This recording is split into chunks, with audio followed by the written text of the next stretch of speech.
Hello everyone, welcome to this Python for Data Science full course by Intellipaat, where you're going to learn Python programming from scratch to carry out data science operations and gather the insights out of raw data. Python is the most preferred language in the field of data science, and for a good reason. It has a clean syntax, an active community, and a wide range of libraries that make working with data not just easier but incredibly efficient. Python ranks as the top skills required for jobs in data science, machine learning, and AI. And with companies increasingly relying on data to drive decisions, Python isn't just a good to have anymore, it's a must have. With this course, you will learn how to use Python for manipulating datasets, visualize insights, and build predictive models that actually make a difference. And that's exactly what this course is about. At Intellipaat, we're on a mission to help you gain real world skills and become industry ready. So, in this Python for Data Science full course, we're going to walk you through every single concept to get started in your data science journey.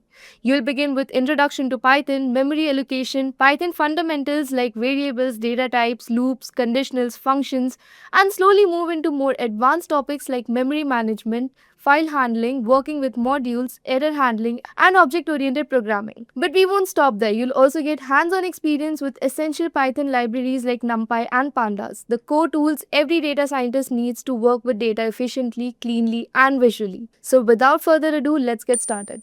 Python is a programming language that was first introduced in the late 1980s and has since become one of the most popular programming languages in the world. In 2023, Python continues to be a powerful and versatile language used by developers and businesses alike. So what makes Python so special? One of the biggest advantages of Python is its simplicity. The language has a straightforward syntax that makes it easy for beginners to pick up and start coding. At the same time, Python is also a very powerful language with a wide range of libraries and modules that allow for complex tasks to be completed with ease. Another key reason for Python's popularity is the versatility. Python can be used for a wide range of applications, from web development to data analysis to artificial intelligence and machine learning. This versatility makes it a great choice for businesses as they can use Python to automate a variety of tasks and processes. So why use Python in 2023? There are several reasons. Firstly, Python is constantly evolving language with a growing community of developers and users. This means that there are always new tools, libraries, and modules being developed that make it even more powerful. Secondly, Python has a large and growing number of job opportunities available in the market, making it a great choice for anyone looking to enter the tech industry. And finally, how can you get started with Python in 2023? The best way to learn Python is by doing it. So start by downloading the language and working through some simple tutorials and exercises. As you become more comfortable with the language, you can start working on more complex projects and developing your own applications. In conclusion, Python in 2023 continues to be popular, versatile, and powerful programming language that is well worth considering for anyone looking to get into the tech industry or simply improve their coding skills. Whether you are a college student, a professional, or just someone interested in coding, Python has something to offer to you. So why not give it a try today and see what you can create. Just a quick info guys, Intellipaat offers a data science course in collaboration with iHub IIT Roorkee, which will help you master concepts like Python, SQL, machine learning, AI, Power BI, and more. With this course, we have already helped thousands of professionals in successful career transition. You can check out their testimonials on our Achievers channel, whose link is given in the description below. Without a doubt, this course can set your career to new heights. So visit the course page link given below in the description and take the first step towards career growth with the data science course. We are going to get into a little more, more into the basics of Python, right? So I would start with a bit of, so why do we need Python? In what places you can use Python, right? Then second thing would be like more on starting with the Python variable to get you an understanding of that. How does the variable assignment work? Then I'll get into multiple variable assignment, names, global variable. Then we'll come to the data types, right? So that will be going through the flow for the day. Okay. So I think if I recall correctly, I had started with a quick discussion on that. What is Python and how it is different from other languages like C or Java. and I think I talked about few pointers on which I was trying to explain that why Python is better and why Python is not good, right? So there are pros and cons, right? Pros and cons. So Python has its own advantages, but with also some disadvantages. Okay. So any question from that angle, compiler versus interpreter. I think I did not make any note here, so let me quickly complete that part. I think we were just discussing it. See, so let's say we compare, you know, compiler versus interpreter. Generally, if someone starts with the history of Python, okay, so you have to keep it, very simple, very much to the point. You don't need to get into too much of the detail. So compiler-based language, it translates, and that will be a quick revision as well. It translates the entire source code into what language, guys? Come on, I had discussed that, right? Into the machine level language and in a single run. And that's what compilation means, right? You will run it, and that will be one single run, and then it will convert everything into a machine level language in a single run, and then you will understand, what went wrong, what went correct. On contrary, interpreter, it translates the entire source code. Even if you write the whole Python code, it also does that translation, but line by line. Second point could be on the time consuming, right? So it consumes less time. And this is on the computation side, not on the debugging side. So please be uh, clear here. It consumes less time and hence it is faster than Python or any interpreter-based language. And you have to read this. I'll make a comment here. You have to read this with respect to computation, not like debugging. Debugging definitely takes a lot of time. Python debugging is simple. I'll make a point there as well. It takes more time, consumes, I'll just write one line, consumes much more time than the compiler based language. I think this is not required. Okay. Then I would say it is memory efficient. And that's where when I teach you NumPy, you'll understand that all the compiler based language, they do a good job at, allocating the memory and when to, flush the memory to take the garbage out. On contrary, Python is not that memory efficient. So you can see all these pointers it seems to be like it is against the Python, but not. Python has some really beautiful feature which compiler-based language is not having. Like for example, debugging takes a lot of time here, takes more time. Here I can say debugging is takes less time. And you remember why debugging takes less time? Because it runs line by line. So if something comes as an error, you will know in the next line. Remember, that's the reason. And here debugging takes more time because every time you have to complete the compilation, complete compilation happens, and then you can debug. Okay. Now let me give you some ideas about debugging. So let's say suppose, what do you mean by debugging? You have written a code and code goes into error. Means suppose I'm trying to read a file and do a summary, but somehow that summary is not working out. Some error is there, can be a value error, it can be a key error. There are different types of error.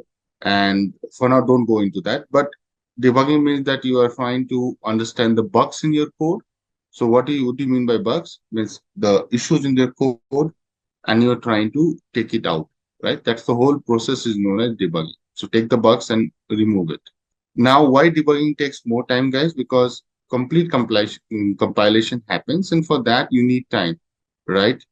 And then you can, definitely debug. But in Python, you run line by line, so you don't need to wait till the whole source code is translated.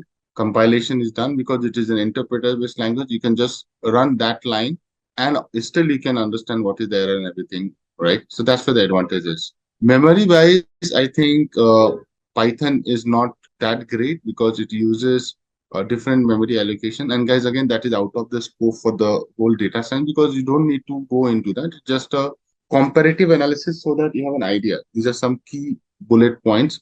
Don't double click on the bullet points.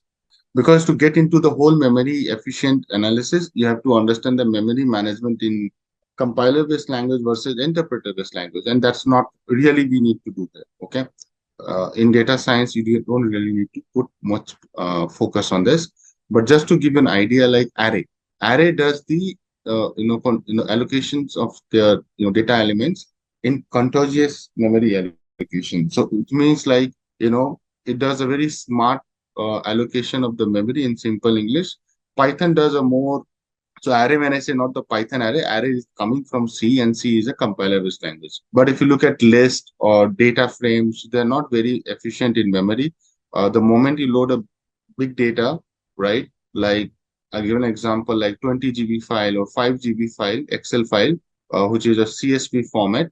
It loads into directly into the memory, and the moment your RAM is low. So when I say RAM is your computer memory, right? Let's say you have a RAM of 16 GB, but you're trying to load a 15 GB or 14 GB data.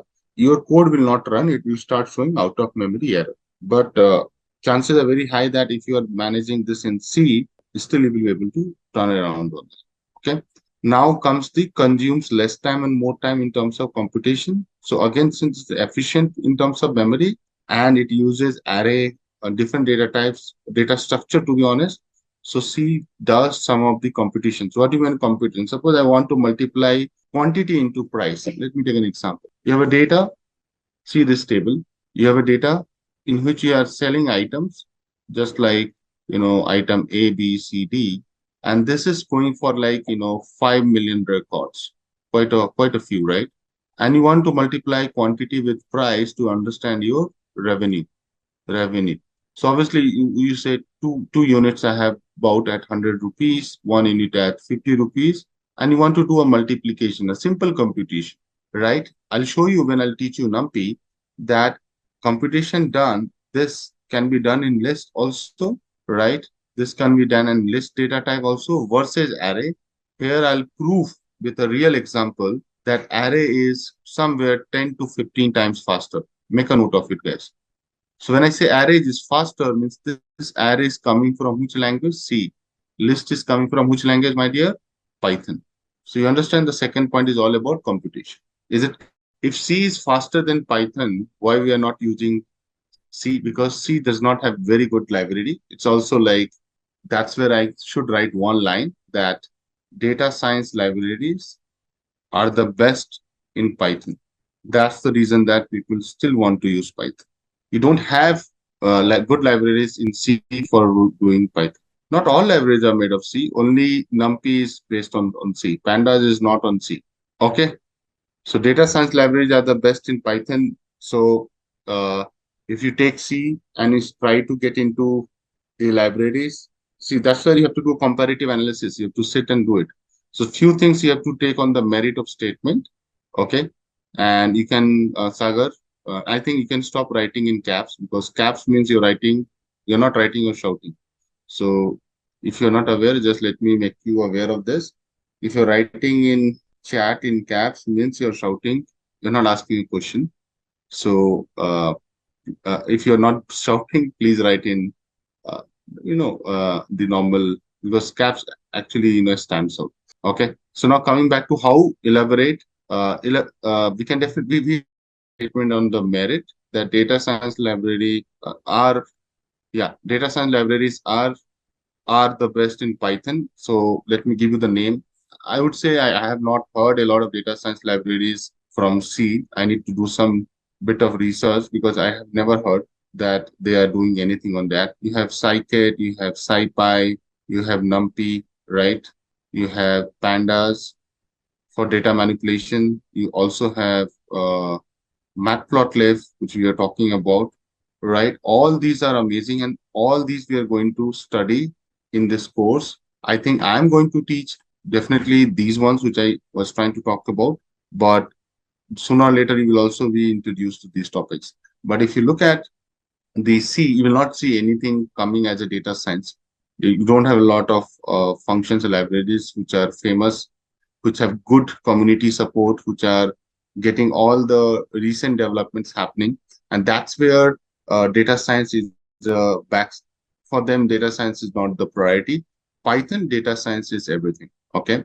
So community support is also important. So now if I give you an idea that you have LLM models, you must have heard about ChatGPT. So ChatGPT works on LLM model, right? So large language models are the ones which are making a lot of waves in current time. But if you see that nobody's talking about that in C, because it's all done in being Python. But if you observe that and can tell me that okay, can't we do in C? I'm not saying no. It's just that not convenient to do in C because you don't have a lot of community support, a lot of materials available for you to do research and do some developments, right? So Python is contributed as the top language, as you can see on this index as well, right? So there you have more support and a lot of new things are being covered. Every week, new things are coming. Okay, makes sense?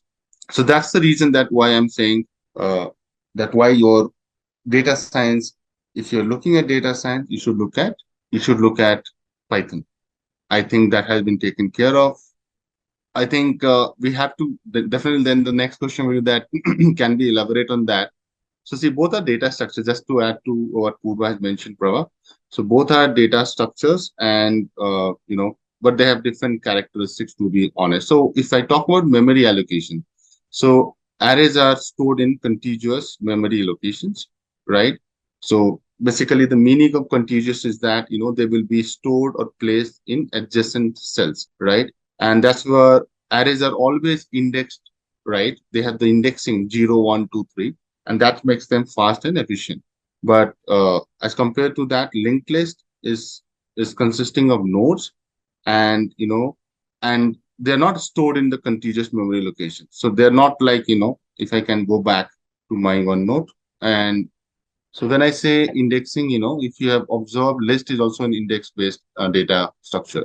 So 0, 1, 2, if I write, or if I put my name here, if I put my name Akash here, so here we are storing this into side by side. Can you see? That's what I mean by when I say indexing adjacent cells. It's very easy to, retrieve this data and, push it and retrieve. But compared to this linked list, they are storing in non-contiguous. So they're not being stored in the adjacent cells, and that's where it is a bit slow.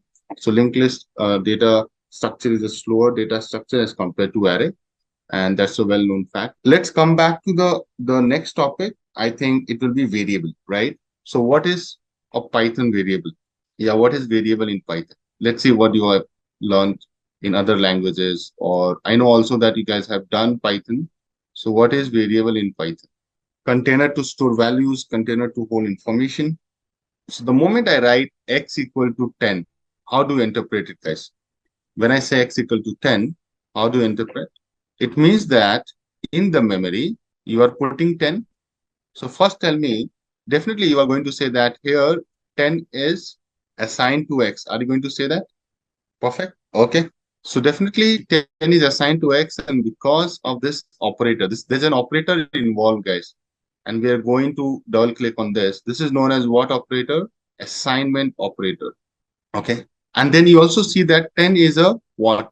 In Python word or in the Python lingo, it is known as object. X is not your object. Always remember that. 10 is your object, and you are giving, and this 10 is going to get stored in a memory, right? And that memory will have some ID. So it is going to be stored in a memory with ID. And let's say, I'll show you in the hands-on as well with ID. And ID is identity, or think like your identity. You have an Aadhaar card, right? Or you have a PAN card. Similarly, this 10 also has some information in terms of ID. That's going to be unique. And generally, it is something like this, like, 16 digit, uh, if I recall correctly. I have not written 16, but yeah, let's not get into that with that seriousness. But there is some ID which is unique to this object tag. Now, then what is X here? So X is known as object reference. So you're tagging this X, you're assigning a value 10 to the X, or you rather say that you are referencing this variable you are referencing this object with a reference variable name object reference X. So when you are saying X, you are referring to object 10 with assignment of X. Or maybe let me keep it simple. You are referring to this object 10 with a reference, which is you are calling X, which is your variable. Okay, it's more like a tagging. Okay, and what is the interpretation of tagging? Tagging means like assigning a value 10 to the variable x. When you get into hands-on and if you write what is id of x, and this id is known as identity. The full form is identity. You can also get a machine level, hex code. So you have to do hex of id, and that will give you a hexadecimal or hex code, we also say, for that particular ID. Okay. So suppose you are saying x equal to 10, y equal to, now I'll move on to the another example. This is example one. I'll write ex1. If I move to another example and I write y equal to APC. So that's my initial, guys, APC. Now tell me what is difference in these two. Please be interactive, guys. What is the difference between in these two examples? The person who quickly observed that you are talking to different data type, right? So if I can just, I'll be using a lot of arrows, guys. So I really like this mapping thing. The only thing you'll see different here is that I know you will say, sir, this is X, this is Y, this is another variable. That's fine. But the key difference is what data type. What is this? This is your integer data type, and this is your string data type. So when we'll get into different data types, I will be showing you that different data types have different types of properties. They characterize differently, right? Even the same function will be used differently on the different data types. So for example, if somebody says that, okay, what is length of this? What is length of X? And if I say what is length of Y, and you put, right, and you try to understand that what's going to happen in different functions, for the same function, different variable, you will be amazed to see that if X is a list kind of thing, it's a list is also a data type, by the way, guys, as it's a sequential data type, and I'm putting this here like, 10, 20, 5, 6, and if I put a string here, and I'll say that, okay, 10 is for, let's say, APC string, 20 is for, let's say, KPME, right? Or something like that. So you will understand that the same function length has a different answer for list, for a list, and for a character data type. So for example, character means I mean string data type. So if I say what is the length of this, you might get number of count of characters here, but here length of list will tell you number of data elements in the list. So there are two different things happening here. But all these you will see at the right place. And that's also known as in OOPS language polymorphism. So these are some keyword I'm giving you to, you know, excite or maybe, make it a bit little interesting. But idea here is that just note it down and wait for me to explore it. Okay. So what is polymorphism? If you start thinking now, you will get panicked, you will get confused. But I'll show you when I'll talk about length. Length I'll talk about when I'll teach you list. List I'll teach when I will completing all the different data types. So there are going to be sequences, but polymorphism, just for your quick understanding, poly means many, poly means many, and morphism means form. So same functions are showing different characteristics or different form is known as polymorphism in Python loops. Now, guys, let me quickly put a definition on variable. So let me write. So it's a very simple definition where we are saying that a Python variable is a temporary storage location. Why temporary? Because you don't go and create a file unless until you save it. So the moment you write x equal to 10, it picks the RAM, which is the memory location, and tries to put some value there with the address. But if you just delete it or you just close your Jupyter notebook, that will be lost. Okay, makes sense? Unless until you store it in your permanent memory location after writing step. So generally, it's a temporary storage location that will store a particular value for a particular variable. Simple. Now, I'll ask another question, guys. There is a concept of declaring a variable versus initializing a variable. Declaring a variable versus initializing a variable. Declare means make it available. Okay. So let's understand what is declaration. Declaration is nothing. You just say that I will be allocating a memory for the variable. Okay. And that variable can be anything. It can be a numeric data type. It can be a list. So suppose somebody says that my list, I'm creating a variable called my list, my underscore list, and I just put a double square braces. When I'll teach you list, guys, for now, you can keep it for keep it just as an information. This is known as empty list. Do you see any value assigned to this? No, right? It's all empty. There's nothing within this. So this means that you just said it to your Python that, Python, can you give it a memory for this particular list? I'll make sure that when I'm running a for loop, I'll fill it. So when you're running a for loop, you're using this empty list and try to fill the result of your whole analysis or whole computation into this list. So when you are trying to run the for loop and trying to fill the values, that means initializing. Makes sense? So allocating a memory for a variable, or you just declare a variable means what?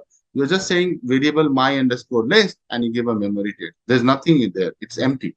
What will be the next step, my dear? Next step would be, once you are done, you will be saying assigning, and I think that part everybody got right. Assigning value to the variable is known as initialization. Sorry, I missed that. Arrow should come from here. Okay.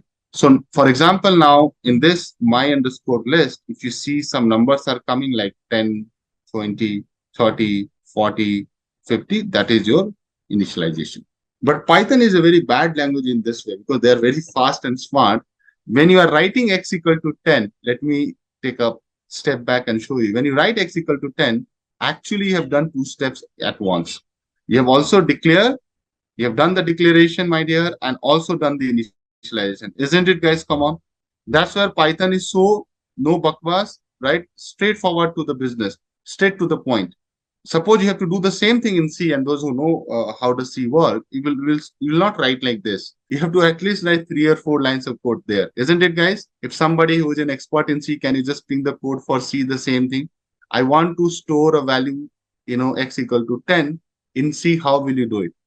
But the right way to can if you can write in C, declaring a variable, initializing it, you will not be writing just, you have to write a code which should run also, right?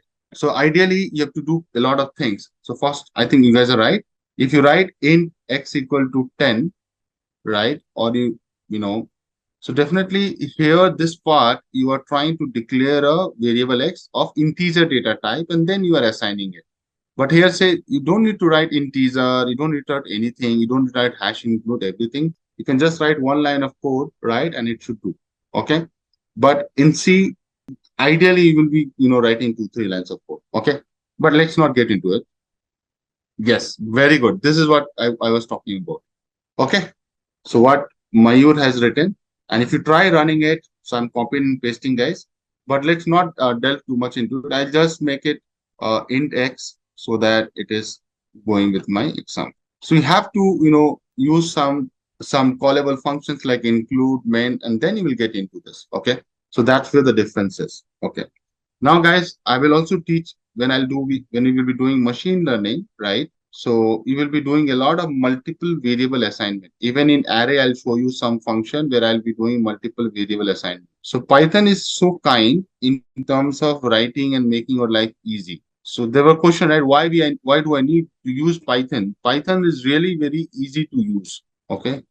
Anyone can learn Python. That's why I'm seeing class 4th grade, 2nd grade, 3rd grade guys are learning Python because it's so intuitive that you can also write multiple variables and assign it in 1 line of code. So what is the meaning of it when I say multiple variable assignment? We can declare multiple variables in a single line, in a single line of code in Python. So I'll give you an example.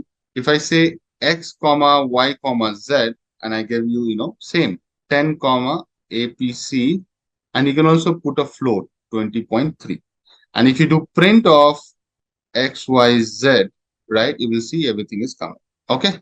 Now, can you see that x is getting assigned to, sorry, 10 is getting assigned to x in my example, y, and this float guy is getting assigned to whom? Z. So you have to be very careful. When you will do a machine learning kind of, so when you do machine learning, right, you will be doing training and testing. So now don't again ask what is training and testing. You will be learning that. But just to give a quick idea that when you try to fit a model, so you need a training data set, and to predict it, you will be doing testing data set. So training and testing is going to be your bread and butter throughout your life. Okay. If you are being a data scientist. So don't worry that, oh, what is this? I am not aware of. You are not aware, you have not been taught. So just don't get panicky about it. But let me show you this. I am taking it from the one of my simple examples where you are trying to do the training testing, guys. Can you see that? Are you here? What I'm showing to what I'm trying to show here? Can you see? It's a clear-cut example of multi-assignment, multiple variable. Can you see that, guys? Training and testing for X, training and testing for Y, guys. Can you see that? Don't worry on the right-hand side. What's getting there? Definitely, this function. Just try to understand. Be smart. This function is going to generate four set of data frames or arrays. Later you will realize any data type, but four. Why four? Because this is four. One, two, three, four. So what we are learning here is getting used here. Okay. That was the reason to show you this. So as a practice, I don't do a lot of multi-assignment, okay, to be honest, because it can get confusing. But if you're trying to do that, you have to be very careful. I'll tell you why. Because if you just change the position, if you write X underscore train, and if you write Y underscore train, it's wrong. You understand? Okay. Okay, let me give a simple example. If I write X equal to 10 and Y equal to APC, what is the interpretation here? X equal to 10, Y equal to APC, you're running two lines of code to get it done. X will have 10, Y will have APC. Now, what I'm saying that just to save some time and energy, you can write the two lines into one line. That's also have defined, right? If you focus on these two words, we can declare multiple variables in single line. That's exactly being done. Now come to our example. This function train test underscore split tries to create four set of data frames. You can assign all four into one line. You don't have any other option. Want to do that? Then you have to write your own function. So this function generates four set of data frame. That's what you're seeing. X underscore train, X underscore test, Y train, Y test. Simple. Okay. This is a simple example, a very real example of multiple variable assignment. Now, naming convention is also very important, right? Because you cannot name variable the way you want. You have to follow some rules, okay? So for that, let me give you a list of naming convention so that you don't miss on this. Yeah. So if you have to name a variable, you have to focus on few things like variable name can, are case sensitive, so you cannot take it lightly. So to give an example, if you're writing my underscore list and you're writing my underscore list, do you think they are different, guys?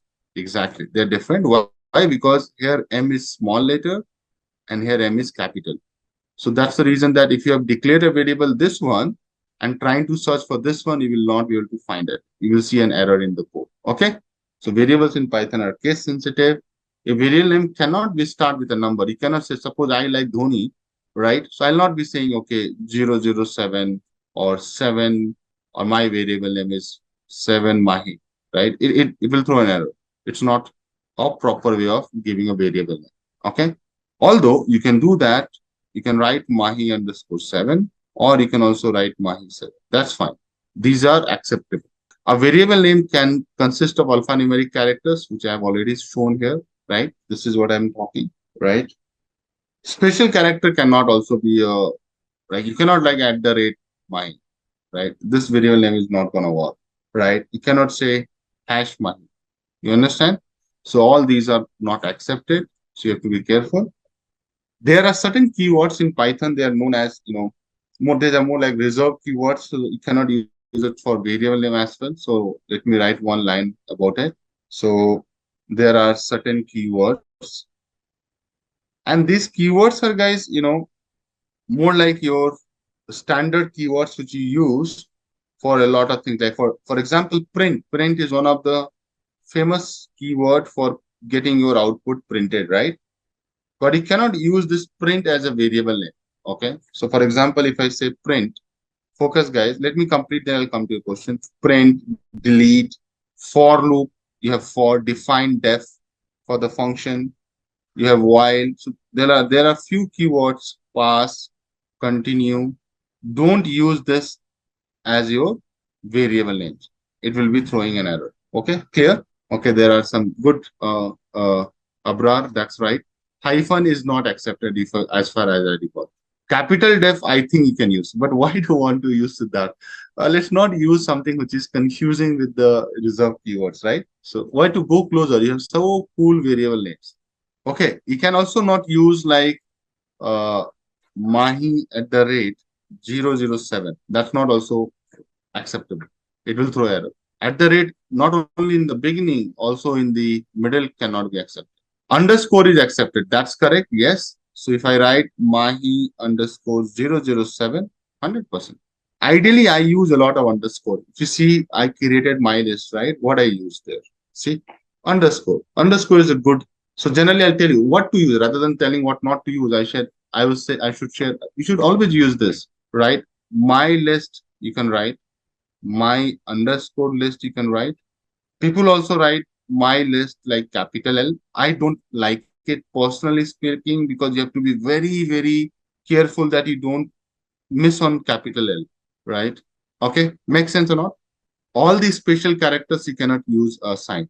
Okay, symbols if you're asking, all these special character cannot be used. I think underscore can be used. I think dot cannot be used either. I think yeah, that's correct. So special character means tilde, at the rate, hash. So don't worry, you will be figuring out on your own. So there's nothing. There's don't try to remember it.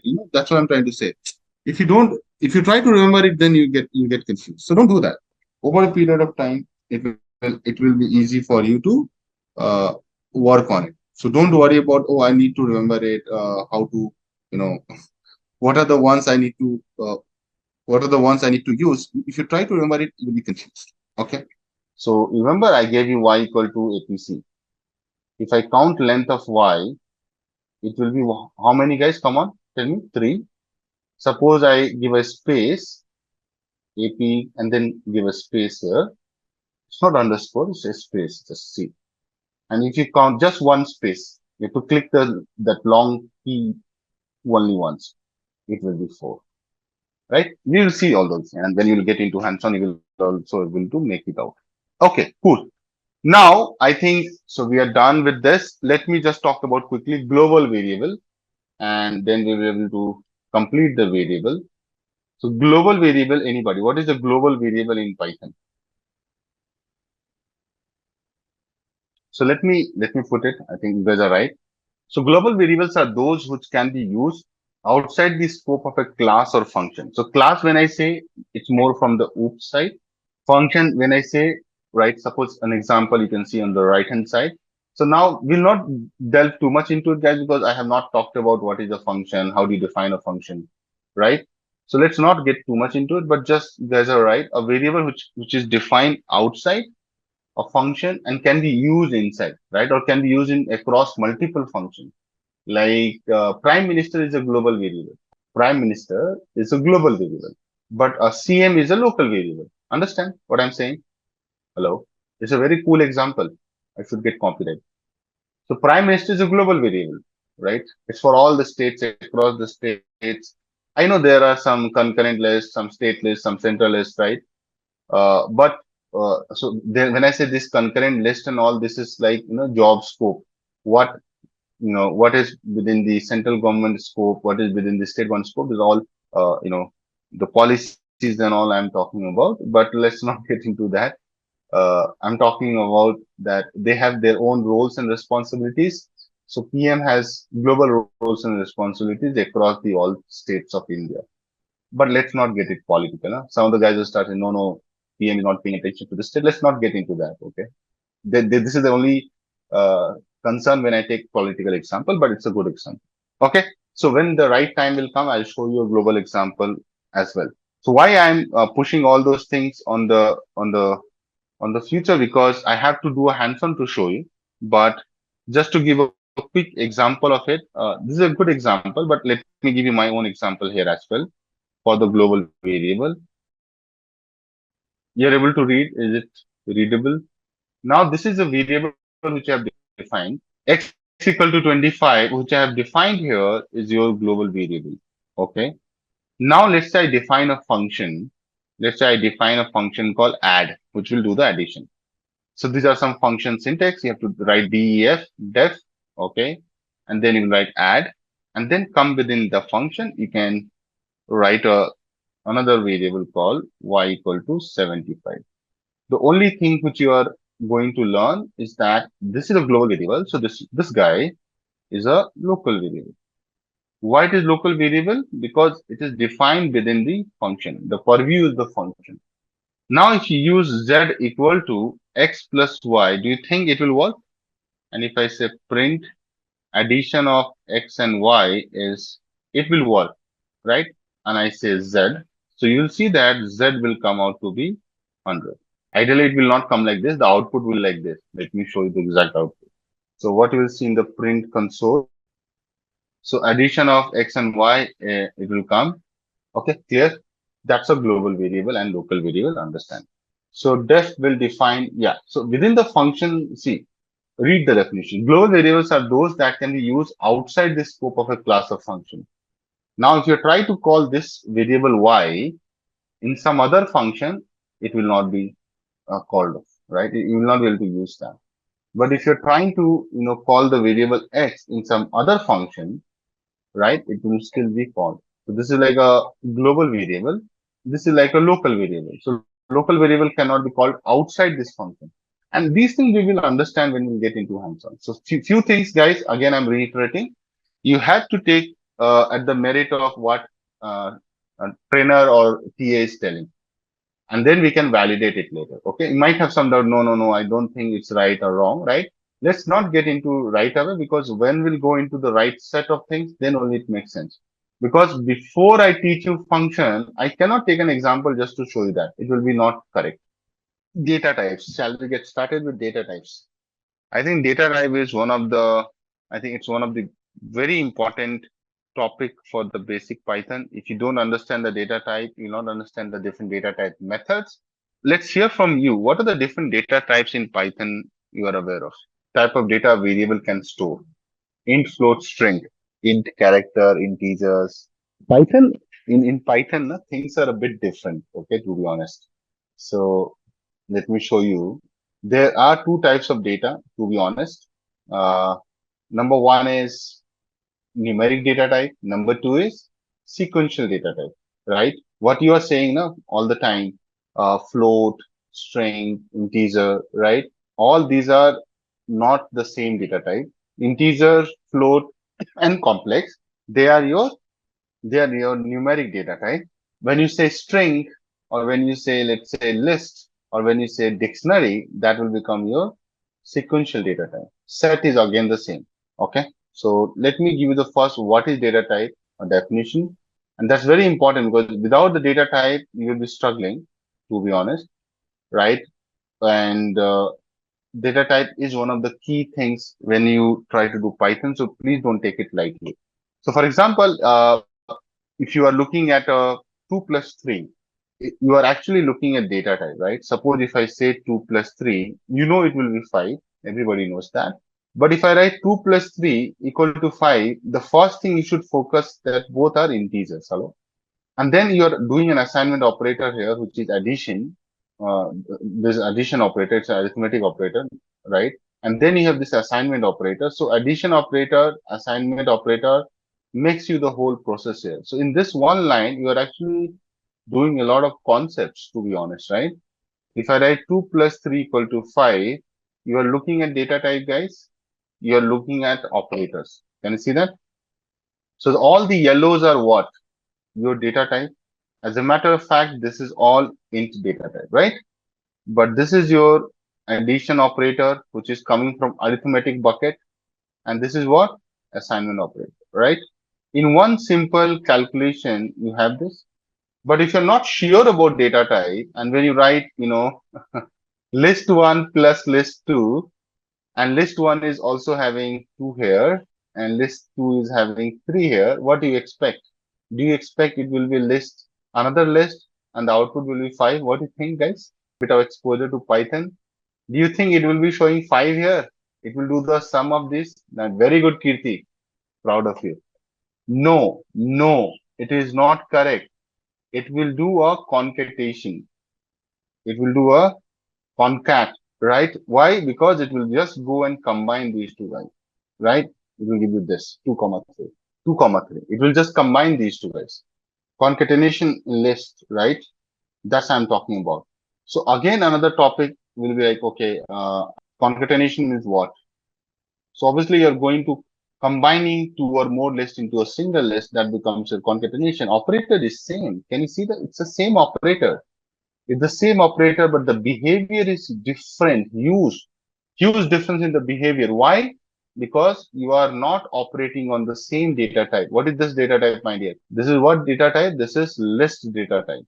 It's a sequential data type. So here, the same plus is termed as concatenation. Here, the same plus was termed as addition. Are you feeling it, guys? This is how I introduce data type, right? So it's very important that you understand what data type you are dealing with, else you will be completely or grossly mistaken, right? And your answers will not be in line with what you're expecting. It will all erroneous.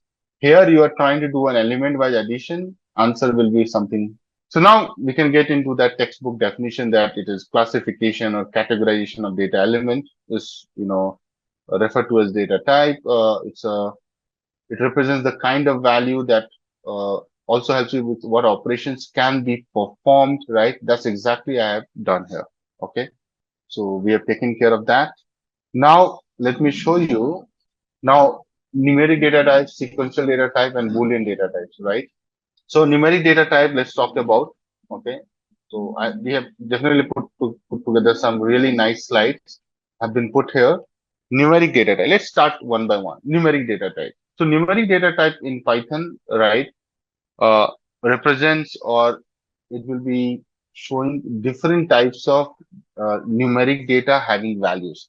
So for example, if I talk about integers, all these guys like 10, 20, 30, all the numbers, right, are your integers without any decimal.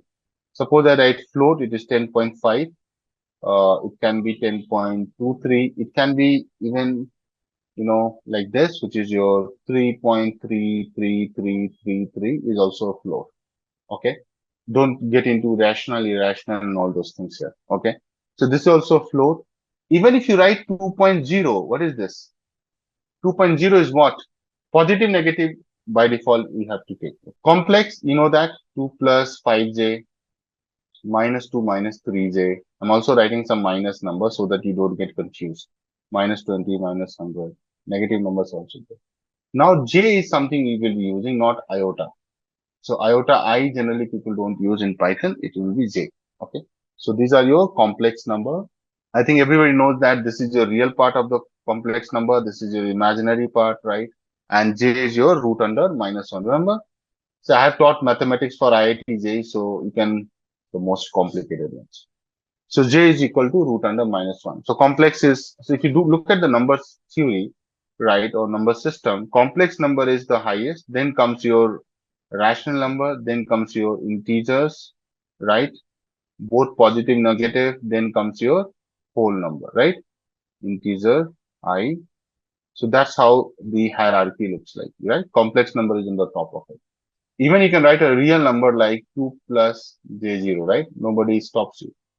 So real number can be represented as a complex number, but not the vice versa, right? Not vice versa. Now let's take what do we have in integer. So if I talk about integer, integer refers to the int class. Okay, let's, now double click on each one of it. How can we calculate 5j? No. So what is happening, no? Then you're asking a maths question. So when you write 5j, basically it was written like 5 root under minus 1. Understand that? Okay. So it's not like that you are going to calculate it. You are actually representing it. It's a bit of representation. No, you have to take it. And I think there's a question coming from Anthony that where we use complex number in Python in complex calculation. Suppose you're doing a signal processing or, Fourier analysis.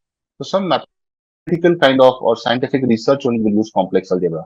But suppose you are getting some negative under root, right? Root within the root you're getting negative means it's complex. Okay, just keep that in mind. But I don't think that you will be using it in our course somewhere. Okay.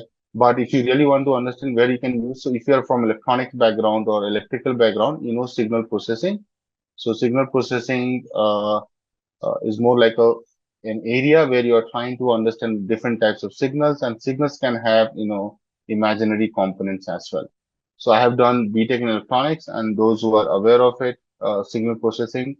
So you have that Fourier analysis. There also you will get complex number, or if you have seen, right? So I don't. That's why I don't want to go into that, because then it will be like really overwhelming for you guys. Let's not go there. That's not required for us. But I need to tell you what is a complex data. Now come back to integer data type, guys. So integer is of int class. So whenever you will see any integer, suppose I write x equal to int and to x equal to 10, and then if I print type of, so now I'm introducing one more keyword, type. So type gives you the class of variable x. And what is the output it should show, guys? It will be showing you a int. Okay, int class.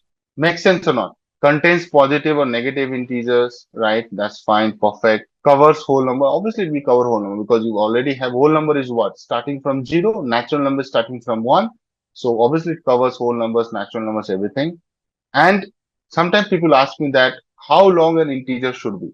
There's no limit. Python doesn't give any explicit limit on anything. Just like unlike C or Java, right? I think C gives you some limit on 256 or something, but Python does not give any limit. You can give as long as possible, but I am sure that there will be certain limitation, but they don't explicitly mention that. Obviously, everything is there with some limit, but they don't mention about it. That's what I'm trying to say. Okay. Now moving on to float. Focus on the right things here. Float. Float, again, it has a class called float. So you will be seeing the class written as float. Uh, all the real numbers which can be represented with floating. There's not much to talk about it. You have to just pay attention that there will be a decimal point for that, right? Now I'll quickly wrap it up. Complex, which is we are going to not use at all, to be honest, right? Complex is complex class written as complex keyword. You have a real part, you have an imaginary part, and can you see that you have a j here, right? And j has to be after the number. Okay, that's another thing, guys. Sorry, just recall. You cannot write 2 plus j4. It will give an error, right? You have to write 2 plus 4j. This is wrong as per the representation, right? There's a question that what is the value of 2 plus 4j? See, you are saying that what is x equal to 2 will do nothing. No. So 2 plus 4j is a representation in complex plane, or let me show you. So when you go into a complex plane, on the x-axis you write real part, on the y-axis you write imaginary part, right? So when you say 2 plus 4j, it just means that 1, 2, 3, 4, 1, 2, 3, 4, 2, 4. So somewhere here your number will be located. Are you getting? So this is what we also call argand plane, right? So that's what it means. It doesn't give you any value there itself. You're asking like 2 comma 3, what is the value? Are you doing some math operation? Then you'll ask value, na? 2 plus 4j is just a number in the complex plane. Are we clear? Just a quick info, guys. Intellipaat offers a data science course in collaboration with iHub IIT Roorkee, which will help you master concepts like Python, SQL, machine learning, AI, Power BI, and more. With this course, we have already helped thousands of professionals in successful career transition. You can check out their testimonials on our Achievers channel, whose link is given in the description below. Without a doubt, this course can set your career to new heights. So visit the course page link given below in the description and take the first step towards career growth with the data science course. Can start with sequential data type, one of the most important data types. Can you see my screen? Okay, so sequence data type. Why do we call sequence data type sequence? Because you are able to, put the data in a sequential manner. Basically, you start with, let's say, some numbering, some positioning to it. Not necessarily it has to be, uh, it has to be ordered. That is my one call out here. So generally these, so I was saying that sequence data types are the ones which allow you to store and manipulate, you know, general, loosely speaking, ordered collection of item, elements, or values. Okay. That's what we call sequence data type. But in Python, uh, there is one exception to it, and the exception is what? Set data type. So if you look at the sets, right, they are ordered or they're unordered. You have quite a few of sequence data type, right? Set is an unordered collection of data types. So that's where although sequence name suggests or it means, right, conceptually, that it is an ordered collection of data elements or items or entities. But on contrary to the definition, it has slight a bit of exception, and I think that's only one. Set is unordered, list is ordered, dictionary is ordered. So we'll talk about it in detail. Keep making some points. Okay, focus is going to be on list, but we'll start with all the different types of sequence data, and let me show you. So someone can ask you this question: what are the sequence data types? Right? You should be able to answer this. Sequence is an ordered collection of similar or different data types, although sets are unordered. So I'm myself telling you, right, that although we are putting set within the sequence data type, but it has an exception to the definition. Okay. So what are they? String, tuple, dictionary, list, and set. The most critical data type is here list. Then we will be most seeing is the dictionary. Then we will be seeing string. Maybe I'll put in terms of stars. And then comes your tuple and set. So as you can see, this is the rating that list is going to be your bread and butter here.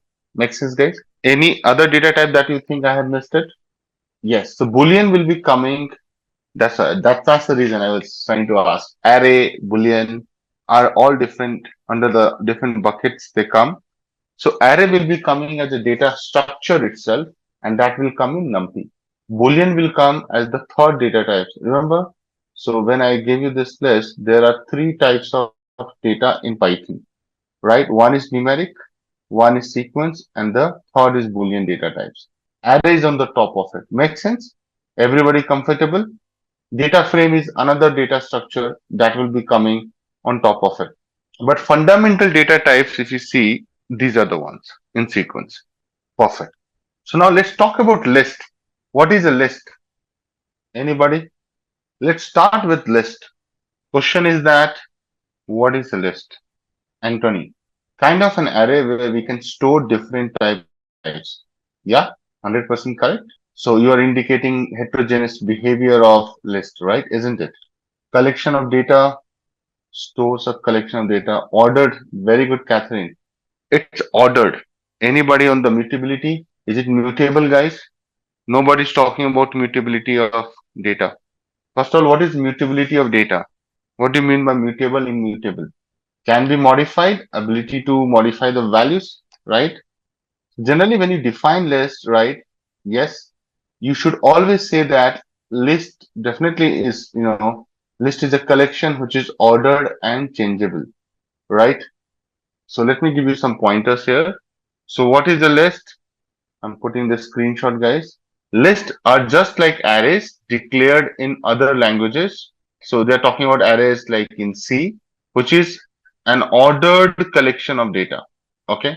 So let me add to this because this is a little limited here. So if I have to define list, I'll define list as a list is a collection of data. Follow, guys. A list is a collection of data which is ordered and changeable. Which is ordered and changeable. What do I mean when I say changeable? Changeable means mutable, which is changeable, right?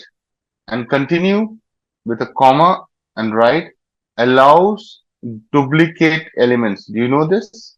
List does allow duplicate elements. Unlike sets they don't allow duplicate elements. And the collection of data you can underline and write. The data can be heterogeneous. I'm coming and covering. Don't worry, Rudra. So what do you mean by heterogeneous? That a list can contain all the different data types: integer, float, complex, right? What else? String. Are we clear? That's correct. List can also contain lists. So nested lists we call them. Now, guys, when we talk about list, indexing, okay? Index. So if you recall, very good, Prava and Samina, indexing is there, right? So when we say in case of, right, list, which is an order, right, it means, so when I say ordered, what is the interpretation of it, guys? Let me write here. So when you say ordered, what is the meaning of it? So order refers to what? Arrangement of elements within the sequence, right? And how do you do that? Arrangement of, let me write here, elements within sequence via indexing or using indexing. So those who are saying indexing, they are correct. Okay. So this is about list. Let's talk about list methods. Okay. So definition wise, we are good. We can take a quick example of a list. So I can say my list is 10, 22.5, 3 plus 4j and APC. In this particular list, can you see that everything is written in a square bracket? Can you observe that? So list, you can also write a quick note. Lists are, right? What about lists? Lists are declared within the square bracket, right? That's what we are saying.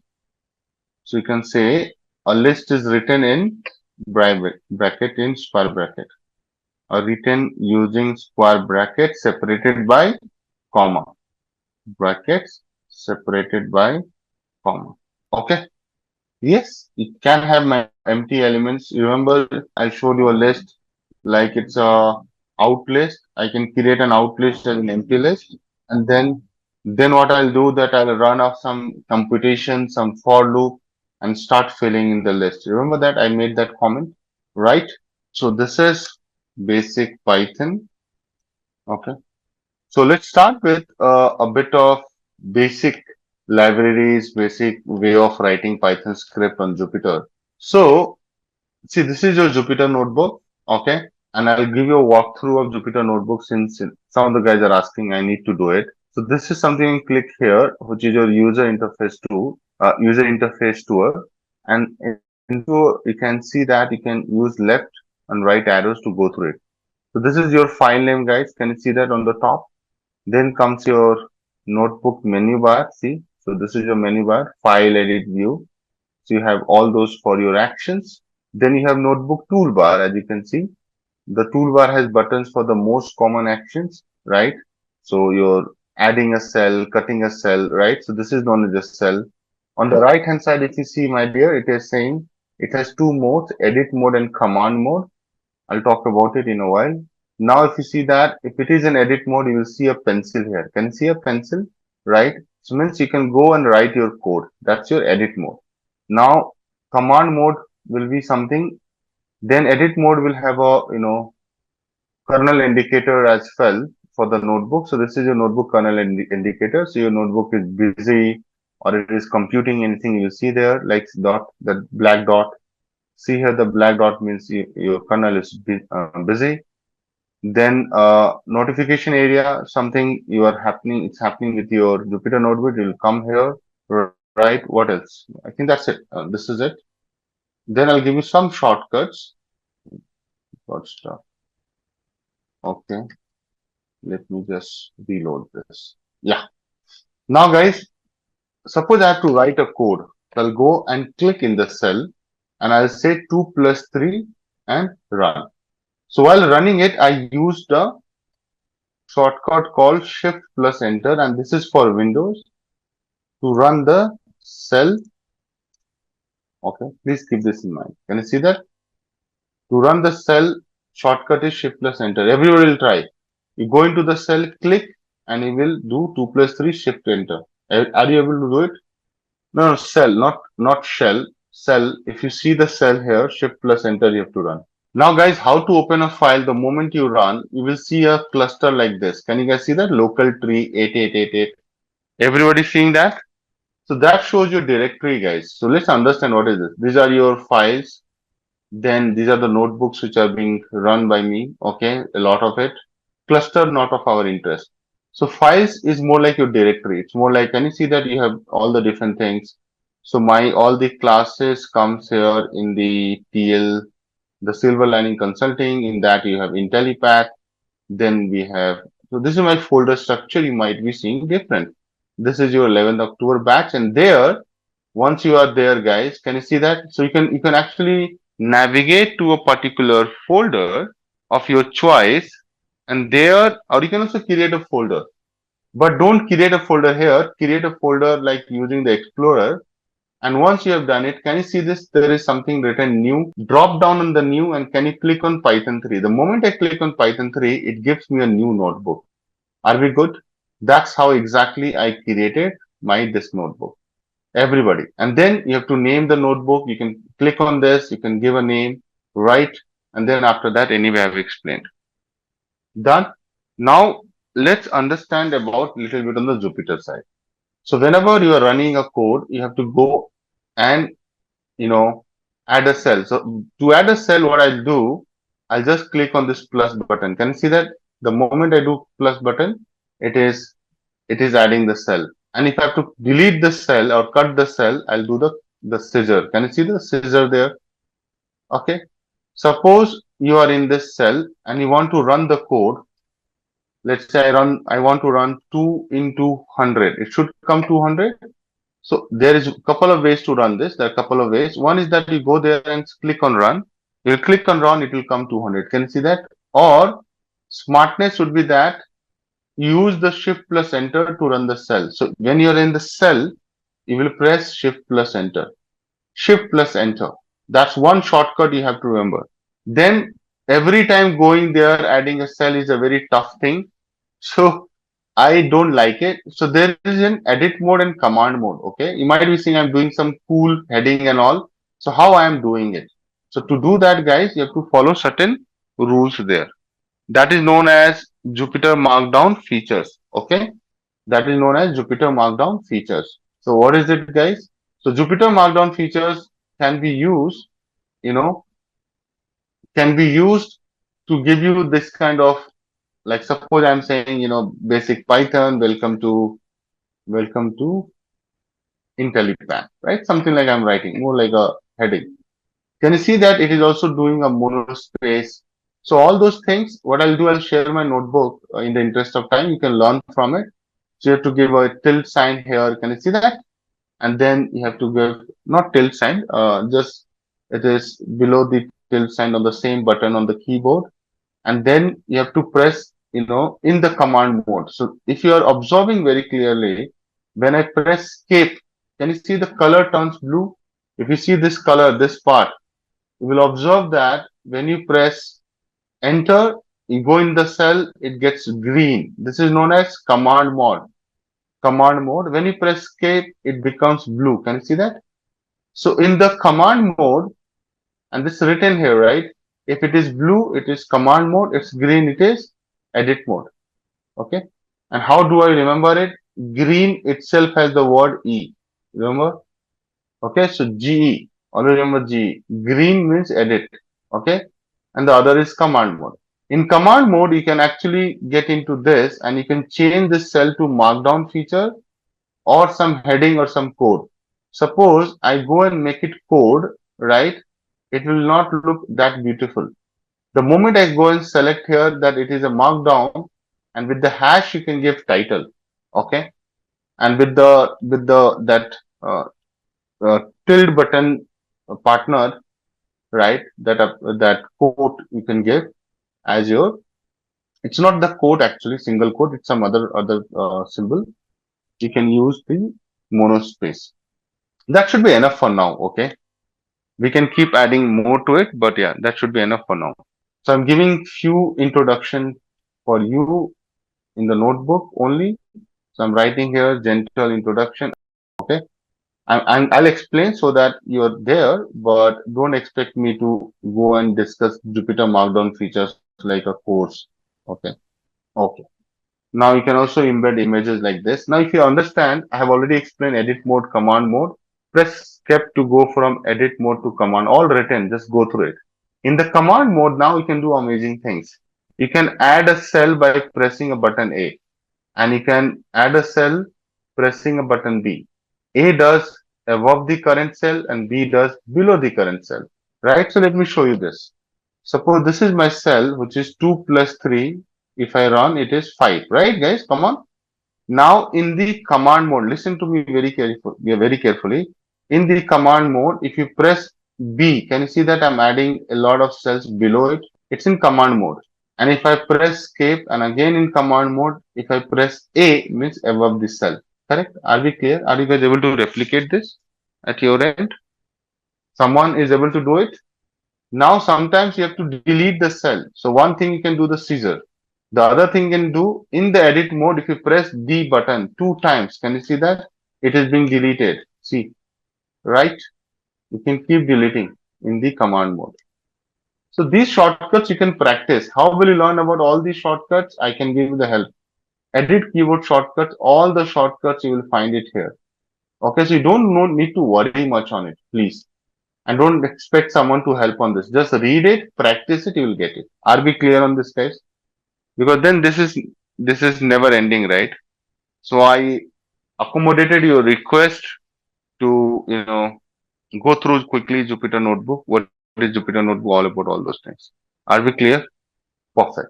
Now let me move on to the proper concept. Okay. What do you mean by only B?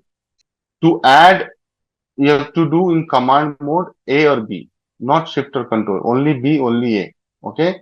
Above A, below B in command mode. Command mode is edit. Sorry, yeah, this blue color. Now, guys, let's talk about Python variable. That's all about giving different titles of size. So you can try that out. Okay. Sometime I'll give you 2 hashes. See, 1 hash bigger, 2 hashes little smaller. See, can you see this? So size will be different, just like you have seen in Word. See, 4 hashes like this, even tinier, even tiny, and the 5 means italic. Can you see this? Italic title. Are we cool, guys? To click is the edit, escape is command. So I am in the moment I click in the cell, it is edit mode, green pencil. See here.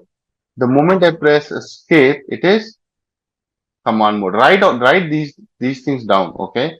Else you will keep asking. Now let me talk about Python variables. You already have seen this slide from my side. I am just going to show you some quickly. How do you do that? X equal to 10. So here you are assigning X to object 10. Okay. Y equal to, let's say if I say APC, here you are assigning Y to the string. Okay. Now I'll run this, guys, and I can print it. And this is print Y. Can you see that? It works, guys. So this is to print the output. Okay. You know it. Just I wanted to write. Sometimes people can say, can you also show the type of this guy? So what is type of print of X? It should be integer. See here. What? Type none. I did it ulta, opposite. Sorry. Print of type of X. Can you see that, guys? Class integer. This is what we were discussing yesterday, right? So I'm just quickly showing you hands-on. Similarly, you can say print type of Y. What you are expecting here, guys? Come on. If I do that, you will get what class? String. See, str is string. Is it working, guys? Z can be your, 2 plus, 5j. Okay. And you can say print type of Z. See, class complex. What is left? W equal to 13.5. If I print type of W, float. Now, as I was telling that every object is having a unique ID, which is what we call identity of a variable. How do you do it, guys? How do you find identity of a variable? So for that, you will be using this ID as the function. So you should also know the function. So this is your function, guys. So ID of X, we have defined 4 variables, right? ID of Y, ID of, what was that? X, Y, Z, ID of W. Since you are doing multi-print here, you have to give everything within the print, else it will not show in Jupyter Notebook. I hope you guys are able to code with me. Print ID of Y And don't worry if you're not able to code everything with me. You can skip that and you can practice later because you cannot match my speed. Uh, but that's fine. Guys, can you see that you're getting some numbers there, unique numbers? 1, 2, 3, 4. All are different numbers, guys. Can you see that? That's your identity for each and every object. That's your address in the memory. Sometimes someone can say, can you also tell me hexadecimal code of this? Yes, you can say that. See, this is your hexadecimal machine level code for the same object X. So you have the ID. See, you have the ID and you can also print hexadecimal code. Can you see that? Learn from me, pick things from me quickly. Just let me. Okay. Now there's a question coming from Shilp Shah. If different variables are assigned the same value, then address will be same or not, right? So first of all, big hand to Shilp. So this was from Shilp. Now guys, I'll give you another shortcut and that is known as Shift plus Tab. Shift plus Tab is amazing functionality. It has an amazing functionality to show the documentation for the function, or you can say, syntax of the function as well. Because in the documentation, you have syntax as well and syntax as well. Okay. So those who don't know, Shift plus Tab can be really helpful while you're coding. I'll show you. Suppose I want to understand what you mean by hex. I'll do Shift plus Tab. Did you notice a cool thing has popped up there? You can drop down. You can also return the hexadecimal representation of an integer. This is a very simple function. Sometimes you can also find it by putting a question mark before the function and see it gives you. I have to not get this and then it will return. Okay. So ideally, I don't like this question mark and all. I go with the Shift plus Tab. Everybody is able to do this. Shift plus Tab. Try it out. You write any function. You can write ID. Do Shift plus Tab. See, returns the identity of an object. Now, I'll quickly talk about multiple variable assignments in Python, which I taught you guys. So I'm covering the base, guys. Can you see that? Now, suppose you had X, Y, Z, W. Remember that? And then you had 10, you had APC, then you had 2 plus 5J, something like that, right? And then you have 10.5. You have 4 variables on the left and you have 4 objects to be assigned to this, right? See, it works. So you can also print like X, Y, Z, and W in one go. See guys, is it working or not? Clear? Now naming convention in variable. Already I have discussed about it. Naming conventions, right, in Python. So you already know that. You can say that, my variable is my var, right? You can say 10. I'll give you a lot of one. You can also say my variable like var equal to 100. That will also work. But you cannot say that, 7 mahi equal to 100. See, you cannot say that at the rate mahi at the rate 007 equal to something CSK. Something like that I'm giving. It throws an error, guys, right? What else? What else? Come on. You cannot also use like some keyword like print equal to 100. Although it does, but I don't think it's a good way of doing it. Let's see if I say for, no, here it will, so it's a reserve word. For equal to 100 you cannot do because for is a reserve word for loop. Are we clear on this, guys? However, you can do mahi underscore 7 equal to CSK. That will work. So guys, you have to try. You cannot do mahi 7 equal to CSK, right? It throws an error. So hyphen does not work. So the best thing about variable convention is that, naming convention is that, you always use what I have taught you, right? My variable, or you can say, my underscore, or you can say underscore. I don't like underscore first because it has some other applications as well. But you can say mahi underscore or mahi capital VAR, right? Something like that. Up to you. Something like this 007, or you can say, This is also fine. It will work.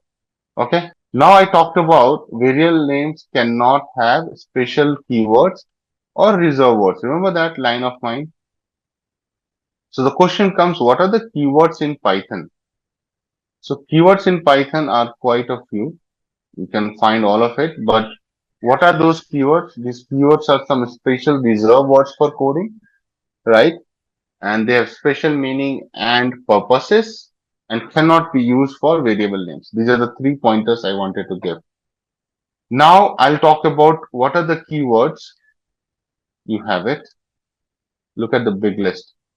So all these are your keywords. You can see that you have false, none, true, and is an operator, break, class, continue, def, else if, else, for loop, for, if, is in lambda, everything, retry, return, pass, while, with. So you have a lot of keywords in Python which cannot be used for your variable name. Is it clear, guys? Now my recommendation for naming the variable is this, that you go there and you say that, okay, lowercase you use or start with characters with numeric along with underscore. Characters is not like special character. Alphabets. Okay, clear? Sometimes people want to use double underscore. That is something is more like preferred for naming classes in OOPS. So don't do that. You might have seen some classes name like this, then double underscore like this in Python. So that is for class naming convention. So don't do use it. Okay, clear? Then there are three types of codes you must have been seeing. List data type. So I really like list data type because list is something I'll talk about. I'll put a small heading here. I'll call this as data types. This single, double, triple quotes, I will take it up in when I'll teach you string data types. In that, numeric, complex, float, you have already seen. I'll talk about sequence. Within that, I'll talk about list. So I'm not going to get define again what is list and all, but you already know that when you're trying to go to a grocery shop every day, you have a list. Those who are married, they know it. And most of the time, guys are getting lists from their wives, respective wives, right? I'm one of those guys. So you have to make a list. Like you'll go and you say, I'll take a Surf Excel, liquid. So that detailed list you do, top 2 liters. Okay. Then let's say you want to say, okay, I need some Maggie, let's say 6 pieces. Have you done this? 1, 2, 3, 4, 5, 6. Come on. Isn't it? This is an ordered list, guys. Is it ordered? Look at these numbering. Yes, it is ordered. This is the list which you have been creating every 3 days, every week, right? You just did not understood that this is the same list which you are going to be taught today in Python as well, right? So it can be also a to-do list, right? You define your task for let's say a week and then you put it into the priority order, right? Have you done it, guys? So I'll go for a passport verification, important task, cannot miss, blah, blah, blah, right? Have you done this in your life? I think so. So then this becomes your basis for understanding list. You already have been taught what is a list, but this is also important for you to get a sense check. Okay. Let's create a list, guys. Okay. Let's create a list. So if you create a list, let me go to my Jamboard. Let me take a shape and give it a feel of list. So now, so I'm creating a list like this. 3, 4, 6. Let's say you have some number here. Let's say I say 100. I say APC, right? Within the quote. Quote means strength 7, 3 plus 5J, 3.14, and then I can say call this as BBC and minus 10. Are we cool, guys? Now you clearly see that you have a list, and the list, every data types are different. Integer class, string class, integer class, complex. Can you see that? Float, string, and then again integer. Are we clear? Now list is known as ordered. Why it is called ordered? It is an ordered collection of data. Ordered collection of data because of indexing. The concept is why? Because of indexing. So what do you mean by index here? So what list does, guys? Listen to me. It starts with 0. So you'll start here 0. In Python, everything starts 0. So 0 means 0 position in this. So you have a cell, right? You have like boxes there, like or cells there. 1, 2, 3, 4, 5, 6. 1, 2, 3, 4, 5, 6, 7. Sorry. So indexing like what? We will start 0 and then increase it by 1. So then it becomes what? 1. Then this will become 2. The positions I'm talking. 3, 4, 5, 6. But if you see you're going from 0 to 6, ideally how many elements? It means 7 elements.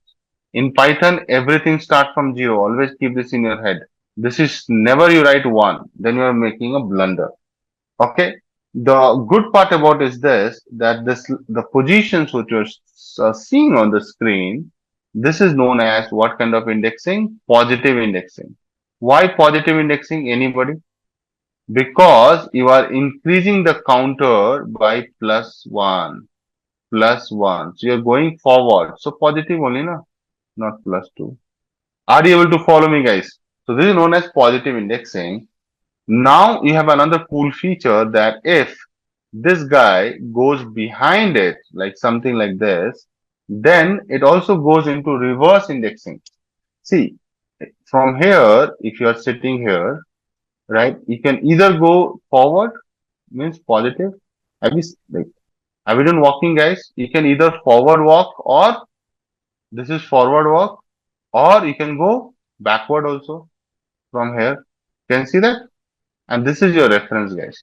Okay. When you're going forward, this is known as positive indexing. And when you're going backward, this is known as negative index. So when you're going backward, like you're going backward, you will come here, na? And then you will say, oh, this is -1 because 0 is already here.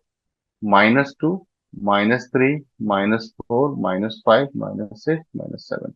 So if you do the reverse, of it, you are still going to find that the last element of the list, let me make a comment here. Last element of the list can be accessed by using -1. Can you see that? Always can be accessed using.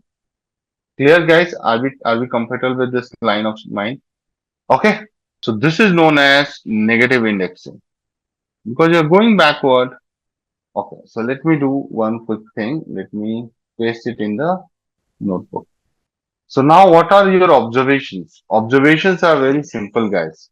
What are those? It is heterogeneous, means different data types, right? The number one observation.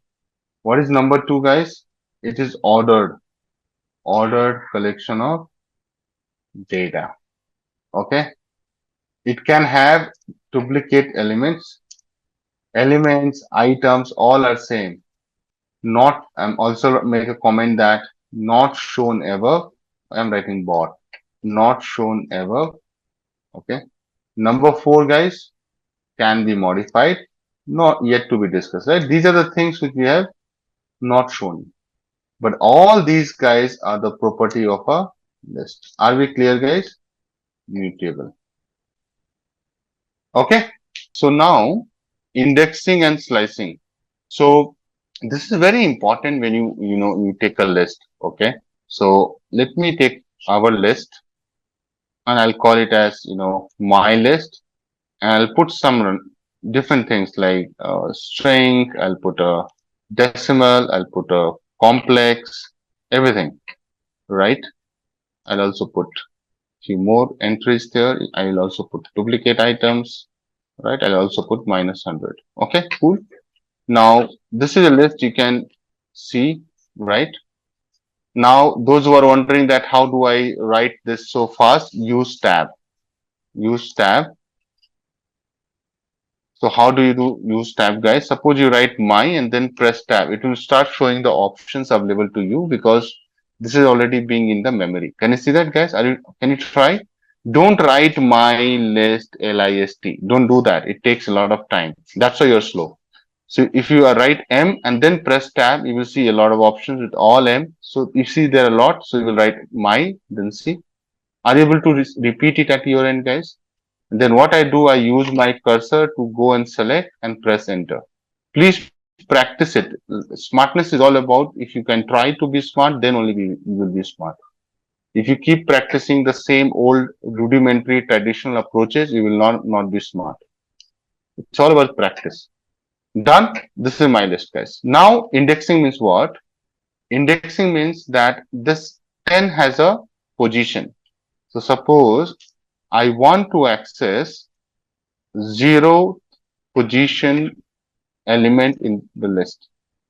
0th position element from my underscore list. See, how will I do it, guys? I'll just go, I'll say my list, and within the square braces, I'll place 0. Now I should be expecting 10. Let's see whether it comes or not. Is it coming, guys? Right? Similarly, you can now go and say, okay, so 0 is 10. What about 1? APC makes sense. What about 2? So you can do the counting like on your fingers and then validate it for the first time. So this is 0, this is 1, this is 2, this is 3, 4, 5, 6, right? So 2 should give me 22.5, right? Always remember it start with 0, okay? So like that, if you do my list sixth, it should be minus 100. This is what we call indexing. So, right? So if I define indexing for, let me write, indexing is the process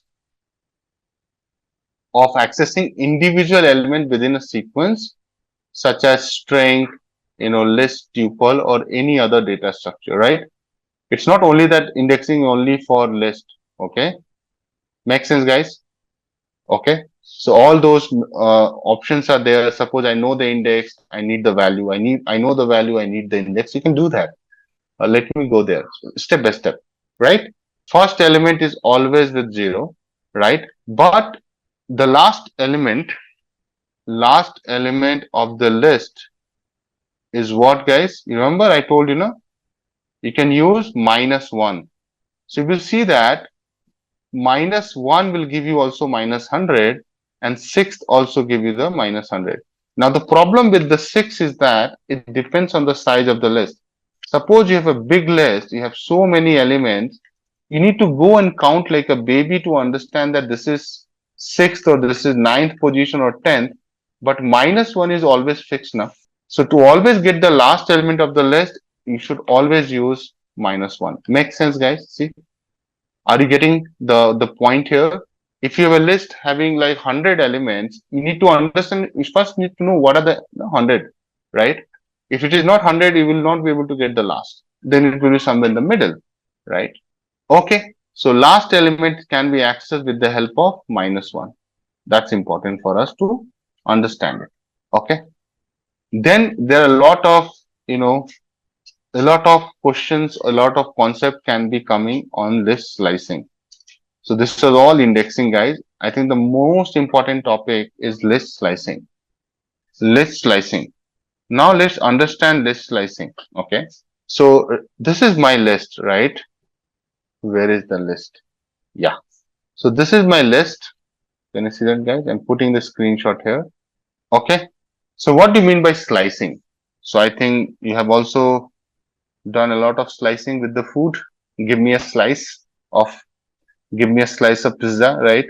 So pizza slide, you slice, you take it, right? Give me a slice, a piece, right? So generally, it's a very simple English word, slicing, right? Which means that you're going to, in terms of list, I'll talk about. I don't want to give any ideas about the food, right? So slice is what? A slice is a subset of list, technically speaking. Subset of list, right? Or you can also say subpart or subset, you're right. So suppose this is my full list, which I'm showing on a screen. But let's say I'm interested in only getting this part, and you have to help me there. So I'm only interested from APC to BBC, right? I don't care about the other part. Okay. I don't care about the other part. Then how will you get me this? Are you getting? So then there should be a way out, right? Means we cannot just say that, okay, you go there, right? So that's where you have a syntax of start, stop, and colon step. See, those who don't know, please pay attention. That's where I'm covering the theory, right? So don't be distracted. 100% if you're distracted, if you're distracted 100%, you're not going to get it. And it has nothing to do with anything else. It's all you. Okay. Start, stop, step. Okay. Now, this is very intuitive, right? Where to start, where to end. Where you are starting, here. Where you are ending, here. And step. Is it one step? Is it alternate step like jumping 111, jumping two steps? So that's how the syntax is all about, right? Start, stop, step. Start is included in the sequence. Always remember, start is included, stop is excluded. So if you put like, I'll give an example also, don't worry about it. So start is included, stop is excluded. By default, step size is always 1. By default, step is always 1. Okay. So let me give you a simple idea. Tell me one thing, if I write my list, my underscore list, 0:5, what is the meaning of it? It means that you will start at 0, stop at not 5. Actually, stop at 5 means you will only include till 4, right? Position 4. Or you can also write fourth index. That's correct. Till the fourth position or index. Okay, clear guys? But you don't see any other colon there, right? There's no colon here. If there's no colon on the step size, by default, you will pick. What is the by default here? 1. So here step size is by default 1. Are we clear on this, guys? So basically in this particular list, this syntax will give me what? I'm putting the output here. Start from 0 means it will give me 10. Then it will give me APC 1. So this is 0, 1, 2, 3, 4, 5, 6. So it will give me APC 22.5, 3 plus 5J and BBC. Isn't it, guys? It will not give me 10. That's what written here, right? Start is included. See this box? Now, you will be telling me the answer for the question we started with, right? So I need that blue box. How will you give it to me? Now you tell me, my underscore list, what should I write? Where should I start with? 0 or 1? I need APC start. APC, see, coming now. So this is clear, guys. Now let me go to one more line. If I just write colon now, right, it means it prints everything from the list. It prints the full list. Prints the full list because the full list. Right? See, if you do my list only this, it will also do that. It will print the full list. So doing colon means nothing. It's just that you means give me everything, right? But if you say my list and you say colon and then you say, colon and 2, what is the meaning of this? So it means that, can you remember the syntax? Start colon stop colon stop. Start colon stop colon step. Now here if you see, you are saying colon means everything you will take from start till end, but alternate. So it will print alternate items from the list starting from 0. By default, it is 0. Hello? See? Isn't it that's what exactly doing? 10, then it doesn't print APC, it prints 22.5, then BBC. See for yourself. Guys, come on. So it alternate items from the list starting from 0, right? But someone can say, no, I want to start from APC and then alternate it from not 0, from APC. APC position is what, guys? 1, right? So what you will do, you will do there 1. See. Isn't it easy, guys? Can you see that? Now you want to say that, no, I don't want to APC to till the end. I want to stop at BBC or maybe the 10. So then you will say that for BBC you'll do 5, right? 1 to 5 and then alternate. See? So this 10 is excluded, guys. So understand what is the interpretation of everything. Here when I say 1 to 5 colon 2, what is the meaning of it? Start at 1, stop at 5 minus 1. So you will only include till 4 and then step is 2. Read it. Are you able to read it, guys? Come on. So 152, if you see here, see 1 is what? This is 1. So 1, 5. 5 is this, but I'll not take 5. I'll stop here. So this is my box. And then within the box, I'll go alternatively. So I'll only take 2 points now. APC and then 3 plus 5. Hello? Now let's say someone can say print the list in the reverse order. That's a very common interview question they ask all the time. That's a silly question, but they keep asking. Print the list in the reverse order. How will you print it in the reverse order? Right? So what you have to do, you will take everything colon, colon, and then you will do minus 1. That's it. Nothing else. So now if you see, your list has been printed in the reverse order. Just like when you were a kid, you were counting 100, 99, 98 in reverse order. Now if you see here, your list is 10, APC 22.5, you're starting opposite. How did it happen? That is important. So it is happening because of this 0, 1, 2, 3, 4, right? 0, 1, 2, 3, 4, this is 4, 5, 6. But if you see the reverse indexing, this is what? Minus 1, right? So tell me one thing, hold on. If I say 0 and then I don't say step size plus 1, if I do plus 1, I'll come into APC now. If I do plus 1, I'll come to 22.5 now. If I do plus 1, I'll come to 3 plus 5j, right? Now, guys, if I do plus 1, I go up forward. If I do step size minus 1, so I'll go where? There's nothing behind this, but there is. What is it? See here. Last, right? Right? And then if you do another minus 1, you'll go to another last, another minus 1. You're just taking a step backward. You have done when you were a kid, walking backward. Have you done it? Everybody does it. Why minus 100? Minus 100 is the reason that it is the last point, right? So see here, this is my list, minus 100. If you're starting from the last position, you will print it and then you will go, like this. Reverse means what? 10 is your first, 100 is your last. Reverse, you start with the 100, na? So this is not 100, minus 100. That's why it is coming minus 100. Okay. But start index is 0, right? No, not in this case. So what you have done, that's what I was trying to explain. Here, the catch is that when you write colon, colon, and then you write nothing or plus 1, it will start from 0. But the moment you write minus 1, so first thing first, it takes a step of minus 1, you go to the last. So that's the only thing which you have to keep in your head. So if you are writing plus 1, it will start from 10. If you're writing minus 1, it will start from minus 100. Can we go from BBC to reverse and come back till 3 plus 5j? Like how do you want to go? You want to go like this? Are you saying this? Why don't you try it? Take mine and try it out, sir. So you are saying colon, colon, minus 2. Yeah. And then you are doing minus 2. So it's correct now. So minus 1 will be here. Step minus 2 is here.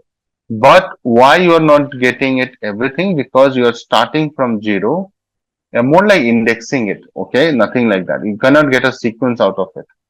Getting? That's the reason. So this list.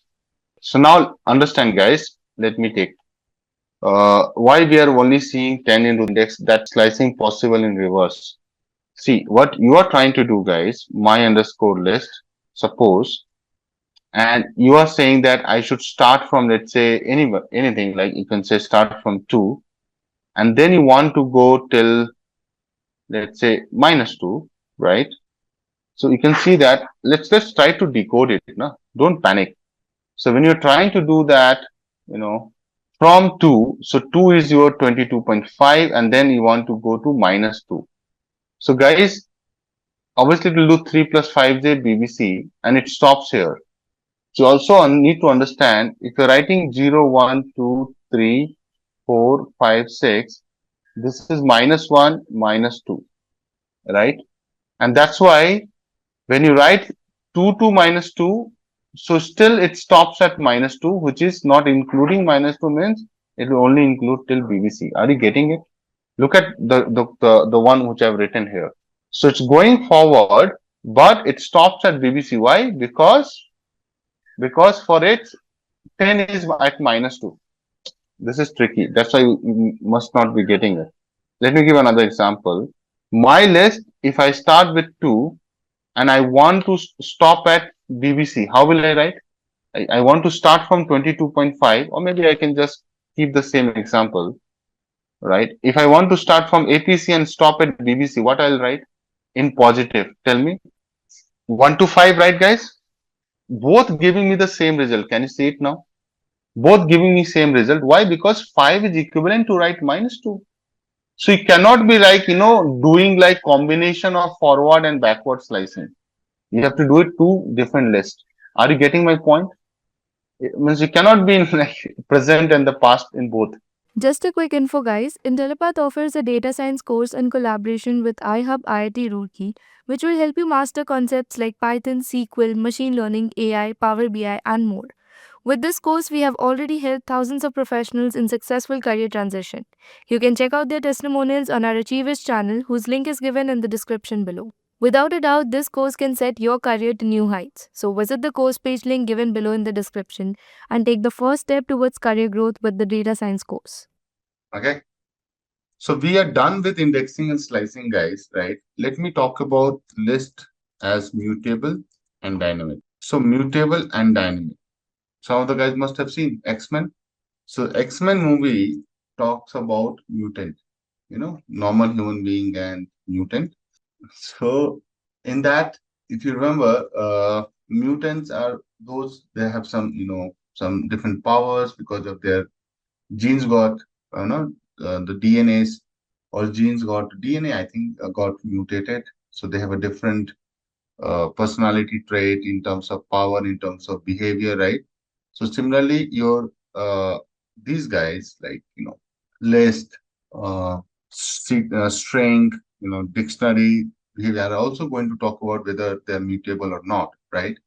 So if you remember, there was one of the very good character which used to change the full body, like blue color character, Mystique.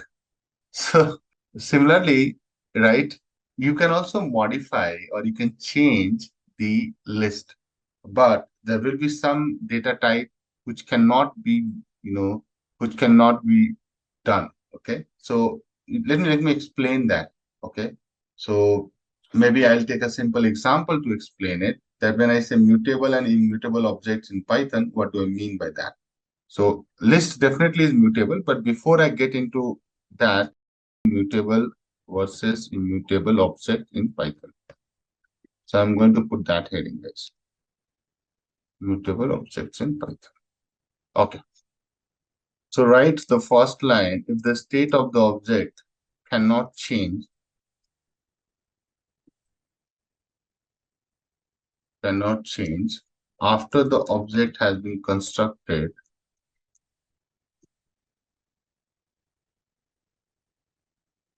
it is immutable. Right? That's my first point. If the state of the object can't change after, right, after the object has been constructed, it is immutable. For example, I'll continue. For example, strings, tuples, I've not taught you these, are immutable. Okay. Continue and write. If the state of the object can be modified,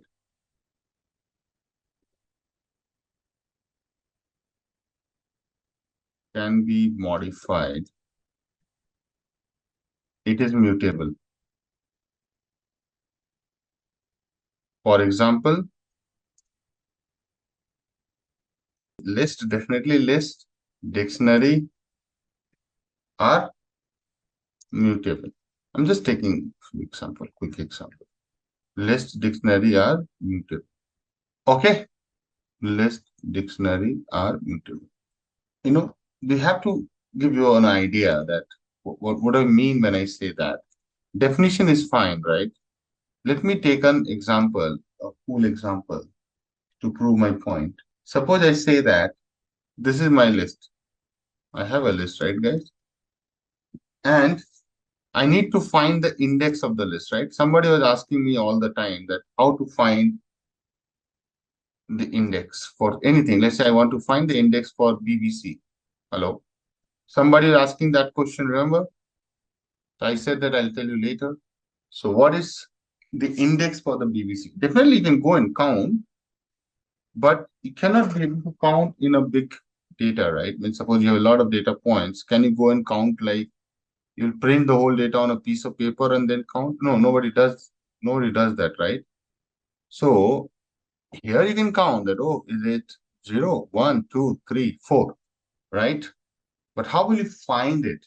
To find it, there is a function called list.index. So you have to give your list and you can put it. So what is your list name, guys? My list dot index. And there you will put the which one you find the index for, which one you are trying to find it for, BBC, right? It should return 4. Can you see that, Rudra and everybody? It does return 4. Right? This is cool. Now since you know that BBC doesn't make any sense. APC is like Akash Pushpacharan. What is BBC? So let's say I say it should be Rudra Patel, right? So I want to change my list. It has a mistake. So what I'll do, I'll go and put my index 4 and I'll say that it should be RP. RP is Rudra Patel, right? I'm just taking an example. So what will happen, the moment I say at this position, which is 4th position, it should update my list to what? From BBC to RP. That's what you're doing, guys. Update the 4th indexed position from BBC to RP. Are we saying the same thing, guys? Let's see, did it do? I think it will do. So suppose you want to now say, see, if you do this and you want to put something else, it will not work. Because you have to understand that, right? The square braces is used for indexing, and this is for it's more for function. Generally, function will always be start with the parenthesis. Okay. And for indexing, or filtering, slicing, you use square braces. Okay. When you are writing a function, you will be using parenthesis where you're trying to slice, dice, indexing, filtering, searching. You will be using square braces. Okay. Did you understand how to find the index? And then you modified it. So that was step 2. Step 2 is what? Update the value, which we did. Good. Now there can be a task which I feel, and I'll give you some amazing thing, and nobody thought about it. If you see here in my list, there are 2 10s. Can you see that? Yeah. Now coming back to that, there are 2 10s. Can you see that? Now, if I ask you that my list 10, right? This is something I'm searching.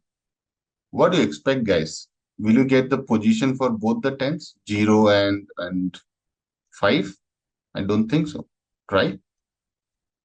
My list dot index. You have to do index, guys, and 10. You will only get the first one.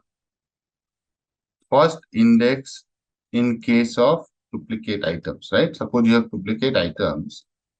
The list does allow duplicate items. You only get the first. So now I want to give you a task and you work on it. You think about it. Think how will you be able to think how to fetch all the index positions for duplicate items? Would be a good question, guys. List does not give you that, right? How will you find it? In a list, obviously in a list. Don't convert into a data frame and then you can find it. Generally, I do that. Okay. Now, let me give you some methods. Now, there's a question that what is the difference between functions versus methods? Functions versus methods. What is it? So let me help you with that. So when we say functions, okay, so they are defined using, which I'll teach you, and I teach really good level of function using the def keyword. Remember I mentioned that define, def, define keyword followed by a function name. That's how you define a function. So function is defined like this by a function name, list of parameters. You'll give some arguments, some parameters in parenthesis like this, and a colon to indicate the start of the function. I'm giving a like a definition. Okay, that's my first point. So clear? This is what you say a function is. Now, how it is different from methods is that, see, function is something which we create a function, right? So generally they are user defined function. Let me write another point. User defined functions. Okay. Typically defined at the module level. I'll explain what you mean module level. Suppose you're writing a command, right? Or you're doing some applications, you're doing something. You will be, creating a function, a user-defined function at that level, which can be used generally in global sense, which can be used globally. So you can define a function, right, which can be used globally within the module. Suppose you are writing this is your notebook, right? You have defined a function here. You can use in this notebook any place, right? Cool. If you compare function with the method, right? Method is not something which you define, right? It is going to be part generally in list, right? You can also define that. I'm not saying you cannot define that, but methods are generally part of the classes and objects, right? Let me write that. So methods are also functions. You can use these interchangeably that are associated with objects or classes. Objects or classes. Okay. So now when we will be taught oops, right? I think I need to check on that oops is in part of the whole thing which I am going to teach. But generally, when you will be doing oops, you will see that, methods are coming there. Okay. And the scope wise, they are defined within the scope of a class. Okay. Using definitely the def keyword and a special parameter, which is your default parameter called self. Remember, guys, those who have done oops, those who have not done, they can ignore for now. But that's how it is, guys. Right? So definitely, both are same. I don't think you can use, right? The difference is that function can be used independently, right? Here it is going to be within the object and classes. So to conclude, so I can write in summary, if I have to write in summary, functions are standalone, if I can use this word, a standalone piece of code that can be called independently.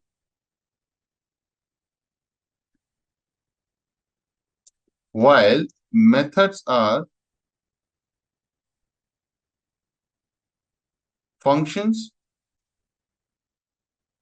that are associated with objects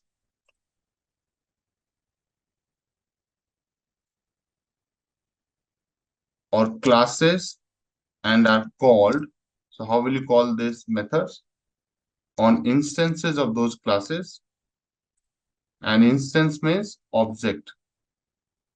Object is an instance of, classes. So basically the whole idea is that how they are getting invoked, that defines whether it is a function or a method. Okay. List is a class. You understand? List is a class. I'll show you how it is a class. Print type of my list. Remember, this gives you a class name. What is the class name? Can you see that? List is a class. Now, what is a class? What is an object? Right? That is not something we are going to do here. We will do it in OOPS. Okay, not here. So now if you see here, this is a class. So class will have methods or functions. List will have methods or functions. Methods, right? It's very, very simple, intuitive, right? I've written on the screen, right? So few things you have to just take at the merit. Okay. Now, when the lists have methods, then we are going to talk about quite a few methods, right? As simple as that. Find the length of the list, right? So what does this function does? It's very simple. It will use len, right? Now this is a method, right? We cannot generally length is we also call the function length. So I'm telling you that it's not like very hard and fast, right? But here, if you say length, you have written a method which is associated with the class list. And now if I say length of my list, it will give me what? 7. Why 7? Let me show you. It's 7 because you have how many elements there? Count on your finger. It is 7. Are we clear about the length method? You can say length also function. You can say speak loosely. So length gives you the total number of elements in a list. Okay. Now this is fine. Now I'll talk about next method, append versus append and concat. I hope these are another methods. So guys, in the list, we have quite a lot of methods. Let me show you. See here. All these are methods. All these are like classes. Okay. See, whenever you see double underscore, generally that is reserved for classes, right? Sometimes people also create object by this, but these are all like jargons for you. Forget about it. But these are the methods which we are going to talk about it, right? Especially append, extend. So let me do that. Now, if I talk about append, now append is very important part, right? Suppose you have two lists, you have two numbers list. I'm creating two numbers list, guys. In one, I'm putting all the odd numbers, okay, up to 10. And in another list, I'm putting, all the even numbers up to 10. Right? Now you tell me what does append does. So if I can give you the syntax for append. So this is it.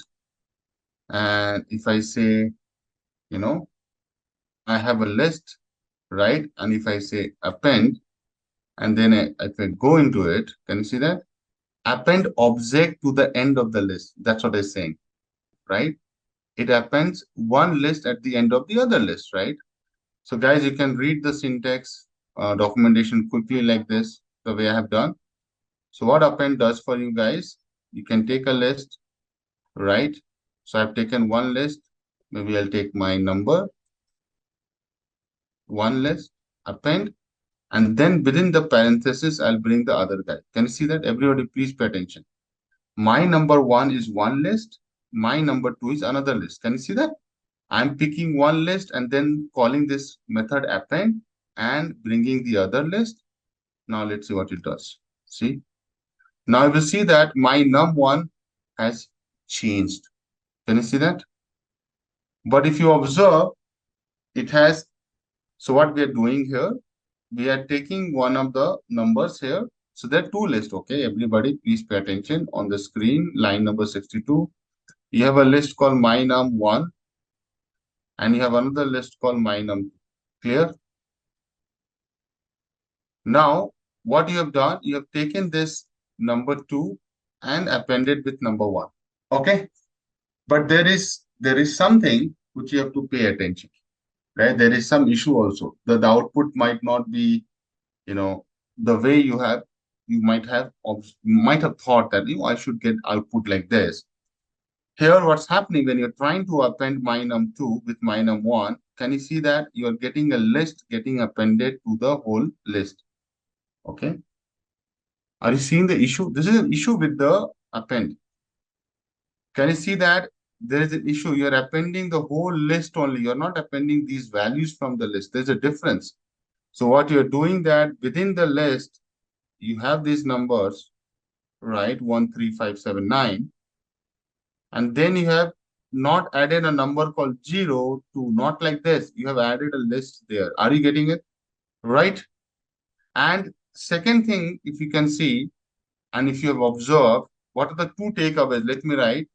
My num1 list changes after append. So original list is affected. So basically what we are saying, original list is affected. That answer your question, Bhavit. Number two, append function or method add a list to the list, right? And maybe that's not the expected, or maybe that's what we don't need, right? Why do we need like this? So you might be looking out that, can I get something like this? Let me show you. My num1 and plus my num2. If I do that, and now since the list has been changed, right, because of that, can you see that this is the output is something you might be looking out for it, right, guys? Right, you wanted to bring these guys and be part of the first list. But the problem here is that this is not append. This function or method is known as, guys, I'll keep using function method interchangeably. Don't kill me for this. And there's no difference as well. This is not append. This is known as concat. Are you getting my point? So whenever you want to chain one list into other, that's the problem here. With the append, it does not work. With concatenation, it works. Everybody's clear on this. Now we have still not answered one of the question that why it was showing like this. The reason is that append method is used to add a single element, single item, single data point at the end of the list. You cannot add more than one. If you try, you will get weird answers like that. Are we clear? Only one value. Can you see that, my dear? Add a single. I'm going to also highlight it. So now to prove it that I am correct, what I'll do, I'll take any of my list one, right? So if you see my list one, you have these numbers 10, 20, 30, 40, 10, 20, 30, 40. In this, if you append Sachin Jersey number and you put 99, you will see that it is now not misbehaving. Is it correctly showing, guys? Can you see that? Just adding very nicely. So when you're trying to give a list to it, then it blindly takes the list and put it there, thinking this is one object for it, right? Understand now? For a Python, this is also like an object, and this is also like an object. So since append can only add one object at a time, one element at a time, it takes the whole thing as one and place it here. Why did it do? And what is the solution? So in this, to conclude, I talked about two things. One is that how to append one value to the list. You can use append. How to append a list to the list? Go for concatenation.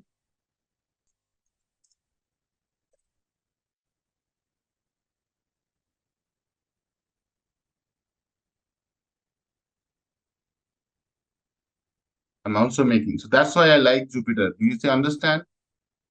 And this will become my notes, right? So I'm writing, talking, right? So I hope this is fast, at the same time, very informative.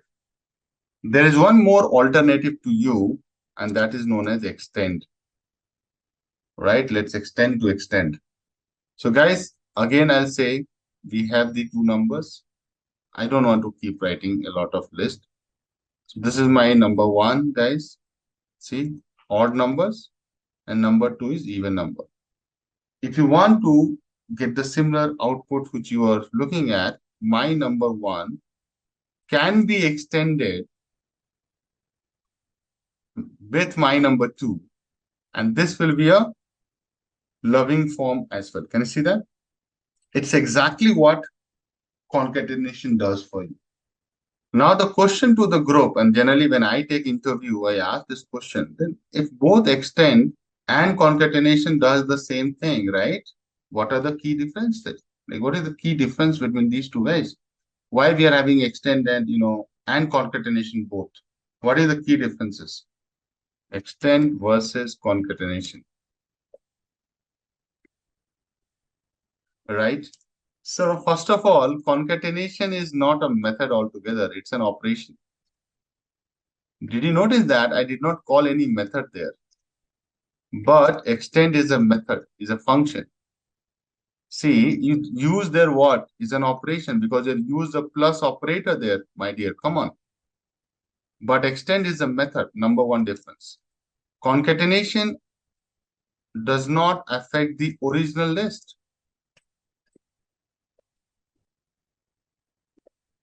But extend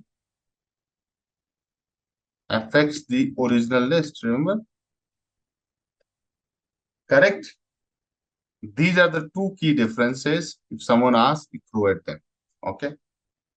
Now, moving on, there's one more guy. So we have done what? Append, we have done concatenation, we have done extend. There's one more guy, and you cannot ignore him, and that's called insert. I think somebody mentioned that. These kind of question definitely I like. What is the role of insert? As the name suggests, right? As the name suggests, insert is like insert, right? You'll insert something at some position, right?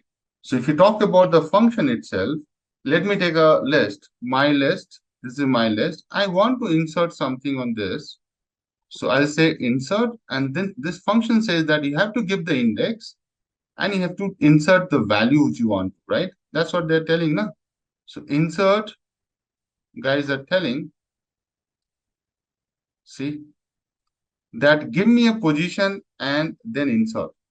So I say insert at third and insert something weird like 999, so that I can quickly see that.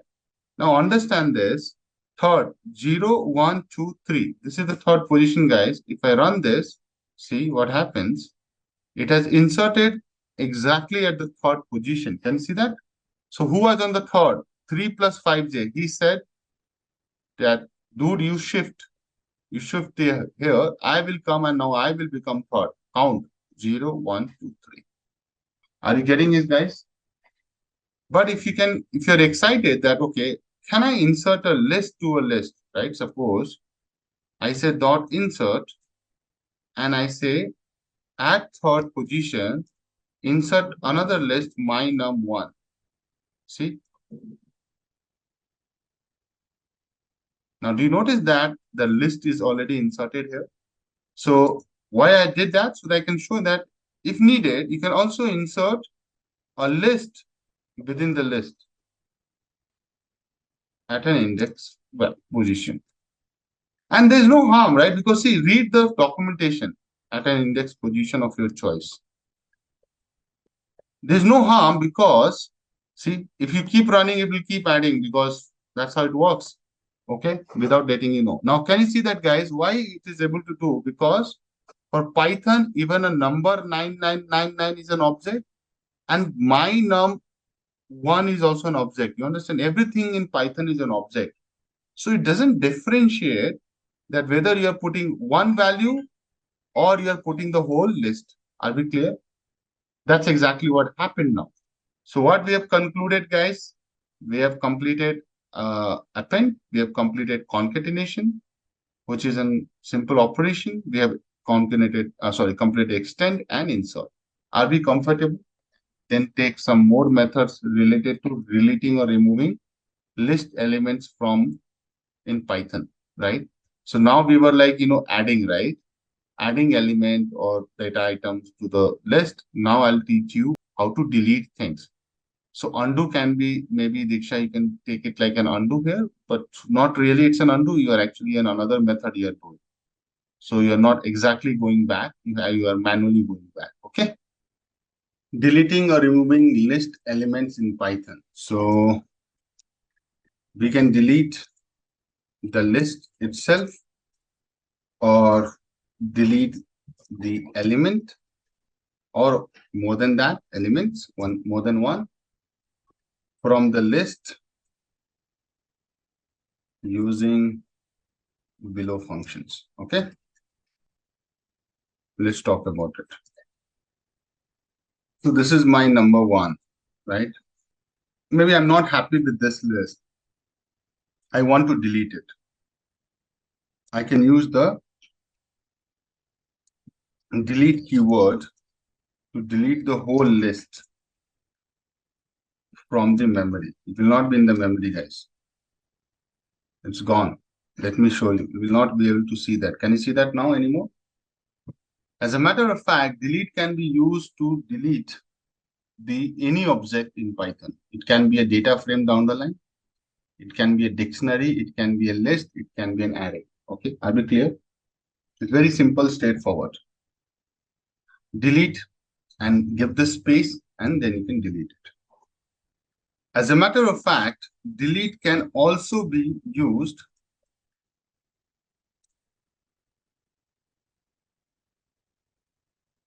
using delete keyword. A single element can also be deleted, but you have to give the position. At a specific position can also be deleted. Guys, don't try to match my typing speed. Every morning I do the same, right? So now let's say in this list, I'll show you. Hold on. My list, I am not liking this nested list. Can you see that?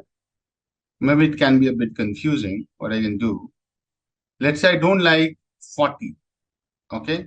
So what I can do, I can say delete my list 1, but you have to tell the position of 40. So you don't know the position of 40. So you can be smart. You can say dot index and say 40. Hello. Can you see that I'm chaining two commands here, right? This gives the index of 40 and then it delete that. Hello. See, guys, the first 40 is gone and it will only delete the first one in case the repeated. Deletes the first element if there are duplicates. Are we clear? What this function is doing to refresh your memory? This function tells you the position index of 40 and then you place it here and then deletes. Now this is like, okay, this is fine. You are deleting one element at a time. You know, all those things are okay. But what about, you know, I give you a homework that you have to try deleting using delete method, multiple elements, right? That could be a good point of, right? Good exploration area, right? How to delete multiple items, right? Although there are other methods for deletion which I'm going to talk about, but you can take it as a task. You can take it as a homework to think about it. Okay. Now there are 3 more methods. Maybe I'll make it bold. There are 3 more methods for deletion: remove, pop, and clear. Right? Let's take one by one, my dear. Remove. What remove does? Removes the specific element. Remove removes the specific element. Okay. So now the question comes, what is that specific element then? List methods. Remove. Remove has parameters, right? So suppose I say my list dot remove. What is the syntax says? Remove, you have to give the first occurrence of the value. Can you see that? It gives you the first occurrence of the value. Okay. So let me give you a couple of pointers, guys. Remove methods takes a single element as an argument. Are we clear? Remove methods takes a single element as an argument. Argument is the same thing, the parameter. Okay. And then removes it from the list. Okay.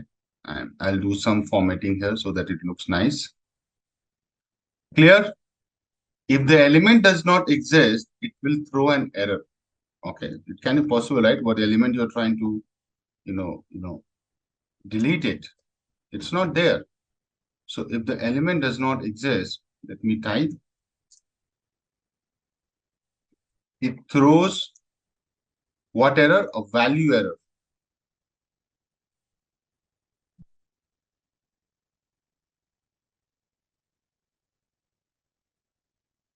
Okay, let me show you this in action. Now, my list. This is my list, guys. Now, I want to remove,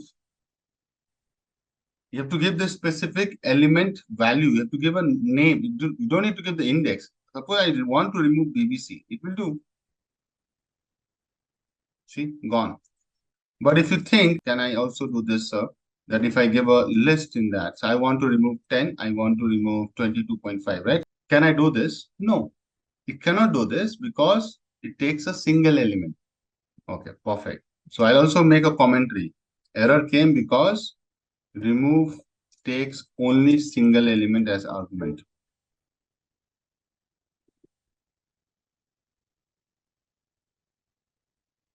Perfect.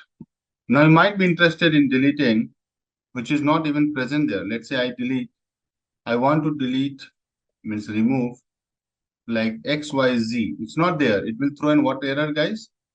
It should throw some error. Value error. Can you guys see that? That's exactly I've written here. Value error. It is telling that X not in list. So that is all about remove. You might be interested in deleting by index, right? Right. This is you are deleting by value. You're putting the value and you are deleting it. If you want to delete by index, there's a method called pop. Understand?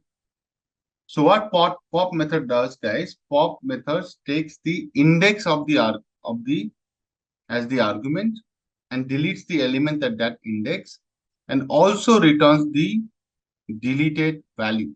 Okay, deleted item. Let me show you that. Suppose this is my list. Now I want to delete APC. Maybe you don't like APC, so you want to delete it. Simple. So how will you delete it? You will say you go pop and you have to give the position. See, now APC is deleted and also it returns that which element has been deleted. Guys, follow me, right? So my list.pop, when I said one, what I mean here, at the first position, what is the element APC? It has been deleted, right? And it also returns the deleted item. It is returning that APC has been deleted. Now, if I print my list, you will see that APC is missing. Can you guys see that?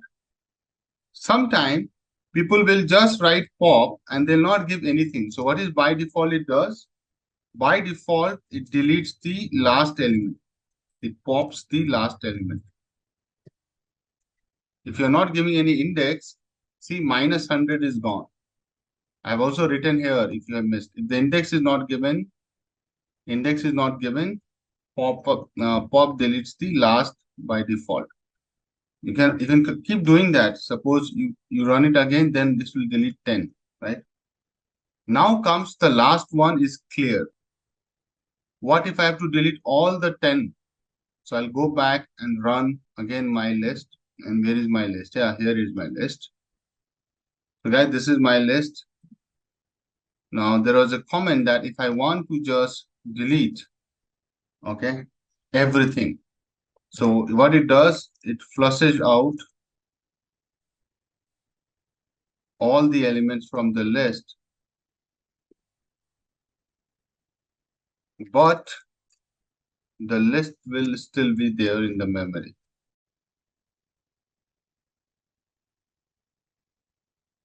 So it will be an empty list. Let me show you.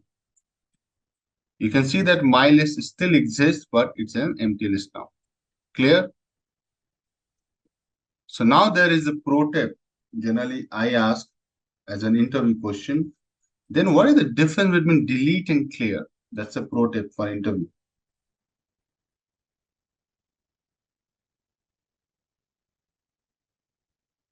What's the key difference then? Come on, guys. Delete deletes the list. Clear deletes the list? No. So again, there are few, you should always start with this if you want to impress your interviewer. That first of all, delete is not a method. Remember I mentioned, but a keyword in Python. So let me show you, directory of keyword.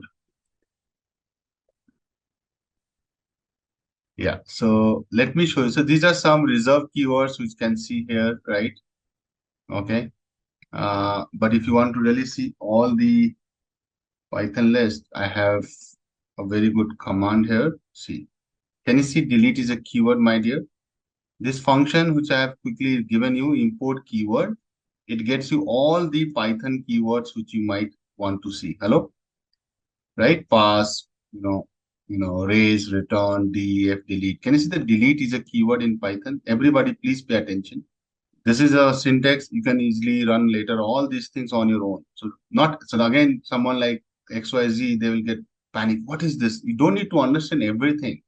Sometime you can connect the dots when you are ahead of the dots. Looking backward, you can connect the dots. So these are the dots which I'm giving you. You can connect going forward. You cannot connect at this point.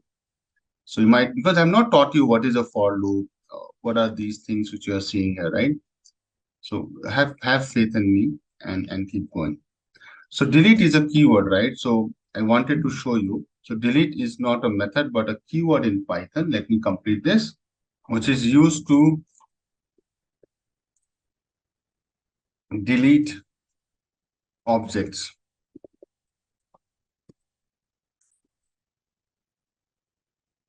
or elements from a list. You remember, you can also delete element from the list or the entire list.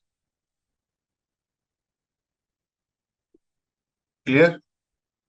However, clear, okay, not that clear. Clear the clear. Clear is a method in Python which is used to remove all elements from the list. You cannot remove one element. You have to remove the all elements, leaving an empty list. Okay, perfect.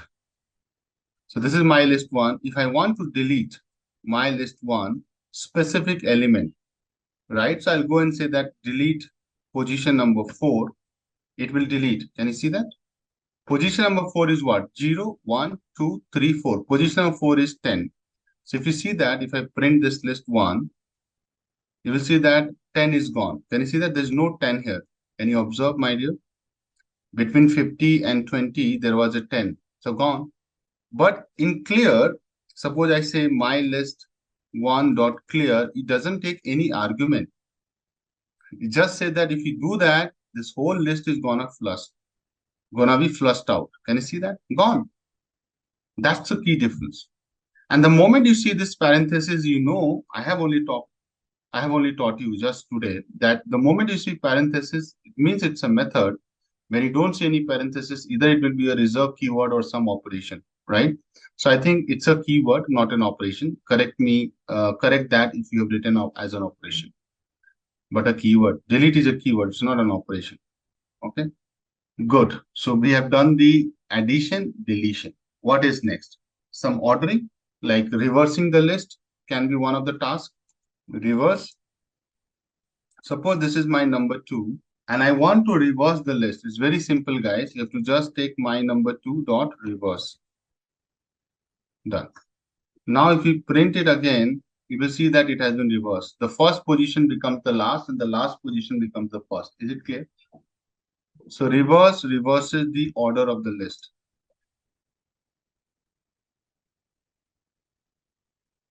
It is as good as saying that you have done a slicing. So it is as good as doing slicing. Okay. Then I'll talk about sort.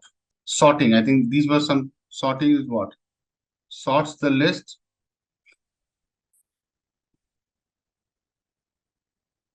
in the ascending order. By default, it is ascending but you can also sort it in ascending or descending order, like low to high and high to low.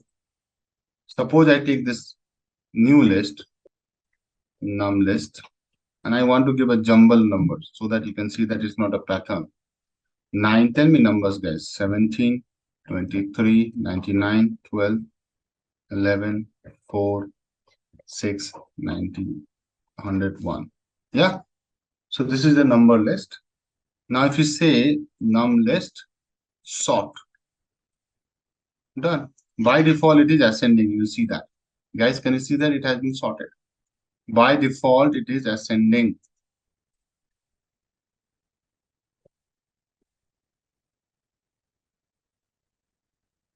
I hope everybody knows ascending, descending, or you're also confused. Low to high. Okay. The same number list can also be sorted by descending order. For that, you have to reverse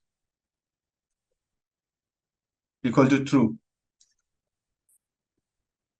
So sorts in descending manner, high to low. Okay, let me show you this. Perfect. There's a question that if I say reverse equal to false, will it give me sorted? Yes, that will work. But this is like ascending. But ascending, you don't need to give any function, any parameter there. You can just not write anything, still it will work. But you can write reverse equal to false. It's redundant. You don't need to write actually. Okay. There's one more method, count.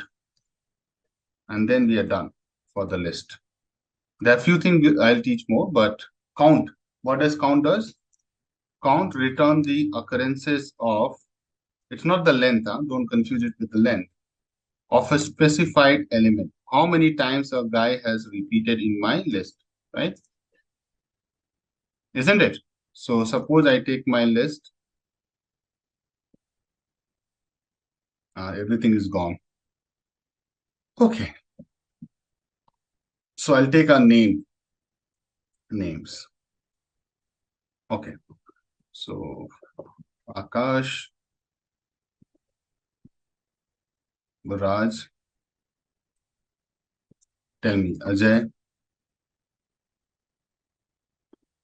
The most common name is what? Aman?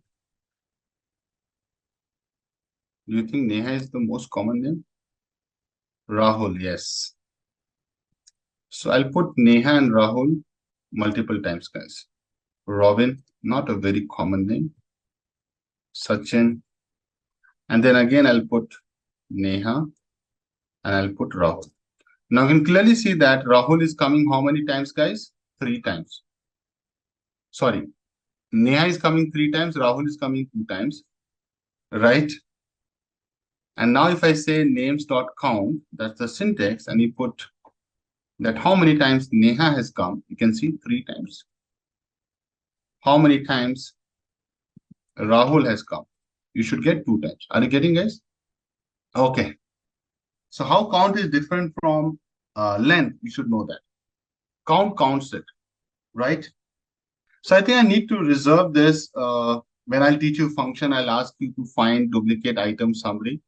So this is a task. You can take it for later because you're not ready with function, but you should be writing a function to show the frequency of each item in the list. Hello? Are you getting what I mean by that? It means that I should be showing that Akash has come how many times. So it should be like an output like this. Akash, like a dictionary, you can say. Like similarly, Neha came how many times, guys? 3 times. Rahul came how many times? Just give an example. So that kind of thing you will be expecting, right? So now you cannot do it because I'm talking about writing a function, which I have not taught it yet, but you can use some of your learning later. So these are the tasks I think you have to do it. Okay. It's not that difficult. You can do it right away, but you need to do for loop and the function. Okay. Just a quick info, guys. Intellipaat offers a data science course in collaboration with iHub IIT Roorkee, which will help you master concepts like Python, SQL, machine learning, AI, Power BI, and more. With this course, we have already helped thousands of professionals in successful career transition. You can check out their testimonials on our Achievers channel, whose link is given in the description below. Without a doubt, this course can set your career to new heights. So visit the course page link given below in the description and take the first step towards career growth with the data science course.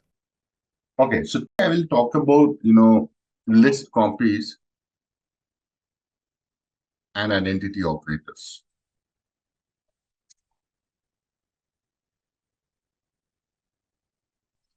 Now, let me talk about one list. It's a simple list from 1 to 10. And if I show you the identity of list 1, what is the address? It is 22331, 83360. Okay. If I take another list 2 and put the same content there, in terms of the data, can you see that? What will be the ID of this? Will it be same? No, it will be different ID. Right? So you need to understand these two lists are equal. So if I suppose I test it by doing an equality operator, it will return me true because of the values in it.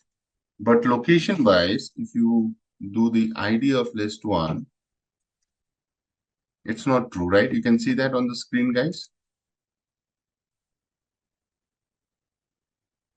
And the reason is that list 1 and list 2 are two different objects in the memory. Okay. Now, if I say x equal to 10 and y equal to 10, x equal to y is true. ID of x equal to ID of y. What do you guys think? It will also be true. Interesting, right? So ID of x and ID of y are the same. So what's going on? Very strange, no? Okay. So it's nothing to do with mutable, immutable. Now I'll move on to the next data type, guys, and that is strings. String is another important data type. Whenever you're writing any alphabets, right, that becomes your string. Sometimes people also combine alphabets with the number, that becomes your alphanumeric. That is also a string, right? That is, we qualify as a string. So let's say if I talk about a very simple text, and that can be as simple as that. Welcome to basic Python course, right? You might have observed double quote there, guys. Hello, right? This double quote is required to create a string. That's important to understand it. If you want anything to convert it into a string, you have to do the double quote. Are you getting my point? Or single quote, right? See, class is what? String. You could have done the same thing with a single quote also. See? And here also, if I print the type of my underscore text, it will be string only.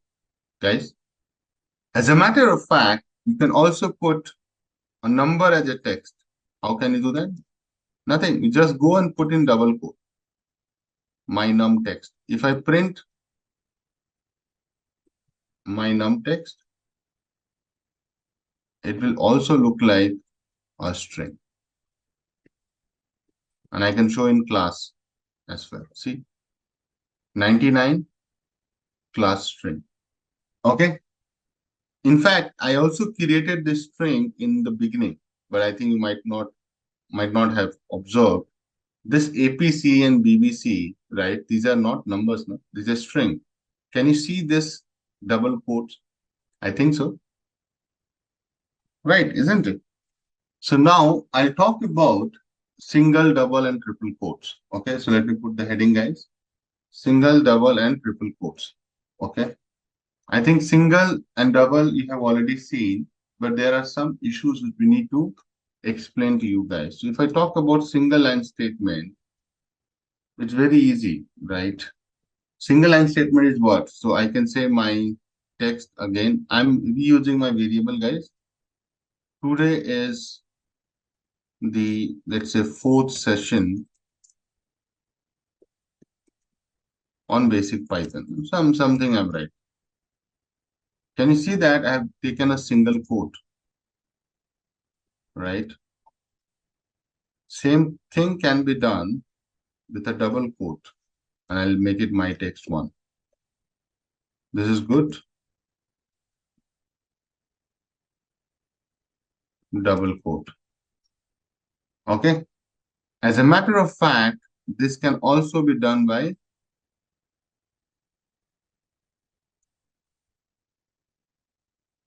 triple single quote. This is known as, guys, triple single quote. Can you see that?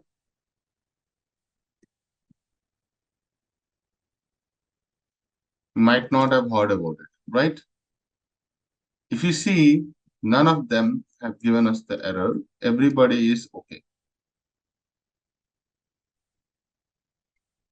Generally in the interview, they ask that why do we need single, triple quote?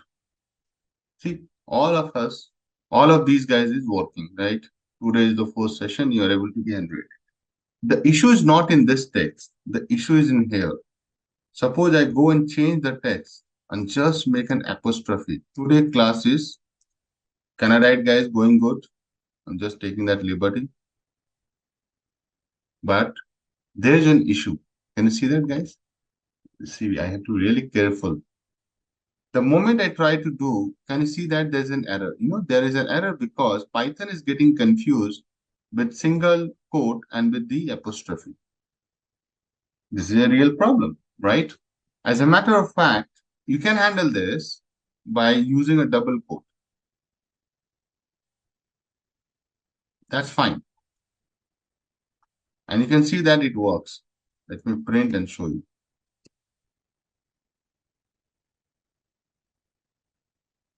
Right? Today's class is going good. You can still see that apostrophe S. But there can be an issue in some other text, right? Where you are going to say that today class is going within double quote, you are writing great. Okay. So whenever you have double quote within double quote, you're still facing issue, right? You can see that, right? So in all these cases, you have to handle it with the concept of scaping behavior. So there's a concept called scaping behaviors. So what does it do? It says that wherever you see there is a character you want to scape, you will just put a backward slash. So now this double quote, you don't want it to confuse it, and then it will work. And you will see the double quote is coming. See, guys, are you getting or not? So guys, in Python, skipping mechanism is, to include special characters. It's not only for the double quotes or single quotes, it's for different special character as well. You can always use skipping behavior, right? By using a backward slash, right? Or backslash. Sometime you will be seeing me in Pandas using this R as a raw string, new line as a, followed by a new line character. So all those things are known as, different way of handling it. Skip character, I've just talked about it, right? I think this is what I would like to bold it because this is what I'm going to use as of now. But the others you can just keep in your back pocket and forget about it. I'll talk about it. Skip character is something we are going to discuss here. Okay. Now this is fine. This is fine. Sometimes people write multi-line statement. Can you see that? This is a multi-line statement. If I don't give this backslash, let me show you. If I don't give this backslash and then try to do, it will not print, right? It will not print it. Can you see that? It is taking very differently. So what it has done, it has just shown you the last line. Can you see that? Or as an output. Everybody observe this, right? But if you take this and give it a backslash, then it understand that, oh, there is a new line coming, right? And then if you see, it prints it, combining it. Can you see that? Although it's First of all, I'm telling this because I am supposed to tell you all those, but we don't really need this much of these things here, because see, our data science, we're not going to do text analytics much, right? So I don't want to spend a lot of time, you know, on these data types, string or some other data. They're not very important, but I thought I should tell you this. New line, I think I should you can tell you not right away, because you might be thinking, what is new line? New line is very simple. Suppose I am writing hello world, right? I can write.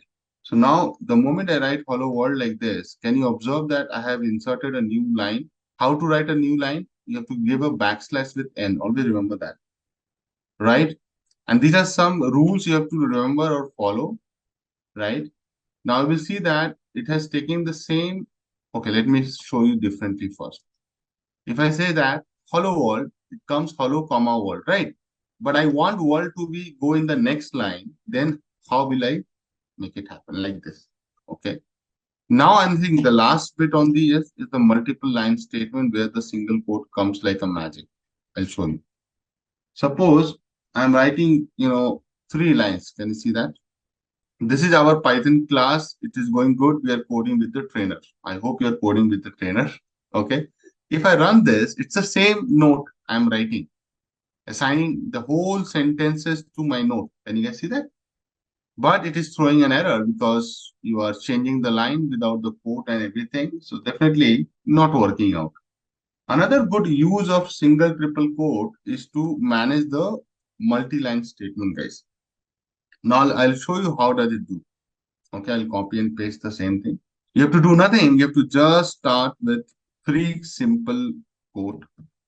Generally, when you're doing single quote or double quote and when you are in multi-line statements, right, it doesn't work. But if you do it with the help of single triple quote, you can manage multi-line statement like a boss. Let me show you that. And you'll be happy to see. Can you see that, guys? Although it is not a very flawless output. Can you see that? Python understand that you are writing in 3 lines, 3 stanzas. That's why it has introduced a new line to tell you later that it was in new line. Are you getting my point? Okay. Now I'll say couple of things, guys. I say my list. I want to compare something. My list, I say names of the students. So I'll say Rashmi. I say Shilpa, Shiva, right? And I'll say my text. So I'll say Rashmi, comma, Shilpa, comma, Shiva. Are we good, guys? I've created 2 data types, guys, if you're able to observe. One is list, one is string. Can you see that? See, within that list also we have a string. So don't get confused. But this is string data type. Now, if I find length of my list, what do you expect the output will be? It will be 3 because there are 3 names in the list, 3 elements in the list, right? 3 names in the list. That's why you see 3. Correct. But if I find length of my text, what do you guys expect there? 1. No, 20. So what it has done, it has counted the character, including the comma and spaces and everything, and then it's giving you.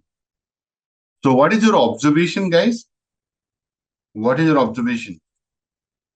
Observation is that same length function is returning 2 different types of output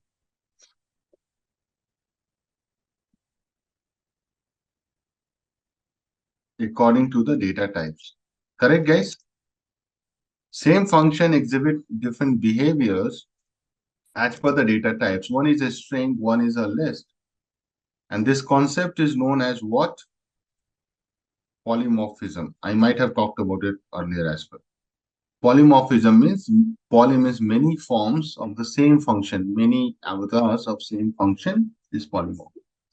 So I can take an example that at a woman, as a woman is like they take care of homes. Guys can also come here and say, yeah, we also take care of home, but that's bullshit. You guys don't care. I'm being including me.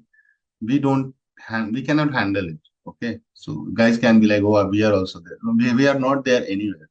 Okay, so we can't do that. Our polymorphism is unimorphism. Okay, job is job, job is job. So women play a lot of characters, taking care of home, family. If they are working, they are going to be a 9 to 5 jobs or 9 to 9, I don't know.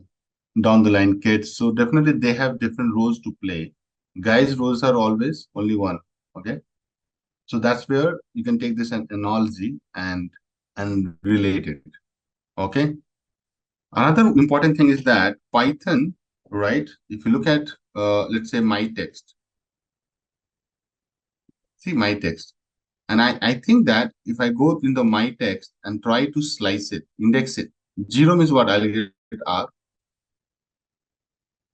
If I say 0 till 10 and I want to do 2 to alternate, so you will get that R, S, M. Can you see that? It is working, guys. So you are getting alternate characters, right? Good. Let's say if you say that, oh no, I want to replace R with, so R's position with something else. Let's say I want to say I want to do APC. Then it will throw an error. And the reason lies in the concept that Python strings are immutable. Can you see that, guys? They cannot modify it. You have written the text, you have written in stone. You cannot change it. Are you feeling it, guys? Easy, right?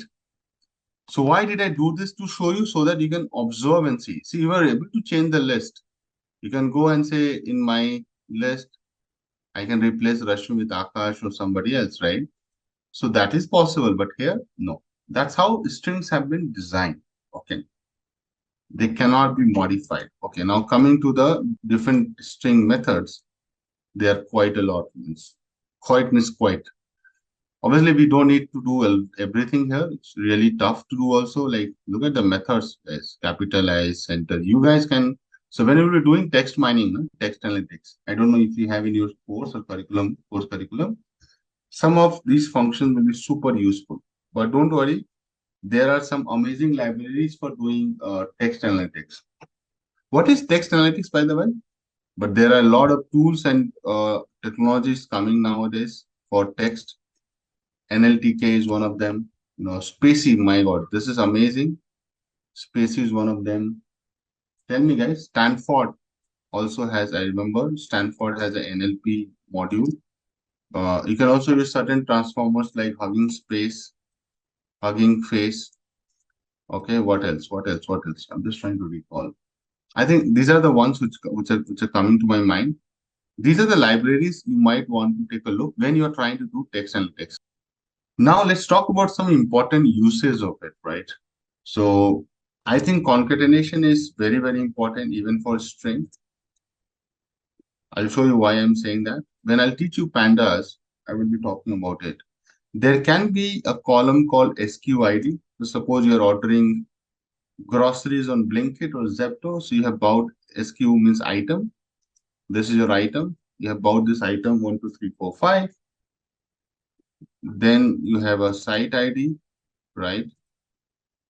And that is, let's say, so suppose site is like a location. Suppose by the way, I live in Electronic City in Bangalore. So, you can say that my location is Electronic City. So the item will not come from, other part of the Bangalore, right? Suppose I ordered groceries, right? It will come from the nearby location. That's the location. And then can be the customer ID, which I also call cust ID. So this will be like Akash 007. Okay. This is the customer name. Are you getting, guys?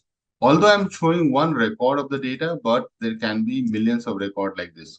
Are you feeling it, guys? And sometimes to create a primary key, to create a custom primary key, we need to combine columns. Hello? Right?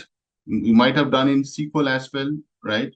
In SQL, you don't combine, you don't concatenate, you just give the name of the columns, right? But in Pandas or somewhere else, you have to do that. So what you have to do, you have to take SQID, then you will say plus, double quote, and then you'll put a hyphen, then you'll put another plus, and you will say site ID. Can you see that? Then you again do the same. You're concatenating with a hyphen. Look at this, right? This is known as concatenation. Later on in Pandas, you'll be seeing something like this. So you have SKU ID, you have a site ID, you have a customer ID, and then you are creating a key as a last column. And then this key will look like what we have done. In Pandas, syntax will be a bit different, guys. Just to give you a teaser of it, this is how a Pandas syntax looks like for the same stuff. So you can see, right? I'm not going to code because I don't have a DF means data frame. Primary key, SQID, concatenation with site ID with the customer ID. Later on, when I'll teach you Panda, I will do like in sleep. Don't worry. Now, there are a few more behavior string which string takes very differently. For example, if you do x equal to 10, and then if you do x into 5, what will be the output, guys? Come on. X equal to 10, x into 5. It will be 50. If I say x equal to APC, and then I do the same, what do you think? It will be APC 5 times. Not error, it will repeat. So string has a different behavior altogether. Can you see that? Now, definitely there are a lot of string functions. I'll show you some of them. Let me put here. Must know string functions, right? I believe upper and lower is something you should know because that's very easy, right? Upper, lower, and title. Okay, as some of the guys can already sense what I'm going to talk about. Uppercase, lowercase. Yeah. So suppose I take my string and I give a very different, right? Okay. If I do this, definitely this is not the right format. Okay. So I need to go into, come on, where is my string? Yeah. And I want to make it all caps. I'll do this upper, all caps. Right, guys? See, I can make all small. That will be lower. And I can also make a title. Title is like all proper. It's known as proper. Guys, I hope you're also coding like me. Copy, paste, copy, paste. Don't type like every time. Now this is like a proper format. Clear? This is easy. Upper, lower, title. That's it. Title is like your, right name. You always start with the first letter capital, then rest small, like that. Okay, very good. Now, guys, I'll move on to the split function of string. The split is, I always have felt that split is similar to text to column. Those who have used Excel, they know it. It is text to column using a delimiter. So remember, we had a primary key. Where is our primary key? Let's call this as primary key, guys. Primary key. As the name suggests, split means you have to split. This is your primary key. I want to split this key into 3 different columns. Possible? Opposite of it, right? So what I can do, I can say that I'll take this primary key and I want to split it basis the hyphen. See, are you getting now? You're getting a list of having 3 different data points can become your 3 different columns. So what you did, you use Python split function to split it into list of string. Can you see that? Okay, done.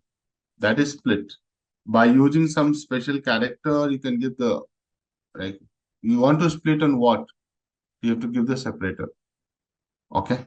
Maximum split, I have to tell you. So let's say maximum split is till how long you want to split. Sometimes people don't want to split, right? People don't want to split, let's say after this. I just want to split these 2 guys. So you can go and say that maximum split only 2, right? Sorry, my bad. 1. So now you can see that what it has done, it has only splitted you this SQ1, 2, 3, 4, 5. And the other guy is still a combined one. Can you see that? Because you are controlling the split here. You don't want to go beyond after 1 split. You are stopping here, right? Max split 1 is what? You just want to split once, right? But if you don't want to control it, you don't give as a syntax, right? You just ignore it. Makes sense? Now, it will split it SQ, then here, right? Can you see that? It's working. Good. Now I'll talk about the new function called split. Strip is very important. Suppose I give you a text called greetings and it has a lot of spaces, right? So something like this. It's a weird.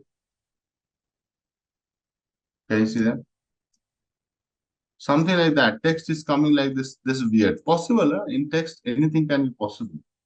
Now, definitely, this is not cool, right, guys? Does it look presentable? I don't think so. How we can fix it? Are we going to do and put, enter, enter, enter? No, let's not do like, let's not do like this. There's a function called strip, which is used to trim the white spaces. Can you see that? It removes the leading and trailing. It removes the leading. Leading is this space and trailing is this space. Leading and trailing spaces. Only the leading and trailing. Don't get confused. Left and right. Okay. So now you can use greetings and you can say dot strip and you're done. Okay. Now the question comes, how can I remove the middle spaces as well? Then for that, you have to go to the text analytics, right? Because you have to do some other functions as well. So one is stripping. Stripping gives you till here, right? So this definitely does not do anything for the middle spaces. So then there is a function called join. Join. So now for the same one, greetings. What does join do for you? Let me write one liner first. To join the words back together with a single space between them. And you can actually join anything. So for example, if I say join, right, something like this, and then I say dot join, right, you can put anything here with a single space or any other characters between them. You understand? It's not only has to be single space, if I recall correctly, or any other characters, or you can write any other operators. Okay. And sorry, why I'm saying operator, any other string separator. It can be a tab, it can be a colon, comma, all those things, right?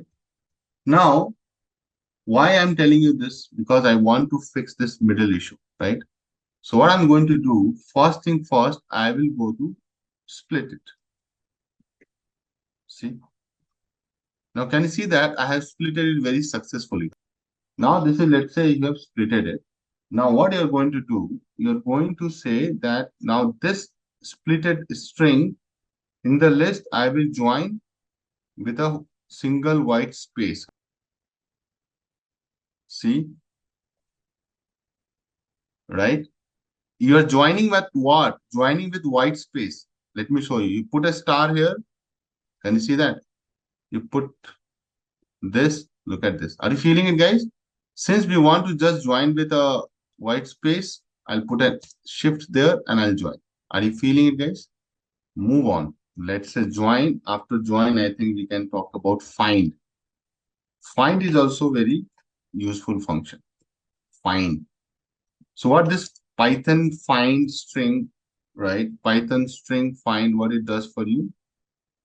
It finds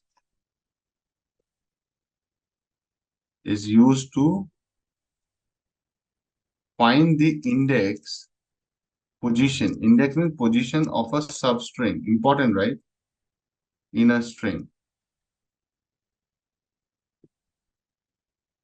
Okay. Maybe I can say a sentence. And guys, you don't need to type. I'm saving some time by copying, pasting few of the things. Right? Now, suppose I want to find that, where is my word all is coming? Or maybe I want to find where I've written guys, right?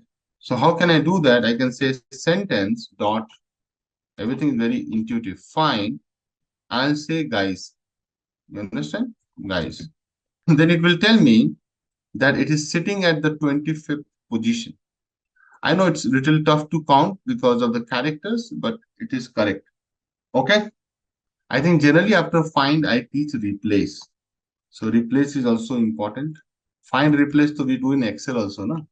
So let's say we want to say that Python string replace function. Now, not only I'm going to find, I am also going to replace is used to create a new string by replacing some parts of the another string, right? Let's take the same thing. Suppose I say hello, the same sentence, and I want to replace dot replace. You need to first give the string, guys, and I want to replace it with what? How are you guys doing? How are you all doing today, right? Can I say that?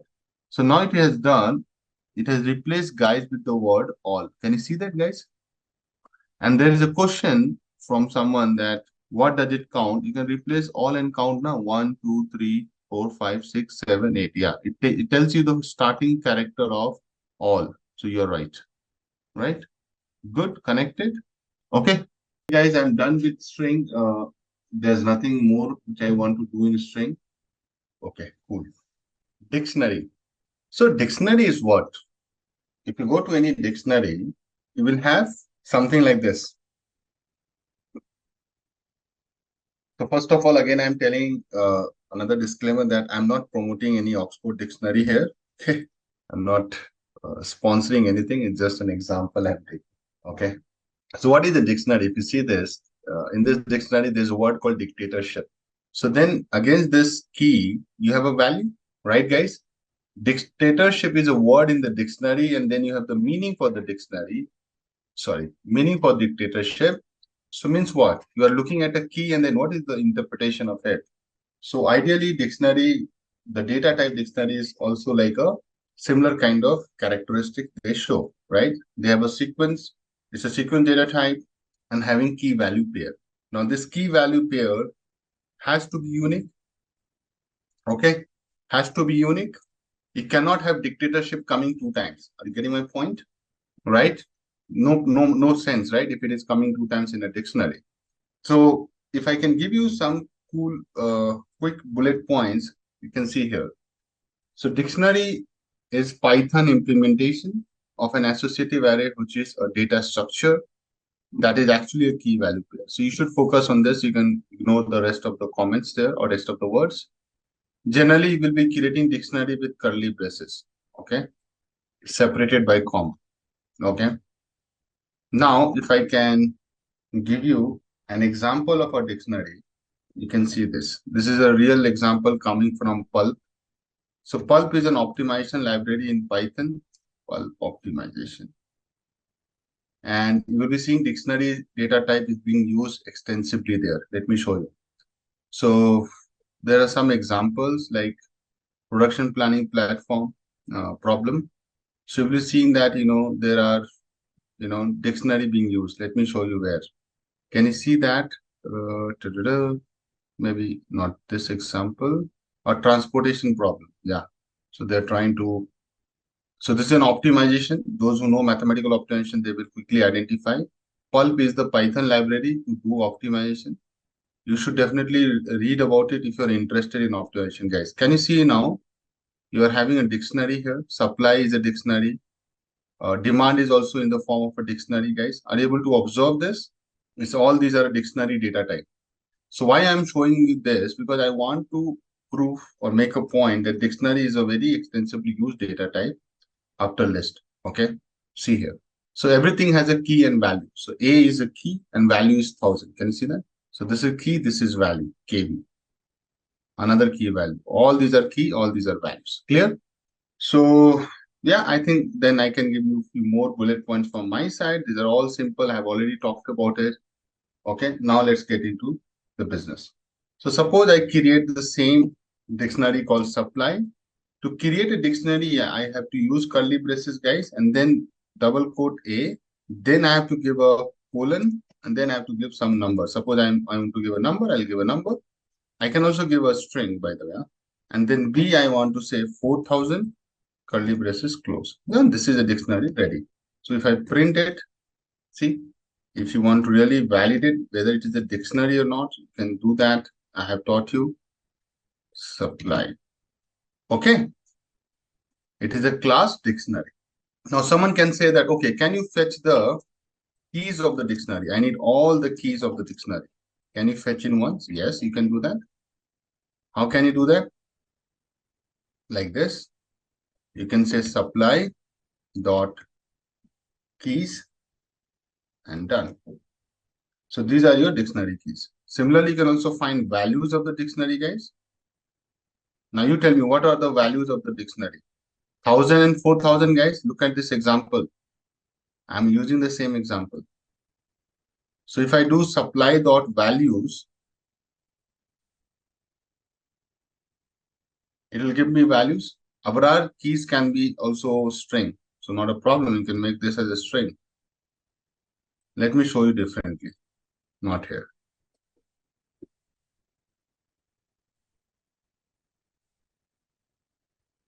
I'm taking a very weird example.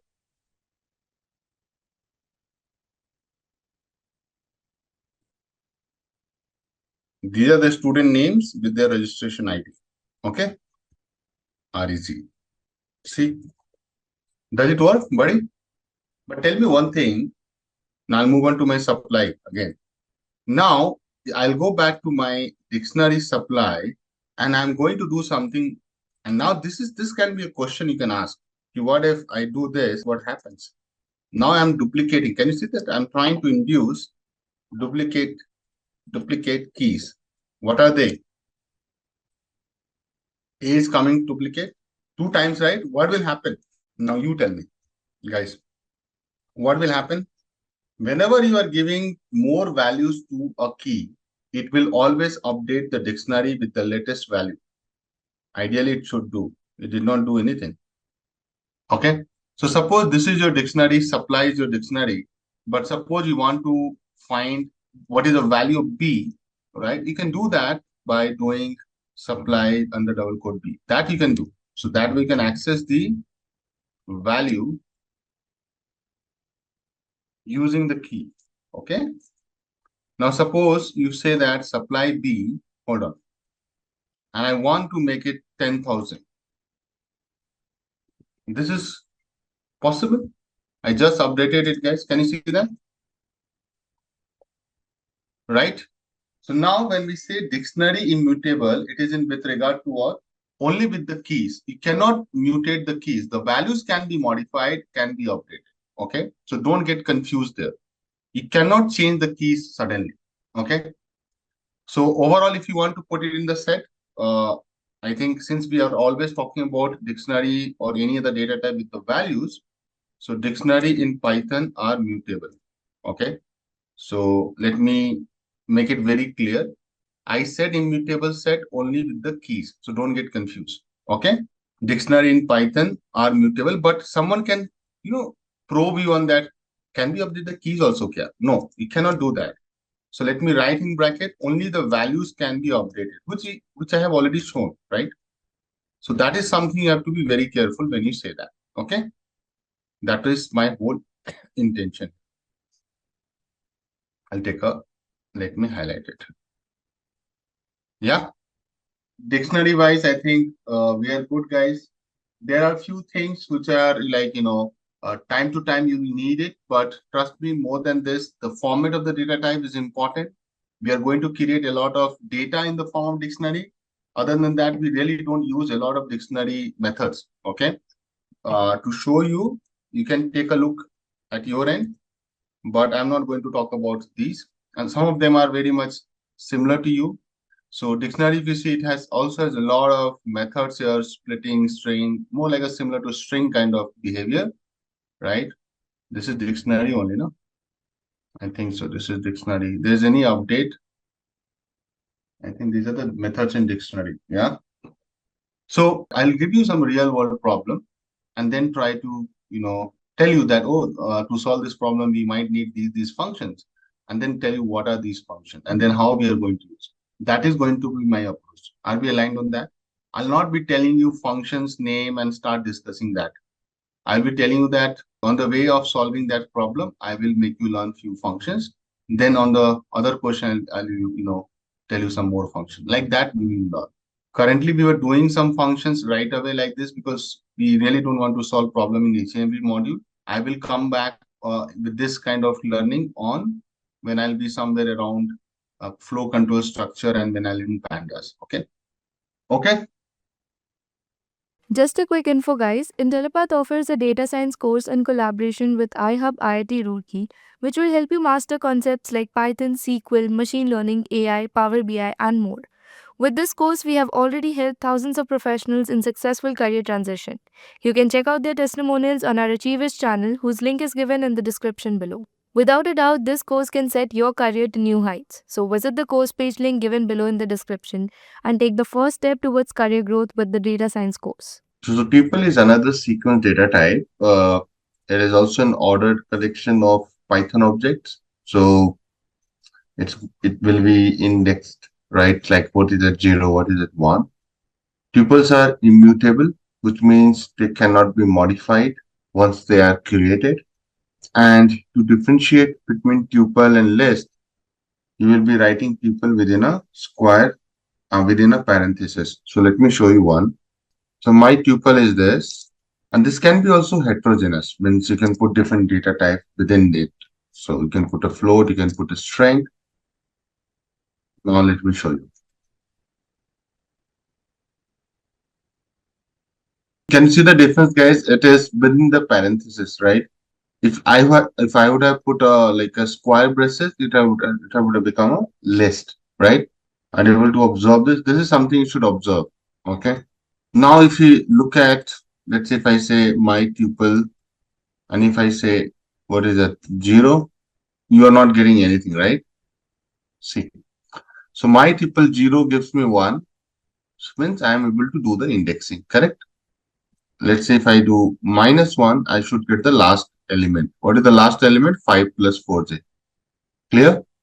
So definitely when you are able to do this, it means what? It is an ordered collection of elements or objects, right?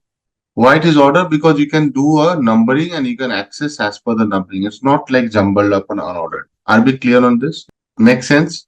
Now, when we are saying tuples are immutable, so basically we are saying that, can I go to position number 1 and change it to BBC, right? Can you see? It doesn't work like this, right? You might think that, will it work with the parenthesis? Why don't you try that? It will not. So that's the point, right? Means it is immutable. Okay. It cannot be modified. Okay. It is an ordered collection of objects. Now, generally people ask me that tuple is something I have not seen much. Why do we need tuple? So, tuple is really very helpful. And when I'll teach you for loop, I will be doing this. That in a for loop, tuple can be used to iterate over multiple elements simultaneously, right? So you can run a for loop over multiple elements simultaneously with the help of tuple. But this is just a statement. You won't understand much because you're not going to see an example which helps you understand. So for the time being, this just take it as like with the on the merit, right? That when I say that it is like this, you just say that okay, we'll wait for the for loop and then. So don't dwell too much on this statement now, but on the for loop, someone should remind me that okay, I have to illustrate this, that how tuple can be used in a for loop. That's my point. Make sense? Now there's a comment from Sai. Can tuple have duplicate items? Right? So Sai, this is something you could quickly you can also see, right? So you go there and you can put another APC and see that does it take it? Simple. I think it should take. So it can contain duplicate items. Are we clear? I'm telling you, it's more or less similar to list. The only difference is that lists are generated using a square bracket and tuples are generated by parenthesis. Okay. Now tuple does have some function. I see tuple have, to be honest, tuple has very limited application, very limited function we should know about tuple. Maybe I can say that count is something you can just go through, but we don't need to go and do quite a lot of things there. So count, what count does for us? Count gives the count of the specified element, and index gives the index of the specified element, right? Let me show you. Suppose I say my tuple and I say APC, who will do dot count. Can you see that it has quickly counted that APC has come how many times? 2 times. And then if I say what is the index of APC, it will give the index of the first one, which is a general problem, right? We have been seeing this. Okay, so I think, trust me, this is all on the tuple. Now move on to the set. There's nothing much to talk about it. Sets, right? So set data type is something which you have already seen in your school days, I think class 11. So set is an unordered collection of data types or objects or elements in Python. It contains no duplicate elements. It should not have any duplicate elements. And it is mutable, iterable. Okay, let me show you. So these are the pointers you can read, you can go through, but let me create a set for. So let me create a set. So suppose I say set1 equal to, now the good news is that you can also create set using curly braces. So you can put the same things. You can put APC 7.2. It can also have, as a matter of fact, heterogeneous behavior. See. Now if you observe, I started with one APC or something like that, right? But the way set has picked it up, it has done them some kind of sorting. All the complex number, right, on the top, the string will go last. It's something which I don't know there's logic to it or not, but definitely it's not ordered, right? No, I did not put any duplicates there. Duplicates is something now I'll show you. So now if I put like, APC, or I put number 1, right, or 7.0, I'm just repeating it. And then if I run it, it will take it. But what it will do in the background, it will remove the duplicates. That's correct. So here you can write, this is after removing duplicates. Make sense? Now it is unordered, means can I go and say that set 1, 0 value is what? You cannot do that. Set 1, if you look at set 1, 0, are you able to iterate it? Can you index it? No. Now let's create an empty set. And then what people do, even trainers do this mistake. They will say my set equal to curly braces, right? But if I show you print type of it, my set, it will become a dictionary. So that's the catch here. If you try to create an empty set by using curly braces, always remember that curly braces is for dictionary. Okay, you have to understand that. So let me write that precedence is for dictionary, right? It is not set for set. Although you can create set by using curly braces, that's fine. But you should know that curly braces is reserved for dictionary. Let me write. Square braces is list and parenthesis is tuple. Are we clear on this, guys? This is what we have learned, right? This is what we have learned so far. Okay. So then definitely this is not correct. This is not correct way to create an empty set. But how will you create an empty set then? So for that, you can use, again, I'll try my set equal to set. This is it. So the function is set. Now this is an empty set. See, empty set. And even if you do print type of my underscore set is class set. Okay, so let me, I was looking out for you. Who joined late today? Let me be, yeah, moving on, 1357. These are the numbers which I have created in set. See, class is set. So I put together, 4 numbers. Now let's say I want to add a number to it. So the syntax says that, nums dot add, and I will add 9. So now what will happen? Nums will have a number added to it, 9. Can you see that? So add is for single element. Okay, let me also show you the add an element, one element. Okay, and if you have already that element, it will not make any impact because it doesn't contain duplicates, right? Then alternatively we have update. So update is for, let's say, suppose you have another list of number. So I was saying that update is for a, like, suppose you have a number list, right? And I want to add more number, right? Means I want to add 11, I want to add 13, 15, 17, 19. This is a list. And I want to update my set by using this list. I can just do this. See, now my number has, the whole list is getting merged with it. Can you see that? Can I also do the same? Suppose I go there and I say nums.add and I'll put list there. Maybe I'll put 100 and 200, something like that. The moment I do that, it says that, you can unhashable type. Means you cannot actually pull a list into it and get it there. Can you see that, guys? Difference between add and update. Add adds one element, update updates more than one. Simple. Okay, now we have done that. Let's try to also remove some of the guys. So suppose I want to remove an element from this set. Okay, I want to delete it. More like this. So there is a function called discard. So what discard does for you guys, it removes a specified element from a set if there is no such element present in the set. Discard does nothing and does not raise an error. This is really not good that it doesn't give you any error. Raise an error. Let me show you. You have to just follow the code. You can later copy paste from the my notebook, or you can keep my note. So this is my number, guys. I want to remove the number 19, right? I want to remove the number 19. How can I do that? I think I can use this nums.discard. Okay. And I want to remove the number 19. I'll just go and say that number itself. Look at the syntax.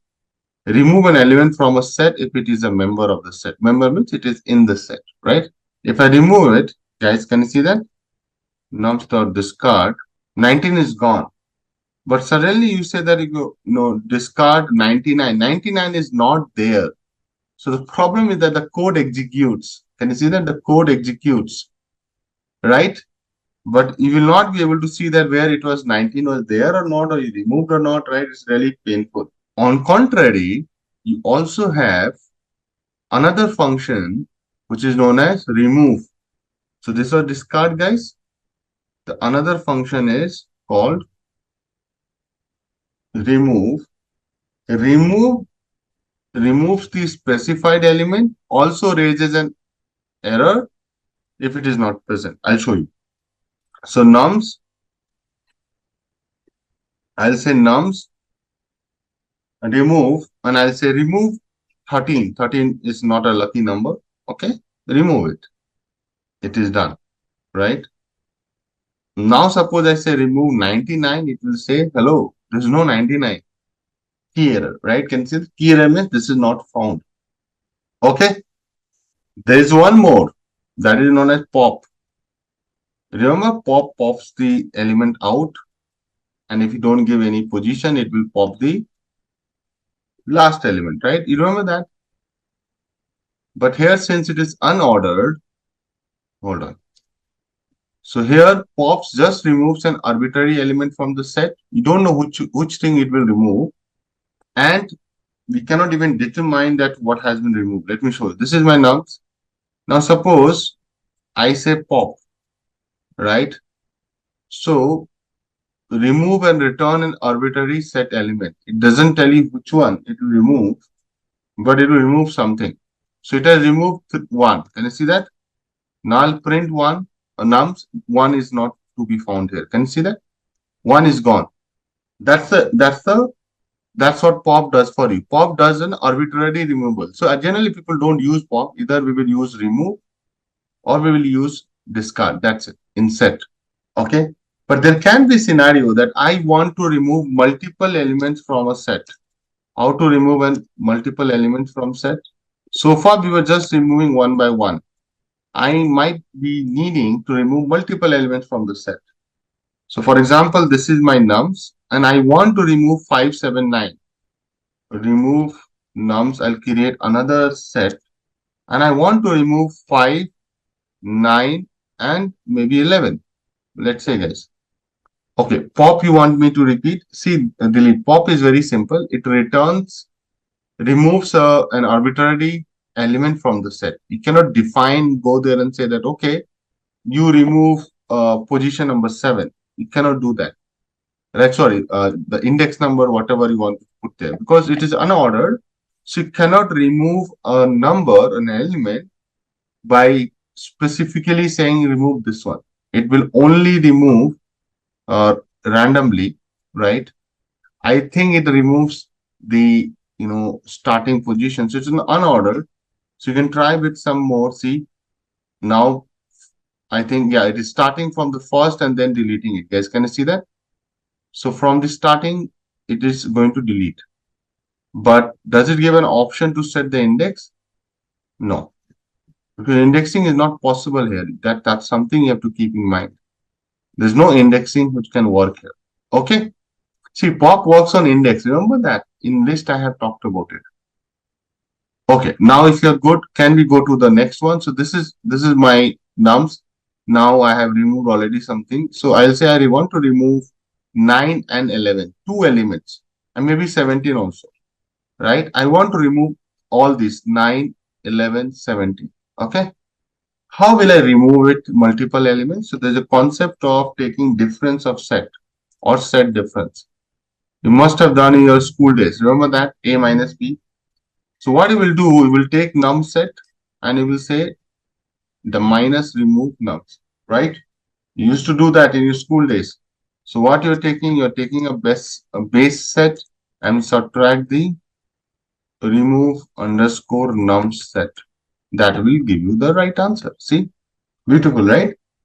So you're able to get the difference, means you will get the 7 and 15. Now, I'll go to the last topic on this, union, intersection, difference is already I have talked about, and equality.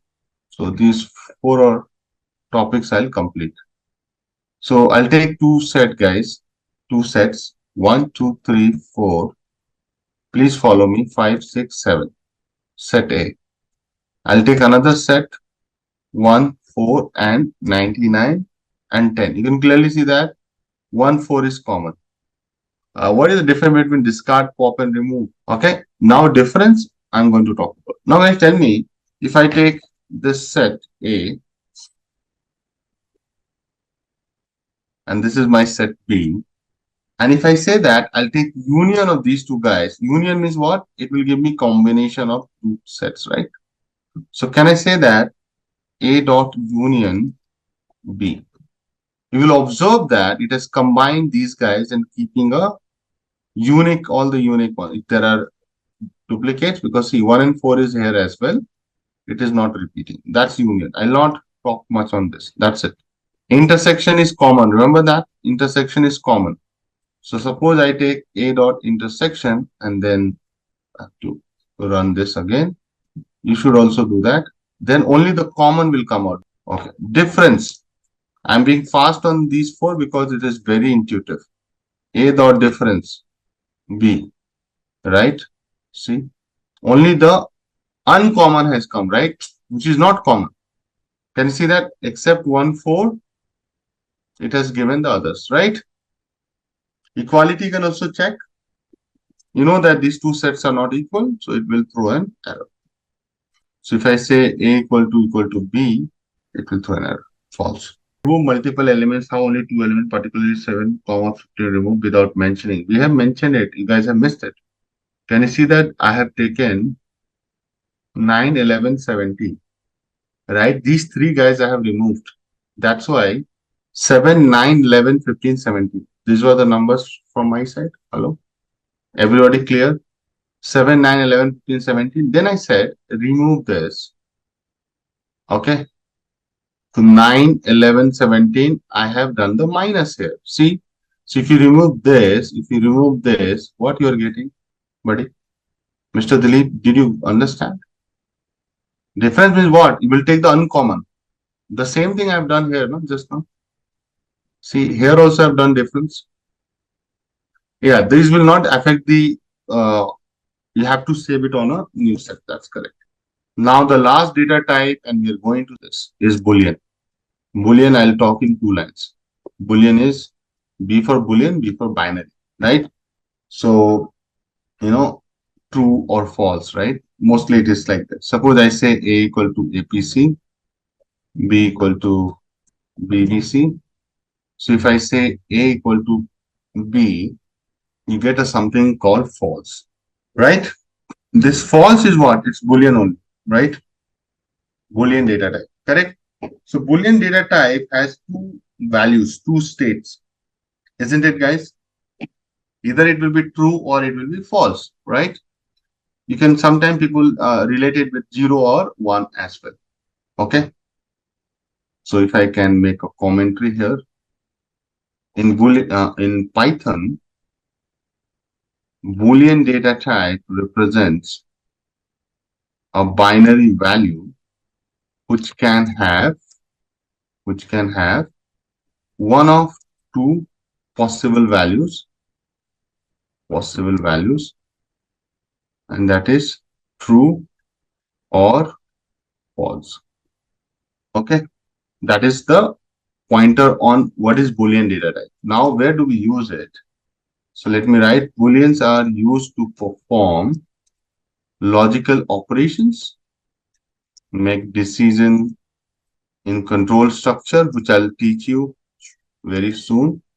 If else, for loop and all that, and evaluate the truth or falsity, truth or false of expressions, right? Just like we have checked one, right? That whether A is equal to B or not, it says false. Okay. Are we clear on this, guys? I've given a very simple 2 pointers. And it's not like that, oh, you have to always do A equal to B. You can also do, right, is it like 5 is greater than 3? Yes, true. All those kind of logical operation you can also run. Conditional you can run. So this is what comparison, right? Operators I'm going to talk to you after the break. Comparison operators, right? Okay. You can also think like logical operators. You can say that, true, false.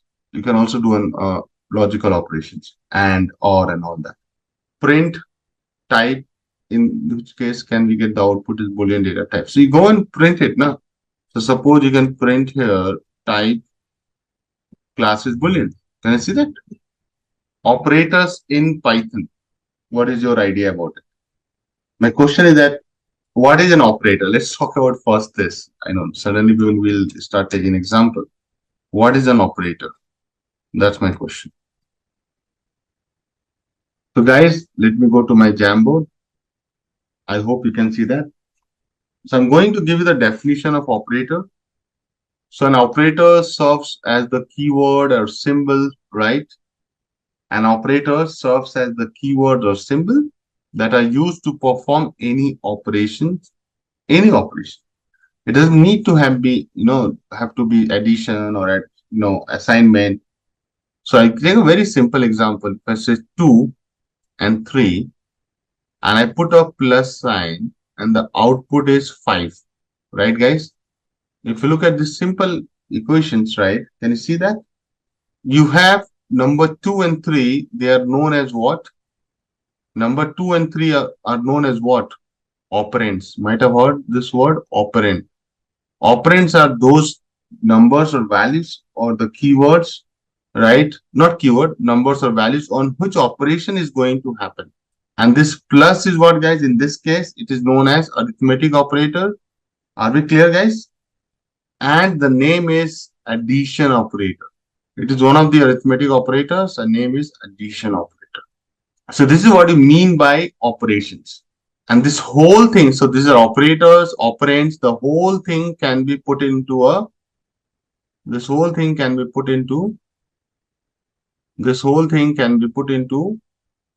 box, and this can be written as operation. You have done some operation. Make sense, guys? Now, there are different types of operator we are going to study. What are they? Number one, arithmetic operator. Number two, logical operator. Number three, comparison operator. Number four, assignment operator. Number five, membership operator. It's a big list, guys. Number six, bitwise operator, not binary. You can say binary, but it is bitwise operator. And the last one, identity operator. Some of the guys you have already seen, but we'll see one by one, everybody. Okay. So this is the list of operator, guys, which we are going to talk about. Perfect. Number one, at least I think we can do arithmetic operators. Should be very fast. Arithmetic operators. As the name suggests, you will do some arithmetic operations like multiplication, addition, subtraction, division, right? You have been doing it for the longest time, right? The moment you started, you got born, people started telling 1, 2, 3, right? So arithmetic operator is something a kid start with, right? Plus, minus, multiplication. These are the symbols, guys, we have to use. Hello? In that, I think most of the guys must be knowing this. What is an addition? What is a subtraction, multiplication, division? Let's talk about exponent. Exponent is also known as power. So like 2 into 2, 2 into 2 is 4. But if I do 2 into 2 into 2 means what? Bad example you've taken, Akash. I'll try again. If I write 3 into 2, it is what? 6. But if I write 3 into 2, it is what? 9. Now you understand? So exponentiation means power, right? Clear? Floor division. This is something people don't understand. What is it? So I'll teach separately. Modulus is remainder. So suppose you divide 7 by 2. What is the remainder, guys? So modulus is as good as saying remainder. Are we clear? Now, guys, let's talk about two-way decisions, right? So if you focus here, two-way decision is going to be with if-else. And if you focus here, guys, you will see that this is what I'm talking about. Suppose you are standing here. Suppose you are standing here and you have to decide whether you want to go this side or whether you want to go that side. And that will depend on the, criteria. That criteria outcome will decide whether you want to go left or you want to go right. Okay. So let's get into the syntax. Suppose I'll keep it very simple. Suppose you take an input X, okay, and there you say enter an integer. So this is your user input, guys. Code with me. And now we are saying that if X is less than 100, print it is less than 100. Okay. And now you have that option of else. If it is less than 100, you print less than 100. If it is not, you'll write it is greater than or equal to 100. Can I say that, guys? And once you are done, you can say print done. Right? I think given the situation we are in these days, right? Given the situation we are in, Kohli missing the century, right? In the last match, definitely 100 is being talked about. So if you look at this, suppose he scored, I think 95, right? So you can definitely run this and say that, oh, he missed the century, right? Something like that, right? Less than 100. Perfect. So this is very simple. There's no rocket science and don't want to also confuse it, right? I want to keep it simple. Nested if else is this one. Okay. Now, if you come back to the second thing, which I am trying to say, nested if else statement. Now, why don't you guys try? I'll give you the conditions and see that can you write this? Okay. So you give it a thought and think that, how will you use this nested if-else statement to solve this problem? So what is the condition we are talking about, guys? Check whether the number is greater than 100 or not. Okay. Leverage the above code, means this code, and add nested if-else block. Check if the number is less than 200 or more than equal to 200. Also check if it is more than 200, then it is less than, okay, got it. So the see here idea is, although I've written in a very raw language, what we are trying to do that we're trying to compare the same thing, 100 versus 200, hello, versus 300. And you getting, guys? That's the whole intention. Use user input, leverage the above code, and try to write nested if-else statement.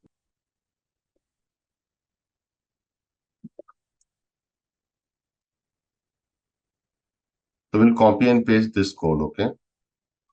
We'll save some time. Now I'll change it to greater than 100. I'll print greater than 100. And within this, I'll write another if-else. If x is less than 200, print less than 200, else print it is greater than or equal to 100, equal to 200, sorry, and else print less than or equal to 100. I think I am not doing 300 here, guys, but now let's see. If I do 102, it shows that greater than 100 and less than 200, which is correct. I think that's exactly Prabha you were also showing, right? I have not gone to 300, but you can add, right? So it will show both the boundaries, right? Now let me try something else. If I say 200, it says that greater than 200, which is also correct, and greater than or equal to 200, which is also correct. Okay, suppose I take 201, it says greater than 100, greater than or equal to 200. Okay, and if I take 99, it will show less than or equal to 100. Sorry, my bad. It should be less than. But I think you can modify it, and I think now you guys are champion. You can do anything. Okay. You can also contain it. You can also do the between condition as well. Okay. So guys, then you can try it out and you can extend it to 300 as well. That's fine. But let me show you that how does this nested if else work. Let me show you because that is important for you to focus. Now suppose I run this, I say 101. Now the moment I say 101, what happens, guys? It goes and check this one, right? It checks that whether it is greater than 100K. If it is greater than 100, it will get inside this. Okay. See, it will print that greater than or equal to 100. If x is less than 200, which is correct, right? So you can see that it has entered this also. So what you can do, you can modify this to say, okay, it is, x is greater than 100, x is, let's say if it is 200, if I want to modify this, I can write a unidirectional greater than equal to 200. So you can say, but no, then this will, it will distort the whole idea. Now, since it has entered the nested if else, guys, can you see that? So you can see it is coming as less than 200. It printed this part of the if, right? Let me show you something else. I'll run again, and then you observe. Suppose I say 202. Now, ideally, so if you see here, what is going to happen? Let's run it through your mind. This it will execute, then it was 202, definitely it will run this part of the block. Hello, yes or no? But it also knows that if x is greater than 100, it will print this, but this part it will not print. It will quickly jump to the else part. So in both the times, it entered the nested if else, but in one, which I have just run, it went ahead and printed the if body, right? Body of the if. And here in this new iteration, I am going to print body of the else, correct? So you will observe that every time either you are going to print this body of the if or you're going to print the body of the else. You guys agree with me? You can never print both of them. This is a fundamental concept. And this is your nested if else. You have another outer if else, which is this one, guys. Can you see that? This is your if else, but it is outer if else. So you can also say that nested if else is more like inner if else. Are you able to see that? What I'll do now, I'll copy this image and put it in a notebook so that you don't miss it. Now let me run that. So 200 submit, see, now it will get into this, it will print greater than or equal to 100. Now did you notice? It will check for this guy. Now you know that 202 is not less than 200. You are very sure that it will not go this part and do it. It will directly jump and print. Let me show you that. See, now it has come directly here and it will print this. Can you see that? Let's move on to the next topic, which is now let's move on to the last bit, which is Python if-elif-else. Now, guys, I'm going to use if-elif statement, right? Where we are saying if-elif-else. Whenever we want to go more than two choices, more than two choices means it can be 3 or 100, you are going to use it, right? So guys, what I'm showing on the screen is writing a program to give the season based on a month. And month number are 1 to 12. Can you see that? If the month is anything from 11, 12, 1, which is November, December, January, we call it winter. 2, 3 spring, 4, 5, 6 is summer, April, May, June. 7, 8 is rainy, July, August. 9, 10 is autumn. And then anything which you give like 13, 14, 200, it should show invalid month. Idea is very simple. You are going to use if, else if, which is we are calling it elif, and last else. That's the syntax. Okay, cool. So what we can do, we can try to do some error handling like I generally do. So although I have not taught you this yet, so I'm using a more like a looping statement. You can see while, and I'm saying that while it is true, more like infinitely, whenever till it is true, I'm going to add my block of the code within it. And I will also use, so why I'm putting my name so that you don't get confused with a lot of answers. Enter the month between 1 to 12, right guys? Come on. And then I'll say if my month is in between 1 to 12 and both equal, see how I'm writing it, guys? See, between 1 to 12, and I'll use break. So this is another transfer statement. Else print invalid month. Please try again. Now this is going to be beautiful. Okay. You will see that. Now if I'm saying if month is equal to 11 or equal to 12 or equal to 1, I'm saying season is winter, right? Else if, now already I have this block, then I'm going to print and I'll use a formatting. I'll say the season for the month. Now we learn a couple of things here, and that is something I want you to read. These are known as format string.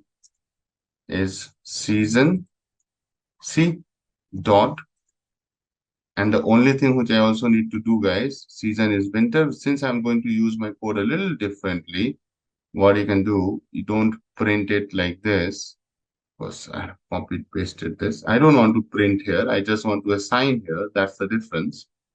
So I'll assign here. Now what I'm going to do, I'm going to run this. let me show you. If I use 10, the season for the month 10 is autumn. Can you see that? It is coming a little nice output, right? See, right? See. Now, suppose you give a different month, then it doesn't just show you that, invalid month. It is still asking. Can you see that? Enter the month. Invalid month, it printed. Please try again. And again, it will keep asking you. This is now you are okay. Suppose you enter 14, then you enter some weird number. It will keep asking. It will not stop.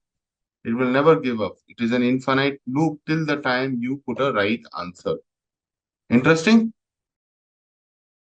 Just a quick info, guys. Intellipaat offers a data science course in collaboration with iHub IIT Roorkee, which will help you master concepts like Python, SQL, machine learning, AI, Power BI, and more.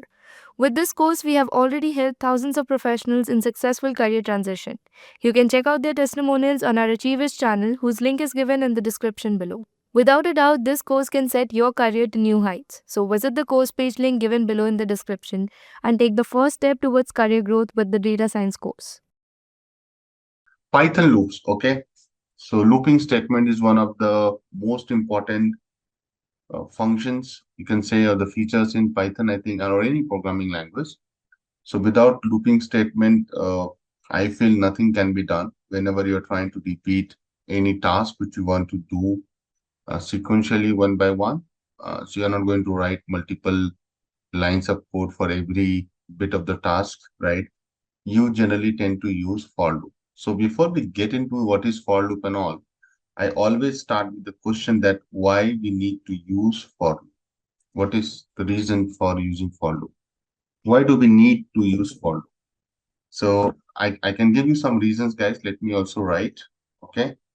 Definitely number one is iterations. And whenever we want to do a definite iteration, definite is for loop, indefinite is while loop. Always know the difference.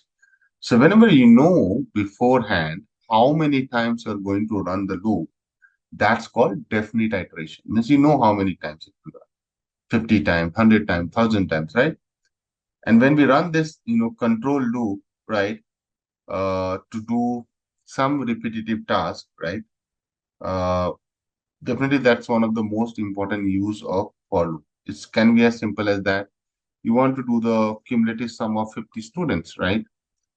Cumulative sum of 50 students' marks. So you will start with student 1, 2, his marks is 80, his marks is 90. So you keep going, right? Like 80 will be the first one, then 90 will add, it will become 170, then you will add 60, it becomes 230. So like that, you're going to repeat and also do some action. So you're not only iterating the marks scored by the students, you're trying to do a cumulative sum so that you can use it somewhere.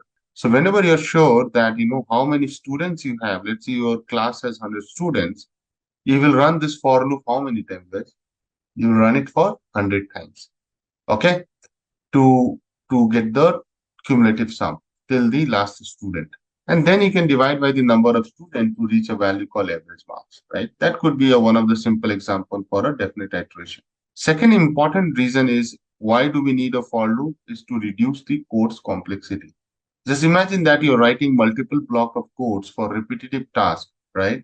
So definitely it doesn't look good, doesn't look a clean code and not also as per the best practices. So to maintain the clean code, right, clean code environment, right, where you don't want to write lengthy code or messy code, right, you will be needing for loop as a more like a tool for you. Whenever you want to run an iteration of repetitive task, you go and use for loop. When you don't know how many times it will run, you will use a while loop, right? So you do things in an efficient and clean manner, right? So let me give these pointers as a notes so that you can read through it. Then I also mentioned few things like, indexing and enumeration.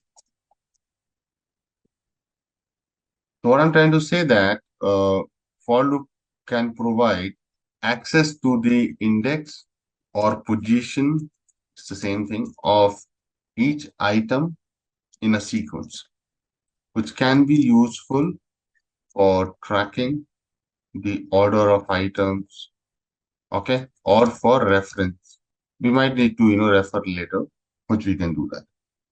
which I feel that is one of the other reasons we should use for loop. One more reason which is coming to my head is that you can also use for loop for searching and matching, right? It's not to do some mathematical computation. Always people think, oh, for loop is only for mathematical computation. It's not correct.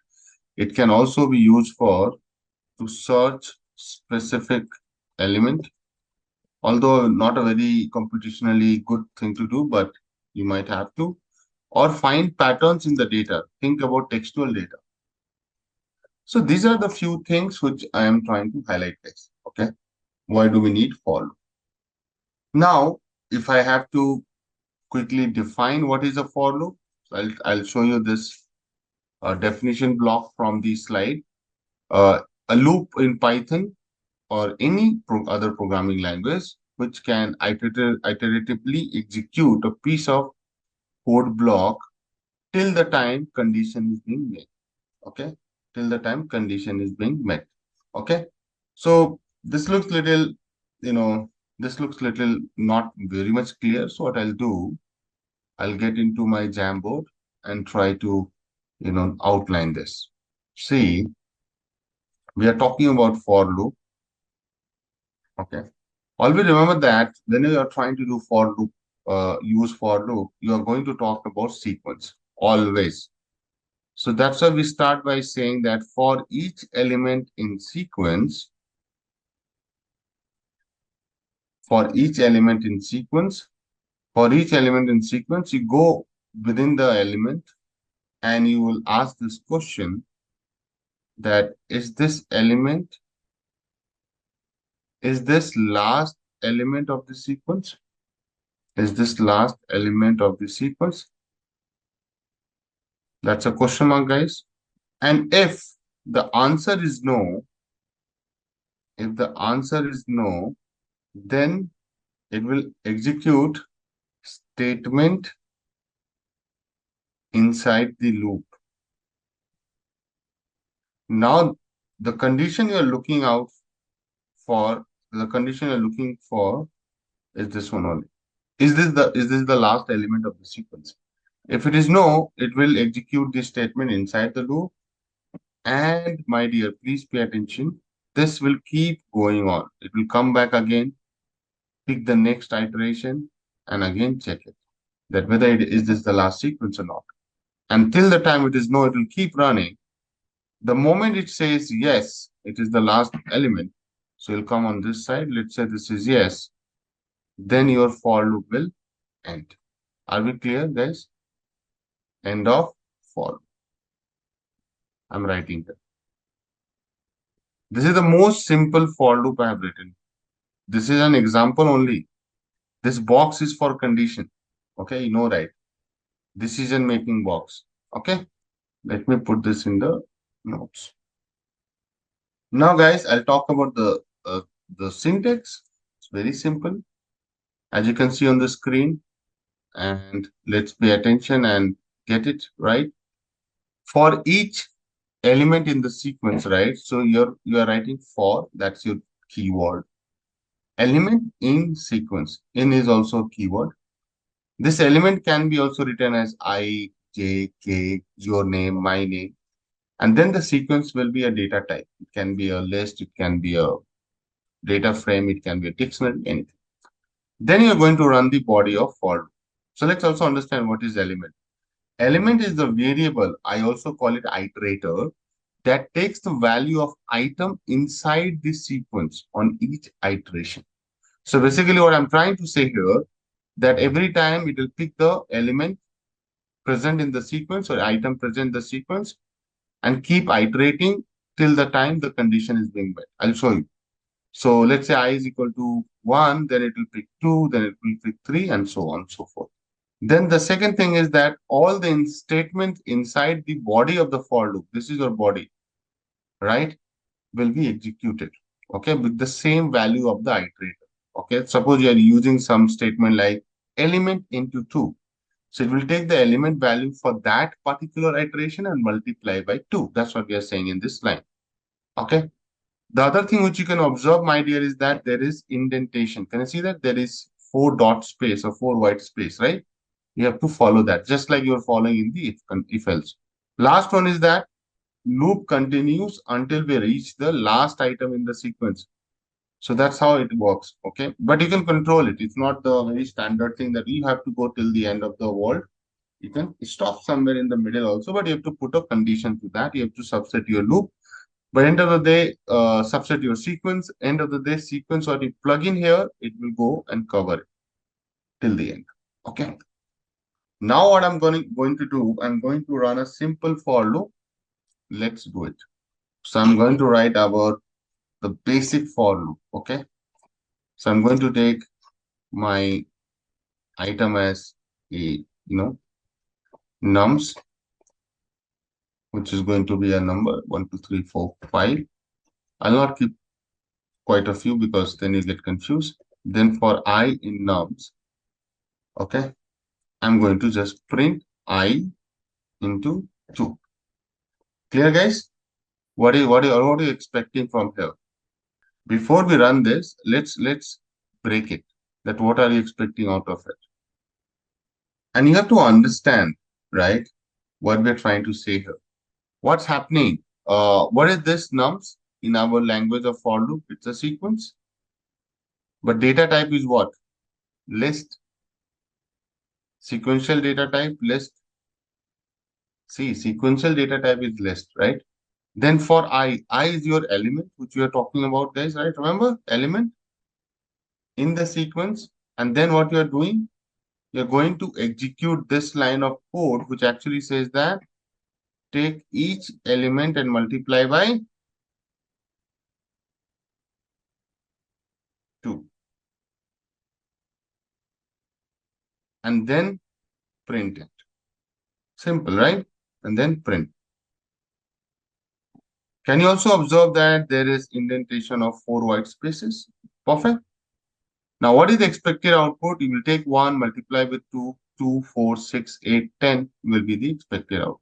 Right, guys? Come on. And if I just run this, you will observe that that is true. Correct, guys? First line of code, what it will do?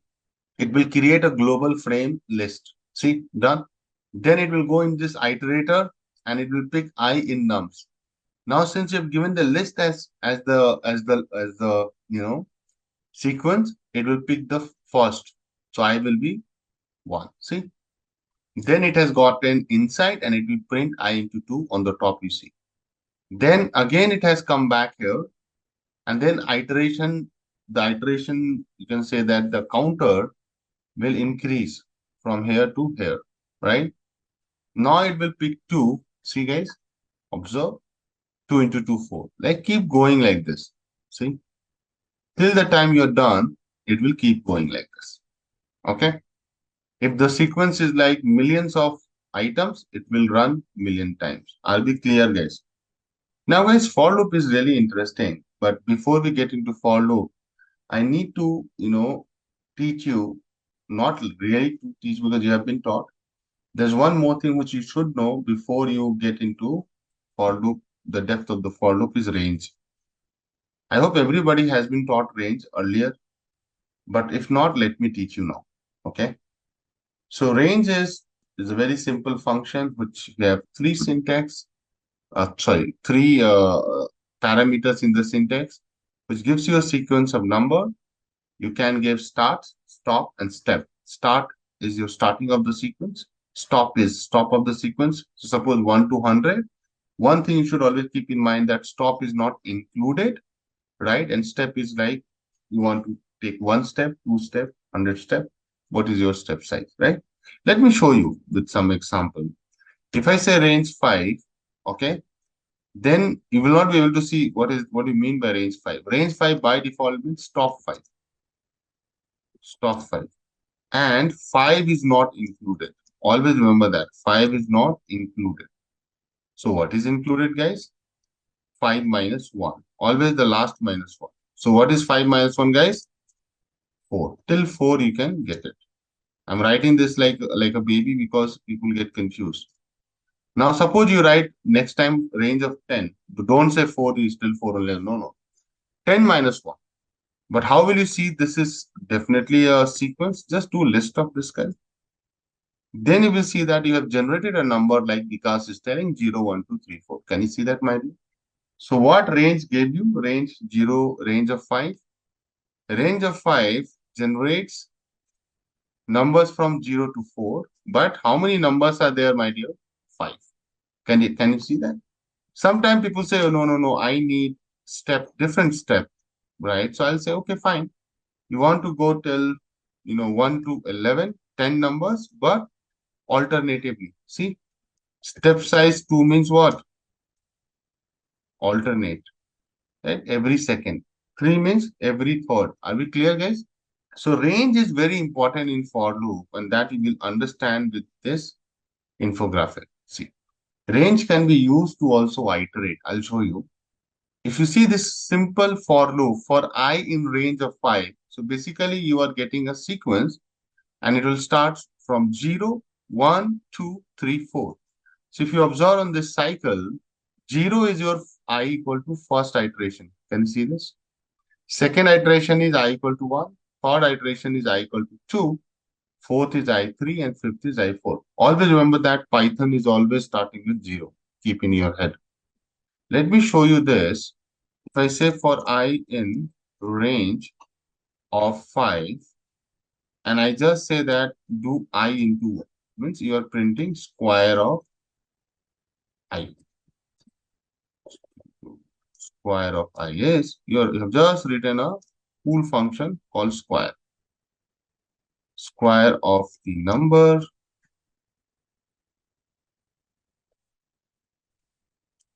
I is, I hope you can do all those things, like multiple print commas. Let me run. See, square of 0 is 0, square of 1 is 1, square of 2 is 4, square of 3 is 9, square of 4 is 16. Did you see? Just using certain text in the print, I have made it a bit presentable. You agree, guys? Now a simple task. Let's do some question. So first question, guys. Print all the even numbers. Very simple question. Print all the even numbers from 0 till 100, both included, in a line. And use for loop. Sometimes this is not required that you will you can use range also. So please use for loop. That's a condition. Okay, let me do it. This question has nothing to do with the for loop, but let me do it. See, definitely we'll use for loop I in range. Okay, and you can just use the logic. Okay, that you only pick the, every second item and then print it. Okay, but this is not the right way, because suppose if you're writing range 0 to 1012, then why do you need a for loop? You should do something where you have to use the logic. Okay, so what you have to do, you use modulo, and if you equal to 0, remainder is 0. So the idea is to use some logic here, and then you will say print I. Now, when you're trying to print I, this will also work. Yeah. So you can see that, guys, you must be getting this as an output, right? Correct? But I don't need this, right? I don't need this. For I in range 0, 1, 0, 1, 2. So what you are doing, guys, you are just doing this. So ideally, you have created your, you have created your sequence in that manner only. So there's no intelligence. Means you are already telling I'll pick 0 to 4, then go and print. So then why do you even need this? Then you just use the range and print it now. So if you're using for loop, I understand, but it's not still that good. So this is a better one, right? To use for loop and show some condition, some logic. So this is your some condition statement you have also used, and then you are going to use a command called end. So end by default is always set to new line. Okay, this is in print only, by the way. But if you give a space, then what it does, it set it to the space as the separator, not the new line as the separator. So let me talk about it little, so that you don't miss it. Don't miss it. The end parameter is really cool parameter in print. the end parameter in the print function is used to specify what character should be printed at the end of the printed text. Okay. By default, I'm just writing in my own English. End is set to what? End is set to the new line character. Remember new line character, guys? You don't need to type, I'm doing for you. This is your new line character, right? And you already know what it does. It will always put it to the new line, right? But if you are doing this, doing end equal to this, sets the end parameter to what? To a space character. So after printing, let me complete it. After printing each value of I, a space is added to separate the printed values. Are you getting, guys? You must have. I've written so much. Sorry for these, 2-3 lines, but this is important, guys. You cannot just write in one line and do justice. I'm just highlighting few things. Clear? And you can do a lot of things here, like you can say star and then do it. So after everything, it will be doing a star, and all those things you can handle. See that? If you don't want to give any space, it will be like this. Everything will come close. Space, big space, big space. So you can play around. Can you see that? See? I'm just doing something. But this is what I wanted. Okay. Now let's level up. Multiply two lists. This is my favorite question. So I'm giving you two lists and you have to multiply from. You know that. Already you know that. You have to just do it. I need you to give me this as an output. The name is outlist and I need this as the output. Multiply the given list. Okay. In this question, guys, if you focus, first you will create an outlist. So definitely you have two lists here. Outlist is going to be an empty list. Why I'm saying an empty list? Because you're going to fill it with the, you need to fill it with the product of the item by list. So I'll say for I in, if you do this, then the issue will be there. Sometimes people just try to remember things, right? But if you just do print I, it will only pick what number. Just do it and see, na? 1, 2, 3. But do you really need only 1, 2, 3 or you need something like this? So you have two lists, 1, 2, 3, and you have 2, 3, 6. So ideally at each iteration, so this is your I. When you go and pick 0, you want to not only pick this guy, you also want to pick this guy. Then only you can do the element-wise multiplication now. You also want to pick this guy and this guy, both of the guys. You want to pick this guy and this guy so that you can do cross multiplication across the list. Am I correct, guys? Right? So that's why writing list 1 is wrong, because it will just pick that list element. So what you have to do, you have to get the length of the list so that you know, right, how many elements within the list. And then you have to generate a sequence out of the length. So you will do range of that. And here you can take any list, list 1, list 2, because both the lists are going to have the same lengths. Let me do it. See, if I just write for I in list 1, it is going to give me what? List 1 values. Everybody is there so far? Because you are just focusing on list 1, right? You are being specific, list 1, right? Do we need only list 1? No. We need list 1 as well as list 2, I equal to 0 position. What is I equal to 0? 1. And what is list 2, I equal to 0? 2. Then only you will multiply no, and get it 2. So you not only need list 1, you need list 1 0 position, list 2 0 position. Are we clear? To get there, what we are suggesting here is that you don't generate list value. Don't put list value directly in the iterator. That's the way I'm trying to say. Don't put 1, 2, 3 here. You should rather put 0, 1, 2. This number can be 100, 200, and 300 also. Let me show you. I think I need to. This is the most tricky part, which I have. So let's say this is APC list, and I'm putting some big number so that you don't get confused. Now, suppose I say, everybody please pay attention, for I in list, sorry, APC list, and then I say I, and done. I have to print, else it will not be done. See, it is actually printing the list itself, right? I don't need to print the list. I want to do it differently. Why? I want to say that you don't print the list. You rather generate the sequence equivalent to list length. So I'll do the length. And then I'll generate the range of this. If I print 1, print I, then I will not get number this time. Why? Because length of APC list is what? 3. Range of 3 is 0, 1, 2. Everybody knows that.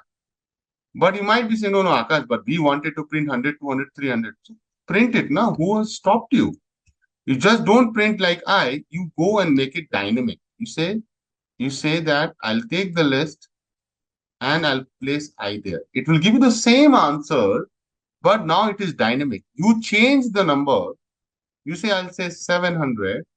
I'll say 900. You don't need to change the logic every time. See? And now you have another list. Let's say you have BBC list. Hold on. And here you are saying that, I'll do 10, 10. Everything I'll divide by 10. This will be 20. And this will be 50. Hold on. Just something I'm saying. Now, the good thing is that you can not only print I, you can also print BBC list this time. Are you feeling it, guys? See, every couplet is these two. First, you print 700, you print 10, right? Are you seeing that? You are printing the 0th position. You are printing the 900, then you are printing the 20. Now, since you are able to print these two guys, you can also do that. Print division of list, sorry, APC by BBC. And then you can go there and you can say, oh, this is very easy, Akash. I can do that. I'll just go there and I'll use this. See, this is the beauty of using this. See, are you getting it? Now you're also dividing these two guys. So you're actually doing 3 things, but you can say, why you want to do this can be to comment these 2 guys and now run it. See, now the question can be that length of the list can be different. No, you cannot do that if you're doing some operation like this. You have to maintain the length of the list. Okay, means you need, right? The same length. Okay. Now I'll complete the original question, guys. I'll get back here. Maybe I'll just delete this because I wanted to first explain this and then maybe we can come here. Yeah. So I can say, forget about this. You can take 2 lists. Come back to our question, guys. Here you can say list. Okay. Now the good thing is that you have a list. You will create a out list, which is my output list, which is going to be currently empty list, right? You're going to fill it. Then you will go into this, you will say, out list. And then you will use the function append coming from the list. And there you will go and pick list 1, I. Now you understand it. List 2, I. So you're going to multiply 0 with 0th value. And then you are going to write output the list. So you can say print coming outside the for loop, multiplication of 2 lists is out list. Done. Now let me show this in visualize. Now guys, I'm going to create 2 lists. Done. See, list 1, list 2, right? Don't look at the add. Okay. Out list will be an empty list. See, coming as an empty list. Okay. Now look at that. Iterator will go and pick 1. So 1 is like your first position, which is 0th position in there. Right? See, I equal to 0. You should also focus here, my dear. You should focus here. Okay, all the time. I equal to 0. So, right, out list is filled with empty list. And now you should also focus here. Maybe I'll put a box here. See, now it is going to get updated.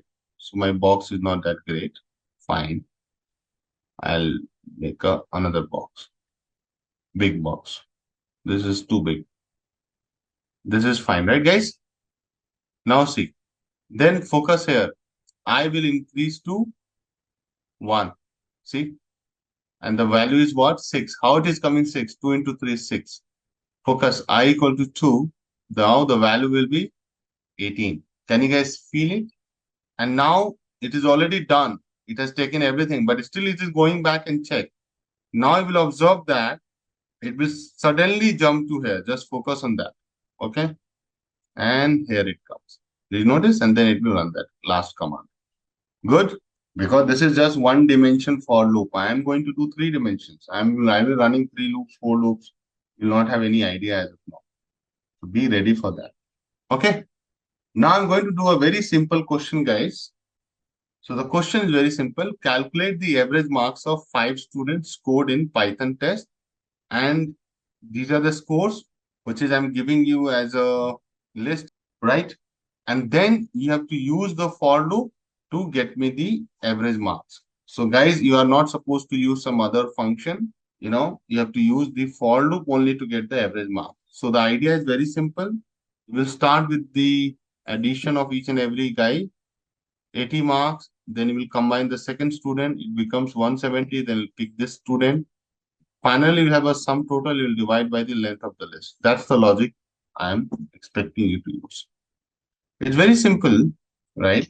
You have the Python test scores. Now, I'm going to also use the same kind of approach. Total marks first, I'll initialize with 0, right? So that it doesn't take any garbage value. Now, then I'll go into for mark. You can put anything. I also you can write for mark in Python test marks. Right? This is super easy. And you're going to take plus assignment operator. So total marks you will update equal to mark. Okay. Why? Because marks will be total marks is 0, then 0 plus 80, 80 plus 90, like that it will work. Okay. And if you don't believe me, so you can always add 2 print block before, right? And you can say print total marks.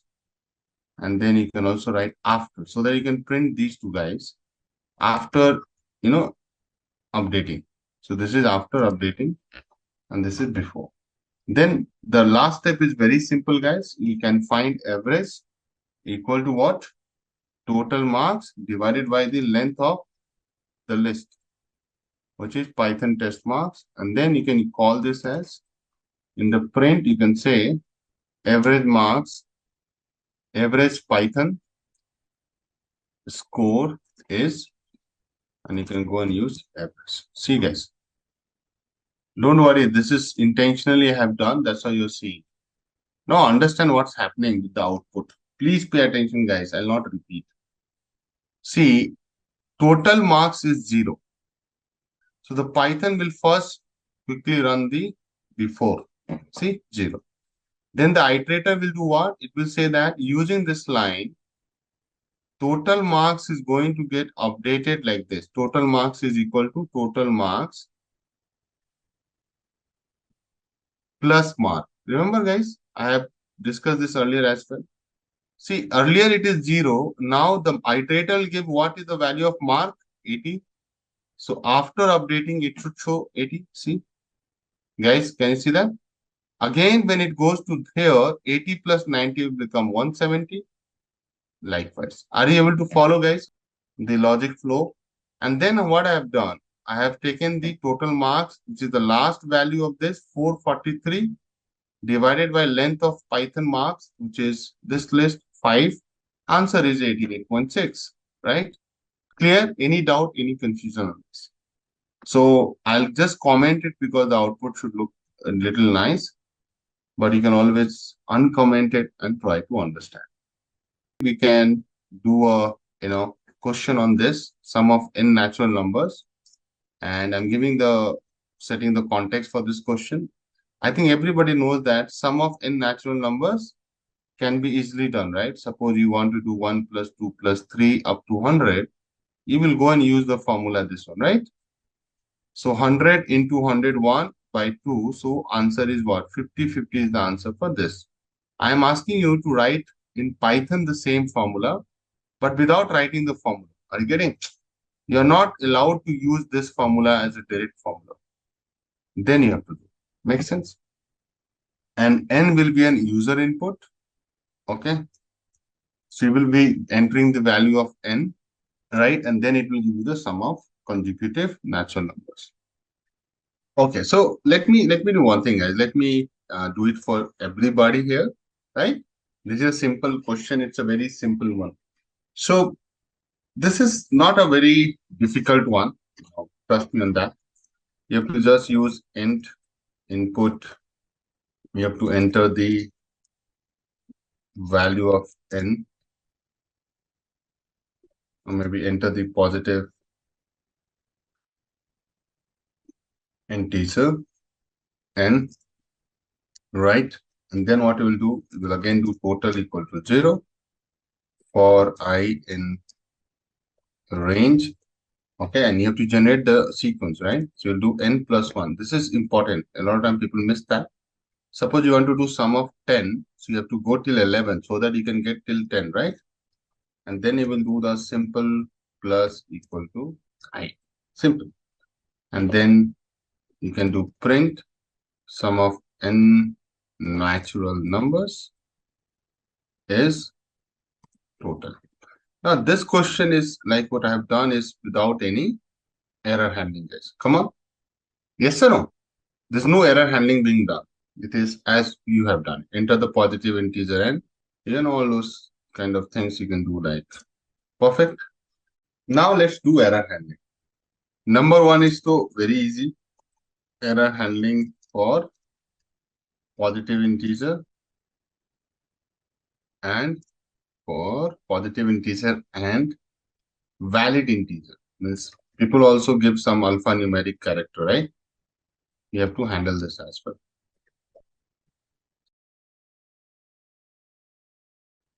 Okay, guys, moving on to the next bit, conditional for loop with if-else, right? This is going to be a combo of condition statement and the looping statement. So as the name suggests, it's very simple. You're going to use a for loop and you're also going to use a if-else block to test for any condition. If that condition is true, you are going to execute the block of code present inside the if block. If the else condition is true, you will go and execute the else block. So end of the day, you are going to iterate it, repeat the same step again and again. This is the condition. Make sense? So it's more like a switch, right? And the switch can be multi-switch. So either, have you seen a gearbox, right? So either you switch this side or that side, right? And then decision will happen. Make sense? If else, and then the iteration will happen. This circle represents iteration. So generally, I feel that this can be understood with a very simple use case of categorizing student grade, right? So let me take this as the example. So suppose, we have a list of 10 students, keeping simple.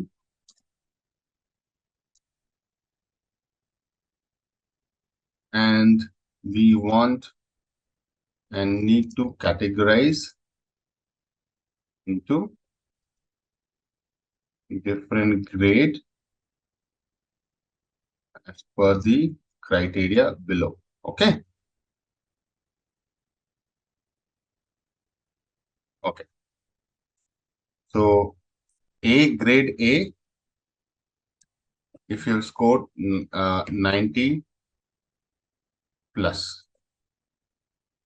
Grade B, if you score 80 to 90. Grade C, if you have scored 65 to 80. Grade D, 55 to 65. Okay, I'll make it. And then we have a F grade less than 55. Are we clear, guys? And grades are like this: 75, 40, 95, 88, 65, 52, 59, 82, 92, one more, 65. Actually, this should be also part of the question only, so it should come here. So let me give you my way of coding. Okay, and you can see that if it is going there or not. So guys, this is the list of student. We will start with the grades. Actually, this is not the grade, to be honest. This is your score, your marks, right? So marks of students in Python. Students in Python test. Clear, guys? I'll start with the marks. I'm changing the variable name. Now I'm going to put the criteria in a dictionary. So dictionary, and this is the standard way of doing things. Dictionary defining the grade criteria. Criteria can be changed anytime. So you will want to store it outside, not like hard code. Can you see this is being hard coded? So what I am going to do, I'm going to write a dictionary like this. So grade A, how I have defined, guys? If it is within, now I'm using a tuple. Can you see that? 90 to 100. C. So you learn a lot of things in this coding exercise. 80 to 89 is C. 65 to 79 is C. Comma, you have to keep giving, guys. D is what? 55 to 64. And F is 0 to 54. Everybody is comfortable with the criteria? This is how I have mentioned in there, right, guys? Come on. When I said 90 plus this range, means what? This is exactly I have meant it. This is what I meant it, right? Now I'm going to also create an empty dictionary to store the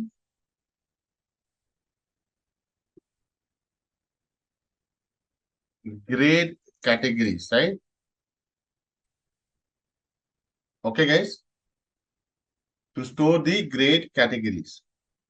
So this can be simple dictionary name, grade categories with a curly braces, right?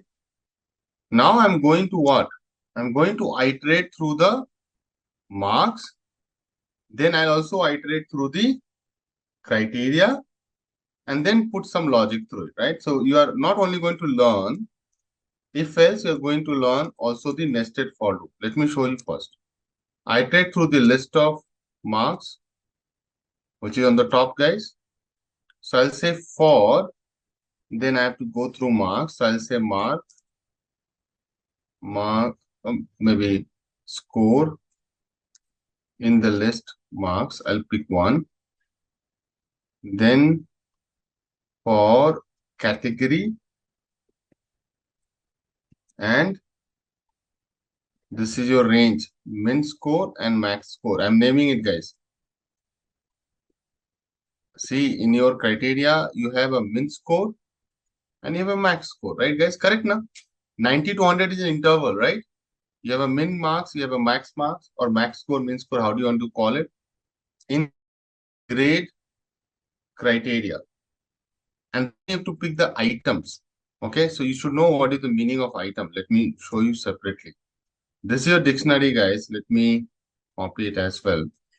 Run it. And if I say grade criteria dot item, you should understand what is going to give you. Actually, it's not item, it's items. Can you see that it is showing all the items? So it is printing the dictionary items, right? Values, keys. Keys is like the key, values, value, item is like combined pair, right? See that? It's a list of, in the form of tuple. We need items, and then we are going to put some condition, right? See, keys, values is okay. Item is what? It's gives you like, all the items. Item will have key and the value as well. That is what I'm trying to say, Shrikant. Keys and values. Very good. Now, I'm going to go. Now you should understand if you are giving a multi-assignment here, right? So category, min score, So now you can put a logic around it. And the logic is very simple. If min score grade is more than the min score and less than equal to the max score, are you feeling it, guys? Then you will give the grade categories.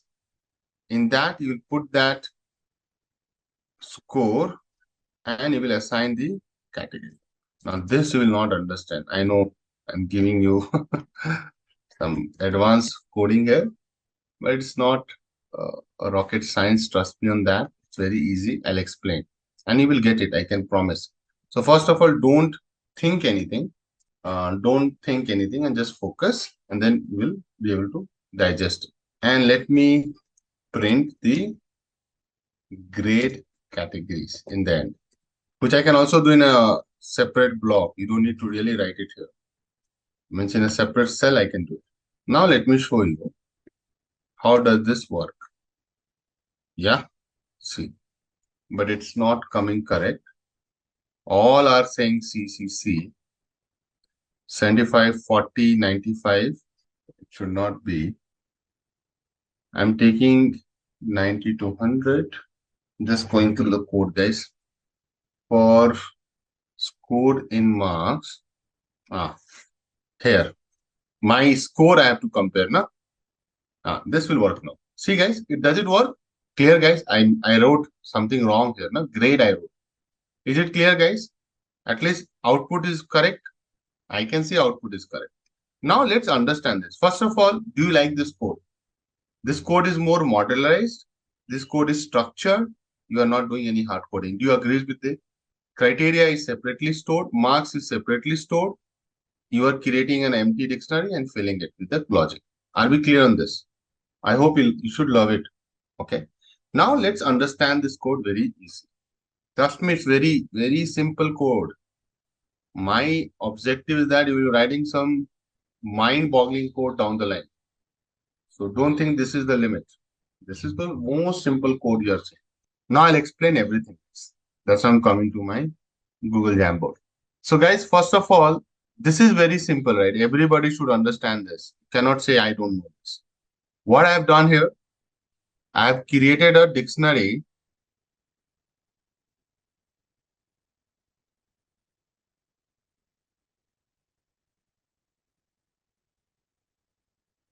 to store the grade details, right? Grade criteria details. Simple.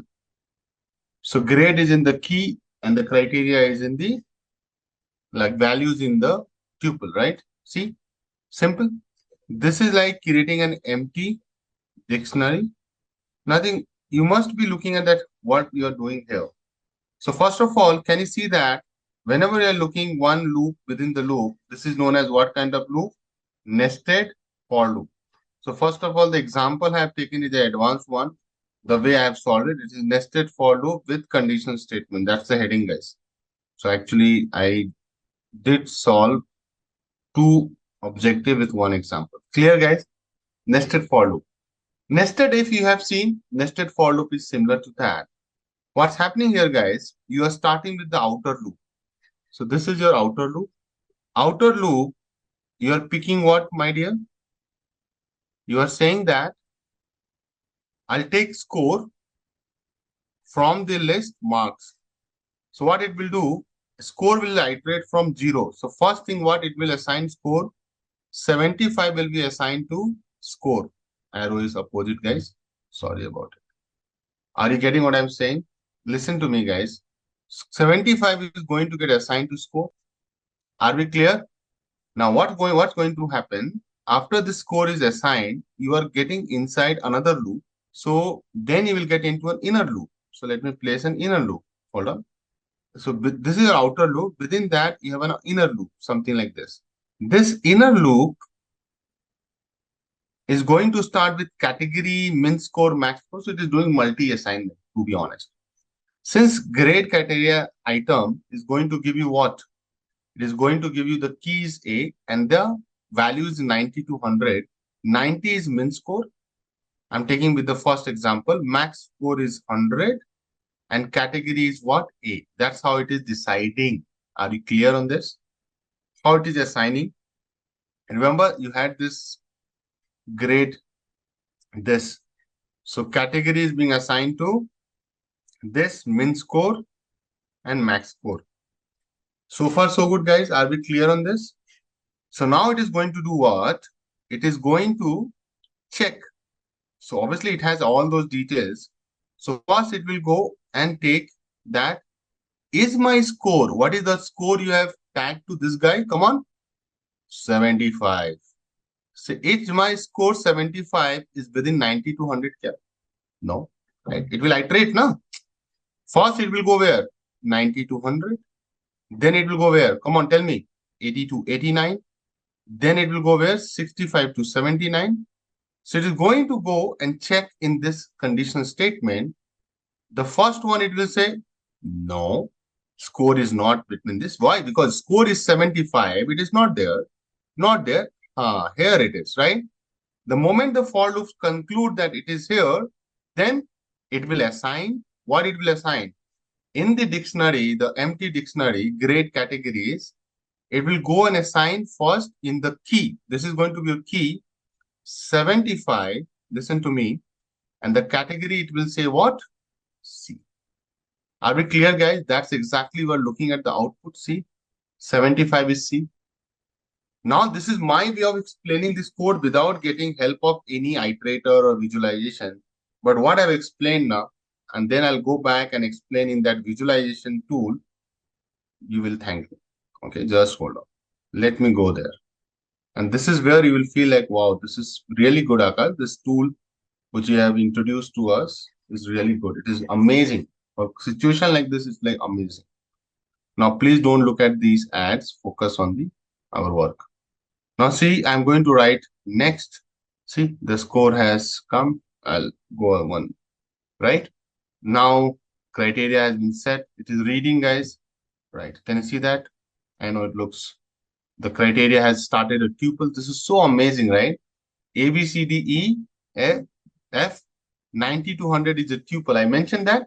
Tuple also has 0, 1 position. See, now grade criteria will be an empty dictionary. See, it is saying here. Okay, cool. Now look at this. For score in marks, see, score picked 75. Everybody, please pay attention. 75. Now for category, min score, max score in grade criteria items, look at this. Now, did you notice, guys, it has picked A 90, 100 exactly the way I mentioned. Guys, so far so good. Can you see category A, min score 90 and 100? That's a way of assigning this. Now, you will observe that this particular arrow will keep dancing. Let me show you. It will keep dancing here only. See, till here it will keep going like this, like this, like this. Because inner loop has to complete it and break it before you go to the next one, right? So on that note, let me show you. Now what it will do, it will check for this criteria. See, it is going to run this if statement. Do you think it is going to satisfy? No. Again, it will go up. Again, check. The next guy will be what? P 80, 89. We know our is 75. Score is not changing. Also observe that. So obviously it will also not work. Now see, I'm going to take C, which is in this range. See, 65 to 79, 75 will sit. Now you will observe, my dear, is that this part of the code will run. It will go inside this, right? So let me show you. It will go and assign it. Can you see that? It entered now. This time it entered. Why? Because the criteria is satisfied. Now what it will do, look at this guy, grade category. It is going to fill the score. What is the score value? Come on, 75. What is the category value? See, you will see that it is coming there. See, somewhere it must have done it. Do you observe this, my dear? Are you feeling it exactly the way I explained? Now, keep running it. See, now 40 has been picked, right? Just a quick info, guys. Intellipaat offers a data science course in collaboration with iHub IIT Roorkee, which will help you master concepts like Python, SQL, machine learning, AI, Power BI, and more. With this course, we have already helped thousands of professionals in successful career transition. You can check out their testimonials on our Achievers channel, whose link is given in the description below. Without a doubt, this course can set your career to new heights. So visit the course page link given below in the description and take the first step towards career growth with the data science course. Now, while loop. What is while loop? I've already mentioned it in the last class that there are two types of looping statement you will get to know. One is for loop, which you have covered it nicely. The second one is while loop. There are only two loops, okay? It is while do.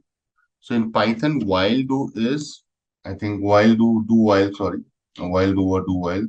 It is in C and JavaScript, right, guys? So it's a more like conditional for loop, which you have just seen here, right? So this is what you have written, and this example itself is an amazing example which we have done. Like we have written two for loops, right? Then checking a condition. So that's where some of the components of other programming language uh, is already been considered, right? For loop is a plain vanilla term, and then you can combine with different things, but still it is a for loop, right? Then we have in Python second thing, which is a different concept altogether, is while loop. So while loop, if I have to define, or if I have to do a comparison, for loop is mostly used when you have a predefined sequence, right? Like you have a list, you have a tuple, right? You have dictionary, and you want to iterate over each element within that sequence, right? But while loop is something when you want to just run a repeat or block of code indefinitely as long as a specific condition is true. Make sense? So till the time your condition is satisfied, it will keep running. So basically, I'm saying that if your condition is satisfied for infinite period of time, it will go into an infinite loop. So let me talk about while loop with an example, and syntax is more or less same. So I'm writing a program to display 100 natural numbers. So I'll say I equal to 1, starting from 1. Natural numbers, I hope no, right? Or anyone else, what is a natural number? Start from 1 till infinity. Positive integers. So 5, 6, 7 is natural number. No, you have to say positive integers starting from 1. Okay, what is composite number, guys? Composite. If it has two characters starting is same, right? CO. And being a parent and that one being engineer, you are wondering, right? And you guys are right. Composite numbers are those which has more than two factors, not two factors. Because for any number, there's going to be one is a factor and five itself is a factor. So two factor means everybody will be a composite number, but more than two factors is the concept. So see, it can be divided by 1, 2, 3, 6. How many factors it has? 4 factors. So keep brushing these things time to time. I know 100 natural numbers means 1 to 100, right? All the positive integers. So I'll start from I equal to 1. I'll say n is, less than equal to 10. So I'll say, sorry, 100, right? Less than equal to 100. And then I'll put a simple condition while I is less than equal to n. This is your condition checking that whether it is n equal less than equal to n or not, and then it will keep printing forever, guys. And you can see that I have missed one thing, guys. What is it? I have missed it, guys. Let's not print, sometimes kernel you have to interrupt. Okay. Let's only print 10 natural numbers, guys, because I don't want to take the whole screen. Now, if you see what is happening, it has gone into an infinite loop, guys. Can you see that? This condition is always this I equal to 1 is always true. 1 is always less than equal to n. N is what? 10, no? So 1 is always less than equal to 10, which is always true. It will keep going like this. It's an infinite loop, guys. Now to tackle it, you have to just add one more line of code, and that's called increase the counter by I equal to I plus 1, and then magic will happen. I plus plus Aparna is still in C mode, but yeah, you're right. Are we clear on this simple example? Everybody, give me a go ahead if you're good. Let me show you the flow diagram for a while loop. Okay, perfect. So guys, you will enter the loop. You will enter the loop, as you can see here. Then you're going to test the condition. So you will find whether the condition is true or false. If the condition is true, it will go and execute the body of while loop, and then the code goes back to again check the condition and keep doing it forever if the condition is satisfied forever. At one point, let's say the condition is false, right? Condition outcome comes as to be false, then the loop terminates. Are we clear? That's exactly what we have seen. Now, I'm going to give a very simple question, and let's see who can apply the mind. It's a very good question, and I have created this question on my own, and I think you'll love this question. So I'm going to give you three lists. Now I have given you three lists. What I expect you that give me all the valid combinations of A plus B plus C that gives you the sum total of 20. So what I'm saying, guys, one example I've given that if you take number 1 from list 1, number 4 from list 2, and number 15 from list 3, are you getting a sum total of 20? Hello? 1 plus 4 plus 15 is 20. I'm trying to ask you guys that can you search all the combination and then you print? Don't do it manually because this list can be really big also. How will you do it? And you're free to use. See, while loop generally we don't need to use a lot, but there are some amazing application of while loop we will see over the. Our question is that you are given with three lists, right? List 1, list 2, list 3, and you have to pick A from list A is 8, right? 1, 2, 3. List B, 2, 4, 6, 8. So you pick one element from here, list A, one element from list 2, list B, and one element from list C. And then combination you have to find that total 20 comes out. How many combinations will be there? See, it has 3 elements, it has 4 elements, and it has how many? 5. So total you are looking at 60 combination. Is it correct, guys? Guys, this much is basic. Everybody knows now. Sorry. Out of 60 combinations, you have to tell me all the combinations where the sum total is 20. And your output should also look like this in terms of presentation. Huh? Don't miss that point. Your output should look like this, guys. That's important. Do you understand that? What is this? 1 plus 4 plus 15. What is the sum total in Rani? 20, right? So question is very simple that you have to give me all the valid combinations. So I think maybe you did not study PNC. So valid combinations are like invalid. I'll show you first. Suppose you pick 1 and you pick 2. Then how many combinations you're talking about? You can fill here 3, you can fill here 6, you can fill here 9, you can fill here 12, you can fill here 15. If you do the sum total, you'll realize that the number 1 is 6. This is same. Okay. Next one is 12. 3, 6, 9, 12, 15, and 18. Can you see that? None of these guys are coming to 20. So all these are invalid combination. Now you're getting, so you have to actually write a combinations of for loop, right? Then try see that. Okay. Simple. Your code is simple. Output is also correct. So if you look at that, it's a very simple blocks of lines of code, right? And very simply it has been written. You guys, can you see that? Now let me go back to my Jamboard. So see, you have 3 lists, right? List A, list B, and list C. It has some element, it has some element. I'm not going into that. How many? It has 3 elements, it has 4, it has 5 elements. Guys, you have A, you have B, you have C. And you want that sum total to be equal to 20, isn't it? This can also be dynamic. You can say that it is N, right? User input. Now tell me one thing, how the loops work, right?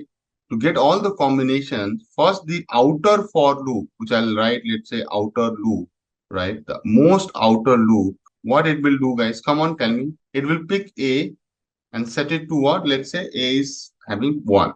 So 1 is going to be fixed, right? Isn't it, guys? Till the time the inner loop. So now we will go to the inner loop, which is your second for loop. That will be set to what, my dear? Look at your list. It is 2. So B is also fixed. Then you will go and take another inner loop, right? To pick the C. And now C is what? Keep changing from 3, then it will go to 6, it will go to 9. Can you see that, guys? 12, 15. Till the time this is not done, these two guys will be fixed. Everybody is comfortable with this statement of mine. That's what you mean, like, nested for loop. It's going to be a nested for loop. You have an outer loop, then you have inner loop, then you have the most inner loop. Something I'm saying. Okay. Once this is done, then what will be done? Then this 2 will get updated again. Always like that. Then 2 will become what? 4. Then again the same thing will be done. Are you there?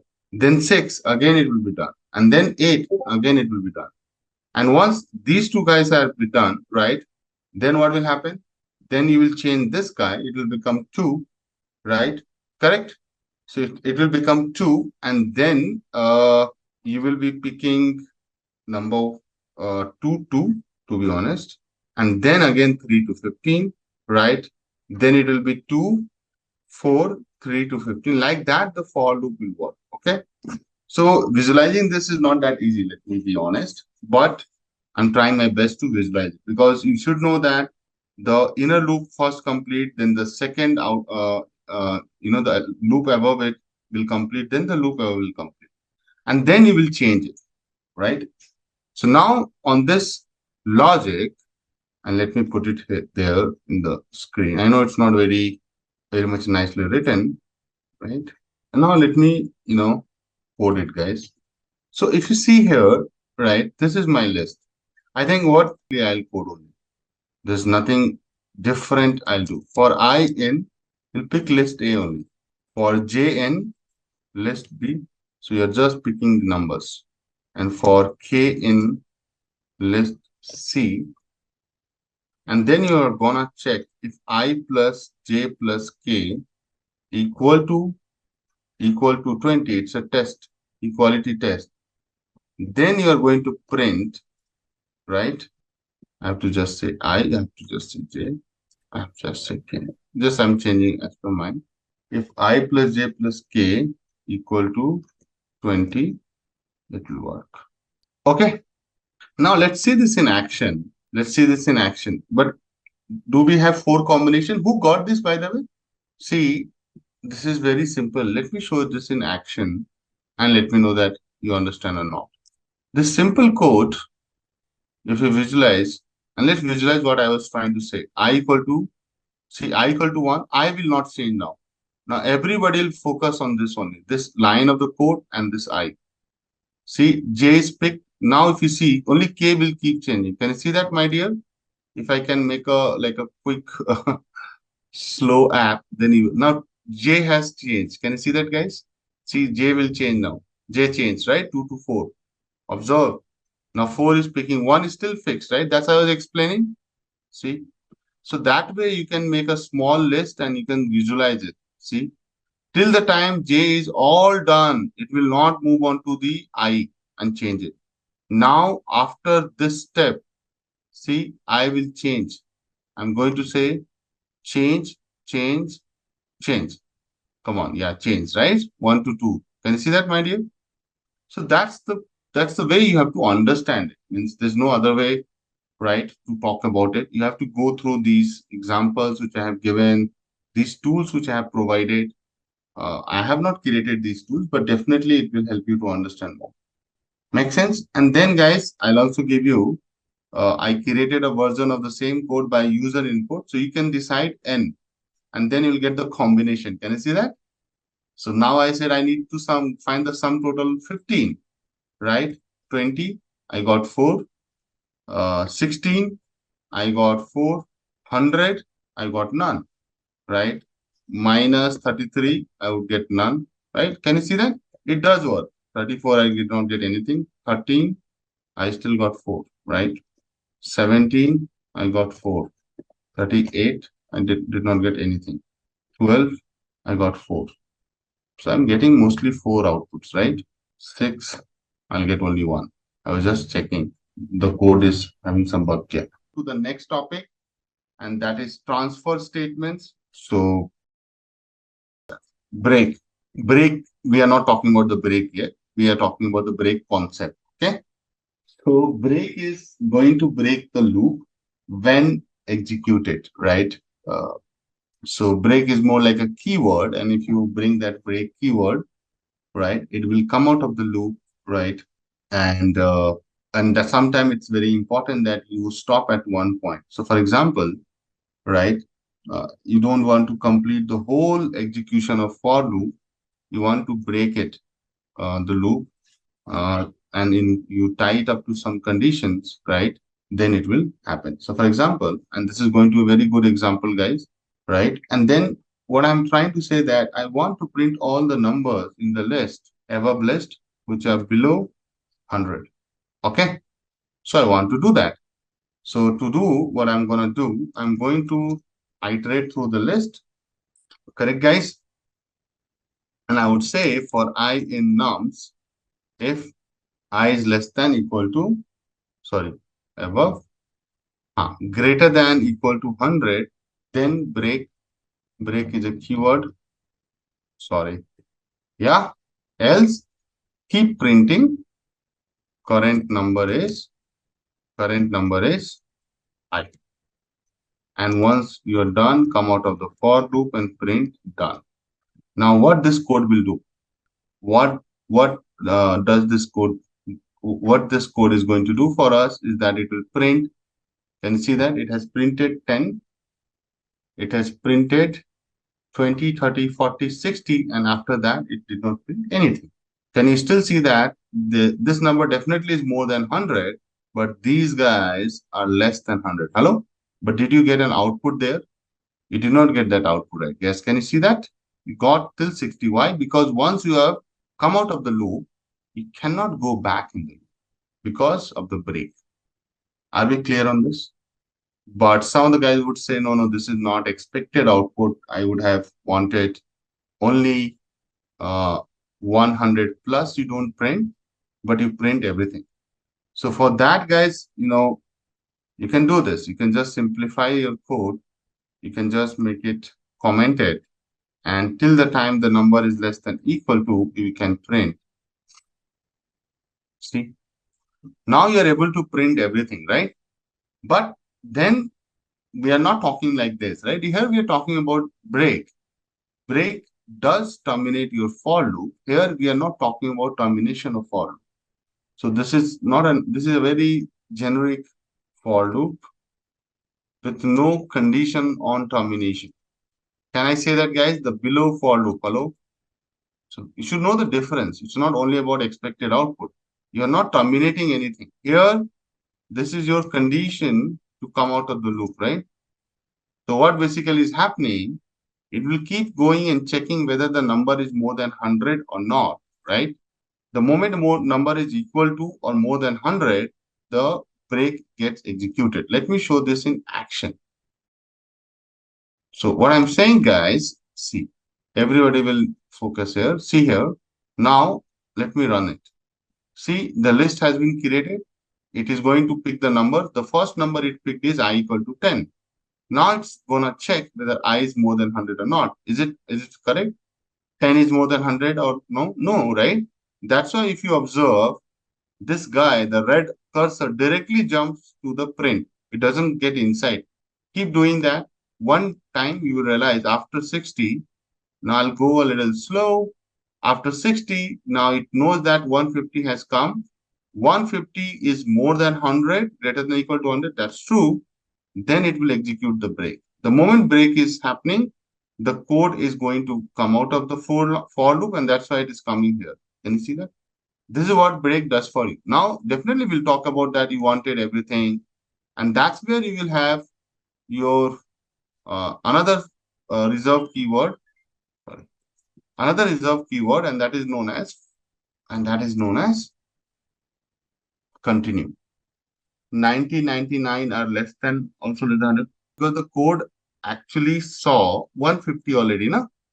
So the break is done. Once break is applied, then the code will come out of the for loop. You cannot reverse it. But if you want to do it, right, This is known as do while in C.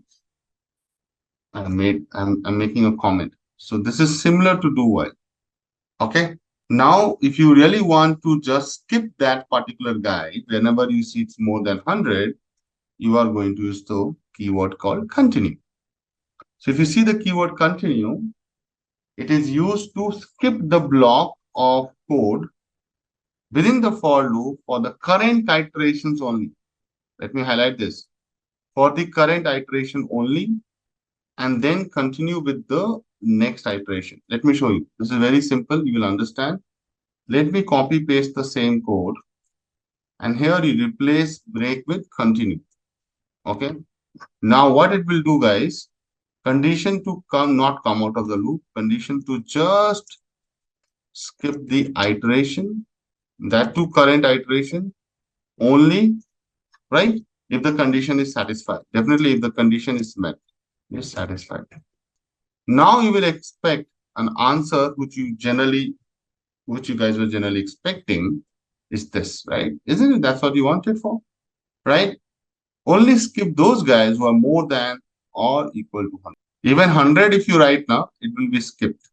Let me increase it. See, even 100 is skipped. Why? Because the condition is that if it is more than equal to 100 and it is able to print the last number as 7. Are we clear, guys, on this? Perfect, guys. And then we can quickly complete another one, which is pass, right? Pass. Pass is similar to continue, right? Means it basically does nothing, to be honest. Not even similar to continue. It's a null statement. Have you done a pass on something? Have you used this word in your English? I'll take a pass. What is the meaning of that phrase? I'll take a pass means what? Football lovers don't get in that pass. Okay. Let's be in literal sense, I'm asking, right? I know there will be few football lovers, right? Generally they give the pass, not take the pass. It means I've written already. It means I'll just skip it. Simple. Passport. Guys, are you trying to find all the keywords having the word pass? What's going on? Okay. Pass means in this context, null statement. Nothing happens when this gets executed. Suppose somebody offers you a job and you say, I'll pass. Means what? You don't change your status, right? You don't change your status quo. So if I give you a simple example that why we need a pass, right? In the same example, if I replace pass, break with pass, right? Can you see that? I've just done that. Okay. Guys, this is all about coding. You have to observe these patterns, which you have just done. Okay, on a lighter note, but let's come back to the original pass we're talking about. This pass, can you see that, guys? I have put it here. It basically nullifies the whole condition, right? Let me show you. It will print everything. So it's like you're giving a condition and then you're putting a pass. Means what? Your condition has no impact. You must have done with your parents, right? You must have taken that pass. You do this, you do that, you do this, you do that, and then you do what you want to do, right? That's, I feel like, nullifying the condition being put on us by our parents. Everybody has done it. Which generally in society we say disobeying your parents, which is a good thing. We should do that time to time. Okay. So the why do we need to have it, right? Is it like an organ in the body which does not have any function? You can say like that, but not it's not like it's like really waste. It has some uses. Let me give you an idea. Suppose you write a function, simple function. Suppose I want to do a square function, right? You know that you can do the square of x. And here you're writing a function called y equal to x into x. That's going to be square. And you return y, right? So if you run this function, my dear, and put a number 10, it will give you 100, right? Is it clear? What? This one, So I've written my own function quickly. Now, if I write a function, any function, x, y, z, right? And I say, so let's write a function like some function, cool a, cool abc, right? And I put x. And then if I don't put anything, it will throw in syntax error. Guys, can you see that? So sometimes what people do, they use pass as a placeholder, right? You can use it as a stub. That's the meaning. So since this is going to throw an error, if you just place a pass, this line will be looking nice. Can you see that? Are you getting it, guys? More like a placeholder. I'll come back and complete my function, right? So the conceptually, if you see, you can use as a stub, which is basically a simple way of saying temporary code as a placeholder. That's one of the uses that everybody does with pass. Okay?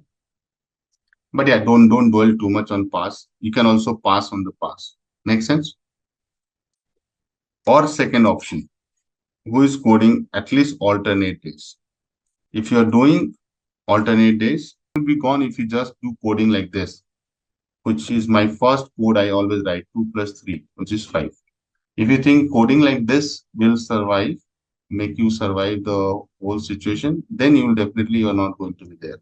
But if you are logical, you are thinking, your business knowledge is at par, ChatGPT cannot match that. Trust me on that. We are testing ChatGPT like anything as a company as well. It has a lot of flaws. So don't think ChatGPT is perfect. But definitely ChatGPT is very helpful. So it has increased our productivity of creating applications, right? It gives you a template of code which you can quickly modify or quickly ask questions that can be specifically answered. So take ChatGPT for those kind of utilities. So I'm going to highlight it in my notebook so that when you open this at some time, 7 days a week or alternate days, I'm going to write 1 hour. This will work for starter. Okay. Once you will get interested in coding, you will not be looking at time and everything. You will be just wired. Okay, guys. So that's from my side. Just took a step, or more like a deliberate step to motivate you guys a bit. Generally, I start this topic with a purpose. That why do we need a function? There has to be a purpose, right? Uh, that is one of the key. I would say generally, those who are not a very good coder, they tend to use less functions than a coder. They will be writing a lot of functions. Okay. So if you see that function is not some rocket science, it's just a wrapper around it, more like a outer layer. You put it, your components here. Then you have another layer, you put another components here and like that. So all these can be treated as function 1, function 2, function 3. And as per your requirement, you start getting into the functions which you need. Let's say you need F2, we will go for F2. You need function 3, you'll go for F3. But let's get into details of it at the micro level, that why we need function. So to make you understand, I'll take a real use case which we do all the time. So this is coming from my industry experience, right? So I work in supply chain. I have told you guys multiple times. When I'll teach you visualization and pandas, I generally use data called superstore. Okay, so this data superstore has a lot of columns. I'll show you some of the important key columns. So one is order date. Okay, then we have customer ID. I think superstore, everybody has been to some superstore, right? Guys, hypermarket, DMart, Dreammart, blah, blah, blah, right? All these are superstores, right? You go there, you buy something. Let's say you buy some t-shirts or shoes, right? Anything up to you, like depends on who are you. And definitely, generally people nowadays buying online or offline. So let's say you are buying offline, you go to a store that, okay, today is 26th October, customer 01 bought like a Nike shoes, right? Definitely one, and let's say costed you 5500. Since it is one, so sales value is also 550. Okay. And then the same customer, right, on a different date, like 28th October, he bought, let's say, what you will buy more in that? Maybe some stationery item like notebooks. New Year is coming, new notebooks, right? And you bought 10, and every notebook costs 150, so 1500. Maybe 10 diaries you bought for the new year, something like that. I'm just making up the data, guys. Now, how does this data will translate for a sales department, right? So for every product, there's going to be a product ID. So then you will have an item master, another data called product master or item master. And there you have this information on the product, right? So you will take the same product, product one, right? Product description, weight, volume, right? All those things you will have it. Generally, people join tables, these tables. So this table can be joined on this column. Later on, I'll teach.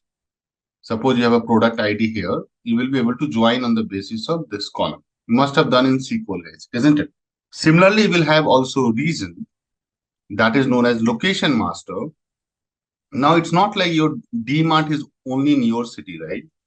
DMart, Mr. Damani, a businessman and a stock investor, like share market. He's more like a legend there, right? Radha Krishnan Damani. Okay. So DMart, he owns the DMart. So obviously you will know, right? What is the store, and you'll have the store number, let's say 001, 002, and you have all the details like which city the store is located, what is the address, what is the pin code, latitude, longitude, everything.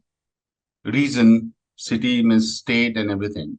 Now suppose you are a more of a sales manager or sales VP, like your VP, sales VP, right? Vice President sales, right?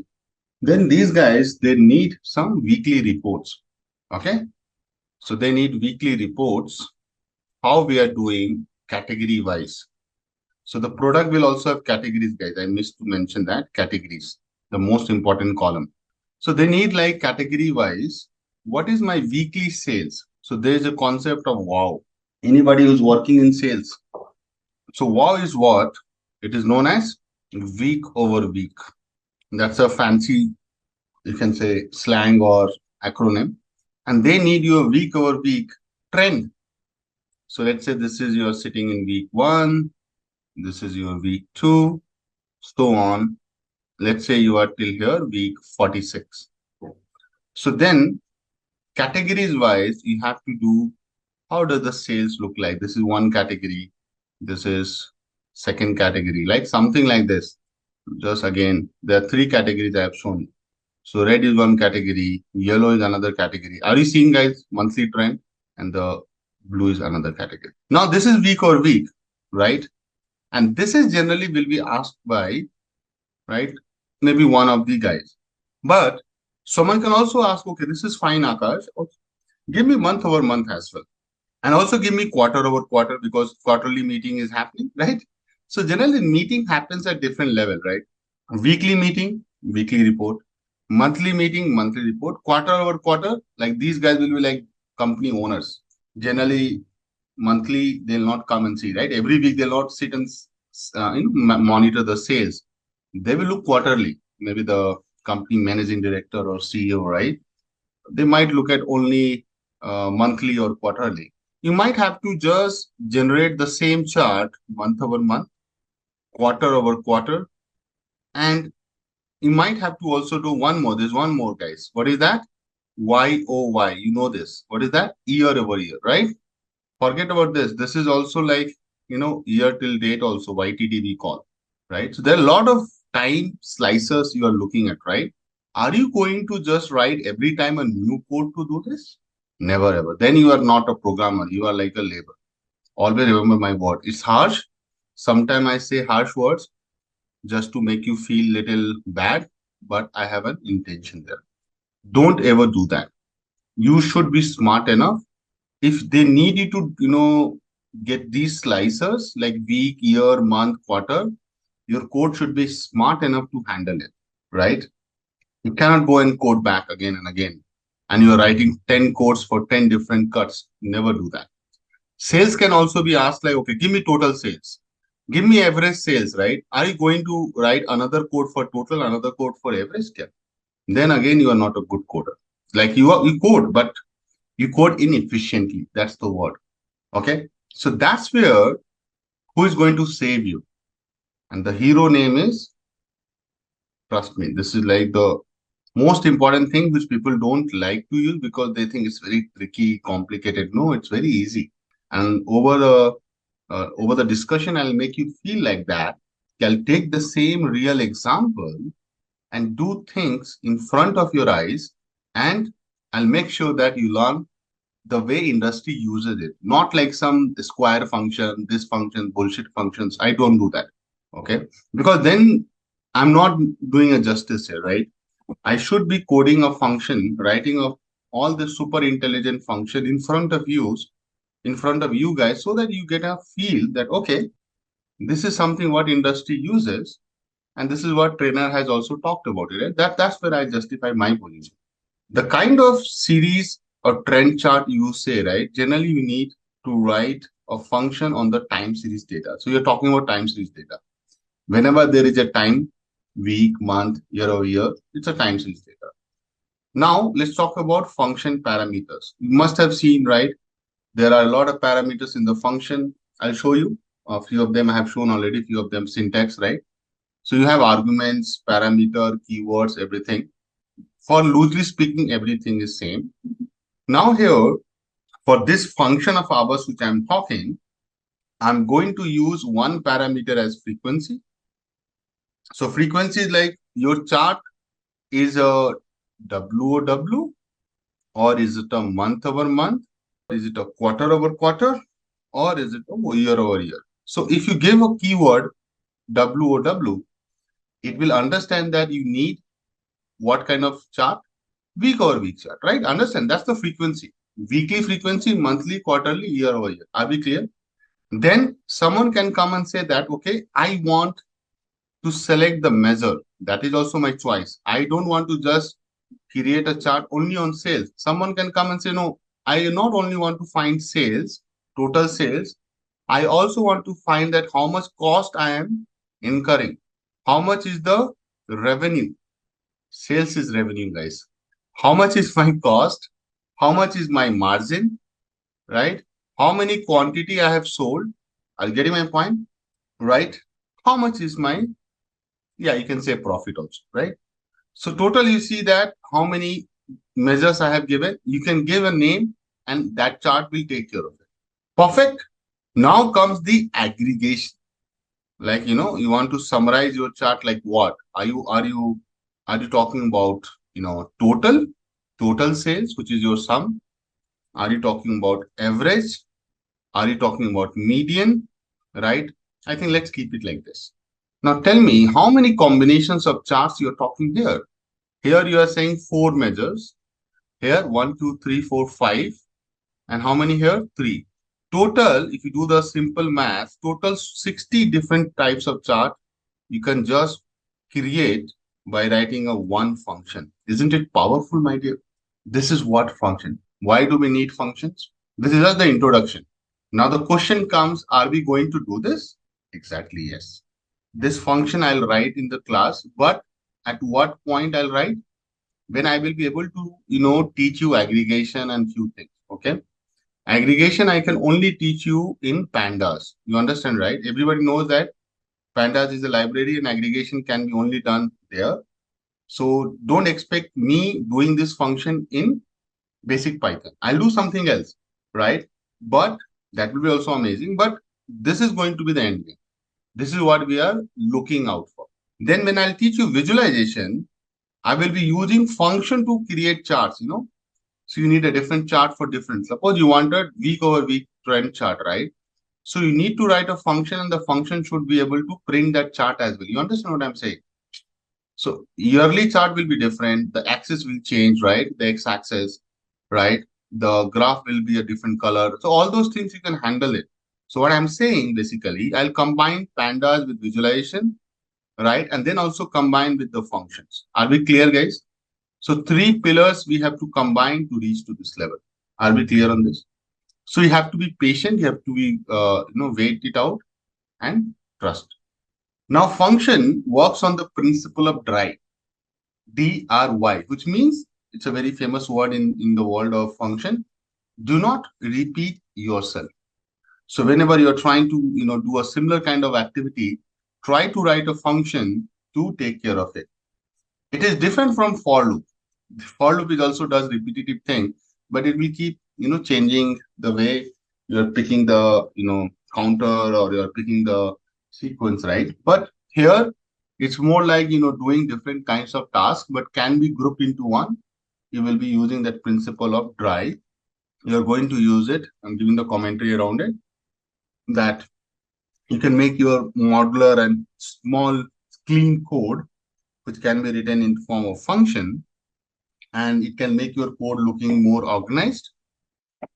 And you don't need to hard code everything. You can actually go and change a function a way it works, and then definitely when you will call that function again, it will be updated, and you don't need to update the whole code, right, for that matter. So if you don't hard code, you try to use the principle of dry. It will help you to make your code better, improves your efficiency, and definitely reduces the error. And debugging is very easy. So you know that what function block is misbehaving, you can just go to that block and fix it rather than looking at the whole code. Are you getting my point? That's the importance of doing modularized code, right? So just like you form a building, right? So you have seen, right? People put pillars, right? Something like this, people do. So they know that, you know, so if this part of the building is getting damaged, you'll focus on this part. You'll not focus on the whole building. So, right? So that's modular in nature, right? Then you put modules of slabs, right? I'm not an architect, but definitely you can always draw an analogy between making a building and using Python coding in terms of building blocks. Now, there are two types of function, guys. What are they? User-defined function and built-in function. So user-defined function is something which we will write. Built-in function you have been using for so long, right? So like length, print, input, int, like you're using so many Python functions already. Range, for loop is not a function, but yeah. So range is a function. You give a range, right? 10, it gives you a sequence till 10, excluding 10. So all those things you are already knowing. Now I'll quickly go to user-defined function, guys. I don't want to spend any time on built-in function. This is something you write as per your requirement, right? So let's talk about the syntax, guys. It's very easy. Let me show you on the Jamboard because I need to go and annotate a bit. So whenever you have to define a function, you will start with the keyword def. Can you see that def? So this is your keyword. Without this, you cannot define a function. Okay. So this def is helping you to declare or define a function. The function declaration. Then you definitely need to call something to the function. You cannot say function and then you don't know the name of the function. So this is your name of the function, which you can give. And there are some guidelines to give the name of the function you have to follow. Second thing is parameter. Like, these are optional, but sometimes these parameters are very important to, invoke the function. So you'll give the parameter 1, 2, or you can give 100 parameters. Nobody's stopping you. Then comes your return. So you will do, sorry, then comes your function body, my bad. Once you have given this function name, define the function, given the parameter, basis that you do something in the function, you do some work, some action, right? And once that's done, you will return the value of your interest. Okay. So now I'll go back and I'll give you the commentary which I have just done in form of notes. You can go ahead and read and understand. Okay, let me do a function. Then I think you will be having more ideas. So let me take a question. First function to add two numbers, right? Every bacha does this, right? Every kid does this. To add two numbers. Can we write a function to do it? Let's say I create a function called add, and then I give two numbers, A and B. Okay, you can also say generally number 1 and number 2. Okay. And then within that, first we'll print the number. So you can say first number is this, num1, print, second number is this, num2, and then you will do the addition. You will just create a variable called addition, num1. This is the most simplistic function, and you will return the addition guys. Okay, perfect. This function is ready. So I'll store the result of this function, which is add. I'll give two numbers, 10 and 90. And then I'll use this result to print sum of two numbers is result. See guys, does it work? We have defined the function, means declare the function with the name, function name is add. Then I have taken two parameters, num1 and num2. Can you see that? And then we have this typical indentation. After colon, we have to give a four white spaces or a single tab. Automatically it picks up. If it is not picking up, you have to make sure it is picking up. Then I've done this some unnecessary, you can say irrelevant, means I'm printing the numbers so that I know that what are the numbers I have given. I've given, let's say 10 and 90 numbers are coming. Then what I'm doing guys there, addition. Addition is what? Simple addition of two numbers, and then I'm returning the value. Are we clear on this? So this num plus 1, num plus 2 will take these numbers, add it up, store in the variable addition, and then it returns after the function is complete. Are we clear so far, guys? Now what I'm doing to use this function, I'm just taking the output to, so this is the variable addition, guys, right? This variable addition 100 is assigned to result, and then I'm calling the result here to get the answer. Clear? This is our very basic function. Now, sometimes people say that do we have to put in parameter? Do we have to do a return? That's the best practices. But you can also write an addition function without doing these things. So I'll show you. Addition to, see, I did not give any parameter. Then I will put a user input. Can you see that? Enter the first number. Then you will say B equal to float of input of. You have seen this. This is user input. Don't get confused. This has nothing to do with the function. Enter the second number. And then I'll say total equal to A plus B. And I'll come out here and I'll write print sum of two given numbers. You can also call those numbers A and B here. Is, see, I'm not using return, my dear. Rather, I'm using print. Okay, now the moment I say add underscore to this, it asks number one, number two, and gives me the output. Did I use any parameter on return? Here, this print is acting as a proxy to return. Can you see that, guys? Don't use this. Means I don't, encourage writing code like this. You should write code like this on the top, what I've written. Perfect, guys. Can you let me scroll up? I have written this function without any parameters. I have written this function with parameters and return. This is what I suggest you guys to always follow. This is the best practices. I'm going to write it one line. Okay, now I open the forum for you guys. I'll give a question and then I'll open a forum for. So this is a question, guys, I'm giving as you have to do the swapping of the value. It's very famous question in function, right? So if you give a value 6, 9, your output should come 9, 6. If you give a value 3, 5, your value should come 5, 3. Like you have to swap the value. Okay, perfect. So you have to write a function. Just a quick info, guys. Intellipaat offers a data science course in collaboration with iHub IIT Roorkee, which will help you master concepts like Python, SQL, machine learning, AI, Power BI, and more. With this course, we have already helped thousands of professionals in successful career transition. You can check out their testimonials on our Achievers channel, whose link is given in the description below. Without a doubt, this course can set your career to new heights. So visit the course page link given below in the description and take the first step towards career growth with the data science course. Just a quick info, guys. Intellipaat offers a data science course in collaboration with iHub IIT Roorkee, which will help you master concepts like Python, SQL, machine learning, AI, Power BI, and more. With this course, we have already helped thousands of professionals in successful career transition. You can check out their testimonials on our Achievers channel, whose link is given in the description below. Without a doubt, this course can set your career to new heights. So visit the course page link given below in the description and take the first step towards career growth with the data science course. So before we proceed with looking at how NumPy arrays perform better than Python list, let me tell you that I have written some codes that include the NumPy syntax as well. But you guys need not worry about it right now because I'll be covering each and everything in detail step by step. So starting with the very first difference is speed. Okay. So consider a scenario where we have a list, and what I'm going to do is I'm going to multiply this with a really large number.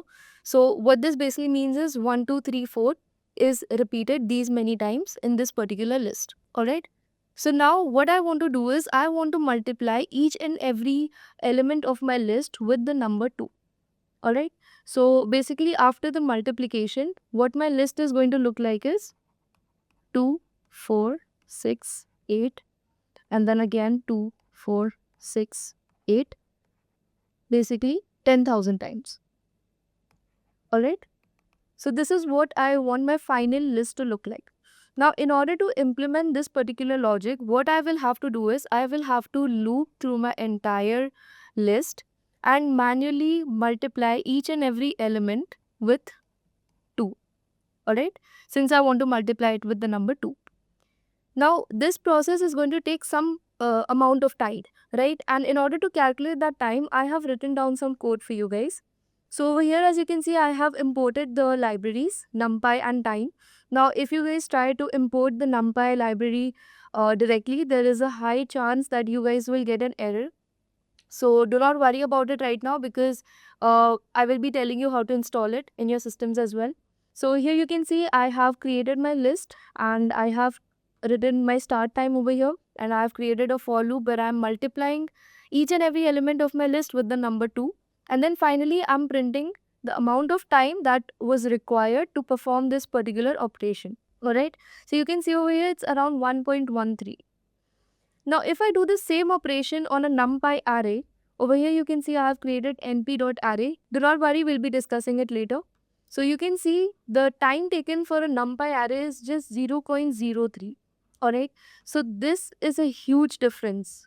Now, if you guys are wondering why there is such a huge difference between the speed of NumPy arrays and the Python list, let me tell you, NumPy is built on C.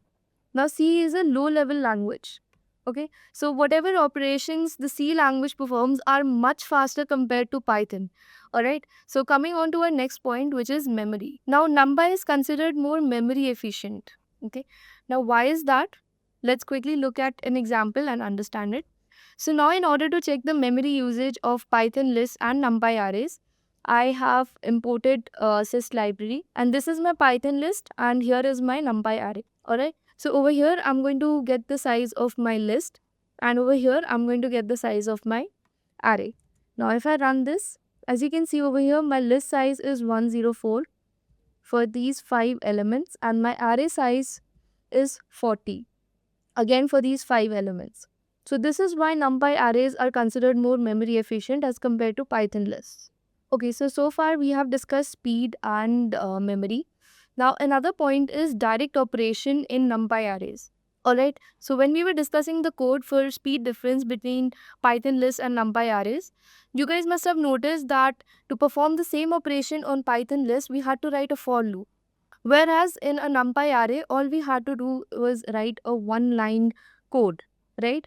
So this is another property of NumPy array, which is called direct operation, which is also known as vectorization.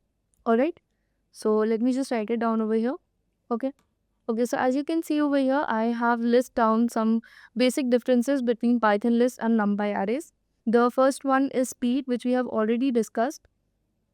So Python lists are slower compared to NumPy arrays, which is mainly because NumPy arrays are based on language C or built on language C. Alright. Then we have data types. So Python list basically allows mixed data types. Alright. So you can create an array which has a number and say a letter, and then you can also have a string. And apart from that, you can also have a float. Alright, and your list is going to work absolutely fine. But in case of a NumPy array, what's going to happen is all the elements are going to be converted to a string format. So let's quickly go ahead and check it out on our notebook. Alright, so let me create a list having different data types. So, alright, now if I were to create an array and store it in a variable called ARR, so you can see all the data types over here, being an integer, being a float, are converted into a string type, right? Because NumPy allows only same data type to be stored in a particular array. So the next one is memory efficient. So Python lists are comparatively less memory efficient as compared to NumPy array. We have already seen this. Then comes mathematical operations. So if you want to perform any sort of mathematical operations on our Python list, we will have to manually loop through them and then implement the operation on each element separately. Whereas NumPy arrays have something known as direct operations, which is also known as vectorization. Alright, so this is a very important property of NumPy arrays. Moving on to built-in functions. So Python lists have very limited built-in functions, whereas NumPy arrays have a lot of powerful tools, which we'll be looking into shortly. Alright.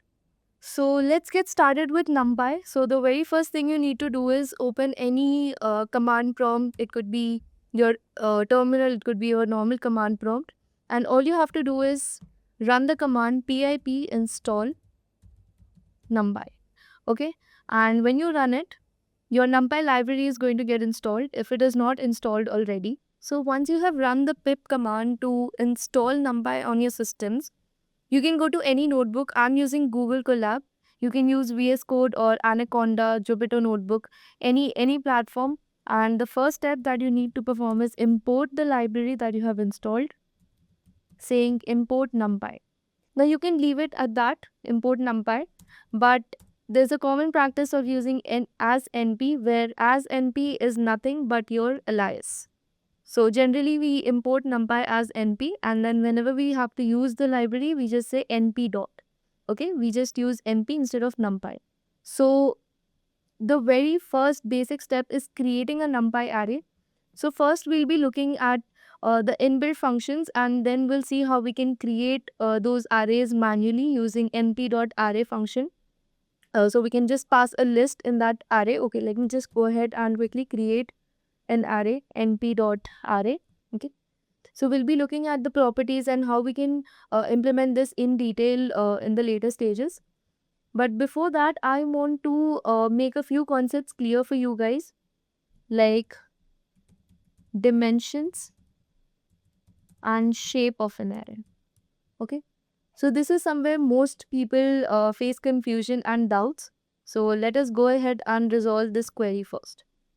Okay, so when we have a single number, this is basically something known as scalar, and it is going to have 0 dimensions.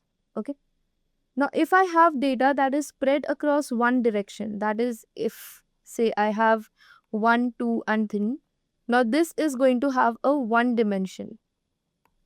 Okay, but if I have data that is spread across rows and columns, that is in somewhat this way, maybe 1, 2, 3 and 4, 5, 6, this is known as 2-dimensional. Okay, so let us go ahead and check this. So if I were to check the dimension of my array that I just created, I will have to store it in a variable. Okay, and so now let me go ahead and, okay, so you can see the dimension of my array is 1 over here. But if my array looks something like, so you can see my dimension for this particular scalar element, scalar value is 0. Okay, now brackets in NumPy play a very important and major role. So whenever we're defining dimensions, we'll be creating arrays in the later stages. So I'm just going to give you a theoretical overview. So is basically, if we have a single bracket and elements inside it, it is going to be a 1 dimension. Okay, if we have 2 brackets, so this is going to be 2-dimensional. Okay, as the number of brackets increase, so do our dimensions. Okay, let us quickly go and check it. Okay, so let me just create empty arrays. Let me just initialize the arrays using brackets. Okay, so that you guys get a more clear idea. And I'm going to pass a single bracket. And then I'm going to check the dimension of my array. So it is the dimension is checked using this function ndim.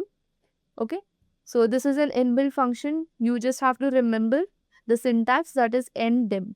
Okay, okay, so there are no brackets over here, it's just ndim. Okay, so you can see there's 1 bracket and there's 1 dimension. If I increase the number of brackets here, okay, now let's run it. So my dimension is 2 now. Now if I further increase my brackets, the dimension is 3. I can add the brackets anywhere. Okay, it does not matter. Now my dimension is 4. Okay, So now it's up to you how you are defining the array, how you are, what's the shape of your array. Now, if I go ahead and check the shape of my array, shape is nothing but that tells us the number of rows, the number of columns. Now over here, our dimension is 4, so we are going to have data spread across 4 particular rows, right? So it's basically going to be a 4-dimensional space. So a 3D object looks like this, right? We had created this. So this is a 3-dimensional space. A 4-dimensional space would look something a little more different, a little more complex to draw right now. So basically, this is how it's implemented. Now we'll move on to creating arrays using the inbuilt functions. Like the first one is going to be range. So basically, whenever we have a list, okay, say I want to create a list containing elements 0 to 10. How would I do that? I can either manually write all the numbers like 0, 1, 2, and so on, right, till 10. Or I can go ahead and create a for loop. So I will say for I in range 10, and then I will just L dot append, okay, and I will insert my array. Okay, so this is what I would do for a list. But in order to avoid all these complex operations, I can directly go ahead and say np dot arrange, pass the range that is 0 to 10, and by default my step value is going to be 1, so I will not write anything and I just have to store it. Okay, so let's go ahead and see the practical demonstration or the hands-on demonstration of all these functions in our Google Colab notebook. All right. So the very first thing we're going to do is try to create a range of numbers like a Python range.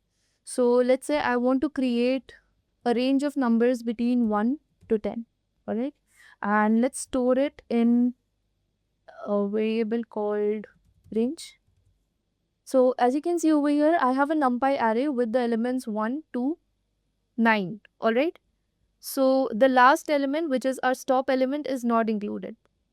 And just like Python, we can also provide a step value. So say if I want to skip one value, so this is what my NumPy array is going to look like. All right. So this is basically the start. Let me just write it down here. Start, stop, and the step value. All right. So the start value is included, the stop value is never included, and the step value is basically telling us how many numbers to jump. Okay, by default it is 1. All right. So moving on to the next property of NumPy, it's called linspace. All right. So this helps us create evenly spaced numbers. All right. So say if I want to create an array with a specific number of values which are evenly spaced between two numbers. So say I want to create, so let's create an array np.linspace, and I want to create numbers or values between 0 and 1, and I want 5 values between them. All right. So let me print it as well. So see, I have values between 0 and 1 and they are evenly spaced, right? So 0, 0 0.25, 0 0.5, 0 0.75 and then 1. All right. So if I were to say I want 10 values, this is what my array would look like. Clear? So basically over here, we are giving the parameters of start, stop and number of values between them. All right. So this was all about linspace. Moving on to the next property of NumPy array. So these are basically the inbuilt functions, all right? We can create different types of arrays using a range, linspace, and the next one that we have is log space. So the name itself suggests that this is something related to the log, right? So this is nothing but a logarithmic scale array, all right? So let me again store it in ARR itself. Okay, and I want my array to start from 10 to the power 1 and end at 10 to the power 3. And I want 3 points only. Alright. So basically what I'm telling here is 10 to the power 1 to 10 to the power 3. And how many values I want between these? Basically I want 3 points. Sorry. Not the number of values, the number of points. Okay. So let me just print. Yeah. So 10 to the power 1, 10 to the power 2 and 10 to the power 3. Alright, I'm getting 3 points Now if I were to say I want 2 points over here, let me see how it would look like. So I would get only 2 values. Alright. So np.log space, let me just make it more clear for you guys. It's basically taking the starting, or you can say the starting power value, okay, the ending power value. Over here the start end are the powers, alright, these are the powers. And then our last parameter is going to be how evenly spaced you want the scale to be. So if I want 3 points on the scale, I'm going to get 3 values. If I want 2 points on my scale, I'm going to get 2 values, alright. So this is basically going to tell us the number of values again, alright. So I hope this was clear. So moving on to the next property, which is np.zeros. Now what this is going to do is it is going to create an array full of zeros. Alright. So let's see how this is implemented. Okay. So let's say I want an array called ARR, which is full of zeros. So I can directly go ahead and create mp.zeros 5. Now what this 5 here is, it is going to tell me how many number of zeros I want in my array. So basically the size of my array is going to be 5. Alright, so let's print it here. Now this is basically just one line of elements, right? Okay, so another great use of NumPy arrays is that they are used for creating a matrix, which is nothing but rows and columns. Alright, so if I want to create an array which is full of zeros, but I want 2 rows and 3 columns of these zeros. So this is what I'm going to do. Alright, so basically over here I have 2 rows and 3 columns. Okay, so as you can see over here, these are my 2 rows. This is my row 1, this is my row 2, this is my column 1, this is my column 2, and this is my column 3. Alright, so when I defined in the np.zeros parameter 2, 3, what I meant was 2 rows and 3 columns. Alright, so you can create 2D, 3D, 4D, any number of dimensional arrays using NumPy. Alright, say if I were to say 5, I'm giving random dimensions over here. So here, this is how my array would look like. Alright, so NumPy is never going to raise an error. How many dimensions you want, you can give the parameter over here. For now, we'll just keep it limited to 2, 3, which is practical enough, right? So similar to np.zeros, we have another NumPy property, which is np.ones. So you guys must have gotten a basic idea. Similar to np.zeros, we have np.ones, which is basically nothing but instead of zeros, we're going to have ones in our array. Alright. So whenever we want to create an array where all the values are 1, we can use this particular function.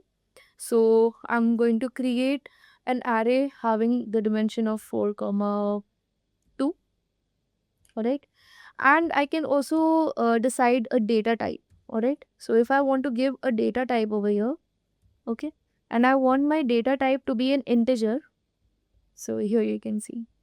But if I do not write this particular argument or parameter, by default my array is going to be a float, as you could see over here as well. Alright, so we can write, let me just comment.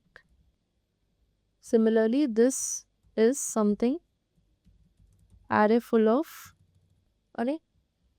So previously we saw how we could create an array which was full of zeros or ones. But now we can create an array having a value of our choice. Okay. So now over here similarly what we were doing earlier, maybe I want to create an array having 10 elements and my default value is going to be 2. Alright. So instead of np I wrote arr by mistake. So that's why I was getting the error. So let's print it here. So I have 10 values of 2. Alright. Now if I want to create a 2D array, I would simply say np.full and I would pass the dimensions say 2, 4. And I would have to pass this in a square bracket because I also want to pass a default value, which is going to be 7 in this case. So my code looks neat and it's easy to understand also right now. Alright. So if I print it, here I have 2 comma 4. So 2 rows and 4 columns of the default value 7. I can pass another value here, maybe 7.1. Here, so 7.1. No error. Smooth and easy. Alright. So let me just write it down to you guys. So it takes the parameters of row, column, and a default value. Alright. So moving on to the next function is np.empty. So this is basically an uninitialized array. Okay. So whenever you want to create an array without setting any sort of values, so you can simply use np.empty. Alright. So let me store it in a variable called arr again. You guys can go ahead and create different variables, but I'm too lazy to do that, so I'm just going to use arr over and over. So over here in my empty brackets, I'm simply going to pass the dimensions, which is 2 comma 3. Alright. So let me just print it. So basically it's an uninitialized array. This is not np.zeros. This is an uninitialized array. Okay. Basically there are no elements over here. So this method is basically faster, but it's not safe unless you're going to override these particular values. Alright. So whenever you want to override these values later on in the later stages, this method is pretty good to go because it's really fast. Alright. So moving on to the next function, which is np.random.rand.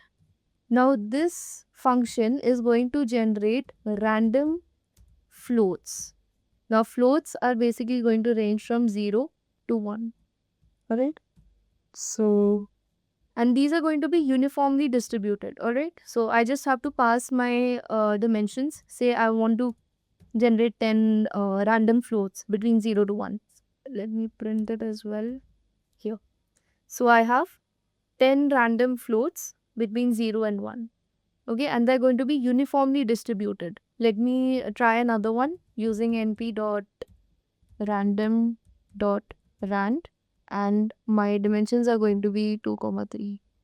Okay, so this square brackets is not required over here because instead of dimensions, the np.random.rand function is considering it as a list.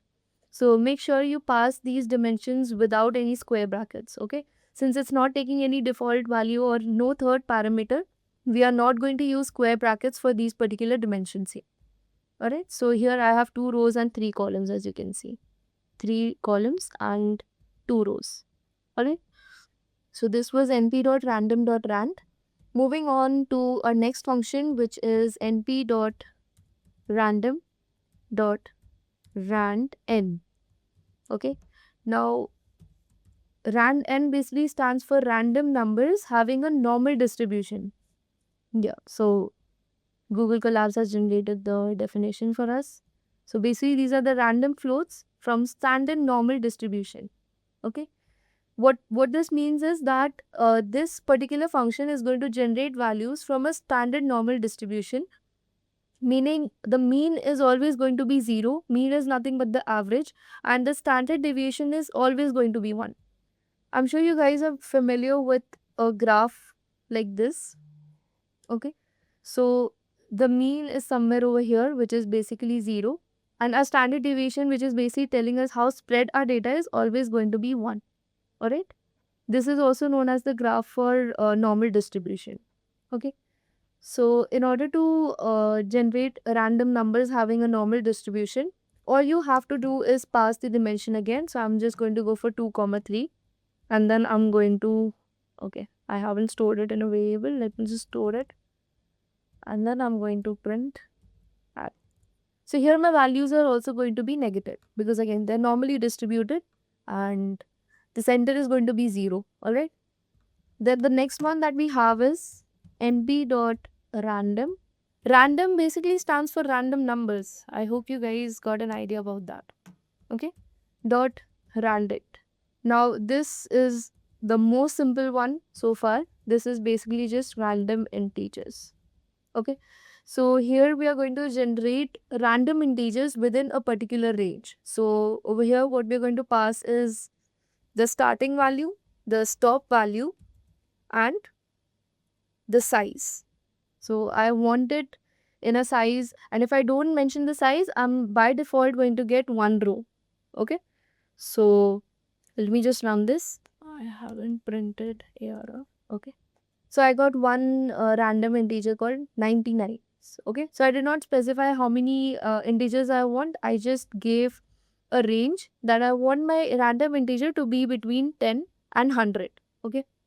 So it is going to be start, stop, dimension, or the number of values.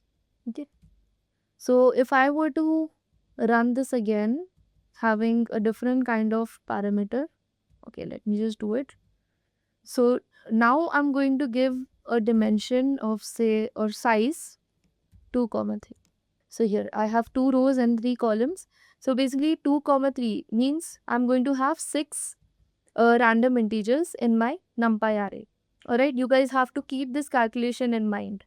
Alright, so whenever we have 2 rows and 3 columns, basically we are multiplying 2 into 3.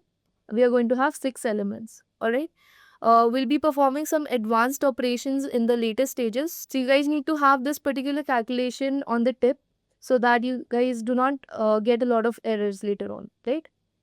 Let's do another one. Say I have 4 rows and 4 columns.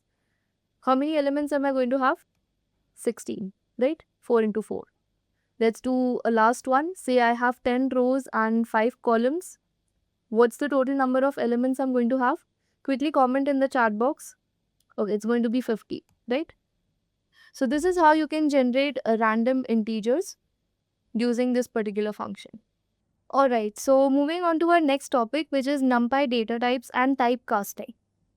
Alright, so NumPy data type is basically a function that tells us what kind of data types are stored inside the NumPy array.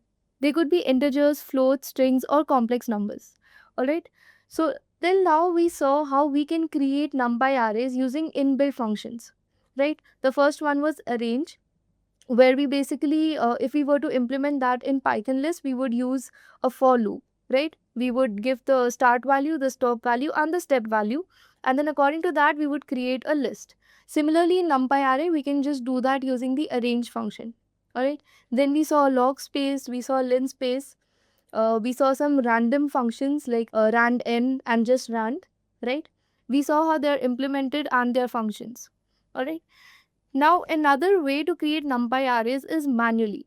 You can manually pass the integers or the elements that you want to be stored inside your NumPy array. So, for example, I want to create a NumPy array called ARR, and I will say NumPy array, and I will pass a list of all the elements that I want to be stored inside this array.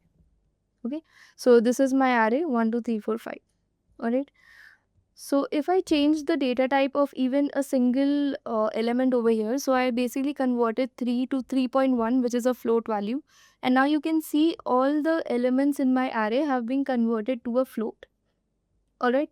So as you already discussed, NumPy arrays do not allow multiple data types to be stored. So we're going to go ahead and check the type of our array. So as you can see over here, it's a NumPy array, right? Now another way we can create arrays is, say if I have a list called LST and I have a few elements in my list, say this is a string, then I have a few integers, and then I have some float values. Okay. Now if I want this particular list to be converted into my NumPy array, all I have to do is say ARR equal to np.array and pass my list in it. Sorry. Okay, so as you can see over here, all my elements inside the array are converted into a string format. Alright, so before we go ahead and check the data types of our NumPy arrays, here are a few common data types that exist. So the first one is int32. So these are 32-bit integers. So for example, the single digit numbers. Alright, then we have int64. So by default, whenever we store an integer, they are stored in the 64-bit format. It also depends on your machine specifications. So 64-bit integers are basically the larger digits. Then we have float 32. So again, they're the 32-bit floats. So basically 1.0, 3.14. But if we have a really large float value, it would be stored as float 64. And this is also the default data type of any float integer. Alright. So we see we have a lot of decimals over here, so it's going to be float 64. Then we have bool, which is basically boolean, true or false. Then we have complex numbers like 1 plus 2j, 3 minus 4j. Then we have string, which is a Unicode string like hello 1 2 3, basically anything in double quotes. Alright, so that comes under strings. So these are the common data types that exist. So let's create an array containing only integers. So I have created an array using np.array, which consists only of integers. Alright, let's go ahead and print it. And now what I'm going to do is I'm going to check the data type. So over here it's in 64. Alright, and now if I were to make even a single element over here a float value, my data type changes to float 64. Alright, now if I were to make it a string, let's see how it would get affected. So it's U32, basically specifying that it's a string data type. Alright, now another way that we can create NumPy arrays is while we are passing our list of elements, say I have 1 2 3 4. Okay, now I want these elements to be float data type. Alright, but if I go to print the data type right now, they're in 64, right? They're integers. But if I want to convert them into float, what I can do is I can simply write d type, which stands for data type, equal to np.float. I can leave it at float, or I can also specify 32 or 64 according to, okay, there's a typo. So here my data type is float 32. I can also convert it to float 64 instead of float 32. Here, it's float 64. So I hope you guys are getting a basic idea. But if we were to do the reverse, say I have my float values over here and I want to convert them into integer 64, what do you think would be the result? Would I get an error, or would my elements get converted to N64? So let's check it out. So there's no error. Rather, my array has been converted to integer data types. So as you can see over here, the decimals are simply lost, right? So we basically round them up, and so if there was 2.6 over here, let's see what my array would look like finally. Yeah, so we basically just remove the decimals and pass the integers whenever we're converting float to integer.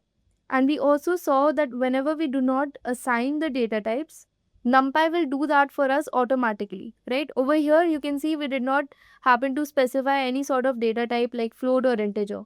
But if we go ahead and check the data type over here, it's going to be float 64. Alright, because by default our elements over here are float data types. So when we go ahead and check the data type of this array, it's going to be float. So NumPy will do that for us automatically. So we're done with data types. Now let's move on to typecasting.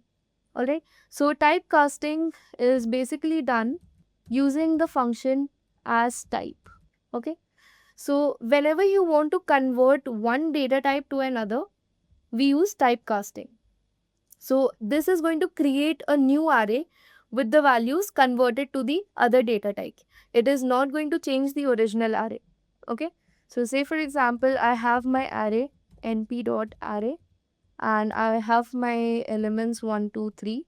So quickly comment your answers. By default, what is the data type for this particular array going to be? Okay, so if you guys have commented in 64, you guys are absolutely right, because if I go ahead and check the data type for this particular array, it's in 64, right? As we discussed, the default data type is always going to be in 64 or float 64 depending on integer and float values. Okay, so now I want to convert this particular array into float 64 instead of in 64. So what I'm going to do is I'm going to create a new array and say arr, which is my previous array over here, dot as type, and I'm going to say np dot float 64. Okay, now I'm going to print it. So you can see my integers have been converted to float values. Alright, I can also go ahead and print the data type. So you can see the data type is float 64. Alright, similarly we can convert float to integer. So let's convert this new array to integer 64. Alright.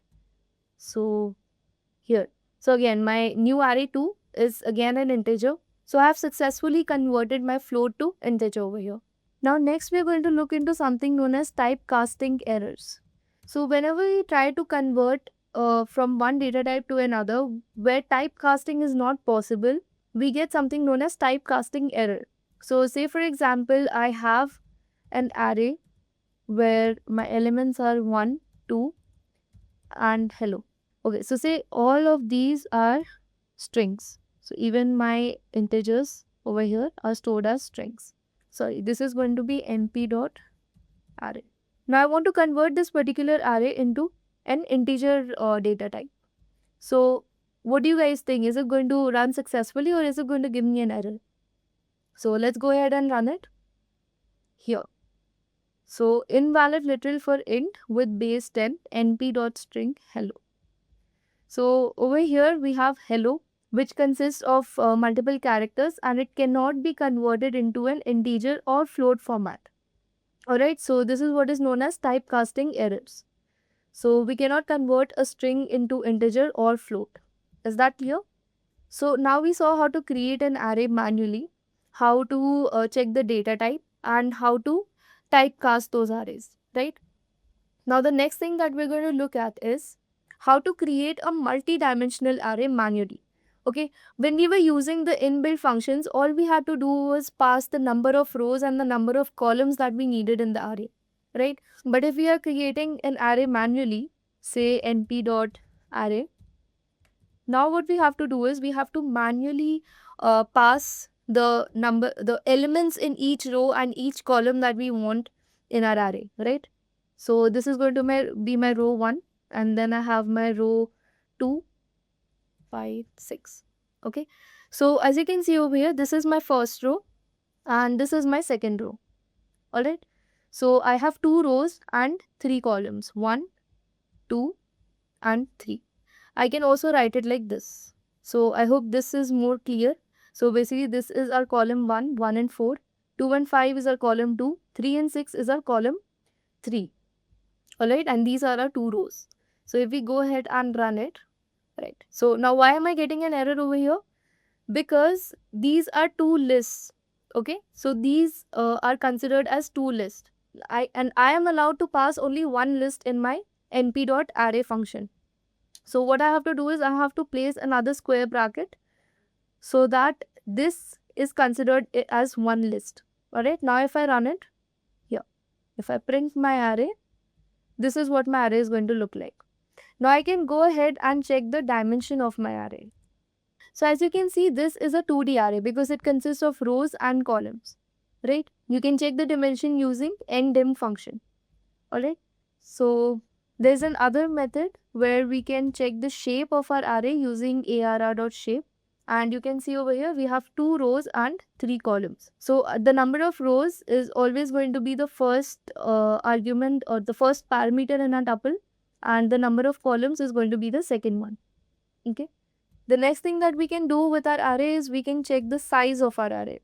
So the size of my array is 6. Now what this means is that I have 6 elements in my array. Now we already discussed it. We can calculate the number of elements by knowing the dimension. Now we already discussed this. We can calculate the number of elements of our array by knowing the shape of our array. So if we have 2 rows and 3 columns, it is just going to be 2 into 3, which is 6. Alright. Now the next one is checking the item size. That is the size of one element in bytes. Right. So we can do arr.item size. So basically each element in our array is taking up 8 bytes of memory. Alright, so this is how you check the item size. So these are some important properties of NumPy arrays. Alright, so moving on to the next topic, array reshaping, where we'll be learning about functions like reshape, ravel and flatten. Now what's the purpose of array reshaping?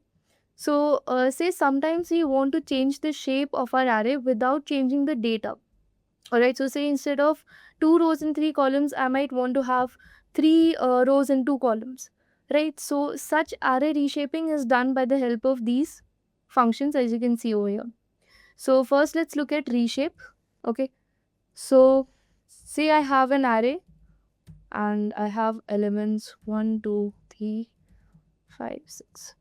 Alright, so I have 6 elements in my array. So my reshaped array would use the function arr.reshape, where my elements would be distributed in 2 rows and 3 columns. Alright, so I can just say 2 comma 3. So initially my array looked like this, and then after reshaping, this is what it looked like. Alright, 2 rows and 3 columns. Now I can again reshape my reshaped array, where reshaped is my this particular array, right? 2 comma 3 columns. Now I want to reshape these two rows and 3 columns into 3 rows and 2 columns. So it's run successfully. If I print it, as you can see, I have 3 rows and 2 columns. Alright, so I hope reshape function is clear. Now moving on to the next one, which is Ravel. Okay, so Ravel is basically used to convert a particular array to 1D array. Okay, so whatever maybe the dimension previously, so we can just convert our reshape 2 array. Reshape 2 array is basically having 3 rows and 2 columns. So we are going to convert it into a 1D array. So as you can see over here, our array is converted to 1D again. The next one that we have is flatten. This is also going to convert your array to 1D array. Now what's the difference between Ravel and flatten? So basically Ravel is going to return a view, which basically means that any changes that you apply over here in this particular array are going to be reflected in your reshape 2 array.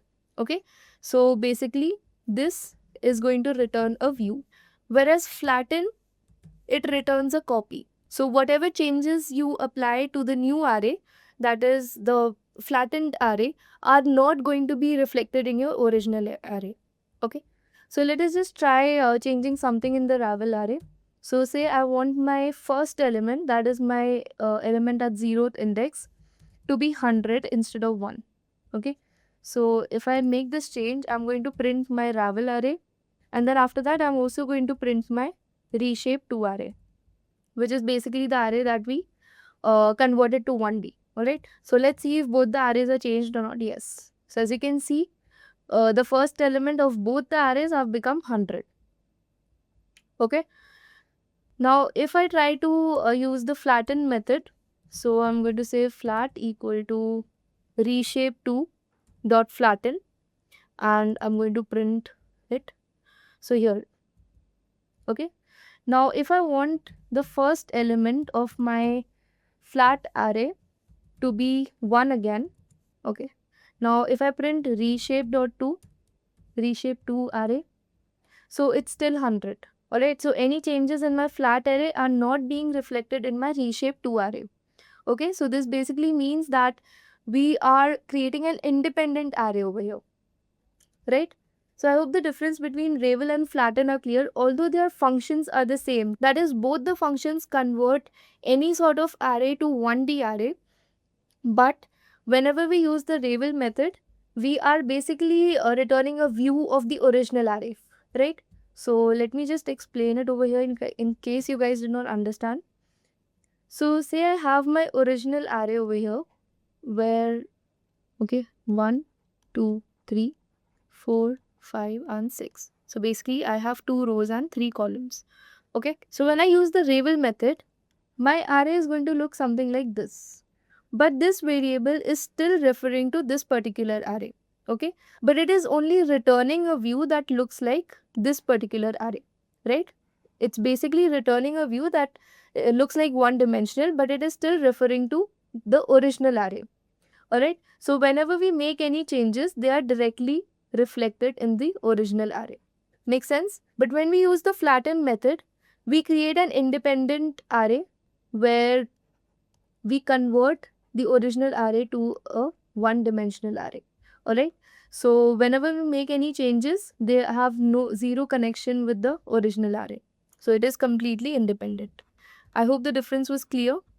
So moving on to the next topic on our list, that is arithmetic operations on arrays. Alright, so this is where we are going to perform the arithmetic operations. Again, NumPy lets you perform all the mathematical operations on entire arrays element by element without having to loop through them. Alright, so let me just create two arrays where my first array is going to be np.array and I'm going to have the elements 1, 2, 3. Similarly, I'm going to create another array np.array and I'm going to pass the elements 4, 5, 6. Alright, so let me run it. So the first operation is going to be addition. Now if I want to add these two arrays, all I have to do is print a plus b. And there, 1 plus 4, 2 plus 5, 7, 3 plus 6, 9. Alright, so I have my element wise operation and the result, the output is clear as well. Okay, so the next operation that I have is subtraction. So all I have to do is print a minus b and voila. So 1 minus 4 is minus 3, 2 minus 5 is again minus 3, 3 minus 6 is again minus 3. If I were to perform b minus a, we would get positive 3s here. Okay, moving on, we have division. So all I have to do is print a slash b and there. Okay, so it's basically 1 divided by 4 which is 0.25, 2 divided by 5 which is 0.4 and 3 divided by 6 which is half 0.5. Okay, so next one that we have is multiplication. So print a star b there. So 1 into 4 is 4, 2 into 5 is 10 and 3 into 6 is 18. Alright, easy enough. Now over here we perform normal division, right? And our answer was in float. But if we want to perform integer division, all we have to do is print a double dash b. So this is going to give us integer values, right? Okay, wait. It's supposed to be b slash slash a. Okay. So when 4 is divided by 1, it is going to be 4. When 5 is divided by 2, it is going to be 2. The roundup of 2 point, it's going to be 2.5, I guess. I'm not sure. I've not really done the multiplication. So next one is 6 divided by 3, which is again 2. Alright. So you can use double slash for integer division, whereas single slash for normal division. Then next you have modulus, which basically gives you the remainder. Okay, so all you have to do is print a mod b and you get the remainder. So when you divide 1 by 4, so let us get the remainder. Well, b is divided by a. So when you divide 4 by 1, your remainder is going to be 0. When you divide 5 by 2, your remainder is going to be 1 because 2 2s are 4 and 1 is going to be the remainder. And since 6 is completely divisible by 3, our remainder is going to be 0 again. Alright. And then our last mathematical operation that we have is exponents. So this is basically the power. Okay. So all I have to do is print a double star b. Or I can just do every element raised to the power 2. Okay. So basically I'm squaring the array a. Alright. So it is going to be 1, 2 2s are 4 and 3 to the power 2 is 9. Okay, so as you can see, this is our output. So these were the element wise operations. Alright, so that was all about the mathematical functions. Now let's move on to our next topic, which is universal functions, or also known as U-funcs. So NumPy basically comes with many built-in math functions that work element by element, and these are called U-funcs that we just discussed. So for this particular section, I'm going to create another array using np.array and pass my list as 1, 4, 9 and 16. Alright, let's run it. So my first universal function is square root, which is written as np.sqrt. Alright, so let's go ahead and implement it. So all I have to do is print np.sqrt square root and pass my array as a parameter. Alright, so I want you guys to comment quickly what's the square root going to be for this particular array over here. 1496. 1 is going to be 1, 4 is going to be 2, 9 is going to be 3 and 16 is going to be 4. Let's see if that's the answer. Right. So you can see this is the answer, but it's returned in float data type. Alright. So moving on, the next function that we have is exponential, which is nothing but np.e to the power exp. Sorry, np.exp, which is also written as e to the power x, where x is any integer. Alright. So let's go ahead and implement it. So I want to print np.exp and say I want to print the exponential of only 1 and 2. Okay. So I'm going to pass it as a list, these two particular elements, and that. So e to the power 1 is 2.7 and the remaining decimals, whereas e to the power 2 is 7.389 something. I hope that's clear. So these are somewhat very basic mathematical functions that we will be using most of the time. So it's very important that you guys know the syntax and how to implement these functions, right? You can always go ahead and look them up online, but again, that's very time consuming. So it's particularly important that you guys remember the syntax somewhat, right? So the next one is sine function, which is nothing but np.sine. Okay. So say I have a few angles where np.array is equal to 0, np.pi. np.pi is nothing but the pi, right? So it's written as np.pi and then np.pi by 2. And then what we're going to do is we're going to print np.sine and pass angles as a parameter. Alright. So the sine of 0 is 0, sine of pi is 1. So you can see the sine of 0, pi by 2 and pi. Alright. So this is your resulting array. So this was all about the inbuilt mathematical functions. Now we'll move on to a very important topic, which is known as indexing and slicing. Alright. Now for all those who are not familiar with the concept of indexing and slicing, let me quickly tell you guys using a list. So say I have a few elements in my list. Now if I want to access the first element of my list, which is this, all I have to do is note down the indexes of these elements. Now indexes are something that represent the value at which these elements are stored, right?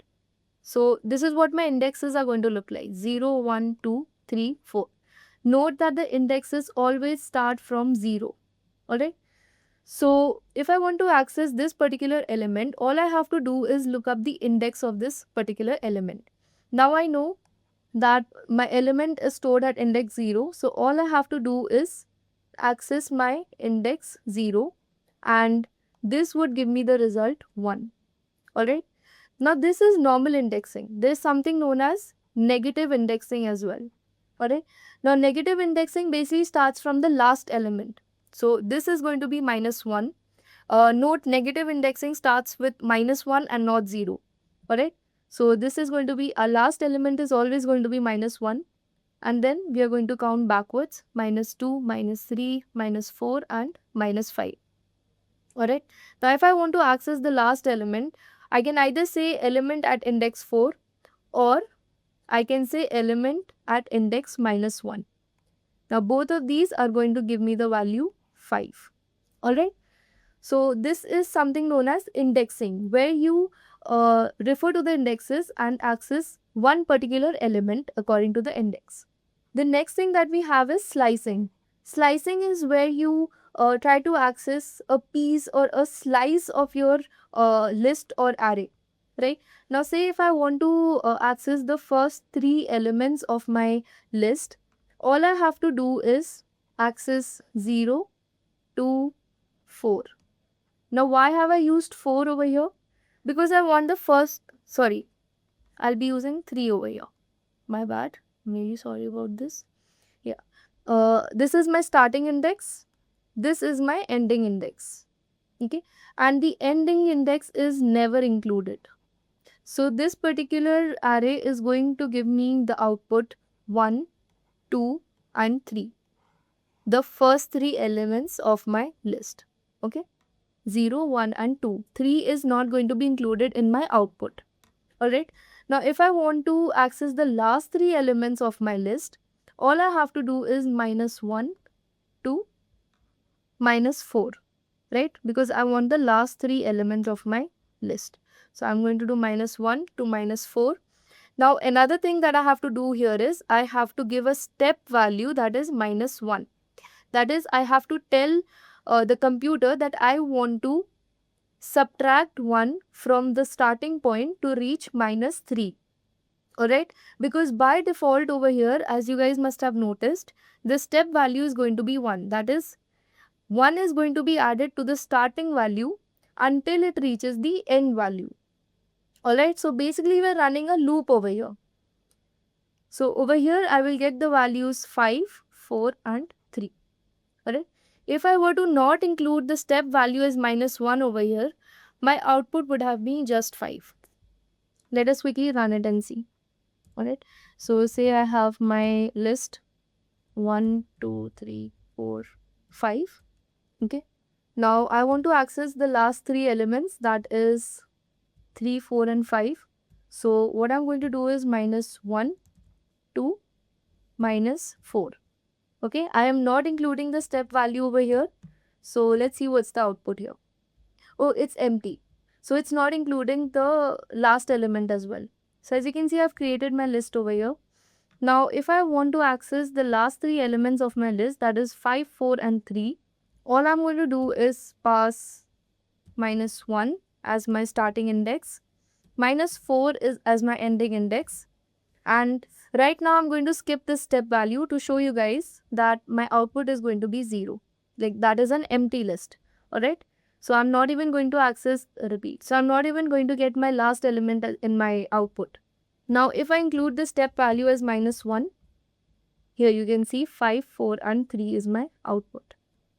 Alright, so this is basically how indexing and slicing works. I hope you guys got a basic idea. Let me show you guys a normal slicing as well. So basically I want to access all my elements, but I want to access them skipping one value from them. So basically I'm going to give my step value as 2. So I want the first element, the third element and the fifth element. So let's see how this looks. So as you can see, I've got my first, third and fifth element. Okay. Now let's apply the same thing for our NumPy arrays as well. Alright. So I'm creating an array, np.array, and I'm going to have my elements. Alright. So let us quickly see the indexes first. So this is going to be index 0, 1, 2, 3 and 4. Alright. So we have 0 to 4 indexes. Now if I want to access my indexes 0, 2 and 4, that is 0, 2 and 4, what is my syntax going to look like? So let's go ahead and slice it. So I'm going to say from starting to ending, but my step value is going to be 2. So as you can see, 10, 30 and 50. Okay. So I hope I'm making myself clear.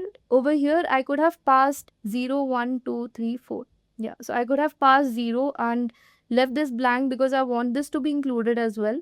So, but instead of that, I'm going to leave this blank as well. So by default, this is starting index, that is 0, and this is the ending index, that is the length of the array. Alright. So this is how you can slice your NumPy arrays. Now let's look at negative indexing. So let's say I want to access my last element. All I'm going to do is, so it's giving me np.in6450 as the output. Correct? But if I say print, so 50 is my output. That is the element at index -1. Similarly, you can go ahead and try negative indexing with other arrays and other elements.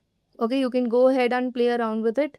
The main, the important thing is that you understand the logic behind it, right? And I hope I've explained the logic pretty well over here for both negative indexing, slicing and negative slicing.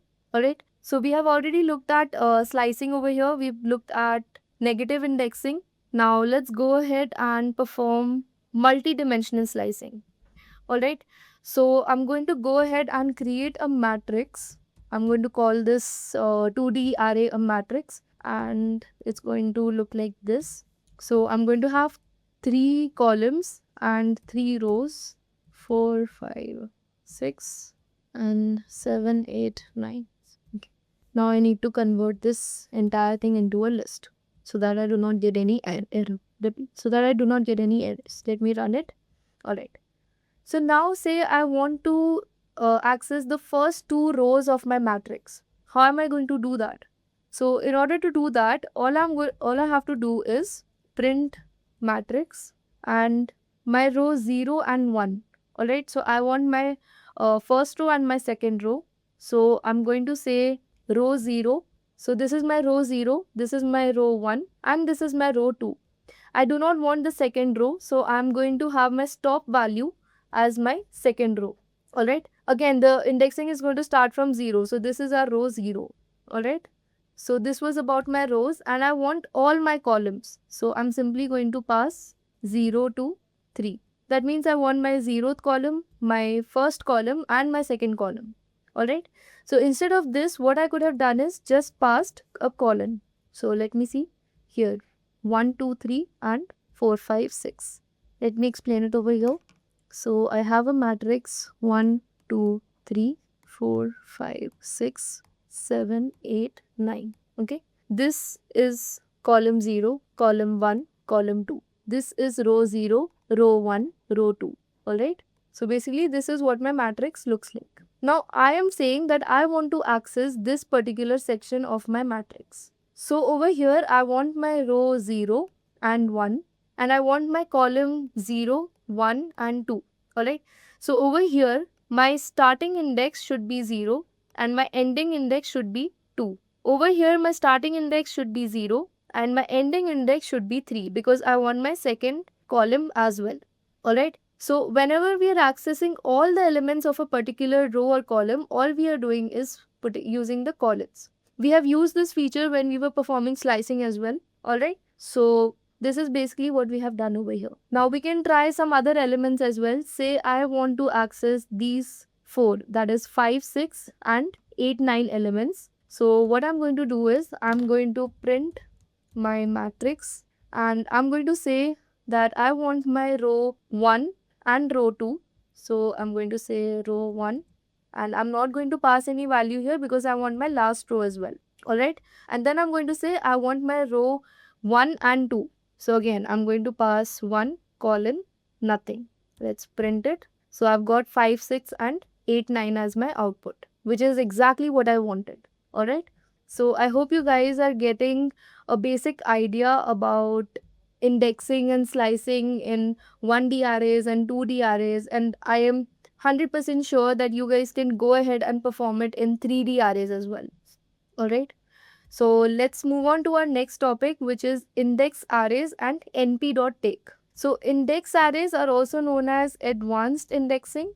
Okay, so let's quickly see what it is. So instead of filtering with true or false, we can directly pass positions or indexes to get specific values. Alright, okay, so let's look at another method called np.take, which is basically a built-in function to perform indexing or slicing. So whatever indexes you want to access from your array, all you have to do is create a list of those indexes. So I'm going to use this particular array. Okay, so I want to access my indexes 0 and 2. Alright, so I have defined them in a list. So now all I have to do is print np.take, pass my array and the indexes that I want to access. Okay, so as you can see over here, at index 0 I have 10 and index 2 I have 30. Alright, so you can use np.take to perform the same operations. Moving on with our next topic, that is iterating with nder. Okay, so in case you want to loop through the NumPy arrays, you cannot use a for loop, but rather you can use something known as nder. So it's going to let you loop over each element regardless of which shape it is, right? It could be a 2D matrix, a 3D matrix. You can easily loop through it using nder. Okay, so I have an array np.array and it's going to be a 2D array having 2 rows and 2 columns. Okay, so let me run it. So all I have to do is for x in np.nditer my array, and I have to print x end equal to, so that it gets printed in the blue line. Alright, so you can see these are the elements of my 2D array over here. Alright. So you can use ND-iter, or another feature or method that you can use to iterate or loop over your array is ND enumerate. So over here, using this, you will get both your index value plus your value of the element value. Alright.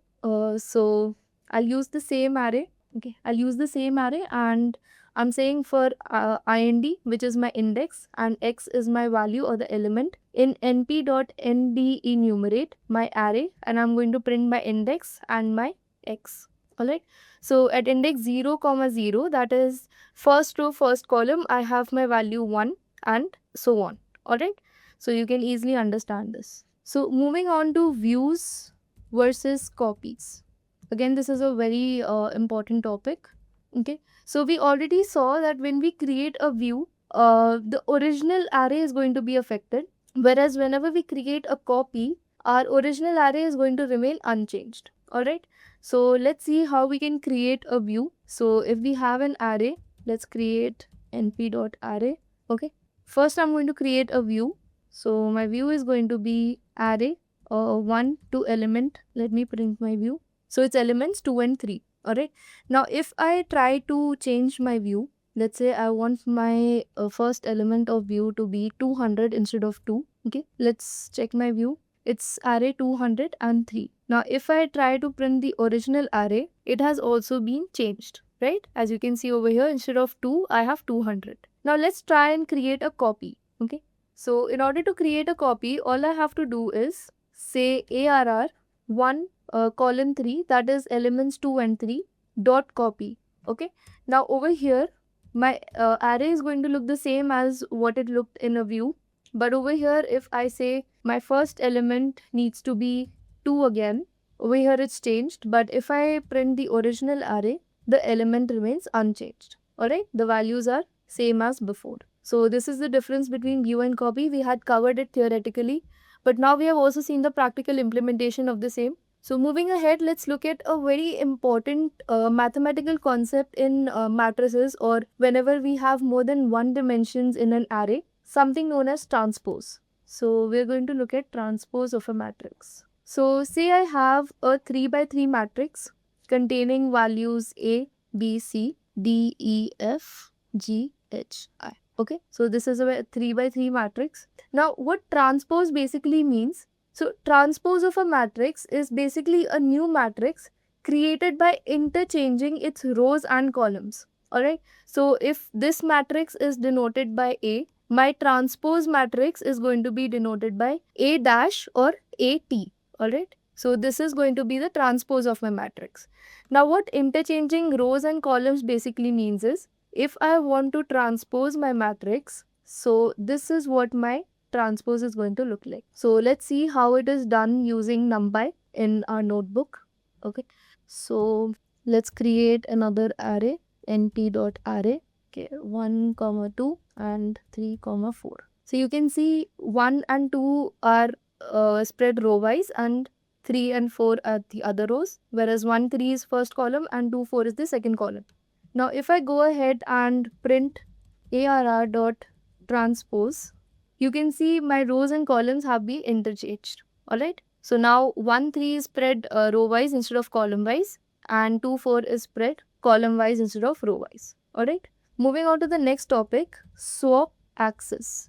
What this means is, we swap two specific axes in a matrix. Alright. So I'm going to consider this particular array itself. Let me just copy it. Okay. Now let's quickly see the shape of my array. So arr.shape. Okay. So it's 2, 2.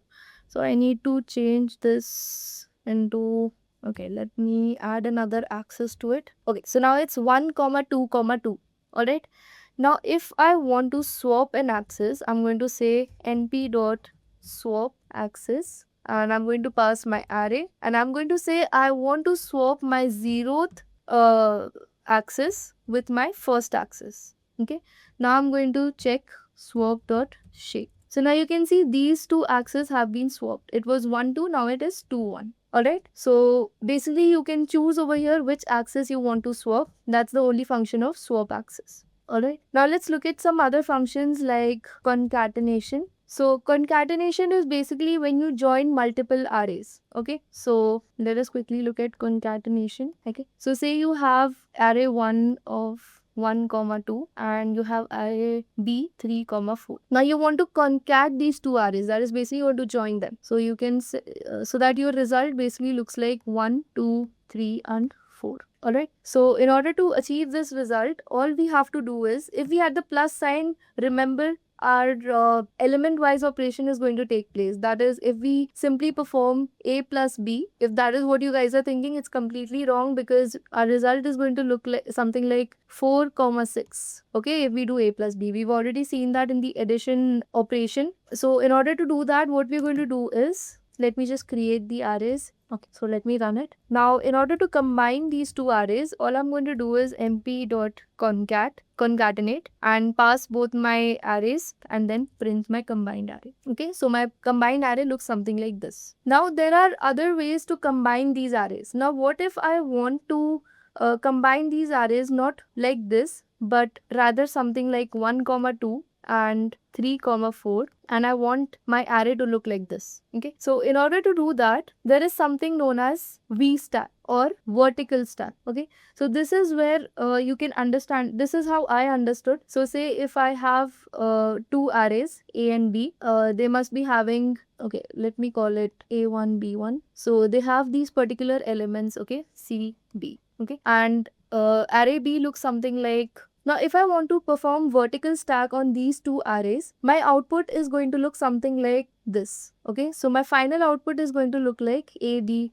c d. I'm not going to focus on the brackets right now, I'm more focused on the output p q r s. Okay, so basically this is how my output is going to look like. Let me just go ahead and implement it. So I have my array 1 np dot array and I'm going to pass a comma b c comma b. Okay, I think I have to put them in quotes, so instead of that I'm just going to replace them with numbers itself, and my array 2 is going to be, okay, so these are my two arrays. Now if I perform vstack, which is np dot vstack, and pass array 1 and array 2, you can see this is what my output is going to look like. Now similarly, similar to vstack, there is an other operation called hstack. Okay, now vertical, remember vertical is like this, where your two arrays are going to be stacked like this, whereas horizontal stack, remember it as the horizontal line, where your arrays are going to be stacked like that. Basically they're going to be concatenated. Alright, so in case of horizontal stack, my output is going to look like this. Okay, so it is going to be a comma b c comma d, okay, p comma q and r comma s. Okay, let us quickly perform h stack. So if I were to print np dot h stack and pass both my arrays, you can see this is my output, just as we discussed. Okay, so basically it's going to be concatenated or joined horizontally. Alright, so I already told you the easy way how you can remember this. Whenever we're talking about vertical stack, all you have to do is imagine a vertical line and then imagine the two arrays following that vertical line and finally combining. Whereas in the horizontal stack case, you imagine a horizontal line and imagine the two arrays following the directions and combining. Okay, so that's all about a horizontal stack and vertical stack. Now if you don't want to particularly call h stack or v stack, what you can do is just call stack. Okay, and now this stack function is first going to take your arrays, that is a b, and then it is going to ask for your axis. Okay, now always remember, axis 0 means row wise, whereas axis 1 is column wise. Okay, so this is something that you will have to remember. So say I print np dot stack, I pass my arrays and I give my axis 0, which is basically going to be performed row wise. Alright, so axis 0 means rows, so whenever we're going to stack our rows, they're going to be stacked vertically. Whereas if my axis were 1 over here, my arrays would be joined column wise. Okay, let me just change this to 1. So our axis can only be 0 or 1. Okay, so this was all about joining or combining two arrays. Now let's look at the opposite function of that, that is splitting the arrays. Okay, so this is my array. Let me just print it. Okay, so this is what my array looks like. Okay, Now if I want to split my array into two equal parts, all I'm going to do is print np.split arr1 and I'm going to say two parts. Alright, so this is my array 1 and this is my array 2. If I say I want to split it into three parts, I get an error because there won't be an equal division if I go for three parts. But if I go for four parts, you can see I get four different arrays. So in order to avoid error, you will have to do some prior calculations. Okay, you need to make sure that your array is eligible to split in those many parts equally. Alright. So if we perform edge split on our array and we say we want to split it into two parts, this is what our array is going to look like. Alright, so it's basically split into two parts. We've already discussed edge split is going to be performed this way and vertical split is going to be performed this way. So similarly, you can perform V split as well. You just have to pass the array and the number of splits you want to perform. Okay, you need to make sure that that number satisfies the basic requirement, that is the array is able to divide itself into equal parts. Alright, so moving on to the next topic, that is repeating and tiling. So first we'll look into repeating. So the repeat function basically repeats each element. Alright, so say I have an array over here that contains the elements 1, 2 and 3 and I'm going to perform the repeat operation saying np.repeat and I'm saying I want to repeat my array twice. So if I print it, you can see each element is repeated twice. Okay, so if I repeat it thrice, this is what my array is going to look like. Now the other operation is tile. Okay, now this is going to repeat my whole array. Okay, so I can simply say print np.tile array twice. Okay, so 1, 2, 3 and 1, 2. Alright, so this is all about repeat and tile. Then we have some aggregate functions. Okay, so aggregate functions are basically used to summarize the entire array. So say for example you want to find the total, the average or the maximum element or the minimum element. Now in case of Python list, normally you would have to loop through the entire list and perform these operations. But NumPy arrays come with inbuilt functions. So say for example, this is my array. Okay, and if I want to find the sum, all I'm going to do is print np.sum and pass my array. Alright, so I have the sum of all my elements. Similarly, I can find np.mean, that is the average. So my average is going to be 2. 6 divided by 3. Alright, then I can find my median. So my median is 2 again, that is the middle value. So 1, 2 and 3. Then I can find the standard deviation np.std. Okay, and similarly I can find the variance. This is basically the square of my standard deviation, and standard deviation is basically how spread your data is, your numbers are. Okay, then we can also find the minimum number or the minimum value in my array. So my minimum value is 1 and the maximum value is 3. Alright, now if I have a 2D matrix and I want to find the sum across any one axis, I have some axis based operations that we can apply along any row or column in a 2D array. Okay, so say I have a matrix np dot. Okay, let me just see if I have a matrix already. Okay, so I have this matrix already. So if I want to find the sum across only my columns, okay, so what I'm going to do is print np.sum and I'm going to pass my matrix and I'm going to say axis is 1 because I want it across my column. So since my axis is 1, the sum of this particular row is 6, then over here it's 15 and over here it's 24. Now similarly I can find row wise operations as well.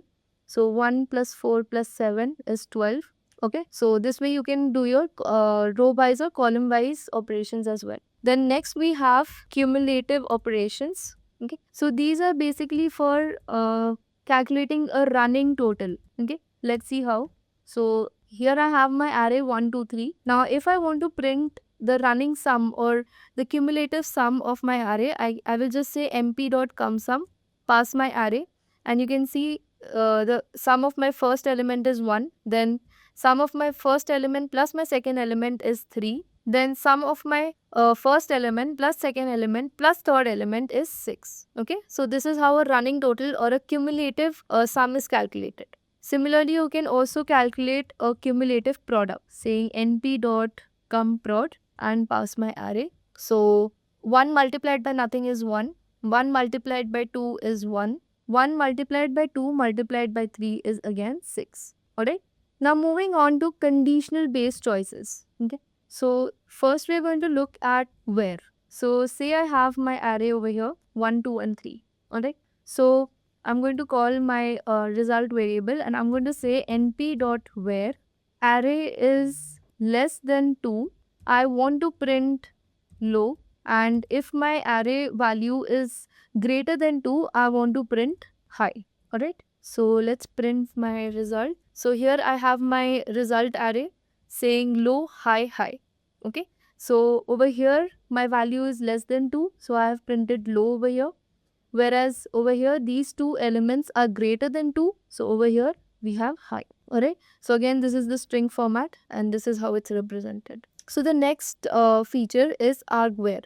So this basically gives the row column positions for 2D arrays wherever your condition is satisfied. So this is my array over here and I want to find out wherever my elements are greater than 20. Alright. So it's telling me at index 1, 2 and 3 I will find my elements greater than 20. So at index 0 I do not have my elements greater than 20. But what if I change my condition to 0 over here? So you can see I have my index 0 also in the output. Alright. So let's move on to advanced conditionals using np.logical and logical or. Alright. So this is my array and now if I want to get values between 15 and 35, all I have to do is let's create a variable mask and np.logical and arr greater than, that is my array, greater than 15 and array less than 35. Alright. So let's print mask. So over here it's false. Over here it's true, that is 25. It's greater than 15 and 35 is again not less than 35 and 50 is again greater than 35. Alright. So you have false over here. Alright. So this was an example for a 1D array where we just had 3 elements. Now let's try for a more complex array, NumPy array. Let's take a 2D array. We already have a matrix over here. Alright. So now let me give a condition where I'm going to define np.argwhere and I'm going to say wherever my elements in the matrix are greater than 5, give me the index of those particular elements. Alright. So you can see over here the first element that's greater than 5 is 6 over here. Right. So the index of this element is row 1 and column 2. Alright. So you can see over here 1, 2. Then the next element that is greater than 5 is 7. So you can see over here 2, 0. Then we have 2, 1 for element 8 and value 9 we have 2, 2. Alright. So this is basically how np.argwhere works. Alright. It's going to return the row, it's going to return the row column of your value wherever the values satisfy the condition. Alright. So moving on to our next topic, that is advanced conditionals using np.logical and logical or. Alright. So basically we have and or in Python, but in NumPy we use logical and logical or. Alright. So in order to understand that, let me quickly tell you guys about this concept. So whoever is not aware about the concept of and or in Python, let me tell you. So say I have these particular values. Alright. So now if I implement an and over here, that is a logical and between these two values, I'm going to get a 0. But if I implement a logical and between 0 and 1, I'm still going to get a 0. Between 1 and 0, I'm still going to get a 0. But whenever both my conditions are true, basically 0 stands for false and 1 stands for true. Okay. So basically over here what it means is if any one of my condition is false, my and result of that false and true condition is always going to be false. I'm going to get a true only when both my conditions are true. But in case of or over here, we're going to get a result like this because whenever we have any one statement, any one condition true, our result is going to be true. Alright. So this is basically what logical and logical or mean. Okay. So first let's go ahead and look at logical and. So we have an array. Let me just print my array. Okay, so this is my array initially. So what I'm going to do is I'm going to get my values between 3 and 6. That is, I want 4 and 5. So all I'm going to do is np.logical and and I'm going to say ARR greater than 3, comma, my array should be less than 6. Alright. So if I run it and if I print my mask, so over here I get my false, false, false, true, true for 4 and 5. Now if I say ARR here, so I get my values 4 and 5. Okay, just like we intended. So this was the implementation of logical AND. Now moving on to logical OR. Okay. So over here, I want all the values other than 4 and 5. Okay. I want to skip these values and I want all the other values. So what's going to be my logic over here? Let me create my mask variable again. So I'm going to say np dot logical OR, and I'm going to say my ARR, that is my array, should be less than 4 or my array should be greater than 5. So let me run it. Okay. So you can see for 4 and 5 I'm getting a false. Now if I try to fetch these values, so wherever I'm going to have a true in my array, those values are going to be printed. Alright, so you can see 100, 2, 3 and 6. Okay, so I hope the implementation and the logic behind logical and logical OR is clear to you guys. So before we move on to our next concept, let us quickly go ahead and summarize the concepts or the important functions that we have covered so far. Alright, so the first one is Boolean mask. That is basically we want to select the values based on true false conditions. Alright, so here you can see we have created a mask variable.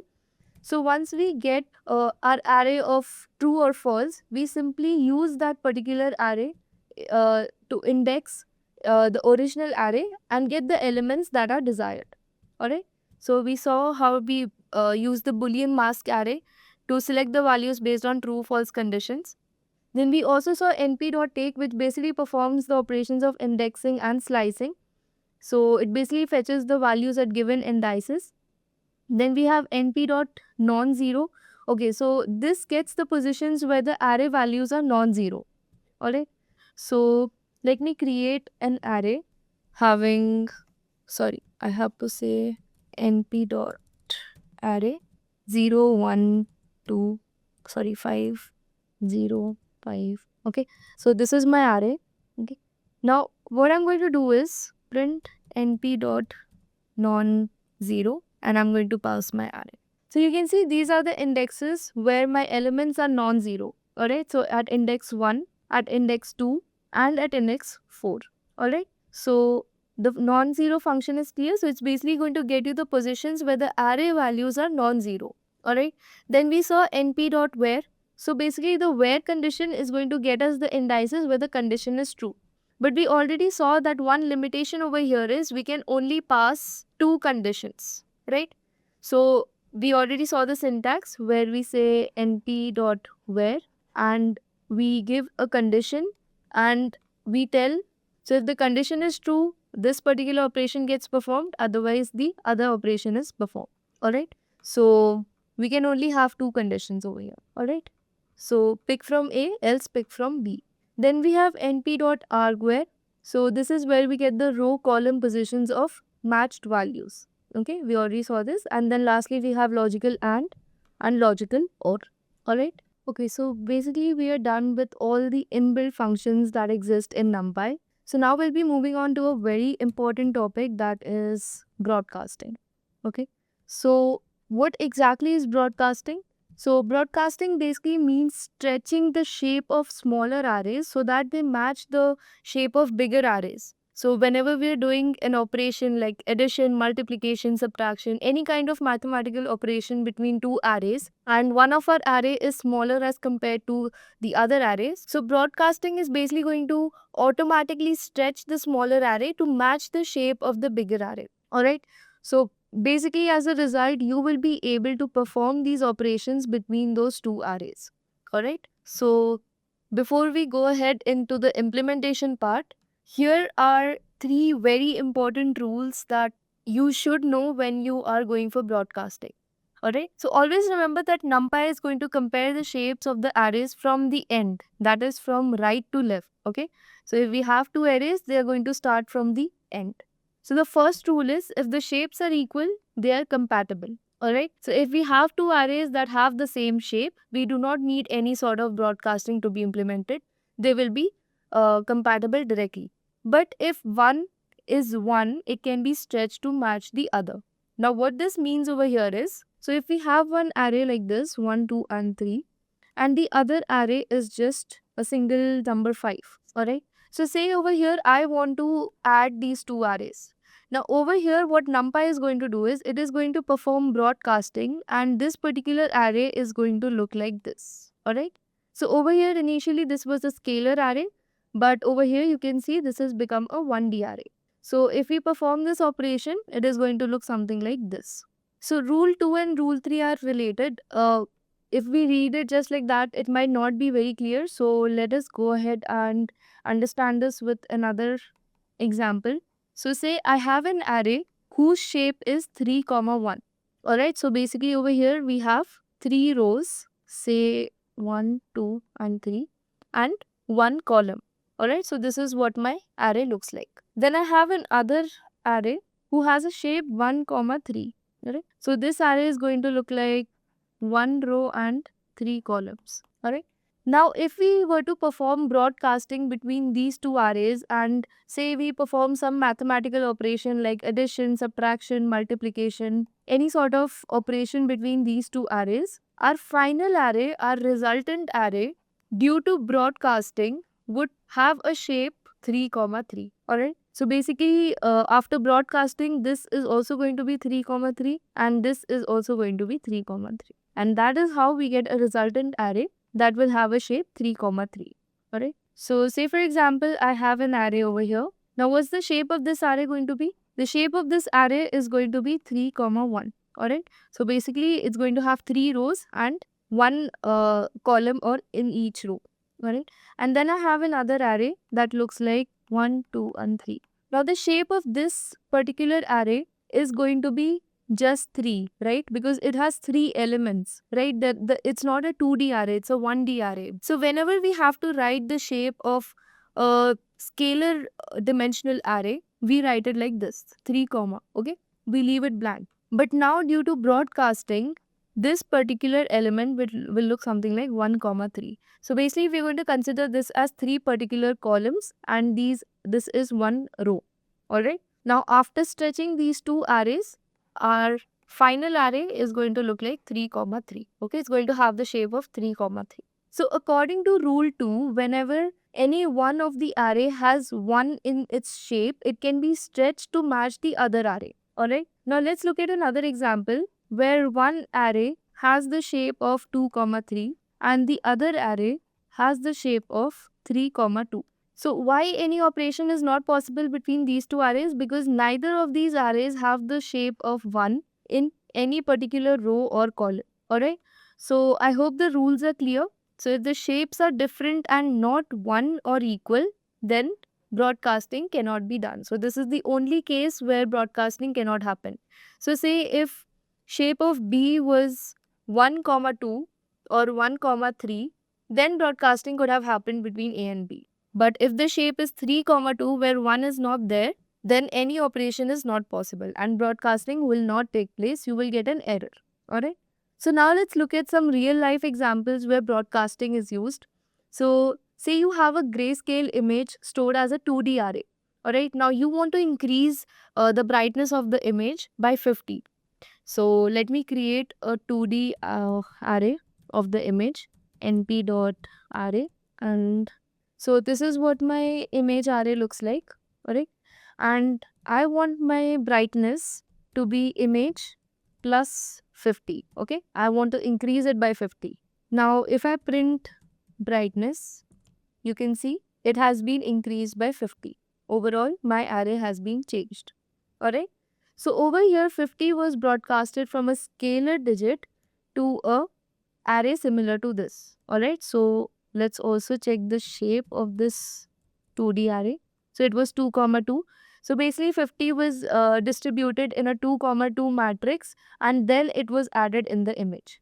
Alright, so this is basically what's happening behind the scene that NumPy doesn't really want us to get bothered with. Alright. So that was all about broadcasting. I hope you guys got a basic understanding of the rules, The second and third rule are very important. If you guys do not understand it, you guys can go back and watch that particular section again. So moving on to the next topic, which is vectorization. Okay. So we already saw vectorization is basically when we replace the loops with array operations. Alright, we already saw array have numerous inbuilt operations that perform the mathematical operations directly, right? It could be sum, minimum element, maximum element, any sort of operation that we want to perform on the list through loops can be done on arrays with a single function. That is known as vectorization. Now, why this is possible? This is possible because of NumPy being run on the compiled C code in the background, right? So it's basically much faster than Python as well. So now why are we looking at vectorization again, since we have already covered it in detail in using all the functions? Another important property of vectorization is, say I want to create a new function. I want to do something different that the inbuilt functions are not able to do as yet. So what I can do is I can write a function and I can convert that particular function into a vector. Basically, I can vectorize that function. So let's see how. Okay. So we are going to use here np.vectorize. Okay. So this is going to convert a regular function to be applied on an array. Alright. So I hope this is clear. So we'll go ahead and create a simple function. I will not do anything complex. Say I just want to create a function where I want to square all my elements. Okay. So all I will do is create the function. Now what I'm going to do is I'm going to create a variable vfunc, which is basically vectorized function, and I'm going to call np.vectorize and I'm going to pass my function. Okay, so this is my array, and now all I have to do is print vfunc and pass my array. Okay, so you can see my array has been squared. All the elements have been squared in my array. Alright. So now you saw how you can basically convert any normal function into a vectorized function. But vector functions are to be used only when you want to apply a custom function to every element, and it is good for readability as well. So these are basically the benefits that you achieve when you're using a vectorized function. But there are some disadvantages as well.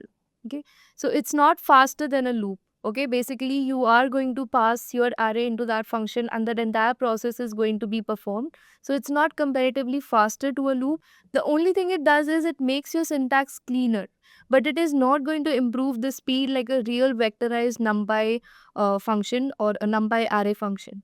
Alright. So if your purpose is not to increase the speed, you can go ahead and create vectorized functions. But if your motive is to increase the speed of your program or your code, then you should prefer the built-in NumPy functions like np.sqrt, np.exp that we just discussed. Alright. So now we'll move on to the last part of our course, which is dealing with missing values. Okay. So basically, whenever you have a data with you, okay, it could be any particular data. You will be having, say, let's say I am creating a house price prediction model. Okay. I'm going to have features like number of bedrooms, bathrooms. I'm going to have the location of the property. Okay. I'm going to have a number of features. Alright. Features are basically the columns in your data set. Okay. So whenever I have a data set, there are going to be some features where I am not aware of what data is over there. Okay, so basically that's called a null value. Okay, so whenever you're dealing with a data set, there are going to be cases where you do not have the complete data in your data set. What I mean by that is maybe you have some data like this. So now wherever you see null written, that means that particular data is not available. Maybe the person forgot to update it. It could be any reason. Okay.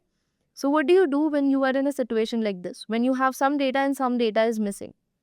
So this is where NumPy comes in the picture. NumPy is going to help you deal with all these missing values in your data set. Alright. So the very first feature that helps you deal with missing values in NumPy is np.nan. Okay. Nan basically stands for not a number. Okay. So this is used to represent the missing or undefined value. Okay. So let us see how it's implemented. So I have an array over here where my data looks something like 1, 2, np dot nan 4.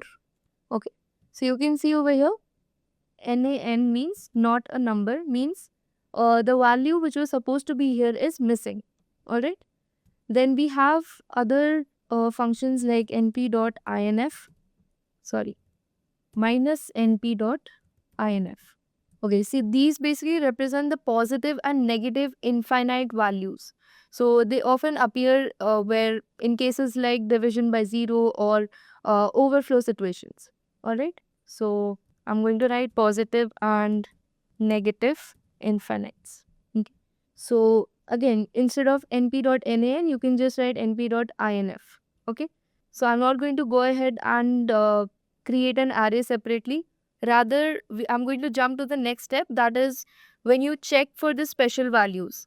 So here you can check if your array has any nan, inf or negative inf using special functions like np dot is nan, np dot is inf, and np dot is finite. Okay, used to detect any sort of null value, infinite value or finite value. Okay, so let's go ahead and see how it's implemented. So let me create an array first that has all these criteria checked. Okay, so first we're going to use is nan. Alright, so I already have an array over there. So all I'm going to do is print np dot is nan and I'm going to pass my array A. So over here you can see at index 2 I'm getting a true value. That means at index 2 over here my value is nan, that is not a number. Okay, similarly I'm going to create other arrays like np dot array and I'm going to have values like np dot null, np dot inf. Let me pass this in a list. So now over here I'm going to check for np dot is inf and pass my array. So I'm getting true at position 2, that is index 2 over here, np.inf. So over here I'm not going to be made aware of any null value or not a number value. Okay, so if I want to find out null value as well as infinite value, what I can do is I can use np.logical or, and I can say np.na, sorry, is nan. So first we looked into these functions, what nan did, what inf did, and what negative inf did, right? And then we saw how we can find these null values or infinite values in our arrays. Now once we have found these values, the next step would be to replace or remove these values. So how that can be done? That can be done using np.nan underscore to underscore now. Okay, so let me create a new array and let me pass array B. So if I print my new array, so as you can see over here, all my values have been changed. So basically the null values are going to be replaced by 0. The infinitely large values or infinite values that are positive are going to be replaced with a large number, whereas any negative infinite value is going to be replaced with a negative large number. Alright, so this is what np.nan to num does. Okay, so let me just write over here, remove not a number or infinite values. Alright, so this is what it does. Just a quick info guys, Intellipaat offers a data science course in collaboration with iHub IIT Roorkee, which will help you master concepts like Python, SQL, machine learning, AI, Power BI and more. With this course, we have already helped thousands of professionals in successful career transition. You can check out their testimonials on our Achievers channel, whose link is given in the description below. Without a doubt, this course can set your career to new heights. So visit the course page link given below in the description and take the first step towards career growth with the data science course. So hello guys, welcome to this full course video on Pandas. In the last video, we had covered NumPy. If you guys haven't checked it out, you can go ahead and watch that video. I have provided the link in the description as well as in the I button. So before we move ahead with Pandas, I want you guys to understand the basic difference or the basic requirement why we need Pandas. Alright, so basically we saw in NumPy how we were able to perform various numerical as well as arithmetic operations on our arrays. That was basically a data given to us in the form of arrays. right? So why exactly do we need pandas, or what is pandas? All right. So in order to understand that, I am going to go ahead and show you guys an Excel sheet. So as you can see over here, I have some data. So once you guys get familiar with data analysis, you guys will be able to tell me that this is something known as house price prediction data set. But we need not get into the details of that right now.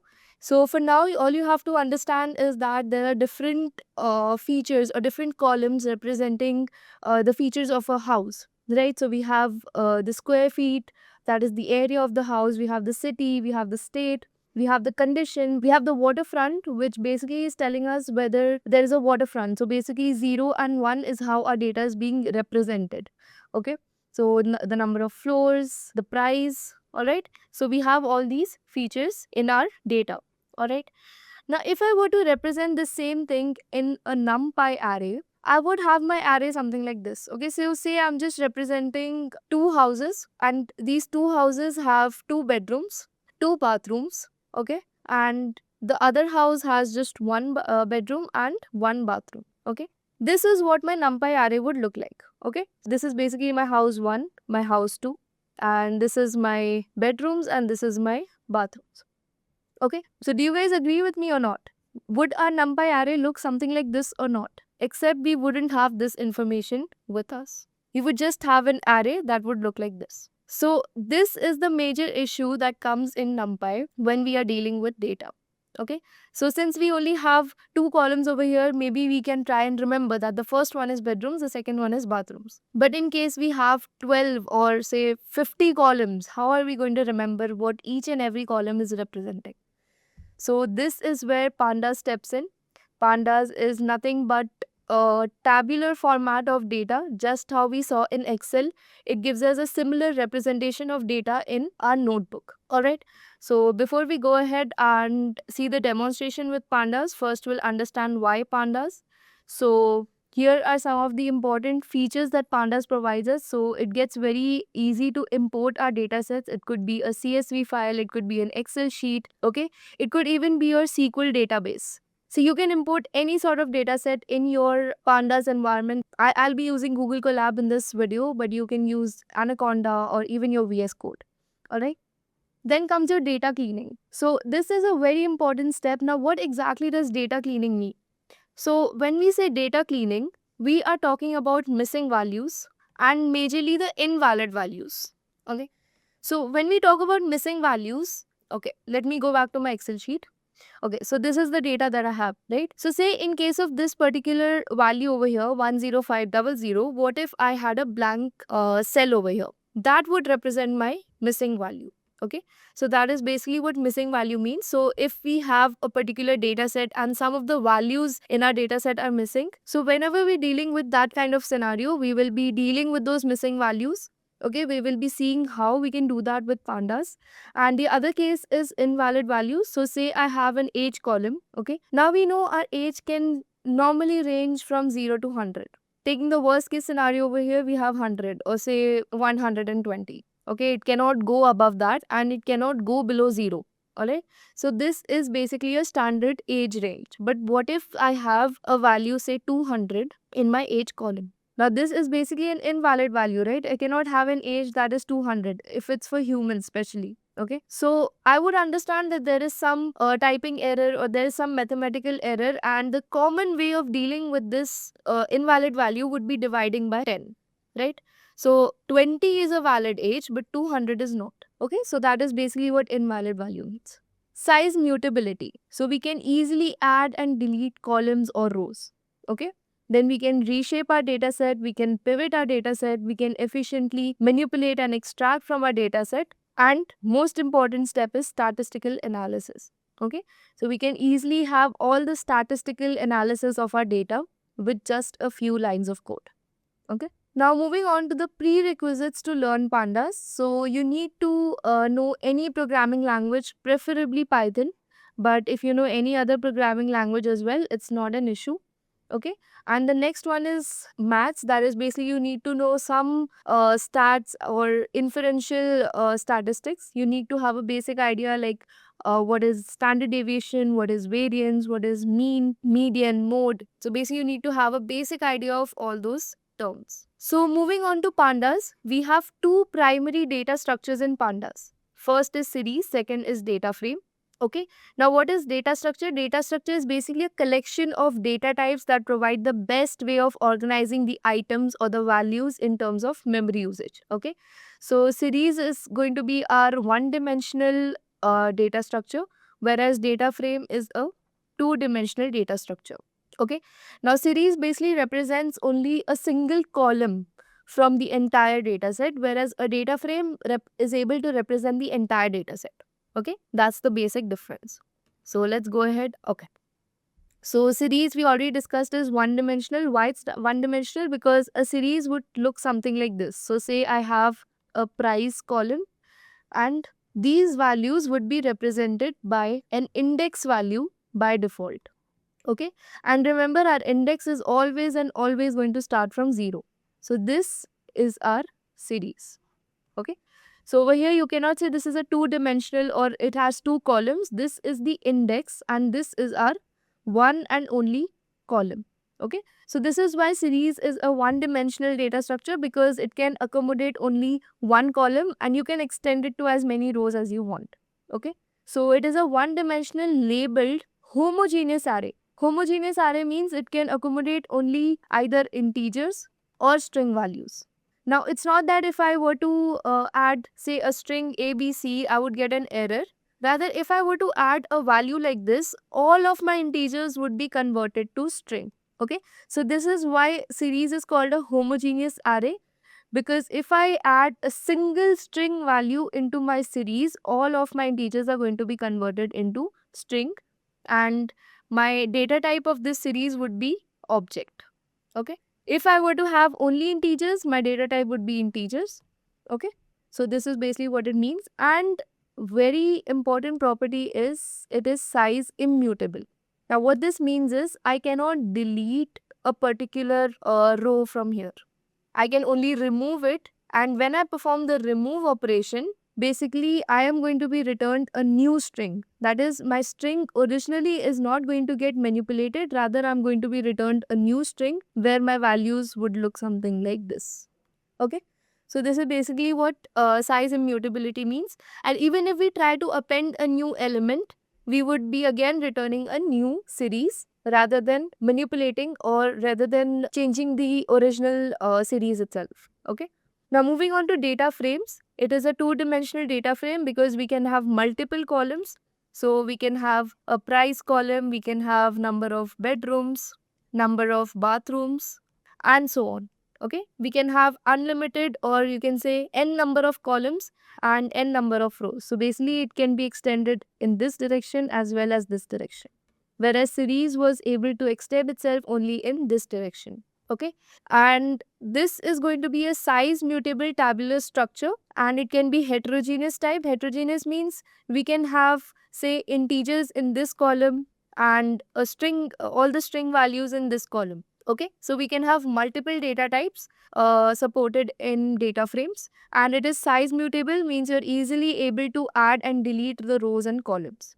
Okay, so I hope the difference between series and data frame is clear. So let's go ahead and look at the implementation in our notebook. But before we do that, I hope you guys remember you are supposed to install pandas using pip install command. Let me just show you guys quickly. So you can go to your terminal or any command prompt, and all you have to do is type pip install pandas. When you run it, you're going to have a few lines of code run for you, and then finally you're going to get your requirement is satisfied, and then after that you can proceed with importing pandas as PD. Okay, so again, this is an alias. Just like we used an alias for NumPy, we are going to use one for pandas, which is PD. Okay, so I'm going to run it. And if you guys remember, I told you guys in the NumPy video that NumPy is going to be used throughout your data analysis process. So Right now, we are going to focus only on the pandas features, but when we come to real data sets, which I'll be showing you, I'll be importing a real data set also using a CSV or an Excel file, and then I'm going to show you how NumPy and pandas both are going to be used to perform various operations on that data set. Alright, but right now we are going to be only focusing on pandas, understand the features and the implementation. Okay, so as you can see, I have successfully imported my pandas, and the green tick over here basically represents that the operation was successful. Okay, so now what I'm going to do is I'm going to create a basic series using pd.series, and I'm going to do so using a list. Okay, now if I go ahead and print it, so you can see my data type is in64 because all of these are integers, and by default I got an index value of 0, 1, 2, 3 and 4. Okay, so as I told you, my index is always and always going to start from 0. And now if I were to add another element, say a string value ABC, you can see now my data type is object, and all of these that were integers earlier have been converted into a string form. Okay, so I'm going to remove this for now because I want to show you guys some operations that we can perform in series. So I can go ahead and check the data type of my series. It's in64. Then I can go ahead and check the values of my series. Okay, so you do not need any parenthesis. So these are the values of my series data structure. So you can use s.index to check the index of your series. So you can see over here my starting value is 0 and my stop value is 5 and my step value is 1. Alright, so basically I have my index from 0 to 4. So here you can get an idea about your index as well. Okay, and lastly you have s.name. So it's not printing anything because it's none. So if I print s.name, you can see it's none because we have not given any sort of name or any sort of value to a column. Okay, in order to assign a value to our column, we can just say s.name, and we can assign a value to our column, say those are just numbers. So I'm going to write numbers, and if I print my series, you can see this is what my series is going to look like. Alright. So that was it about the random functions. Now we're going to look at an important topic called indexing. Okay. So you can do indexing using square brackets like we normally do for lists, and we have also done for NumPy arrays. So similarly, you can do it for your series in pandas. So if I want the first element, I'm going to say S0 and I get the first element, that is 10. Okay. So if I want multiple elements, all I'm going to do is S0 to 2, and you can see my ending index or my ending value is not included in my output. So let me just comment it over here, and then we have the step value. So we have done this indexing in list as well, and you guys are well aware that your starting value is always included, whereas your ending value is never included. Alright, so whichever value you want at the end, you give your stop value plus 1 to your desired value you want in the end. Alright, so say I want values at index 2 and 3. My syntax for that would be S2 to 4. Okay, so as you can see over here, I got my values at index 2 and 3. Alright. Now another way to perform indexing is by using a function called ilog, which basically does location based indexing. So what this means is it is going to use the indexes, that is the 0, 1, 2, 3, 4 that you have as indexes, and it is going to fetch the values at those particular indexes for you. So all you have to do is say s.ilog and value at 3, and I print it, and you can see I got 40. So at index 3, I have value 40 and it's giving me the correct value. Okay. Now if I want multiple values, all I have to do is s.ilog and use double brackets and pass all the indexes that I want my values at. Okay. So I want value at index 1, 3 and 4. So as you can see, I got my output just as I intended.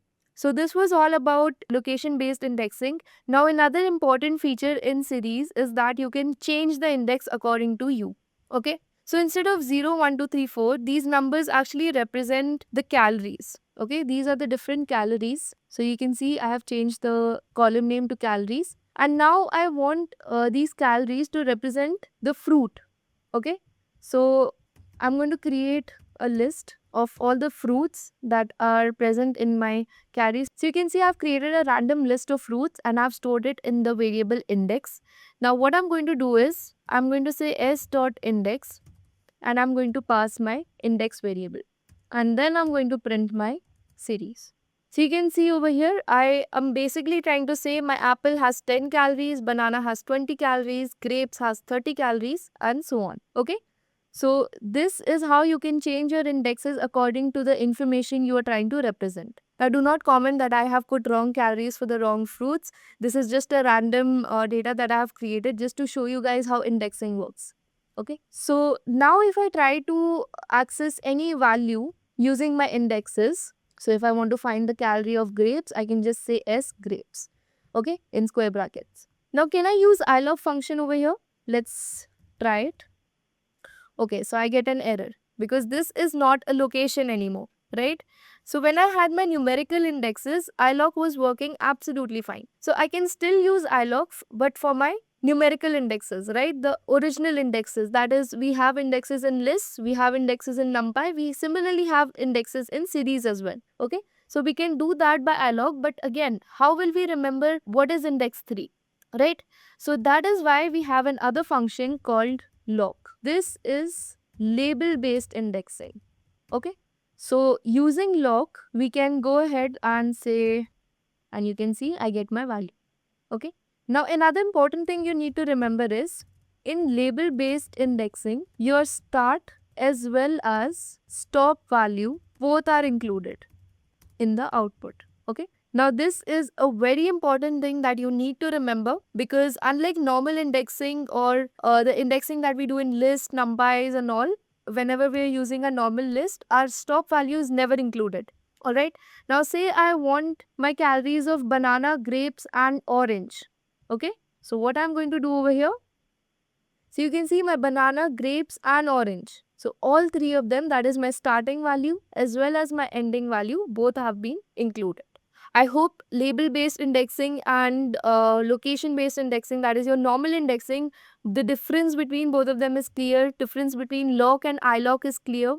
Okay. So let me give you guys a quick recap. We learned how to create a series using a list. Okay. We saw the default indexes. We saw the default name, which is none of the column. Then we saw how to check the data type of the series. We saw how to check the values and the indexes of the series. Then we saw how to rename our column or the series, okay? And then we went ahead and looked at indexing. We saw normal indexing. We saw indexing using ilog, okay? Then we went ahead and changed the index of our series. We gave a different set of indexes to our series using s.index equal to the new index. And then we went ahead and performed indexing on our labels. That is, we used the new indexes to index the values. And then we also looked at the label based indexing, that is using log. Okay. Now, if I want to access multiple elements over here, multiple values, again, I have to give double brackets and I can say grapes and then I want apple and I can print it. So you can see I got my desired output. Okay. So that is all about indexing. Now let's also see how we can create a series using a dictionary. Okay. So I have already created a dictionary for you guys, which is basically fruit protein. So our keys are the fruits and our values are the proteins or the grams of protein stored in that particular fruit. Okay. So this is our dictionary. Now if I want to create a series out of this dictionary, all I have to do is say, I'm going to name it S2 because this is my second series, and I'm going to say pd.series fruit protein and I'm going to print it. Okay, so you can see, and by default the name of our column over here that is representing the protein is 0. So I can go ahead and say name equal to protein. Let's run it. Now my series is giving us a complete information of what our data is representing. Okay, and you can see the data type over here is float. Okay, again you can go ahead and perform the similar kind of operations on this particular series. I will be sharing this notebook with you guys in the description below, so you can download it and do the necessary operations that we saw in our earlier series, that is our series S. So all those operations can be performed on this particular series as well. So I want you guys to pause the video, download the notebook and perform these operations. And if you guys face any doubt, comment it in the chat box below. I will respond to you guys at the earliest possible. Okay. Alright, so I'm assuming now you guys are done with the earlier operations. Now we'll be looking at something important and something new, which is called conditional selection. Okay. Now what conditional selection basically means is, now I want to fetch all the fruits over here that have protein greater than 1. Okay. I want to find out all the proteins that are greater than 1. So what I'm going to do is, I'm going to say S2 greater than 1. Now you can see over here I've got boolean values that are representing true and false. So wherever I have protein greater than 1, I got a true, and wherever it is less than 1, I got a false. Okay. But what if I want only those rows in my output that have the value greater than 1? So what I'm going to do is, I'm going to put this conditional selection statement inside my series. So I'm going to pass it inside my original series, and you can see I got the result. Okay, so all these fruits have protein greater than 1. Okay, so this is basically how conditional selection works. It is first going to provide you with a mask series, which is basically a series of boolean values true and false. And if you pass that masked series into your original series using square brackets as we just did, you get your desired output. So our next topic is logical operators. Okay. Logical operators, we have and, or, and not. So I hope you guys are clear with what is and, or, not. Okay. If you guys are not, let me just give you guys a quick example. Okay. So say I have two values. One is true, the other is also true. Now if I do a and between these, if I perform an and operator between these, my result is also going to be true. Okay. Now if I have a true and a false, and I perform an and operation between these two values, my result is going to be false. Okay. Similarly, if I have a false first and a true later on, and I do an AND operation, my result is going to be false. And if both my values are false, my result is again going to be false. Okay. So we need both our values to be true in order to have a result true. Okay. But in case of OR, any one of our value has to be true. This is going to be true. But if I have true or false, it is again going to be true. Okay. If I have false or false, then it is going to be false. Okay. So this is basically and or.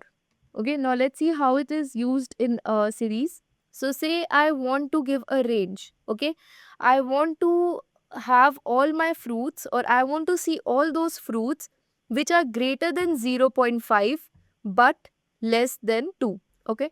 So all I'm going to do is S greater than 0.5 and S is less than 2. So this is the syntax that you have to follow. Okay. So you can see I got the true and false values. Now if I want to find only those rows which satisfy this condition, so you can see all these values are going to be between 0.5 and 2. Okay. I can see I can say less than or equal to 2. And now I have my fruits which have the protein value equal to 2 as well. Okay. So this is how AND is performed. So basically what happened there is, wherever we had 0.5 and greater but less than 2, this range was passed to us when we use the AND operator. Okay. Now if I were to use the OR operator in this particular scenario where I'm trying to find this range, would I get this desired output? No. For the OR operator, my first condition would be greater than 0.5. So I would get all my values that are greater than 0.5. And then my second condition would be less than 2. So I would get all the values which are less than 2. That means below 0.5 as well. Alright, so as you can see over here, I have 0.3 and I have 2.6 as well in my output. So this is basically telling me that I have used an OR operation over here. Okay. So similarly, you can use and or, and you can also use your not operation. So I can say I want all my values which are not greater than 1. Okay. So you can see all these values are smaller than 1. Okay. So this is how the logical operators like and, or, and not are performed. And then finally we have a topic of modifying the series. Okay. So say instead of my calorie of mango to be 0.8, I want it to be 2.8. So what I'm going to do is, just like a normal list, I'm going to go ahead and say S mango and I'm going to say 2.8. Okay, so it's run successfully. Now if I print my series, you can see my mango protein has been changed to 2.8. Okay, so this is how you can modify your series. Okay, at any particular index, you can change the value. You can also change the index, but you will have to pass your entire index again. Okay. So this was all about series. Now we are going to move ahead with data frames. So I hope series was clear. If you guys have any doubt, comment your doubts in the chat box below. I will respond to you guys as quickly as possible. And do make sure that you guys have this particular notebook downloaded in your systems and you guys are working with me side by side. So that's going to make the entire process more fun. Okay. So far you guys have gotten a basic understanding of series and we have already covered NumPy. So I have a question for you guys. So basically I have a series and I want you to find the answer of this particular query. Okay, so if I say s dot not null and I say I want a sum of all the values that are not null, I want you guys to quickly comment the answer in the chat box and tell me what's going to be the answer in if we run this particular query. Okay. So moving on, let's look at our very next topic, that is data frame. So it is important and very interesting if you guys understand it carefully. So basically I have some data in the form of dictionary, as you can see over here.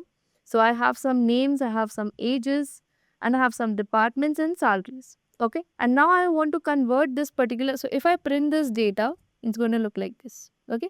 It's not very neat and it's not very easy to understand. So what we're going to do is we're going to go ahead and convert it into our data frame. And let me just print the data frame for you. Okay. Alright, so I have this particular data set with me. So if I want to see just the starting values, I can just say df.head and say I want to see the first two rows. Okay, so I can do it using .head function. And if I want to see the last values, I can just say df.tail. Okay, so by default, the parameter over here is 5. But if we want, we can tailor it to our own needs. So I want to see the last three rows. So you can see 5, 4 and 3. Okay. So moving on, we can again use our lock and ilog functions just like we did with our series. So say I want to fetch the first and second row of my data set. So what I'm going to do is I'm going to say df.ilog and I'm going to say 1 to 3. Okay. So you can see I have my first and second row and all the columns. Okay. So now in case of all these columns, what if I want only department and salary in my output? So what I'm going to do is I'm going to say df.log. So instead of ilog, I'm going to use log and I'm going to say rows 1, 2, 3 and I'm going to say I want columns age and department. So I'm going to have a comma over here to separate the columns. So you can see over here I have age and department and my 3 rows. Okay. So we discussed earlier, whenever we use the log function, our starting as well as ending indexes are going to be included. So I have 1, 2 and 3 rows instead of just 1 and 2. So if I want just the 2 rows, I have to say 1 and 2. Alright, so I hope this is clear. Okay, so we can use ilog and log in this manner. But if I wanted to include my first and second column in my ilog column itself, so you can see I have my first 2 columns in my output. Okay, so basically when we're using ilog for data frames, we have to pass our rows and our columns, and the range for these are going to be separated by a column. Okay, so we can do that using ilog and log.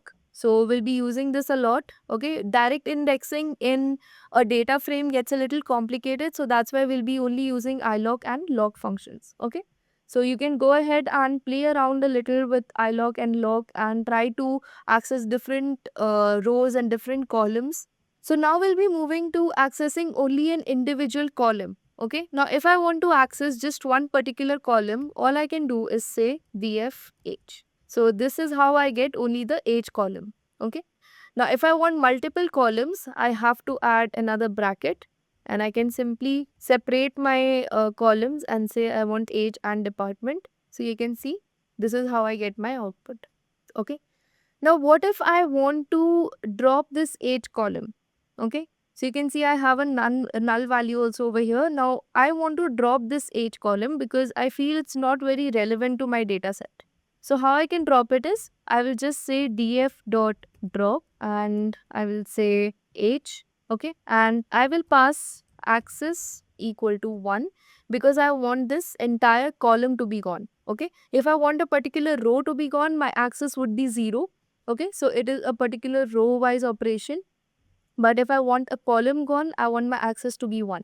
Okay. So if I run it, now you can see my age has been disappeared from this particular output. But if I print my data frame, you can see the age is still there.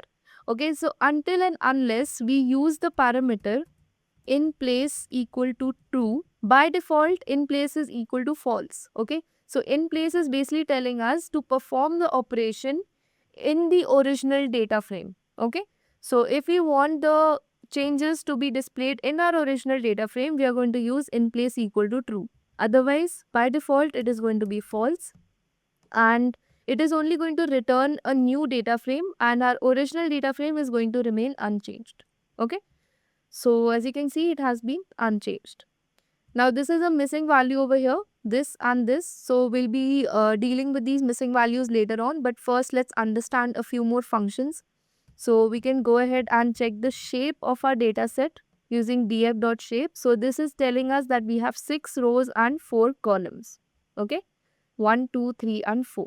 Okay, so again the indexes are not counted as a part of a column, just like we did in series. Okay, so these are by default values over here. And we have 6 rows. Okay, so we basically have 6 samples. Okay, these are known as samples. This is the sample sets. Okay, so we can also go ahead and check the data type of our data frame. So we can also go ahead and check other information about our data set. So using info. Okay, so this is telling us that we have these particular columns: name, age, department and salary. Okay, and these are the data types in our column. So we have 2 columns having float data type and 2 columns having object data type. Okay, so name has object data type, age has float data type, department has again object data type, and salary has float data type. Okay. Now over here we have a non-null count. Non-null count basically means that we have 6 non-null values. That is, we have total 6 samples and all of these 6 samples are non-null. Okay. So basically in the name column we have 0 null values. Okay. And we move to the age column, and over here we have 5 non-null values. That means we have 1 null value over here, and over here also we have 1 null value, whereas over here we have 0 null values. Okay, it is also displaying the memory usage to store this particular data set. Okay, and another operation that you can perform on your data set is describe your data set.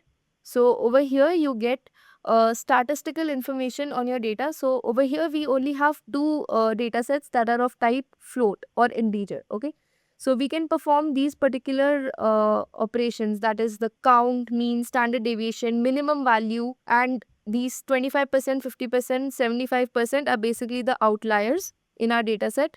Okay, and the maximum value. Okay, so using the describe function, you get a basic information about your data, like you have 5 values in your age column and 5 values in your salary column that are present.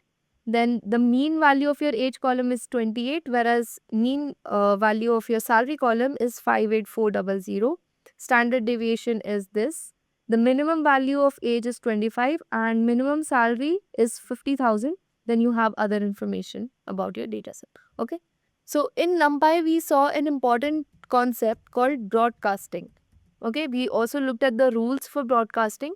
Now we'll see how broadcasting is performed in Pandas. Okay, so I have a salary feature over here. So our columns are also known as features. Okay, so these are our columns or our features. Okay, so if I want to say increase the salary of all the people over here, okay, of all these people, I want to increase the salary by say 5,000. All I have to do is say df salary, and I will say df salary plus 5,000. Okay. Now you guys must be wondering, this is a scalar digit or an integer, whereas this is a one-dimensional array, right? If I just print df.salary, let me go ahead and print df salary. If I print this, you can see this is a one-dimensional array, right? This is basically an array having 5 rows and 1 column, right? And this over here is just a scalar value. Now I want to increase all these values by 5,000. So do you think if I perform this particular operation, I will get an error or will it successfully perform? So if you guys said it will successfully perform, you guys have understood broadcasting really well. So if I go ahead and print my salary now, so you can see it has been increased by 5,000. Okay. So what's happening over here is instead of treating this as a scalar value, it has been broadcasted to match the shape and size of this particular column. Okay. And then the operation has been performed over here. Cool. So moving on to the next concept, we have renaming columns. That is, we can rename the columns in our data. Okay. So if I want to rename a column, all I have to do is call df.rename and pass my columns. Okay. So I want my department column to be displayed as DEPT. Okay. And I'm going to say in place equal to true because I want this operation to be performed in my original data set itself. Okay. So if I go ahead and print my data, so you can see my department has been changed to DEPT. Okay, so this is how you can go ahead and rename your columns using dot rename function. So you can also go ahead and check the unique values in your data for a particular column. So I want to see all the unique salaries in my data set. So you can see over here, these are the unique salaries in my data set. Okay, I can check it for another column. So I can check the unique departments. So again, these are case sensitive. So if I check the unique departments in my data set, so I have 3 unique departments, that is HR, IT and finance. Okay. Now, if I want to see how many employees are in which department, I can go ahead and do the value count of these departments. So I will say DPT dot value counts. Now, as you can see over here, HR department has 3 counts, IT has 2 counts and finance has 1 count. Okay, so basically it's telling us that there are 3 people in HR team, 2 people in IT team and 1 in finance team. Okay, so this is how you can check the distribution of one particular column across your data set using value counts. Now, what if I want to create a new column called promoted salary? That is, I want to check the salary of all the employees after the promotion. Okay, so say some of my employees have been promoted and I want to create a promoted salary column in my data set itself. So if I want to do that, all I have to do is say df original salary, and after the promotion, their salary is going to be say multiplied by 10. Okay. So if I run this particular query and then print my data set, my data frame, so you can see the salaries have been increased in my promoted salary column. Okay. So they have been multiplied by 10. Again, this is a broadcasting rule again. Okay. So this is how you can go ahead and create a new column in your data set or your data frame. Alright, so now that we have learned how to create a new column, I think it's time to dive into data cleaning. So as you can see, we have a few null values in our data set. So I want to get rid of them because till I have those, I will not be able to perform some operations, plus it doesn't look very good. Okay. So first I'm going to check how many null values exactly I have. So all I did was I checked for my null values inside the entire data set and then I did a sum of all those values. So as you can see over here, my name column has 0 null values, my age column has 1 null value and my salary column also has 1 null value. And so does my promoted salary column. Okay. So I have a few options over here. I can either just get rid of all the rows that have these null values. Okay. So I can do that by using df.drop na. Na stands for null values. So I'm basically dropping all the null values, and if I just run this prompt, if I just run this without any sort of argument or without any sort of parameter, as you can see, I'm just left with 4 rows. Okay, so basically any row that had null value has been removed. And again, I have not used in place equal to true, so my original data set is still untouched. Okay. So this is basically just a new sort of data set that has been altered and returned so that I can see how it's going to look. Alright, so by default over here, you can see my argument of how I want my null values to be deleted or dropped is any. So basically any row that has any sort of null value has been dropped. Okay. So if I run this using how equal to any, so again my result is the same. So we saw one sort of parameter in drop NA, that is how equal to any. Now the other parameter in drop NA is all. Okay.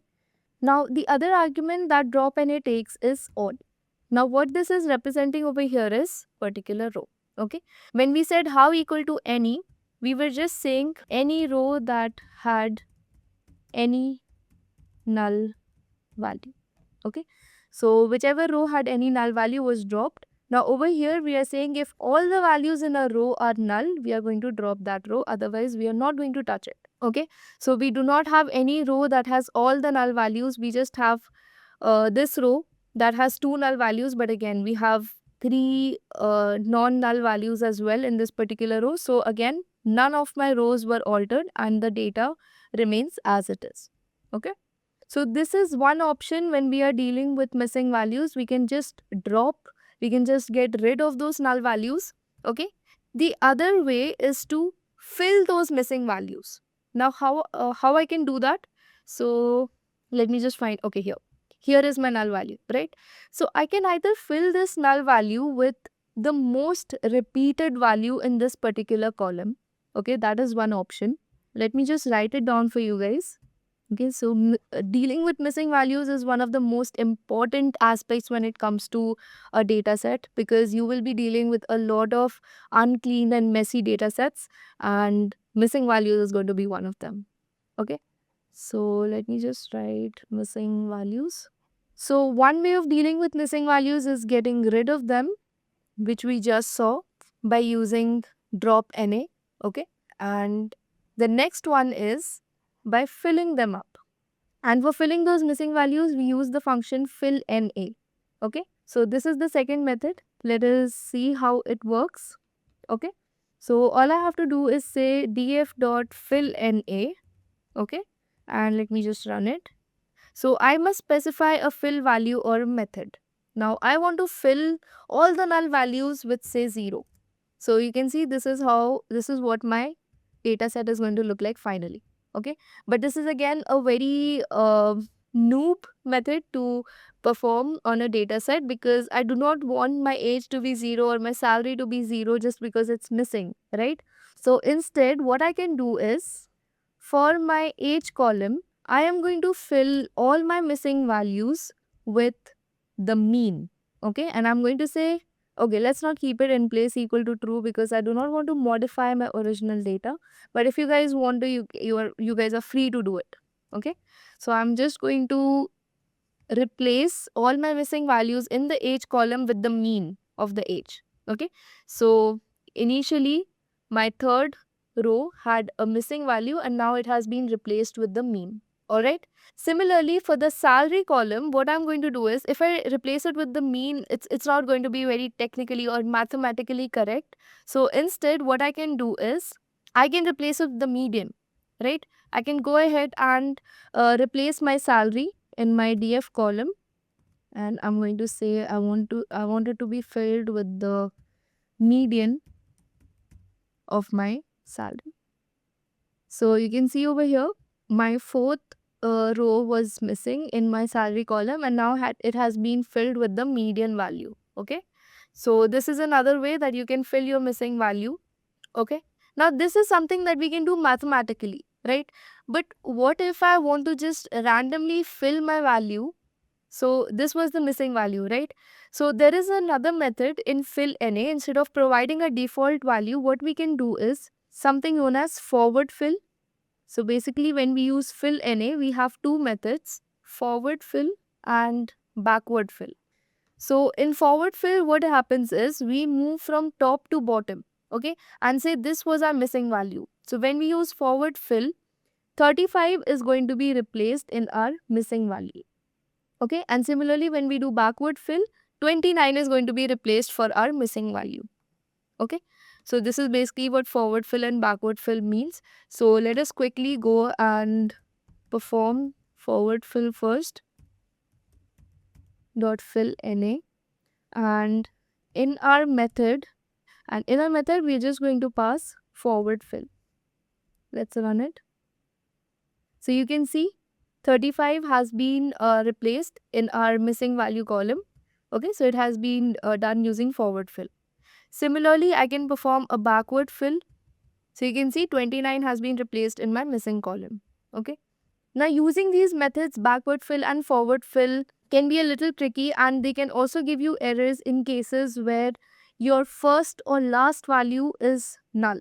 Okay, so in case your first value is null and you try to do a forward fill, your first value will still remain null. Alright, and same goes for backward fill. If your last value is null and you do a backward fill, your last value will still remain null because there won't be any value before that to replace it with. Alright, so in cases like that, we go for statistical operations like mean, median, mode, alright, according to what's more technically sound.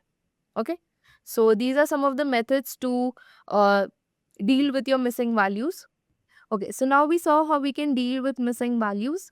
Now we'll look at another operation where we can say replace a particular value randomly. Okay, so say instead of Charlie over here, I want to replace this name with another name.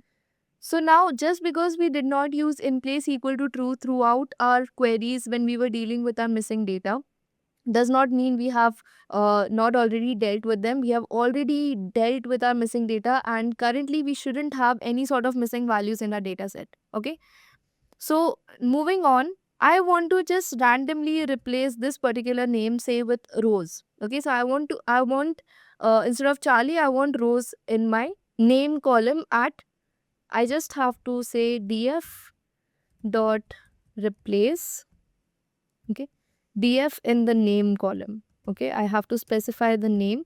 Sorry, I have to specify the column, and I have to say replace Charlie with Rose. Okay.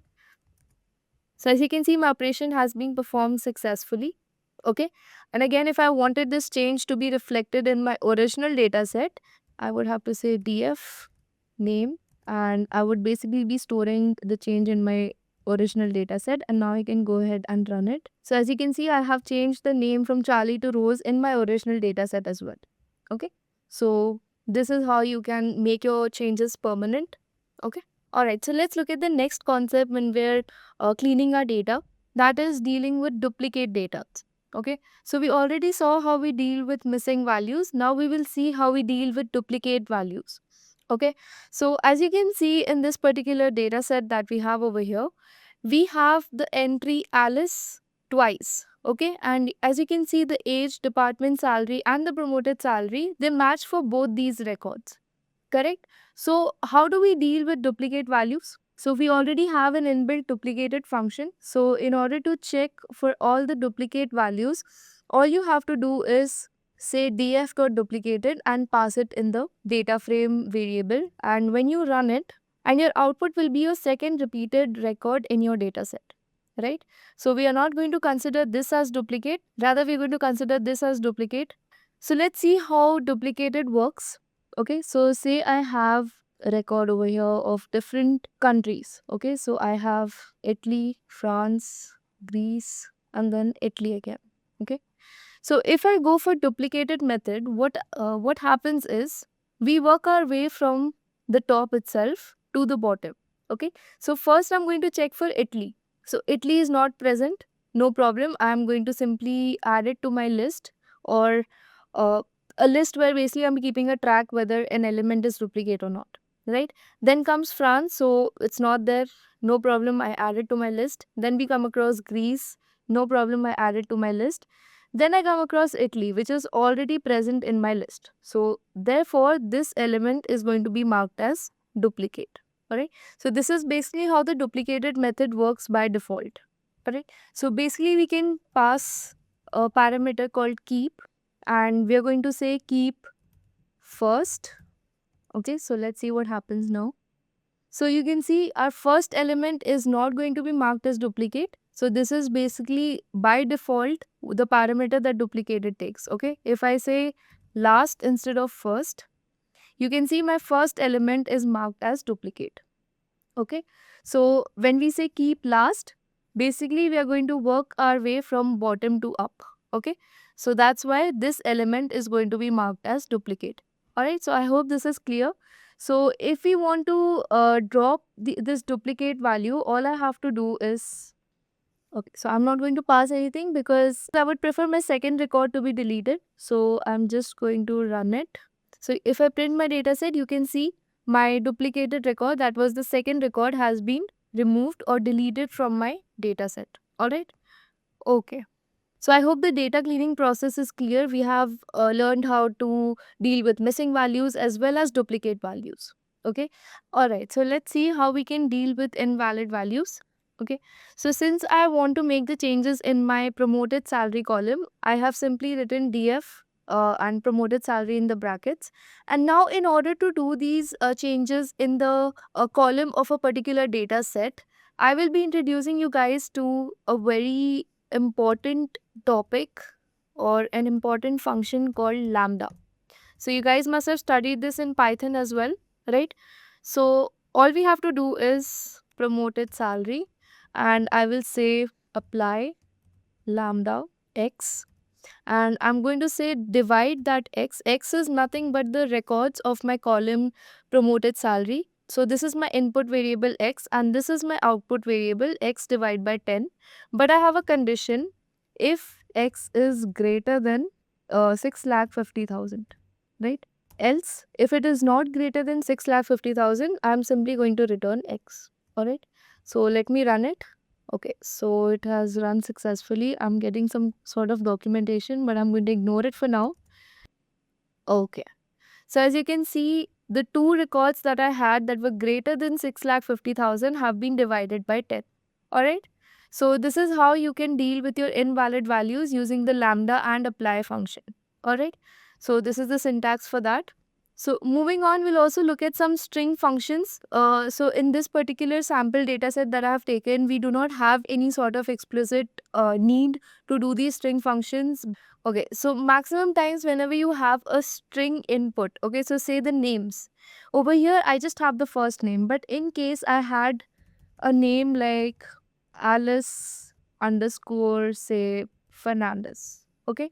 So in order to deal with inputs like this, all I would have to do was df, and I would create two separate columns saying first name and last name, okay. And then all I would do was df, and I would split my name column. So basically I'm using name as this name instead of my column name because I do not have any sort of input like this which I want to demonstrate to you guys. Okay. So even though this is not a column per se, this is just a variable that I've created, and I'm pretty sure I'm going to get an error. Okay. So I am going to split it using string dot split method. Okay. And I want to split it based on underscore. Okay, so wherever I have an underscore, I want to split my string.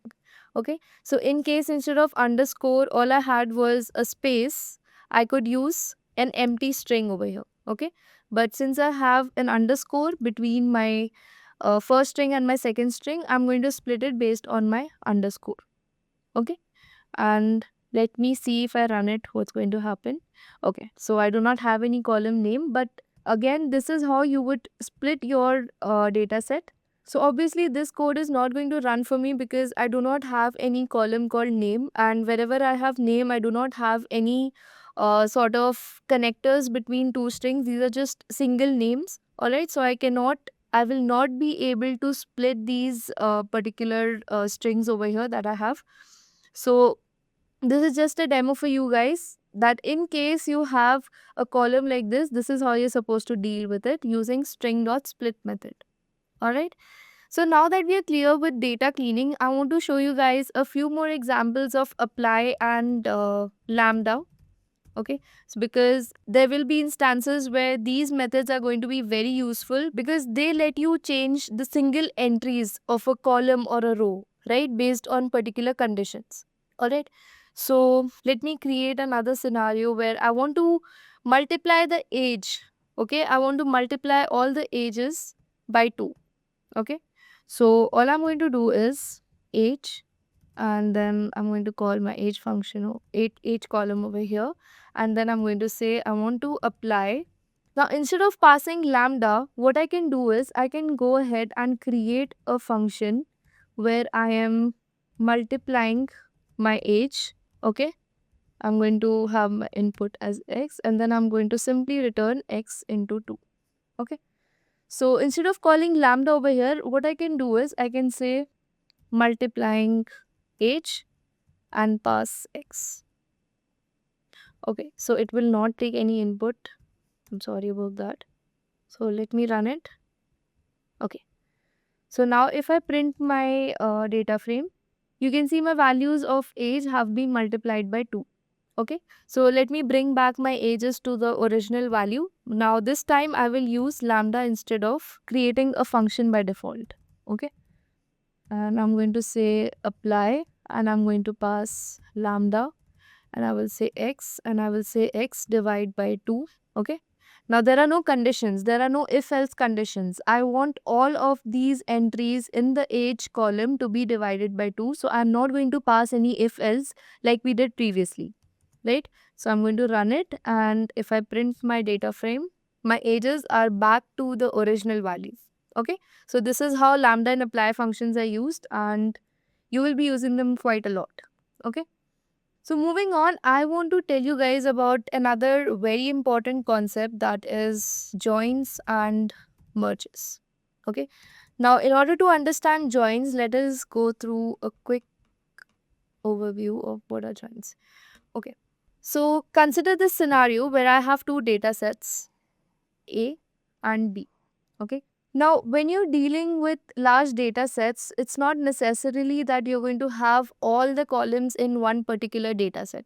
Okay, so if you guys remember, I showed you guys an Excel sheet of various columns or various features of a house, right? Number of balconies, number of bedrooms, the location, the state, and so on, right? Now I had all those columns in one particular sheet. But what if I had two sheets, A and B, where in one sheet I only had, say, the features of the house, that is, the number of bedrooms, the number of bathrooms, the balconies, and in another sheet I had the different features, say when the house was built, where it's located, what's there nearby, and stuff like that.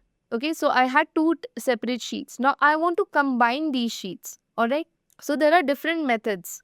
So if we talk about joins, there is left join, right join, outer join, and inner join. Okay, these are the joins that exist. And another method is to merge. Okay, merge is similar to inner join. All right, so let's quickly see what left join would look like. So if we were to combine these two data sets on, say, a particular property, and we perform a left join, our left side of the data set, okay, whatever there is common between the two data sets is going to be ignored. Whatever exists in only data set B is going to be ignored. Rather, we are going to have something that is solely available with data set A, and this happens in left join. Okay, similarly in right join it happens the opposite way. We're going to have only the properties of B in our data set. Okay, and when we perform a full outer join, we're going to have everything of A and B. Okay, so each and everything that we have in A and B is going to be included in our outer data set, sorry, outer join. And when we perform an inner join, it basically happens over here. Okay, only the common properties between A and B. And when we merge two data sets, we merge them based on this particular common column, and whatever properties A and B have, both are visible in our merged data set. Okay, so let me say this is another data set. So let me just convert it into a data frame. So I'm going to call it df2, and I will say pd dot data frame, and I will pass my department. Okay, so let me just print my other data frame. So as you can see, this is my second data set. So now if I want to combine the information from this data set and the data set that I had earlier, I have something known as concat. Okay, so concat is going to let me merge the information from both these data sets. So if I use pd.concat and pass the two data sets that I have, this is the output that I'm going to get. Okay, So since in our second data set, we have a location and manager, but we do not know which employees have this location and this manager, we have a null over here. Okay. So by default, both my data sets are being combined in a horizontal manner. That is, they are being stacked horizontally, right? So wherever I don't have the names, I am getting null. And wherever I don't have the location and manager information, I'm getting a null. Okay.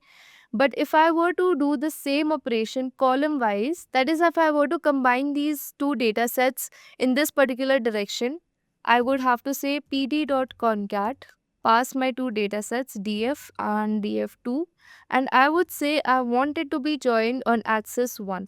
So as you can see over here, wherever I have department HR, my location and manager is for the department HR, right? So this is how you can combine or merge two data sets using pd.concat. Okay. There is another function called pd.merge.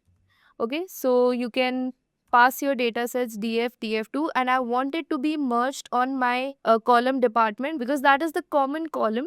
So as you can see over here, my department is being repeated twice.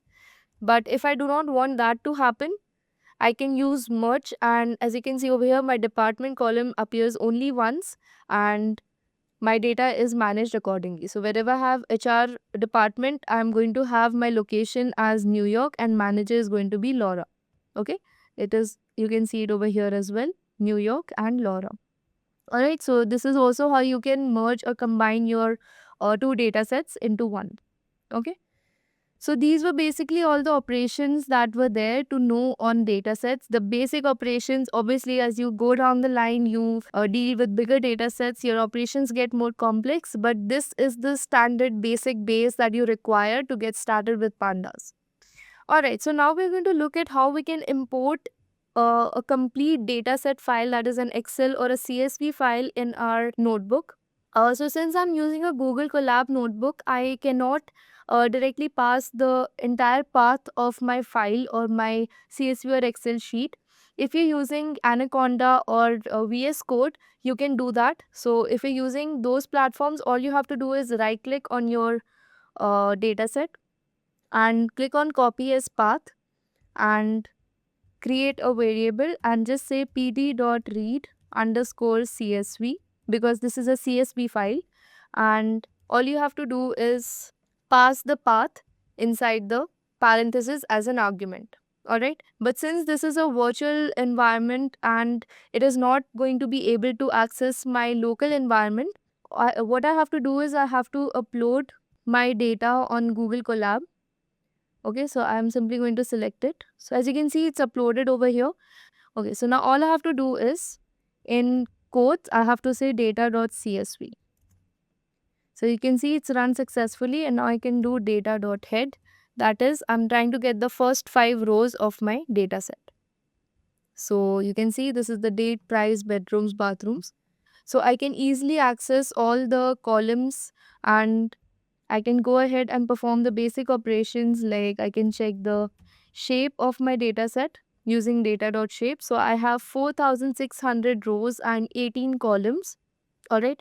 So accessing such information in an Excel sheet would have been a much more difficult task. So this is why we use Pandas, which helps us gather information like this in a much more efficient and easy manner. All right. So I can also go ahead and check the information of my data using data.info. So you can see I have 4,600 non-null values. That means I have 0 null values in my entire data set. I have 0 null values. Okay. So you can also check the data type of each and every column. Now you can see over here, this is an object data type, but date is supposed to be in a time format, right? You're supposed to be able to access the day, time, and year of a particular date in an efficient manner, but this is stored in an object manner. All right. So I'm just going to quickly show you guys how you can convert this date time from an object to a time. Okay, so this is the syntax that you have to follow. So I'm going to pass my date and then I'm going to use pt.datetime to convert my date from object to, okay, so it is data Okay. So as you can see, it has been executed successfully. Now if I go ahead and check my information of the data, you can see it is converted to date time format. Alright. So this is how you can convert your date time features into the valid format using Pandas. Alright. So this is again only a one line code, but you should be aware that it can be done, and this is how you bring your data to the correct format. Alright. So this was it for this video. I think we have covered almost everything there is to know about Pandas, and I'm sure you guys got a basic understanding of how you guys can implement Pandas on even a large data set. And I am going to give you guys this notebook link in the description, so you can go ahead and download it and practice on this data set, or you can download data sets from Kaggle. Let me show you guys the website. So you can go ahead and type Kaggle and click on the first link that you get. Register on this website and you get hundreds and thousands of data sets for absolutely free. You can download them, and you can also go ahead and check out the discussions if you face any issues or doubt, right? So get started with your Pandas journey right away. So before we get started with the implementation of Matplotlib, I want to quickly show you guys the anatomy of a Matplotlib figure. So a figure in Matplotlib is basically the entire window or page. It's basically the entire canvas that represents the various components like legends, your axes, the grids, your labels, everything, right? So all the components are contained inside a figure. So let us quickly go ahead and see what are these different components. So first we have the axis. So we have x-axis and the y-axis, and what these axes are representing is basically shown by the labels. So we have x-axis label and y-axis label. So say for example, I have the data of number of hours studied versus the marks scored. So I can represent my x-axis as the number of hours studied, and I can label it as number of hours studied, and similarly I can do it for y-axis label as the marks scored. So I know what I am showing on my plot. Then there's something known as ticks. So we have major ticks and minor tick labels. So major tick labels are basically these marks that you can see on your axis. So 0, 1, 2, 3, 4 are basically your major tick labels, and your minor tick labels are the in-between marks like 0.25, 0.5 and so on. And then we have something known as a legend. So this basically represents what each color or mark is representing. Right, so over here we have a blue line and a red line. So whatever these blue lines and red lines are representing, that can be shown in a legend. Then you have your grids. So these are the dotted lines that help you figure out or read your plots in a more efficient manner. Then you can also label your entire figure. So you can give a title to your figure using the title component. So that is pretty much it about a figure. So these are basically the major components inside your figure. As we go ahead, we will see how to tweak these different components according to how we want our figure to look like. Alright, so in order to get started, I want you guys to quickly open any terminal and just run the command pip install matplotlib. And once you run it, you will see a few lines of code run over here for you. And finally, when you get the message requirement satisfied, that means your library is installed successfully. Now, once your library is installed, you can go ahead and import it in any environment that you like. I'm using Google Colab. You can use VS Code or Jupyter Notebook, right? According to your preference. So I'm going to go ahead and import my matplotlib if I run it. So it's imported successfully. So along with my matplotlib, I'm also going to import pandas. And if I run it, so both my libraries are imported successfully. So just to give you guys a basic gist of what Matplotlib does, I'm just going to create two variables for you guys. So I have my variable x as 1, 2, 3 and my variable y as 4, 5 and 6.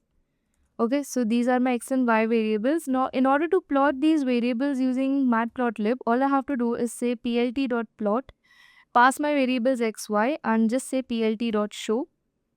And as you can see over here, this is what Matplotlib gives me. So over here, what Matplotlib is trying to do is, it is trying to plot my data like this. So 1, 4, then I have 2, 5, and then I have 3, 6. Okay, so these are the variables that I passed, and this is the data that Matplotlib is trying to plot over here. Okay, so if you go ahead and see 1, 4, 2, 5, and 3, 6. So if I want those dotted grid lines that we initially discussed in our figure, all I have to do is say plt dot grid and run it.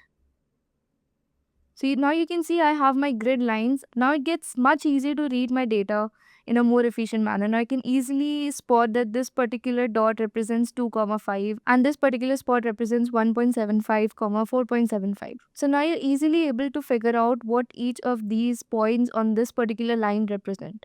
Right? So this is basically the major idea or the major implementation of Matplotlib.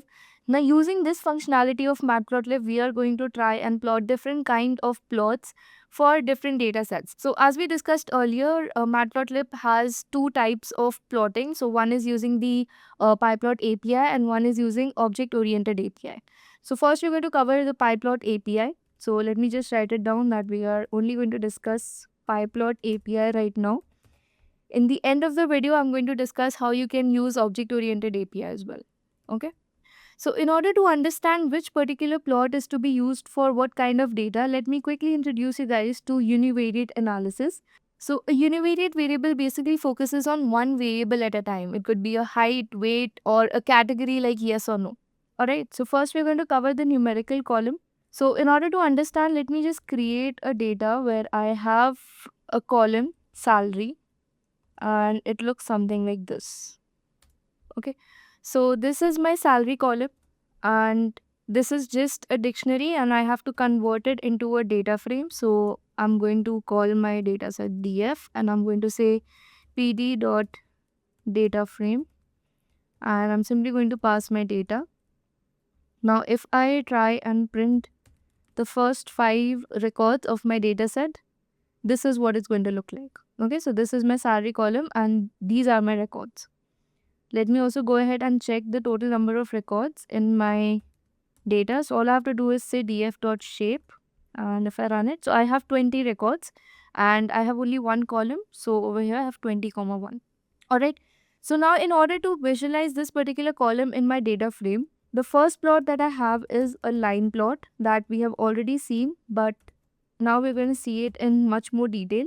So in order to plot a line plot, all I have to do is plt.plot and in my parentheses, I just have to pass my column inside my df variable, that is my data frame, like this. So if I run it, so this is basically how my salary column is varying. Okay, so at some point it is really high, that is the highest salary is going to 55,000, whereas the lowest salary is somewhere around 25,000. Okay, now what I can do is I can also go ahead and make some changes in my plot. Like I can say I want my color to be red and I want my grids to be shown, and I can also have my markers. So I can have my marker as letter O.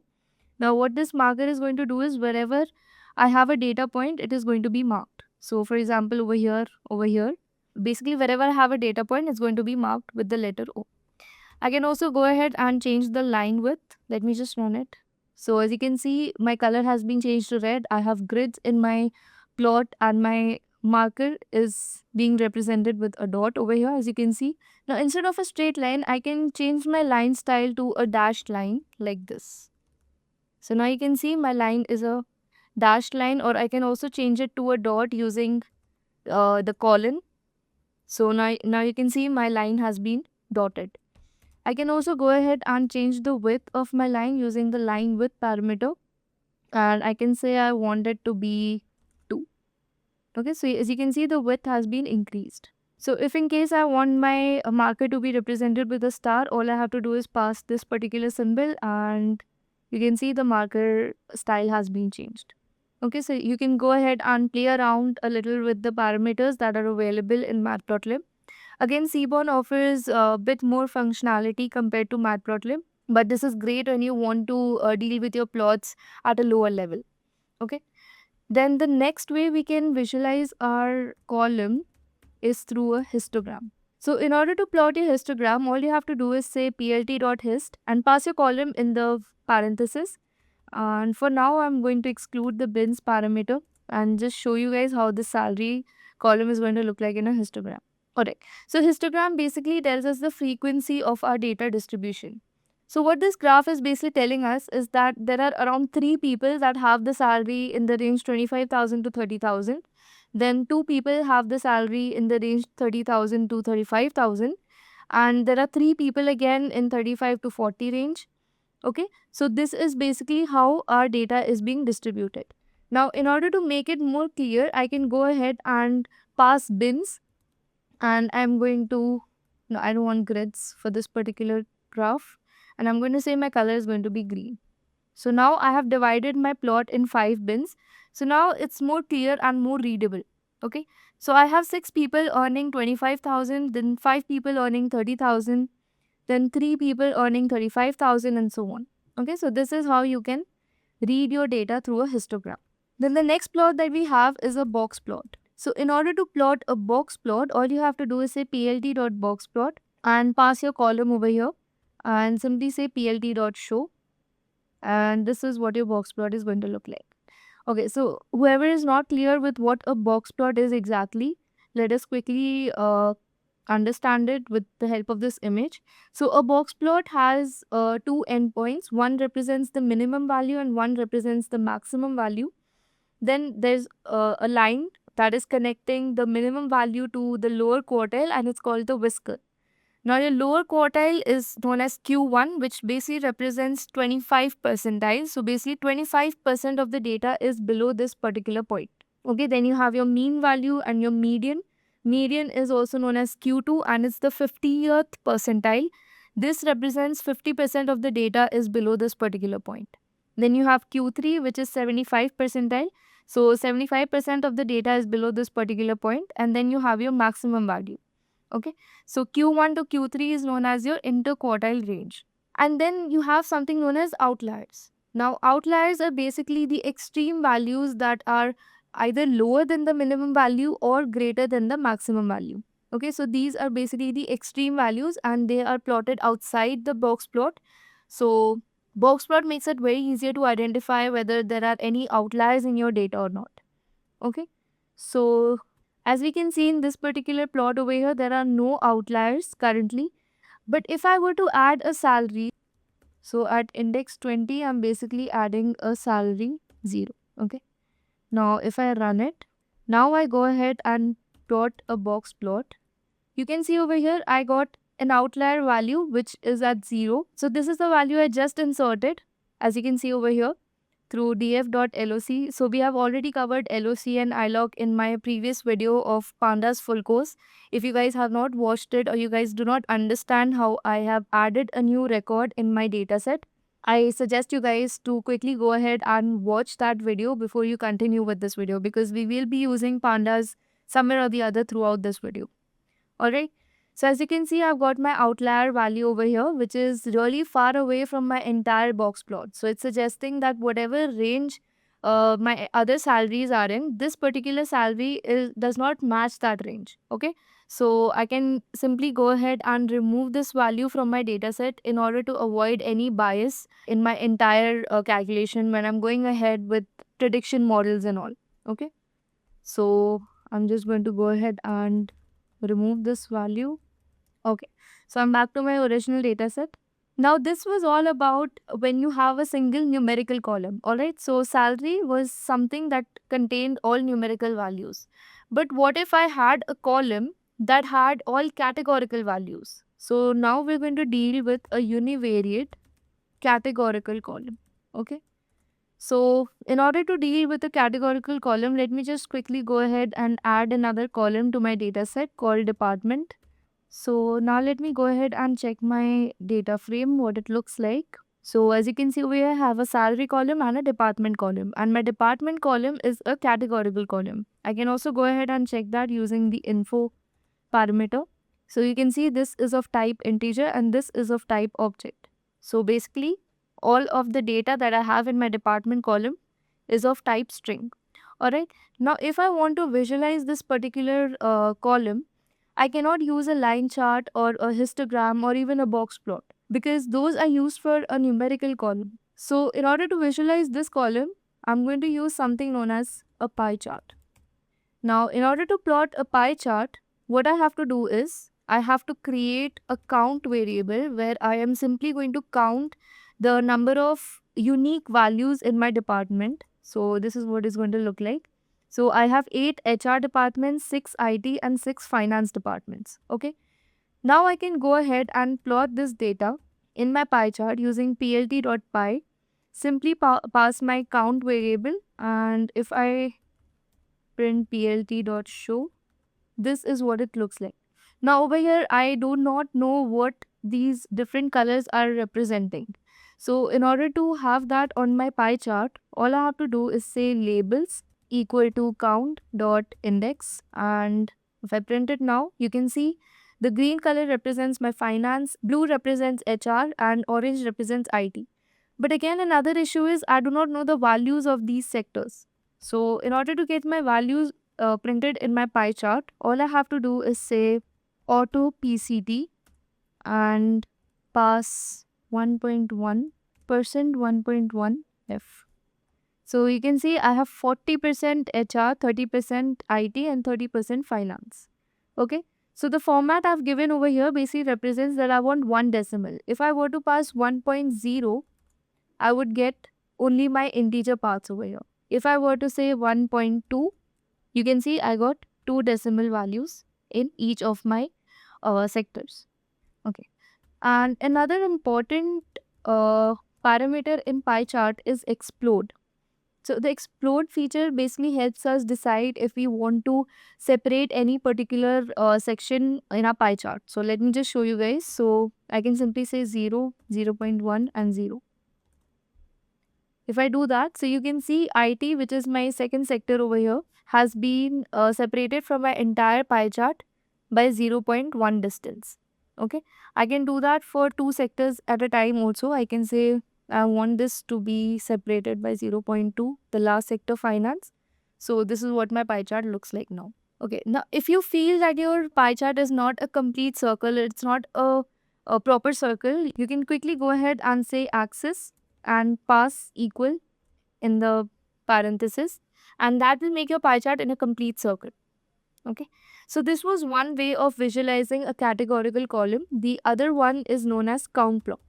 So in order to do a count plot, all you have to do is say plt.bar and pass your count.index and count variable and simply say plt.show, and now you can see your different sectors represented as a bar chart. Okay, you can easily understand that HR has 8 values, basically 8 people working in HR, 6 people working in IT, and again 6 people working in finance. You can also go ahead and change the color of your bars. You can make it, so if I want different colors for different bars, so I can go ahead and say green, black, red. So you can see I have different colors for my different bars. Okay. So this was all about univariate analysis. That is when we had to deal with only one column. Either it was just a numerical column or just a categorical column. But what if we had 2 columns at a time? That brings us to our next type of analysis, that is bivariate analysis. And over here, we basically try to analyze the relationship between 2 features or 2 columns. So first we're going to look at 2 numerical columns. Okay. So right now, if I check my data set, I have one numerical column and one categorical column, right? So in order to perform numerical analysis, I should have another numerical column. So let me just go ahead and create a new column. I'm going to call it H, and okay, so this is my new column called H. And if I go ahead and check my data frame now, so you can see I have 3 columns, 2 are numerical columns and 1 is a categorical column. Alright. So now if I want to visualize salary and age column together, the first plot that I have is known as a scatter plot. So a scatter plot is basically going to help us analyze the direct relationship whether salary increases with age or not. Okay, so if we want to check that, all we have to do is say plt.scatter and pass my age column, my salary column, and I'm going to give the color orange, and I'm simply going to say plt.show. So as you can see over here, my age and salary are increasing together. Okay, so this is also known as a positive correlation. All right, so when my age is around 20 to 25, my salary is somewhere around 25,000 to 30,000. But as my age increases, so when I reach the age of 40, my salary is somewhere around 55,000. Okay, so this is how you can analyze the relationship between two numerical columns.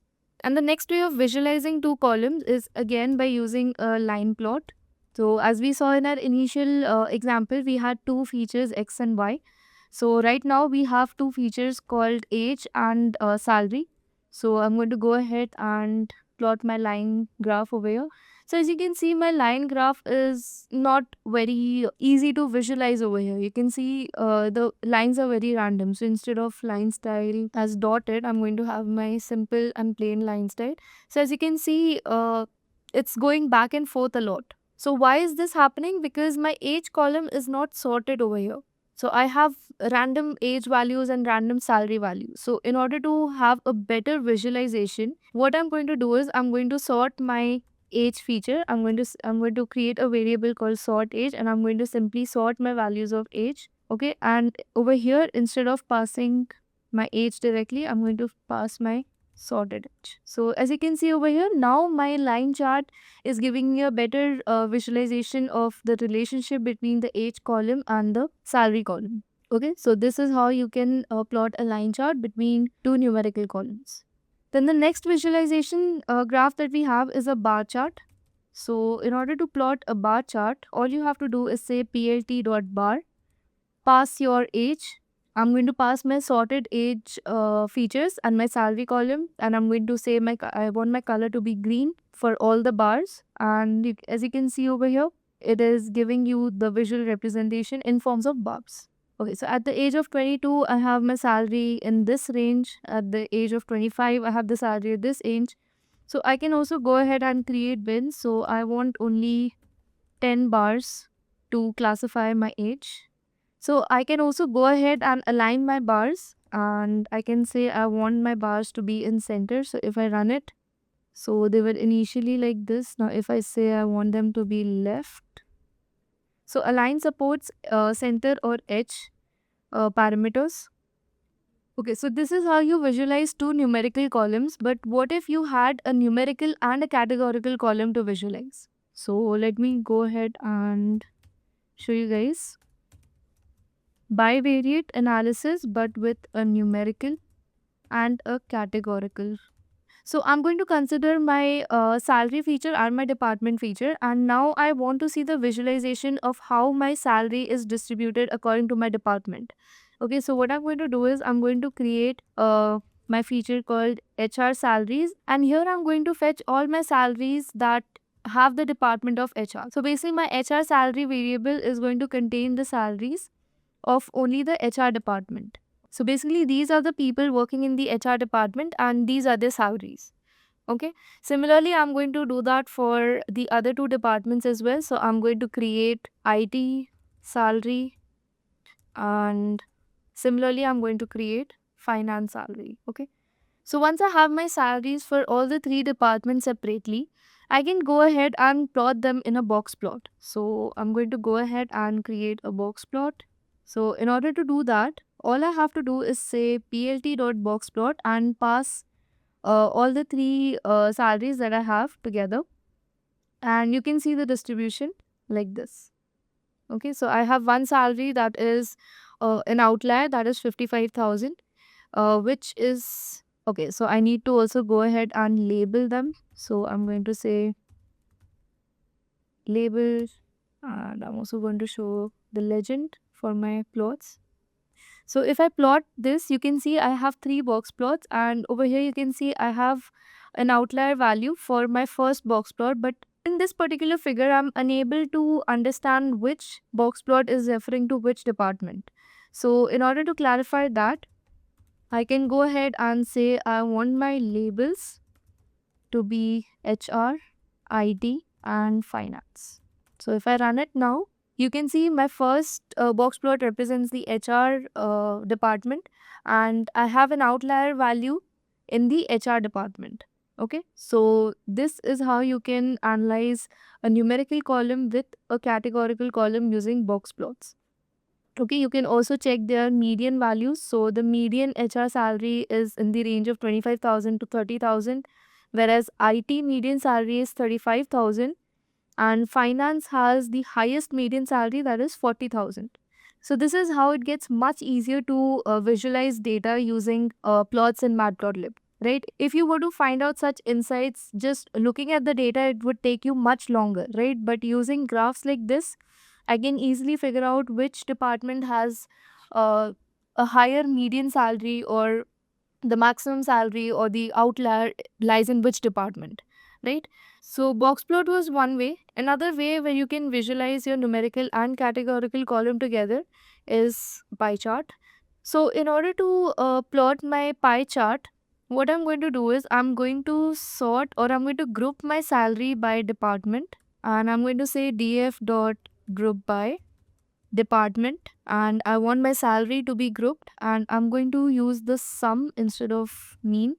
So this is what it looks like. So I have a total of this number for my finance department. So basically all the people in finance together are earning this much salary, whereas all the people in HR are earning this amount, and in IT they're earning this amount.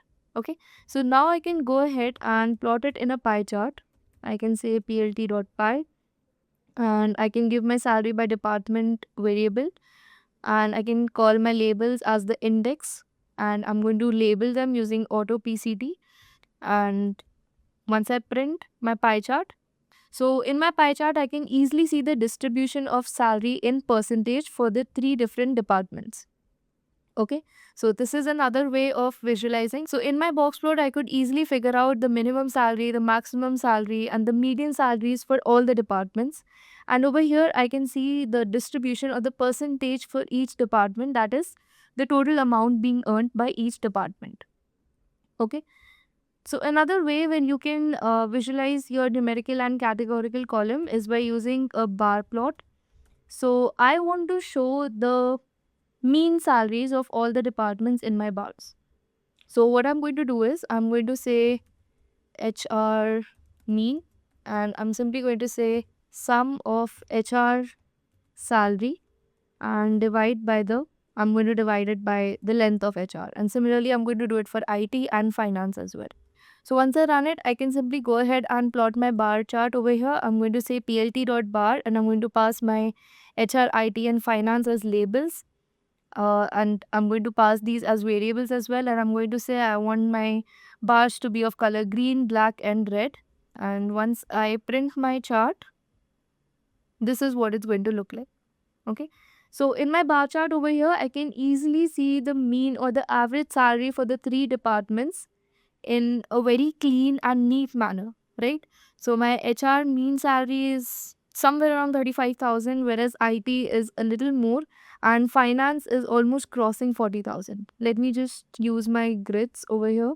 So you can see now you get a better visualization of the mean or the average salary for the three departments. Okay, so this is going to further help you in analysis where you are building large predictive models. Right now I just have three columns and the values are really small, so I could even look at the data. But when you have a larger number of columns and larger values, visualizing your data becomes a much more easier, or you can say efficient way to understand what the data is trying to tell you, right? So with this we finish our bivariate analysis. Next comes our multivariate analysis. So basically this is where we're trying to understand how the three columns affect each other and how they change with each other, right? So first we're going to look at three numerical columns, that is numerical, numerical, numerical. So I'm just going to write three numerical columns. So in order to have three numerical columns, right now I just have two in my data set. Let me just check. Yeah, so I have two numerical columns, that is salary and age. I need to add another numerical column in my data frame. So let me just say DF, and let me add experience. Okay, so you can see I have added another numerical column, that is experience. So basically this column is telling us how many years of experience the person has. So over here there's 1 year of experience, here over here the person has 2 years of experience, and so on. Okay. Also, another thing that I missed over here is a few parameters in pie chart. So over here, there's something known as shadow. So if you want to give these effects to your pie chart, you can simply say shadow equal to true, and over here you can see a shadow like structure has been created below your pie chart. Okay, so it kind of gives your image a 3D effect, right? And you can also go ahead and say explode and pass a list of the distance that you want your each sectors to be away from the radius. So I'm going to say 0.1, 0 and 0.1. So basically this makes your pie chart look a little more interactive and different from the normal images that are out there. So you can go ahead and customize it. Okay. Alright, so moving on with our multivariate analysis. So I have three numerical columns as you can see over here. So now in order to analyze these three columns together, I'm going to use something known as a bubble plot. Okay. So a bubble plot is nothing but a scatter plot where your third numerical column, so in this case we're going to use experience as our third numerical column, and this experience column is just going to define the bubble size.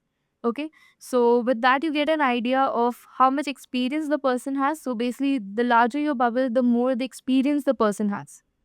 Okay, so let me go ahead and quickly create this plot for you guys. So I'm going to say plt.scatter. So basically I've passed my age column, my salary column and my experience column as the size of my bubble.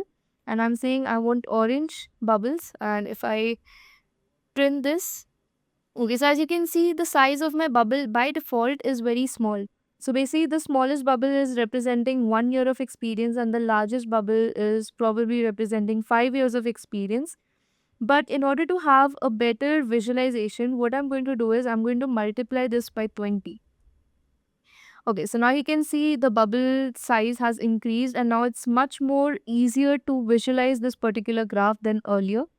I can also go ahead and increase the number of multiplication. Okay, and I'm going to give the color blue because that would give a better bubble effect. So this is what my bubble plot is going to look like when I have three numerical columns. Okay, so you can go ahead and easily visualize that person of age 27 is earning around 35,000 and again the experience is also good, right?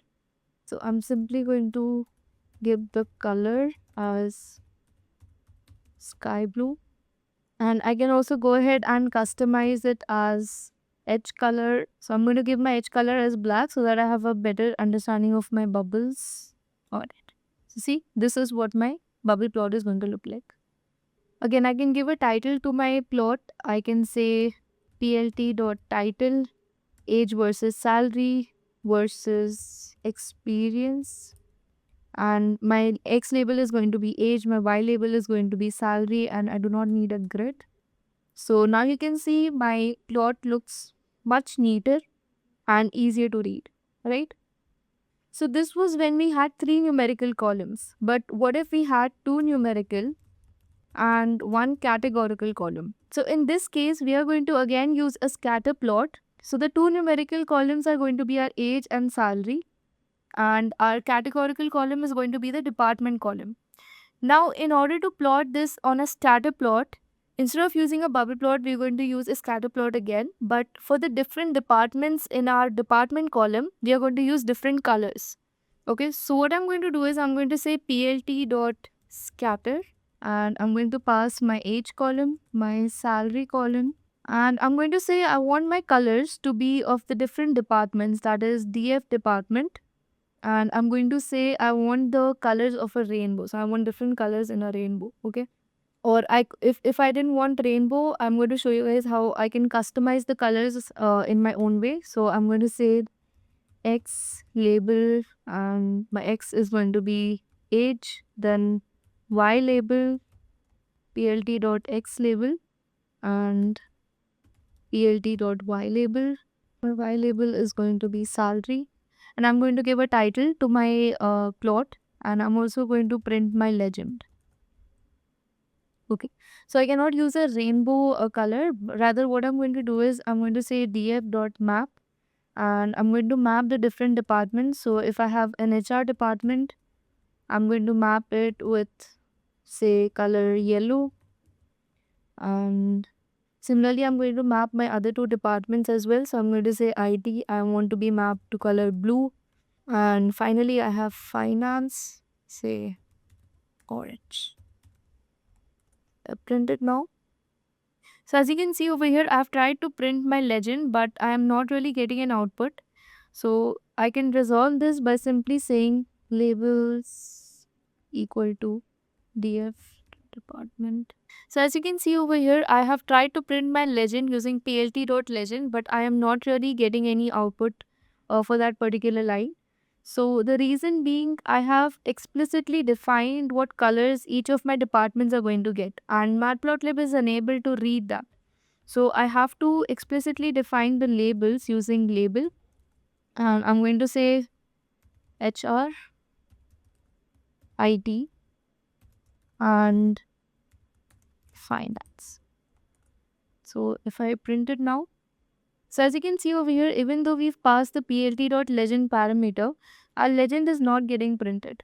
So the reason is because we have explicitly defined the colors over here, and even if we try to get the label parameter as df department, so you can see it is not going to work for us. So we cannot use this particular strategy. Rather, we have to follow a different kind of format over here where we explicitly define our color using a variable. So I'm going to say my HR is going to be linked with yellow, IT is going to be with blue, finance is going to be with orange.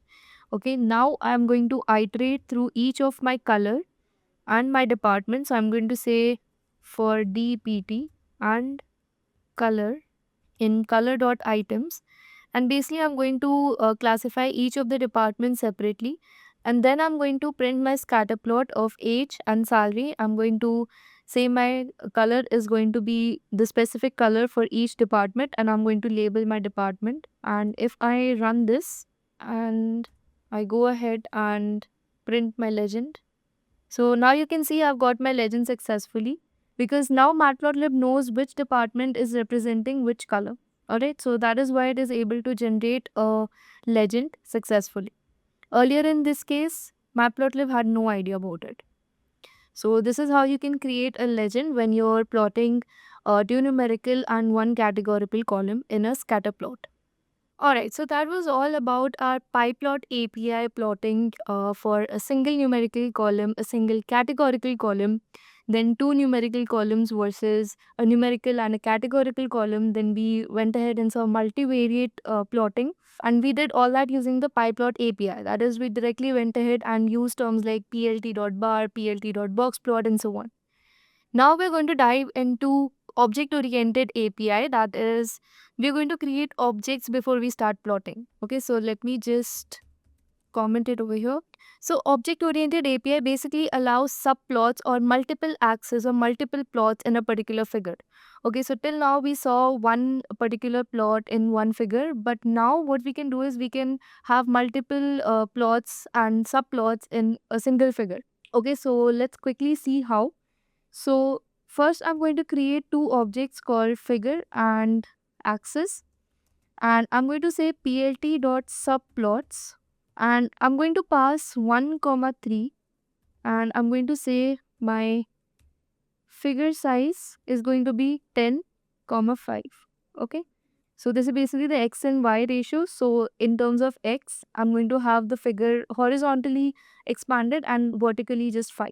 Okay, so basically what I'm telling my subplot parameter is that I want one figure, and in that one figure I want three subplots. Okay, so now let's go ahead and create our first plot. So I want my first plot to be a line plot. Okay, so as you can see over here, this is one complete figure and I have three subplots. Right now all these three plots are empty. Okay, so I'm going to go ahead and create my line plot first. So in order to do that, I'm going to use my sort age variable. Let me see if I still have it. Yes. Okay. So I'm going to use my sort age variable. So I'm going to say at my axis 0, that is my 0th x axis, I want to plot line plot, and it is going to be sort age, pass my age and salary, and I want my color to be red, my marker to be a star, and my line width to be 2. Okay, I can also go ahead and define my marker size. So I'm going to say marker size equal to 2. So I can go ahead and set the grid. I can also set my title for this particular plot. I'm going to say it's a line plot, and I can also go ahead and set my X label and my Y label for this. So I'm going to say dot set X label, and I'm going to call it age, and Y label is going to be my salary, and then I'm just going to run it. Okay. So since I've not called my plot till now, it's not being generated. Now I'm going to go ahead and plot my histogram. Ideally, all this should be run in a single cell. So I'm just going to paste it in my cell over here. And then I'm going to plot my histogram. And over here, my axis is going to be 1 so that Matplotlib understands that this was my first plot. And I'm going to use axis 1 over here throughout histogram so that Matplotlib understands that this is the second figure, while the earlier where I use 0 for axis is going to be my first figure. Alright, so basically I'm referencing to my first figure and my second figure over here. So I've created a histogram for my salary, and I'm going to give the color sky blue. And I'm going to set my title for histogram, and I'm going to set my label salary, and Y label is going to be frequency. Then my third plot is going to be a box plot where I'm going to say axis 2, that means my third figure, and I'm going to plot my salary over here. I'm going to set my title as box plot, and I'm setting my X label as salary again. And if I run plt.show, that is I print all my plots, this is what it's going to look like. So as you can see over here, my plot is sort of coinciding with my second plot. So I can go ahead and increase my x-axis direction. So I can say 15,5. Now you can see it's fitting perfectly. Okay, so you can go ahead and adjust the dimensions for your plots, that is your figure size. Okay. So this is how you plot multiple plots together, okay, in using object-oriented API. Cool. Now, if I want to save this particular figure in my local environment, maybe I want to use it for some sort of presentation or any sort of document that I'm preparing, and I want to use this figure in that, how do I do that? Okay, so you can either just right click and go to copy image, but that's not the right way. So Matplotlib offers an inbuilt feature where you can save your image. So all you have to do is say plt.save fig and give a name to your image. So I'm just going to say multiple plots. And now you can use any particular extension. So I'm going to use PNG. You can use the JPG format, or you can use the PDF format. Okay, any format that you want to download your image in, you can just use that particular extension in the end using the dot. So whichever image I need to save, I just need to run this particular line before the plt.show. And if I run this, so let me see if my image has been saved. So as you can see over here, multiple plots.png has been saved in my drives. So since I'm using Google Colab, it is unable to access my local environment, and hence my image is saved only in my drive, that is my disk space over here. If you're using VS Code or any other notebook like Jupyter Notebook, you can specify the path that you want your image to be saved in. Okay, so you can directly go and say, I want it to be stored in my C drive. Okay, so you can use a path like this so that your image is stored in that particular folder. And I can also go ahead and download it from here. So this is how you save an image. I can also save it in, okay, let me just go ahead and, so if I click on this is what my image is going to look like. Okay. Now, before we wrap up with our 3D plots, I want to show you guys another interesting scenario where we have a data somewhat like this. Okay, so basically I have multiple numerical columns. Now, if I want to visualize all these particular metrics over here, like the sales and profit and expenses all together in one chart with reference to the year column, this is how I can do it. So first I'm going to convert it into a data frame. I'm going to call it df2. This also ideally should be data2 because I already have data variable initially. Okay. So in order to do multiple plots, all I have to do is say plt.plot and pass my year as my x variable. So this is going to be fixed throughout. All my x variables are going to have the column year because I want all these particular metrics to be represented with reference to year, but in a single plot. Okay, so this is how I'm going to do it. So I do year and let me plot sales, and I'm going to label it as sales. So similarly, I'm going to do it for profit and expenses column as well. Okay, and I'm going to label it as profit and expenses. So if I give my plot a title, financial analysis, and I'm going to label my X label as year and Y label as the amount. So now my Y label, that is the amount, is going to vary according to sales, profit and expenses. Okay. So if I run this, okay, so as you can see over here, I have my profit, my expenses and my sales. Now how do I know which line is representing what? I can see it through the legend over here.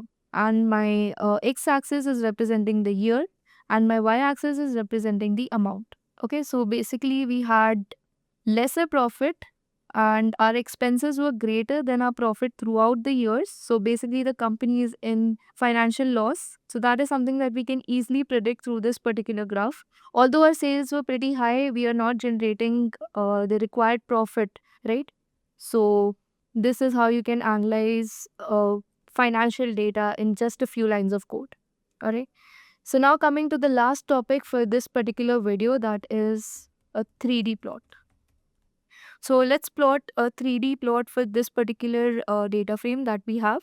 Okay, so in order to do a 3D plot, all you have to do is create a variable. So I'm going to call it AX and I'm going to say plt dot figure and I'm going to say projection equal to 3D.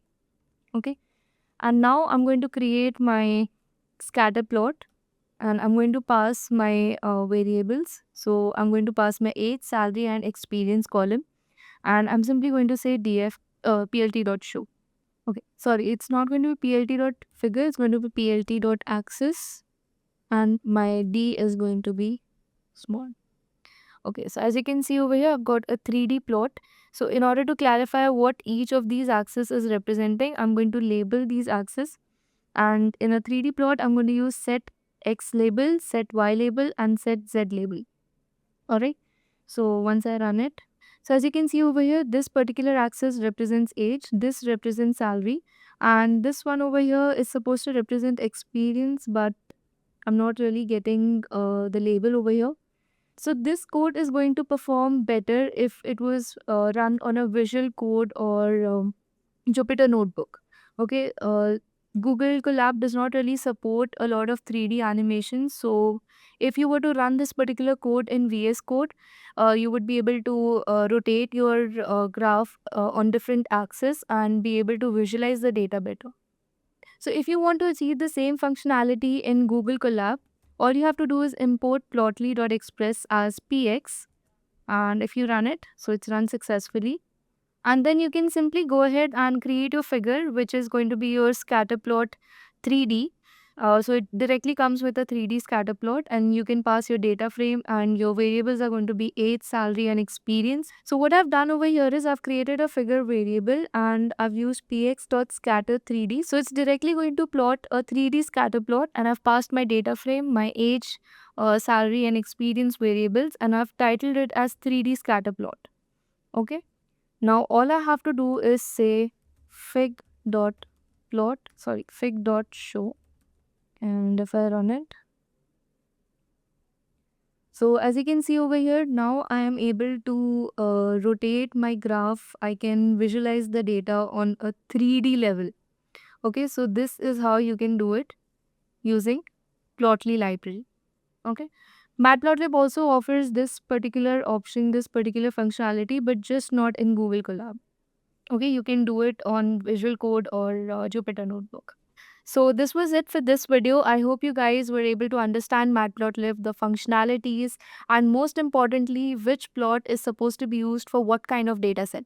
So we've discussed univariate, bivariate, and multivariate analysis along with PyPlot API and object-oriented API.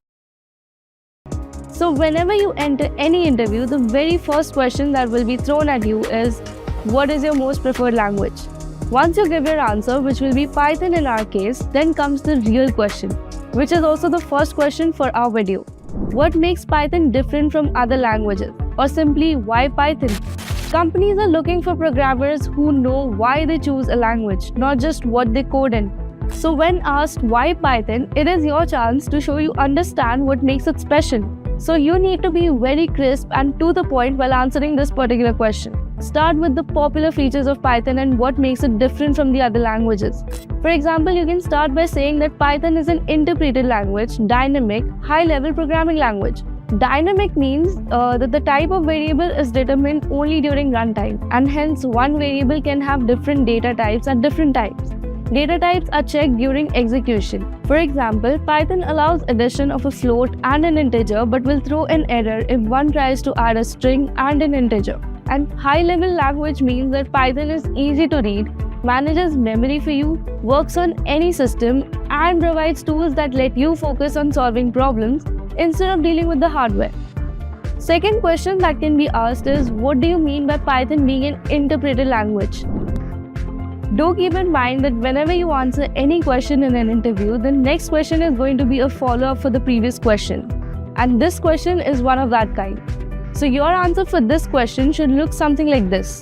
An interpreter allows the code to run line by line rather than being compiled into machine code first. This is why Python is easier to debug. We can take the analogy of cooking a meal.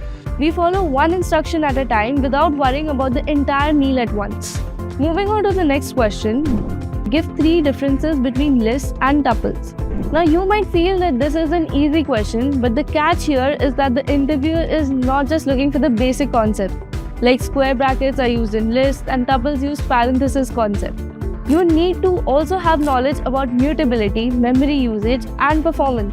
You can differentiate in pointers like first talk about mutability, that lists are mutable whereas tuples are immutable. Then for the second point, talk about memory usage. A list occupies more memory as compared to a tuple. Then the last point will be performance. List has slower iteration compared to tuples, but it is better for insertion and deletion operations due to its mutability. Now let us look at the fourth question. Differentiate between mutable and immutable data types, or simply what is mutability? This is a somewhat direct question, but make sure you elaborate the key areas and do not forget to include examples. So first explain mutability. Mutable data types are those that can be modified after their creation, like lists, dictionaries, and sets. Say we have a list L containing elements A, B, and C at the indexes 0, 1, and 2 respectively. But later on we realize that instead of B at index 1, we want G. We can easily achieve that using slicing. Access the first index using square brackets and assign G using equal to sign. We can also insert an element or delete an element from the list using the append and pop method respectively. Mutable data types are used in cases where data requires frequent update. Now let us look at immutable data types. In the case of immutability, there cannot be any modifications once the data types like tuples, strings, integers, and floats are created. If in case of a tuple or string, we try to modify any particular element, it will throw an error. Immutable data types are used in cases where we need to store data that will not change frequently. Moving on to the fifth question. What is the difference between slicing and indexing? This is again a very simple question if you are able to follow a proper structure while answering it. So slicing and indexing are both ways of accessing elements in sequences like lists or strings, but they work a little bit differently. Indexing is when you refer to a specific item in a sequence by its position or index. For example, if we have a list L containing elements 10, 20, 30, then using the list L and passing 0 in the square brackets would give me the first element, which is 10. It's just a way to grab a single element from the sequence. On the other hand, slicing is more about accessing a range of elements. It's like cutting out a portion of the sequence. For example, if I want the first 2 elements of the list, I'd use the list L and pass the range in the square brackets using a colon to indicate the start and stop value. That is 0, colon 2. And since I'm not passing any step value, it will be 1 by default. And that would return 10 and 20. Slicing can be really flexible. You can specify a start, stop, and even a step value to control how you are accessing the sequence. So in short, indexing is for accessing the element and slicing is for working with a range or subset of elements. Now let us move on to the next question. Explain list comprehension. List comprehension is a neat way to create new lists using a simple one-line syntax. It's a much more compact and readable alternative to using a traditional for loop. With list comprehension, we can generate a new list based on an existing one, applying conditions or transformations right within that single line. If we were to do the same thing with a for loop, it would take multiple lines, and as the logic becomes more complex, it can get harder to read and understand. But list comprehension simplifies this, making the code both elegant and efficient. Now let us look at the seventh question. What is the difference between break and continue? So in order to differentiate between the two control flow statements which determine how and when certain sections of the code should be executed or skipped, you can also use the analogy of a person watching a movie to back up the definitions you give to the interviewer. First, define what the break statement does. So the break statement will terminate the very loop inside which it is used and move the control to the statement that follows the loop. It is like stopping the movie midway and leaving the theater and then continuing with whatever action you would normally perform after watching the movie. Continue statement is used when you want to skip a part of the movie but watch the rest. Basically, the continue statement terminates the current iteration of the statement and transfers the control flow to the next iteration of the loop. Moving on to the next question. What is the pass statement? The pass statement is generally used to fill up an empty block. Basically, when there's a movie scene where nothing happens, you just keep going without stopping or skipping. The pass statement in Python is essentially a placeholder. It doesn't perform any action when executed. It's often used when you're writing code and want to leave a certain section empty for now but don't want to run into errors. In Python, an empty block of code will raise an error, so pass comes in handy to avoid that. It is a no operation statement. For example, if I'm designing a function or a class but haven't decided what the implementation will be yet, I can use pass to fill in the space, allowing my program to run without issues. Then we have our ninth question. What do you understand by scope? Scope is the area in a program where a variable or a function is accessible. To put it simply, it tells where you can use or interact with a certain variable or function. There are two types of scopes, global and local. When a variable is defined outside of any function or block, it's accessible from anywhere in the code. In such cases, the variable is said to have a global scope. For example, a book that is placed on a public shelf so that anyone in the library can access it. But on the other hand, when a variable is defined within a function, it can only be accessed inside that function. In this case, the variable has a local scope. It's like placing a book in your drawer so that only you can use it. Moving on to our next question, what are negative indexes and why are they used? Negative indexes allow you to access elements from the end of a sequence, such as list or string, rather than from the beginning. It's like counting backward instead of forward. Typically, when you use a positive index, you're accessing elements from the start, with 0 being the first element. But sometimes it's more convenient to start from the end. That's when negative indexing comes into play. This feature is useful when you don't want to calculate the length of a list or string to get the last few items. For example, if you want to quickly access the last character of a string, you just have to pass -1 in the square bracket to access the character using indexing. So now let's look at a more implementation-based question, which is how do you copy an object in Python? Now, there are various ways of copying an object. Let's look at all of them one by one, right? So when we use an assignment operator, what we do is say our one variable is pointing to a certain list which contains 1, 2, and 3. And when we use assignment operator to create a copy of this very list, what it's going to do is the other variable also points to the same object, right? It just creates a reference for the other object which point to the same object in the memory, right? So what happens is, basically, instead of creating an actual copy of an object, we just create a reference. Both the variables basically point to the same memory in the object. So any changes made through one variable should reflect in the other variable as well, right? So if I say a dot append. So basically B will also reflect the same changes that are made in the A variable. But if we want to create actual copies of objects, especially when we want independent copies, we can use the copy module that is available in Python, right? It gives us two ways to copy an object, which is the shallow copy and the deep copy. So as you can see in this diagram, so having its own separate elements, as you can see, bag 1 has its own separate elements, whereas bag 2 has its own separate elements. Whereas in shallow copy, again, a reference is being created where both the bags over here, or in case of Python, both the variables are going to point to the same object, right? Let's go ahead and look at them in detail. So shallow copy is like copying the surface of the object, right? It will create a new object, but it will not fully duplicate the nested objects inside it. So if we consider a nested list, so say we have a nested list. I will show you guys the implementation of this code in my VS Code. But before that, understand the concept behind it, right? So in case of nested list, only the references will be copied, right? Any changes to the inner elements or the elements that are inside the nest of the list will affect both the original and the shallow copy. Let me take you to the code.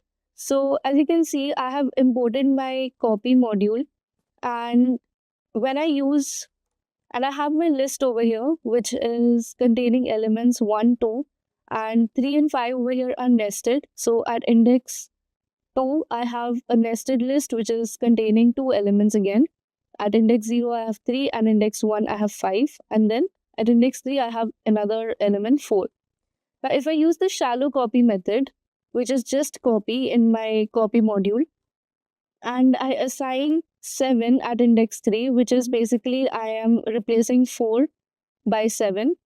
And then I'm appending 6 at index 2. So 0, 1, and 2. So index 2 is my nested list, and inside my nested list, I'm appending an element 6. So when I make these changes in my list 2, these changes shouldn't have reflected in my list 1. But when we print both the lists, so the changes inside the nested list, as you can see over here, is reflected both in my original list and my copied list. But outside over here, the element that was replaced is not reflected in my original list. So this is how shallow copy works, right? But in the case of deep copy, it will create a fully independent copy of the entire object, including all the nested objects as well. So this can be done using the deep copy method from the copy module itself. Let me quickly show you. So this is how the deep copy syntax works, right? You just have to import deep copy from the copy module and pass your original list and assign it to the variable that you want it to be copied in. And now whenever we make any changes, it will not reflect in my original list. As you can see, I have copied my list 1 in a variable called list 3. And then at index 3, I'm replacing 4 by 8. And then I'm appending 7 in my nested list.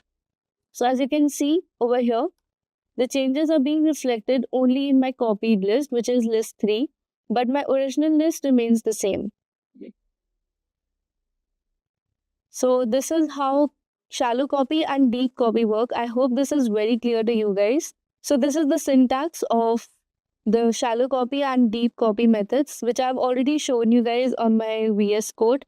So this should be really easy to understand. This is my original list in the variable list, and I am shallow copying it over here and storing it my variable L2. Similarly, I'm performing deep copy over here. I have passed my original list, which is stored in variable list again, and I have used variable L2 to create a deep copy of my original list. So moving on to the next question, which is what does star args and double star keyword args means, right?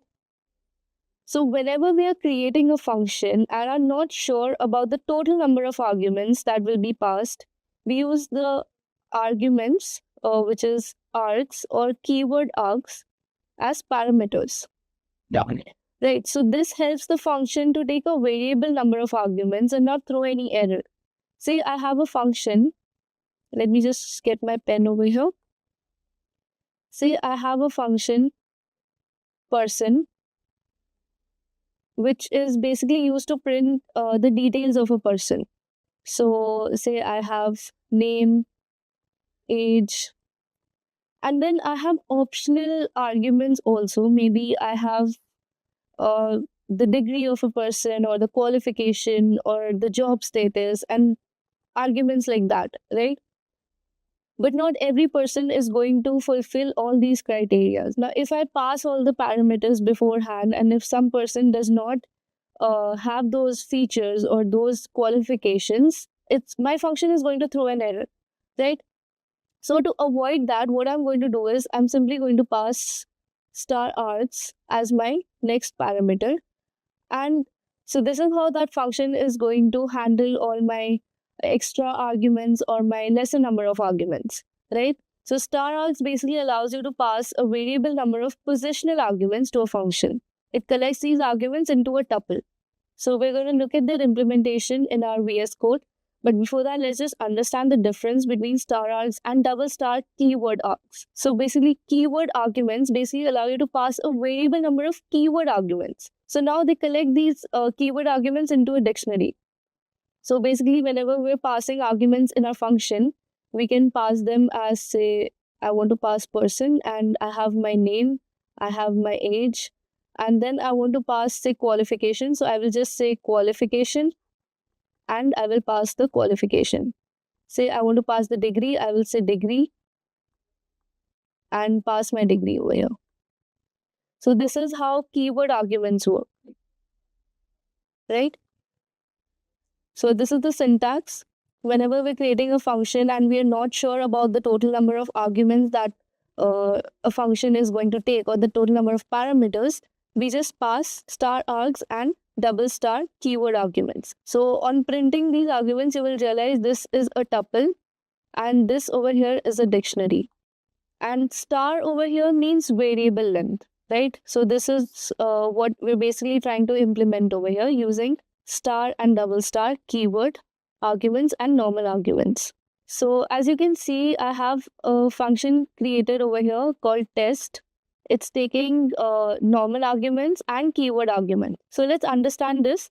But first, let's see what we're passing in our test function, right? So we're passing 1, 2, and 3. So these are our positional arguments. These are the arguments that our normal argument parameter is going to take care of.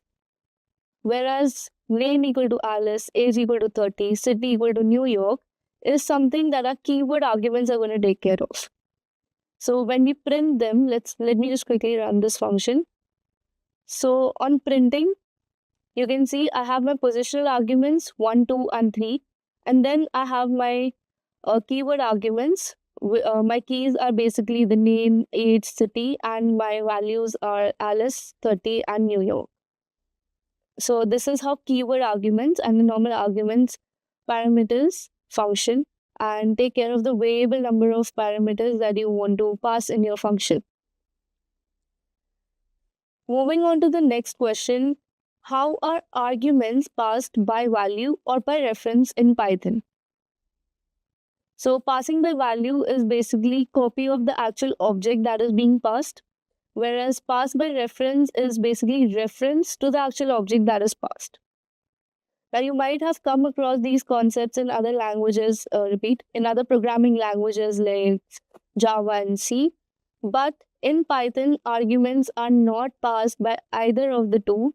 They are actually passed by assignment or passed by object, right? So this is basically a trick question that the interviewer is going to try and ask you to trick you into picking one of the two options, but you need to be very clear. You need to start by explaining pass by value and pass by reference. We can just give one-line definitions and move on by saying that in Python, none of these methods work. Rather, we have pass by object method that actually is being implemented in Python. So passing by object basically works like this. When you pass a variable to a function, what actually gets passed is a reference to the object the variable is pointing to, right? So say I have a function and I'm passing a variable to it. So whatever my variable is pointing to, that object, the reference to that object is being passed in my function, right? Now the behavior of how things process afterwards depends on the type of the object. So now my objects can be of two types, which is mutable and immutable. So mutable objects are again objects that allow changes made inside them once they're created. But mutable objects, when we're talking in terms of passing inside the functions, they're basically changes made to the object inside the function will reflect outside the function as well. And immutable objects are basically when you pass these objects, any modification that are made to these objects inside the function, they're not going to affect the original object. That is, when you access these objects outside the function, they are going to be they're going to point to the original value that was stored inside that, right? So let us quickly look at the implementation of passing by object. So as you can see, I have a list over here and I'm printing my list. Let me run this function also so that you can understand side by side. So before modifying my list, it was 1, 2, and 3. And then I go ahead and modify my list, which is basically I'm passing my list in this modify list function. And what I'm doing inside this function is basically I'm appending an element 4 and then printing my list, which was passed inside the function after the modification. So inside the function, my modified list contains this element which I just appended. But what if I try and print it after the modification as well? So after I print my original list, after it was passed in this modify list function, it also reflects the changes in the original list. So this is how the mutable objects function when they are passed to any functions. But what if I pass an immutable object? So my immutable object over here is a number 5. So I print it before passing it to my modify number function. It is 5. And then I pass it to my function. I increase the value by 10. So initially it was 5, now it becomes 15. When I print the value inside my function, it is showing 15 over here, which is correct.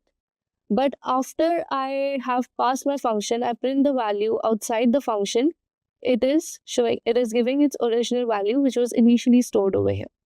So this is how mutable and immutable objects function when they pass to a function in Python. Moving on to our 14th Python interview question. What is lambda and why is it used? So in Python, lambda is a small anonymous function defined using the lambda keyword, right? So in Python, lambda is basically a small anonymous function. Anonymous is basically we do not need to define a name for a function, say def func. We do not need to give a particular name to our function before implementing it, right? So it is anonymous and it is defined using the lambda keyword itself. So unlike the regular functions in Python that are defined with the keyword def, these lambda functions are used for the short and simple operations where you do not need to formally define a function, right? So a lambda keyword can take any number of arguments, but the only constraint here for the lambda function is that they can only have a single expression. So they're often used as arguments for functions like map, filter, and sorted, where you need a small function for a specific task. They basically help in increasing the readability of the code, right?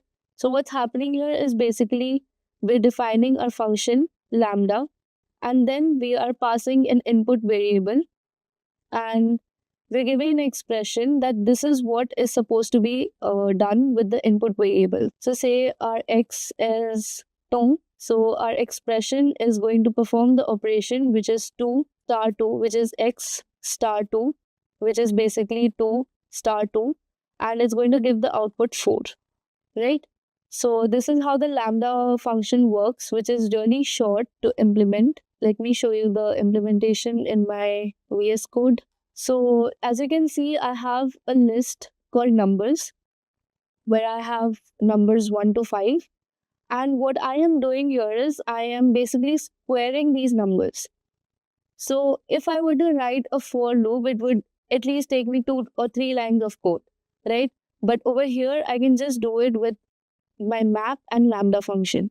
So what I'm doing here is I'm passing my input variable x and I'm giving the expression that it is supposed to be multiplied with 2. So my each input has to repeat. So my each input has to be multiplied by 2. And I'm giving my input list over here, which is numbers.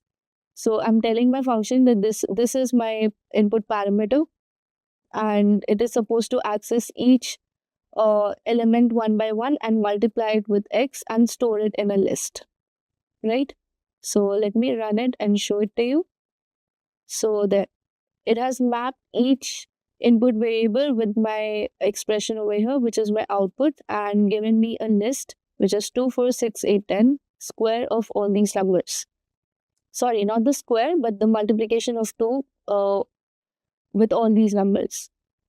Then the next question is exceptional handling. So in order to avoid your code or program to crash due to any error, we use the try and except block, right? Be it the dividing by zero error or any syntax error or even the file handling error. These are the errors that you get while running your code or while reading or writing into files, right? So whenever you feel that a piece of your code or a part of your code has the potential of raising an error, all you have to do is put that piece of code in the try block. So if there is any error in the try block, it will quickly jump to the except block and handle it without raising any errors, and it will also allow a smooth functioning of your code, right? But if there is no error in your try block, it will just continue with your program and move on to your else block. And then you can even use a finally block to execute code no matter what, regardless of whether an exception occurred or not, like closing your files or freeing up resources. These actions can be performed in your finally block because this block executes no matter what, right? So exception handling is performed to avoid any code crash. Now, how that is done, the code that could throw an error is put inside the try block. So if the code does throw an error, the except block handles the error. So this is the syntax for exception handling. So what's happening here is I'm dividing a number. So what this result variable is storing is basically a number being divided by 0. Now, in case you have a doubt whether it's going to throw an error or not, you put it in a try block so that your code does not really crash, right? And then you can simply print your error over here so that your code ends in a very neat and clean manner, right? So let me quickly show you the implementation of my code over here. So as you can see, it prints, oops, you can't divide by 0, which is the except block handling the error that we have tried to avoid in my try block. And then the finally block gets executed and prints this line of code. This code will execute anyway. Right, so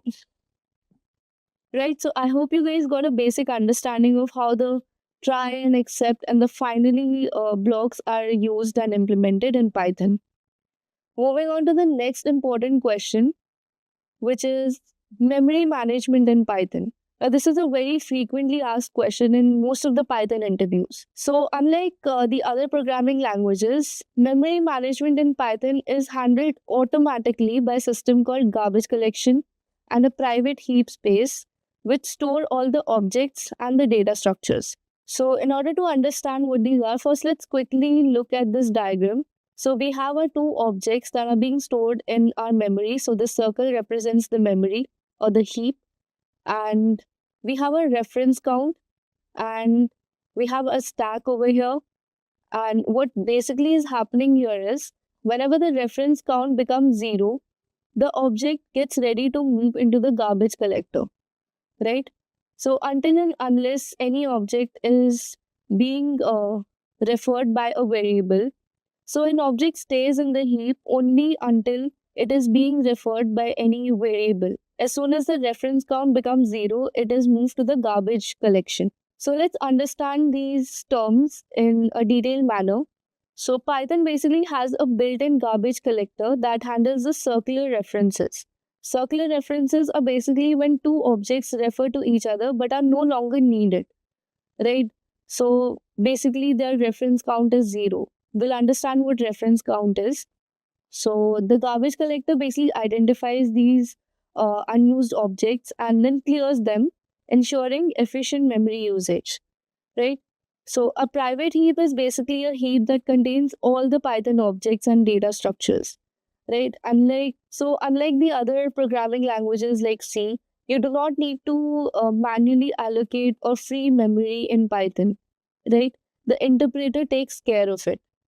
And then comes reference counting. So every object in Python has a reference count, which is basically a track of how many variables or objects refer to that object, the object that is in the heap, right? When the reference count drops down to zero, meaning no one is using it, right? So Python frees up the memory for that object. Basically, it moves that object to the garbage collection. So this is how reference counting helps. So this is how reference counting basically keeps track and helps moving the objects from the heap to the garbage collection, right? So let's move on to the next question, which is differentiate between sorted and sort. So now you might be wondering, sorted and sort are both used to sort the data, right? But they do differ in how they function and how they're applied, right? So let's look at sorted first. So sorted basically returns a new list. So whenever a list is passed in the sorted method, then this method does not actually change the original list. Rather, it creates and returns a new list which contains the sorted elements of the original list, right? That means it is not just limited to lists. It can work on tuples, it can work on any sort of iterable that is being passed in the sorted method. The syntax is very simple. The iterable, it could be a list, tuple, or any other object. And we have a key equal to none. Key is basically the function that serves as a custom sorting criteria. And then we have a reverse, which is by default equal to false. If we use reverse equal to true, the result is going to be sorted in descending order, right? So these are the parameters for sorted. Now let's look at sort. So sort basically modifies the list in place. So whenever a dot sort method is used, the original list is going to be modified rather than creating and returning a new one, right? So it is an in-place operation. It works only on lists. Now there is one reason for this. If we perform this operation on tuple, since this method modifies the object that is being passed, now this is where you need to connect the dots, right? Lists are mutable, whereas tuples are immutable. And since sort is an in-place operation and it modifies the object in place, tuples cannot have any modification since they're immutable. So they work only on lists, where you use dot sort for the list that you need to sort and pass the key and reverse as optional parameters. And these key and reverse work the same way as sorted, right? So the key difference between sorted and sort is basically the return value. You can say sorted returns a new sorted list, leaving the original list unchanged, leaving the sorted list unchanged, untouched. Whereas sort method modifies the original list and does not return anything, right? It returns none. The next point is the scope. So sorted works on any iterable, whereas sort is restricted only to lists, right? So these are the major key pointers that you can give as differentiation between the two methods for sorting, right? Moving on to the next question, which is what is compile time and runtime error? Do they exist in Python?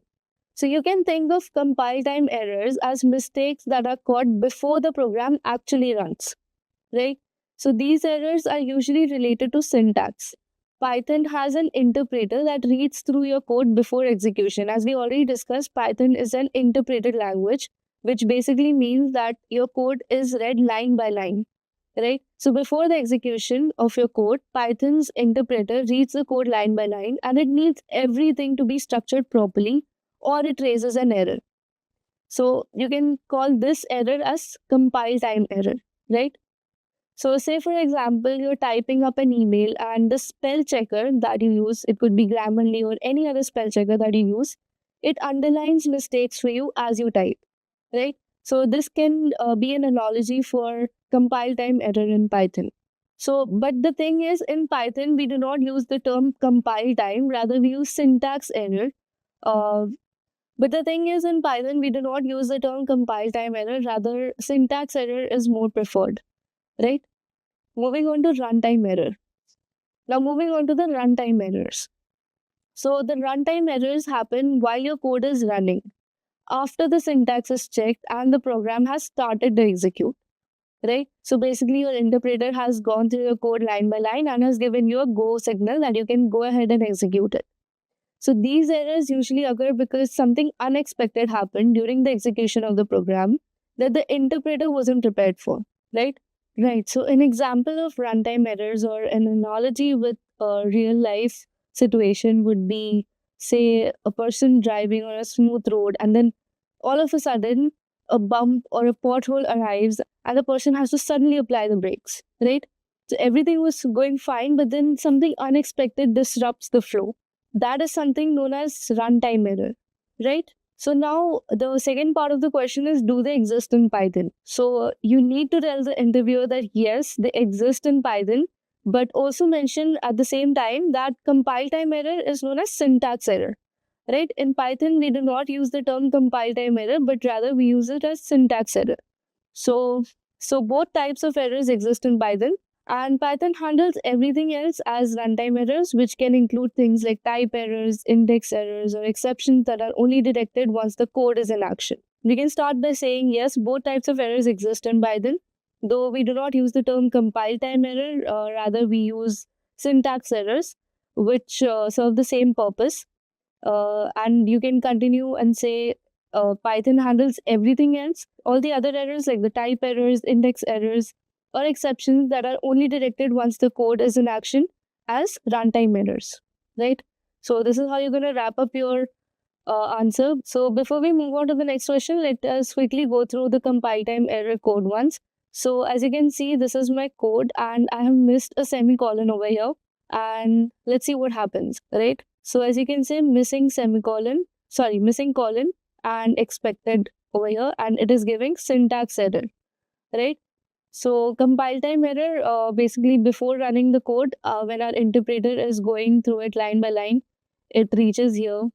So now as we studied that Python uses an interpreter and interprets the code line by line and raises the error wherever the structure is not matching the interpreter's expectations.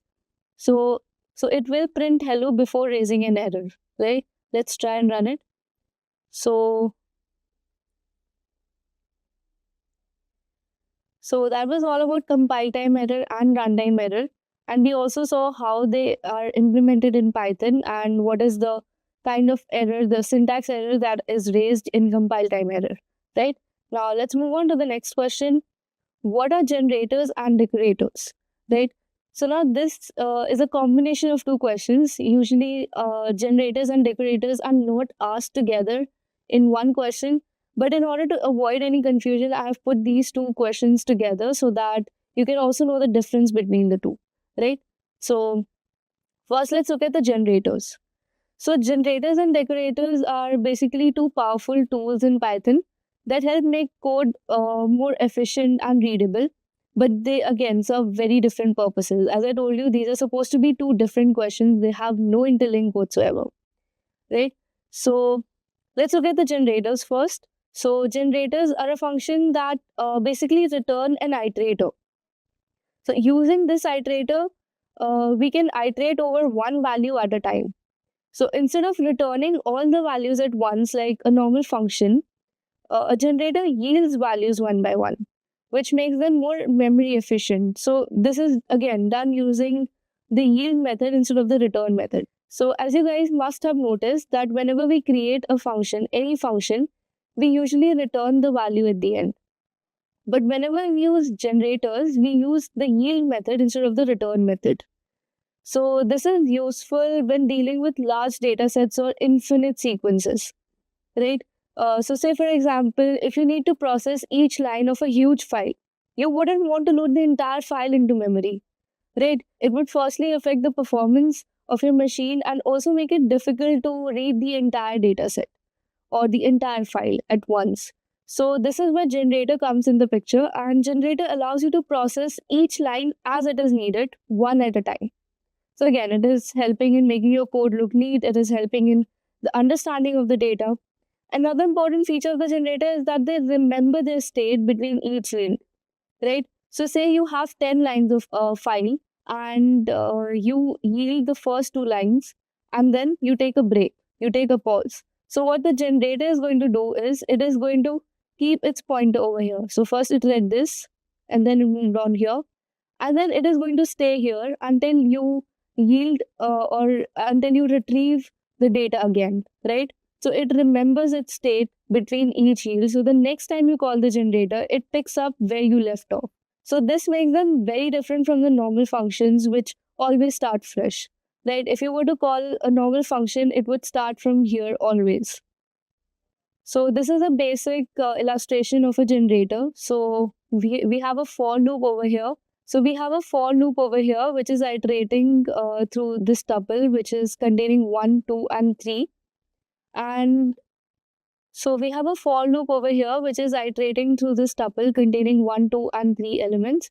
And basically, we're trying to return I plus 1. So when I is equal to 1, it is going to return 2. And when I is 2, it is going to return 3. And when I is 3, it will return 4, right? So this is what is happening over here. If we were to run this loop directly, we would just get all the output at once, right? What we are passing it through a generator, and this generator is going to return an iterator through the yield method, and this is going to be our output, which is going to be retrieved one by one, right? Let us quickly go ahead and look at an example. So let us go ahead and quickly look at how generators work, right? So as you can see over here, I've created a countdown function and it is taking a parameter num. But you can see I've created a for loop and I'm passing 5 as my argument in my countdown function. Now what this for loop is doing is basically it is going to print the count. Now whatever the countdown function returns or yields is going to be stored in count, and then we're going to print it over here, right? So let's look at the countdown function. It is going to check whether a number is greater than 0. If it is greater than 0, we're simply going to yield the number. Yield is basically another method of returning it. So we store this number in count and it is going to print over here. And then we go ahead and decrement the number by 1. So this process is going to repeat until the process is 0, right? As you can see over here, I get my output as 5, 4, 3, 2, 1, right? Okay, what if I were to use return instead of yield over here? You can see int is not an iterable, so I get an error, right? So this will not work in the case of return, and this is why yield is used in generators. Then we have our decorators. So what the decorators do is basically they modify the behavior or the pattern of a function or a class, right? It is pretty evident by this image. So we had a yellow color fruit. You can consider it as a mango, or so you can see we have a fruit over here, and when we pass it in a decorator, the color changes, right?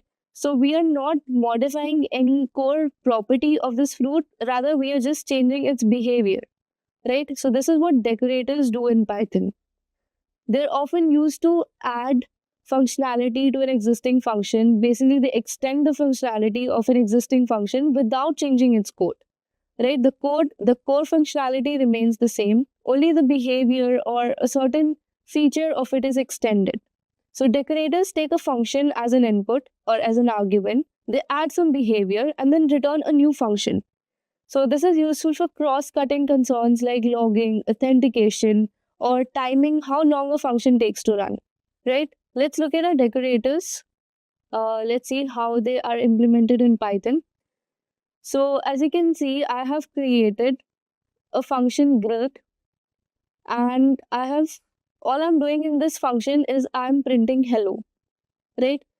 Now what this @decorator func. So this is the name of my decorator function over here that I've created, and using @ before this is basically a shortcut to this syntax.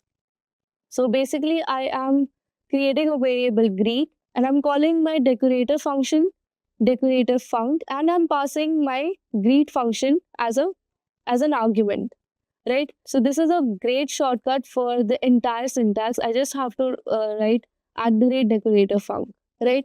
So I've already created a variable greet, and all I have to do at the end is call my decorated function. So once I apply this method, this greet variable becomes my decorated function.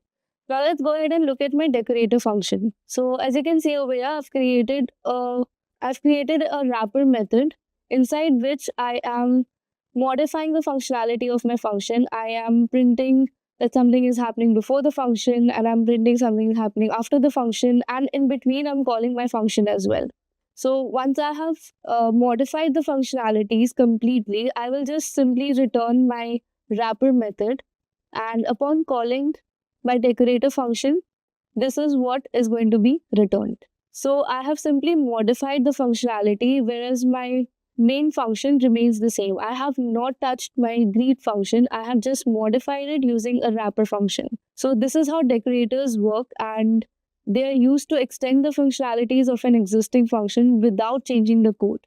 So let's quickly summarize generators and decorators. So generators create or return iterables one at a time, and decorators are about wrapping or extending functionality of an existing function, right? Simple enough? So pretty simple, right? So let's move on to our next question now.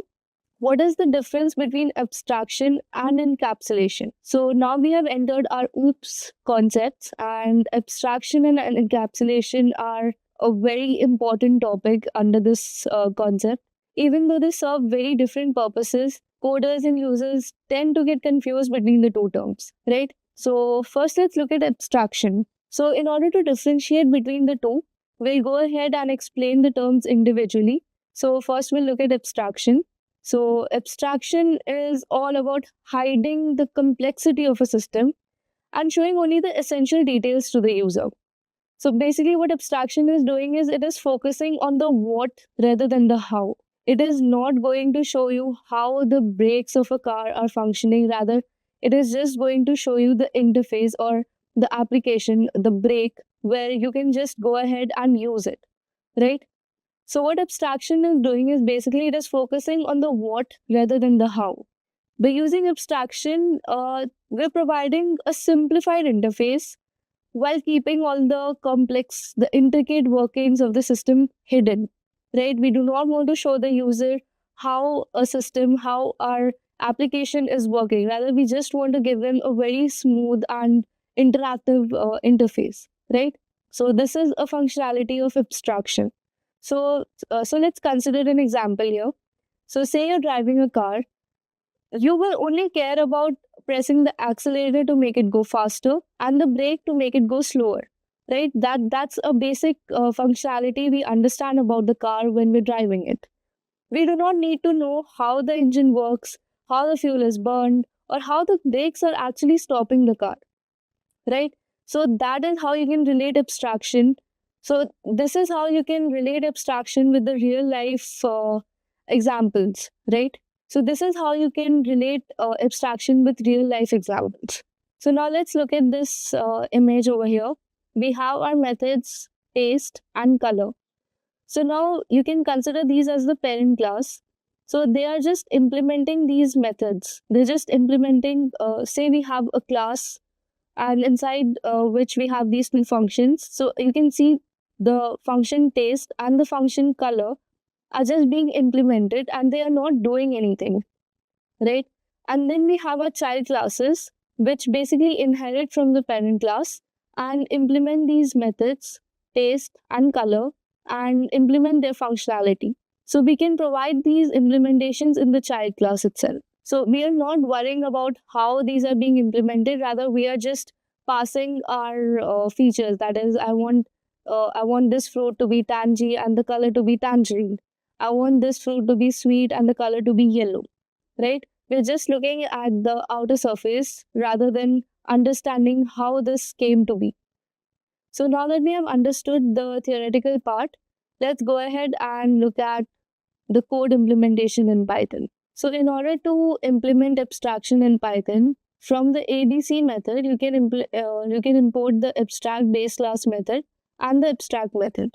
So we have created a parent class animal over here. and we have passed our abstract base class ABC as a parameter, and we have called our abstract method over here, and we have created a function make sound and not implemented anything, right? And then we create a child class or a subclass dog, and we inherit from the animal class, and we simply implement the make sound function and print bark, right? So we are not bothered with how the make sound function came to be or how it is being implemented. We are just, so it is up to the dog class over here to implement the make sound function in whichever way it wants, right? So this is one example of abstraction. The next point is encapsulation. So as you can see over here in this image, there's a capsule, and in one part of the capsule we have our variables and our methods, and in the other part we have our class, right?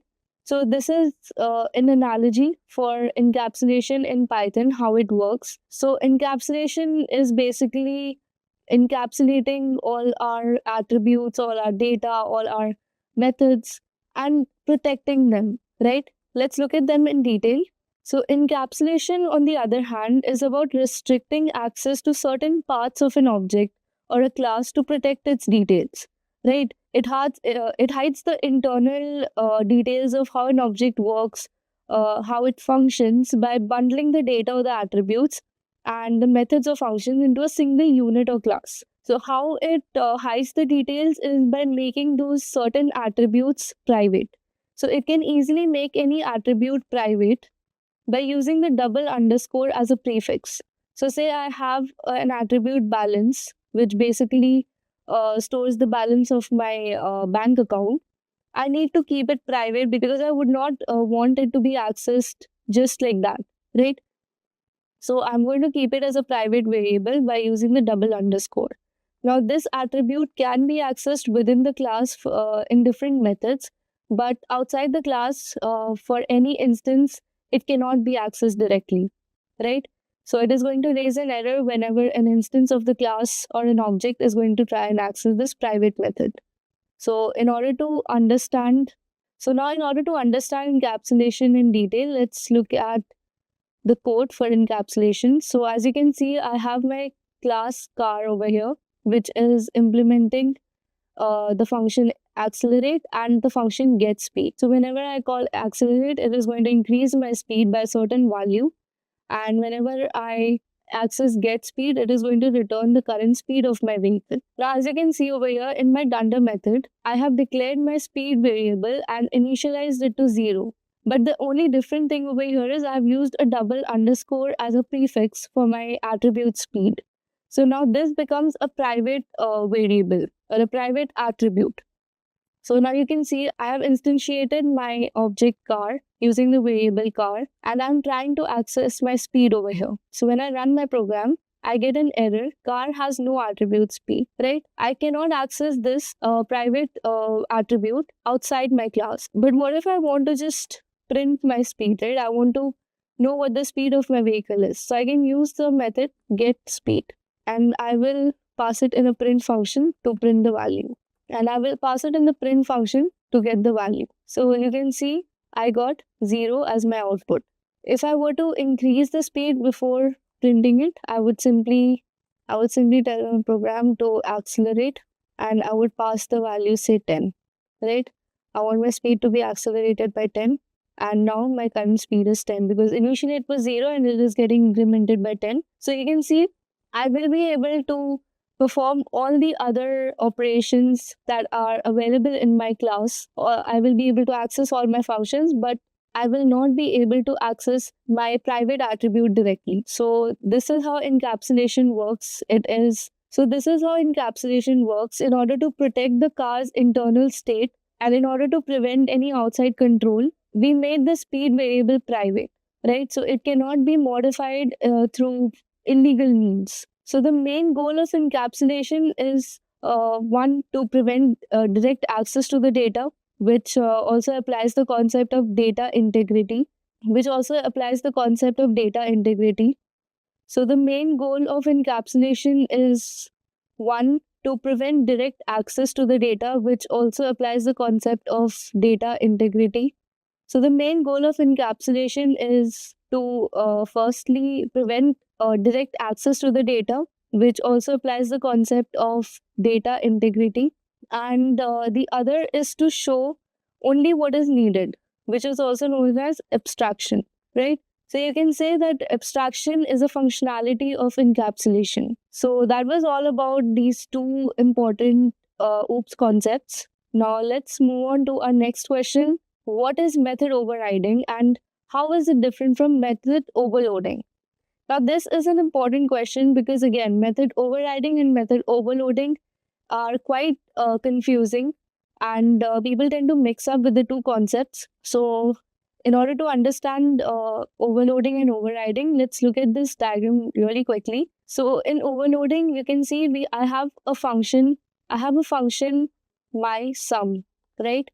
And as you can see, it is taking variable number of parameters. So whatever may be the functionality, you can see the first time I'm calling it, I have two variables over here. I'm adding two numbers. And for the second time I'm calling it, I have three parameters or three arguments that are being passed. So this is what overloading refers to. Whereas overriding, as you can see over here, I have a parent class. I'm implementing the function mySum and I have two variables A and B. But when the child class inherits from the parent class, it is going to apply the same functionality, but the only difference is the parameters are going to be different. Now, in case of overriding, we have a parent class implementing the same method mySum. Maybe it is performing some operation. Maybe it's adding the two elements over here that are being passed as arguments, right? So as you can see, in case of overriding, we have a parent class, mySum, and it is taking two parameters, A and B, right? Now this parent class must be applying some method, some functionality to this method, right? But when we inherit this very method in our child class, the functionality or the behavior of this method could change, right? So this is what refers to overriding. Let us go through these concepts in detail. So method overriding and method overloading are both ways to achieve polymorphism in object-oriented programming. But again, they work in very different ways, right? So method overriding happens when a subclass provides a specific implementation of a method that is already defined in its parent class. So we're basically changing the functionality or the behavior, or the child class overrides the behavior of the parent class's method. The key point over here is that the method, that is like the names and the parameters, remain the same, but the behavior changes. As you can see in this image over here, we have the same parameters that are being passed, A and B, but again, the functionality or the behavior for both of these classes or both of these methods that are being called in the parent class and the child class will vary greatly, right? So the subclass basically extends the features of the parent class. This allows the child class to provide its own version of the method that better suits its needs. And then we look at method overloading. So method overloading in languages like Java or C++, method overloading allows you to basically define several versions of a method. Each are designed to handle different input. But in Python, overloading isn't supported directly. Again, we cannot say that Python directly supports overloading. Instead, Python typically handles it using default parameters or by checking the types of arguments manually. So now that we have understood overriding and overloading, let's go ahead and look at their implementation in our VS Code. So first, let's look at overriding. So we have a class animal and we have a method implemented in our parent class which returns some sound, right? So this speak method over here returns some sound. And then we have a child class dog, which is inheriting from the parent class animal, implementing the same function over here, but returning a different output, right? Over here, there is some sound and over here, there is bark. So basically, this child class is overriding the speak method, which is basically extending the feature of the speak method and returning a different output, right? So when we instantiate the dog class and access the method dog.speak, our output is simply going to be bark, right? So it has overridden the initial output that was supposed to be given by the animal class or the parent class. And then we have overloading. So we have a class math over here, which is basically implementing an addition function, taking the input A, B, and C. We have initialized C as 0. So this function is basically going to add all these arguments and return them. So the first time we call this method, we pass only 2 arguments, 2 and 3. Now since C has already been initialized as 0, it will not throw any error. Right? It will just consider C as 0 and add 2, 3 and 0 and return the sum, which is 5, as you can see over here. The next time we call this method again, we pass 3 arguments, 2, 3 and 4. Now instead of 0, C takes the value of 4 and returns the output as 9. So this is how overloading is performed in Python. Moving on to the next question, how does inheritance work in Python? So whenever we hear the word inheritance in our day-to-day lives, we think of assets, we think of property being inherited by the children from their parents, right? So this is a similar concept that is implemented in Python. So inheritance in Python is again a key feature of OOPS that allows one class, that is the subclass or the child class, to inherit the attributes and the methods from another class, which is the parent class or the superclass. So this application or this methodology promotes code reuse. So whenever a child class inherits from a parent class, it automatically gains access to the parent's class's methods and attributes, meaning you don't have to rewrite them, right? So whichever methods, whichever functions that have already been implemented in the parent's class, we can directly use them in our child class. This wouldn't be possible without inheritance, right? Our code would raise an error if one class directly tries to access the attributes or the methods of another class. This is where inheritance comes in the picture. Inheritance will allow one class to access the features that have already been implemented in the other class. So accessing is one thing. The child class can also extend or override these methods to change or add functionality to the existing methods, right? We can take the example of a real-world application would be a vehicle whose attributes and methods would be again applicable to all the types of vehicles, such as different makes and models. So all the models, all the different brands would have 4 tires, would have 4 windows, would have some common features that can be accessed from the vehicle class itself. So let's quickly look at the implementation of inheritance in Python. We have a self-variable name. We have implemented a method speak, which returns name and makes a sound, right? And then we have a subclass, our child class dog, inheriting from the animal class over here, as you can see. And we are overriding this method speak and returning name bugs, right? So we have overridden the function, we have inherited and overridden it. So you can see we have nowhere implemented the name function, but we can directly use it because we have inherited from the animal class. So let's see, let's run and see it. So, right, so it prints buddy barks. We have given an input for name as buddy, and it is printing buddy barks for the dog instance, right? So this is how inheritance works. And then we have a next question, which is again a very important one. What is the significance of self in Python classes?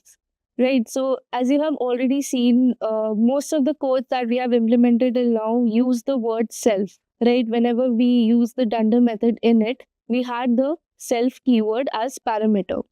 So in Python, self keyword is like the glue or a bridge that connects an instance of a class with its methods and attributes, right?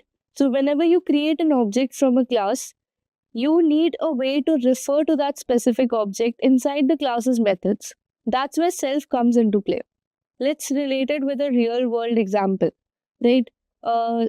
Just suppose you're working in a company and each employee in that company has a badge with their name on it.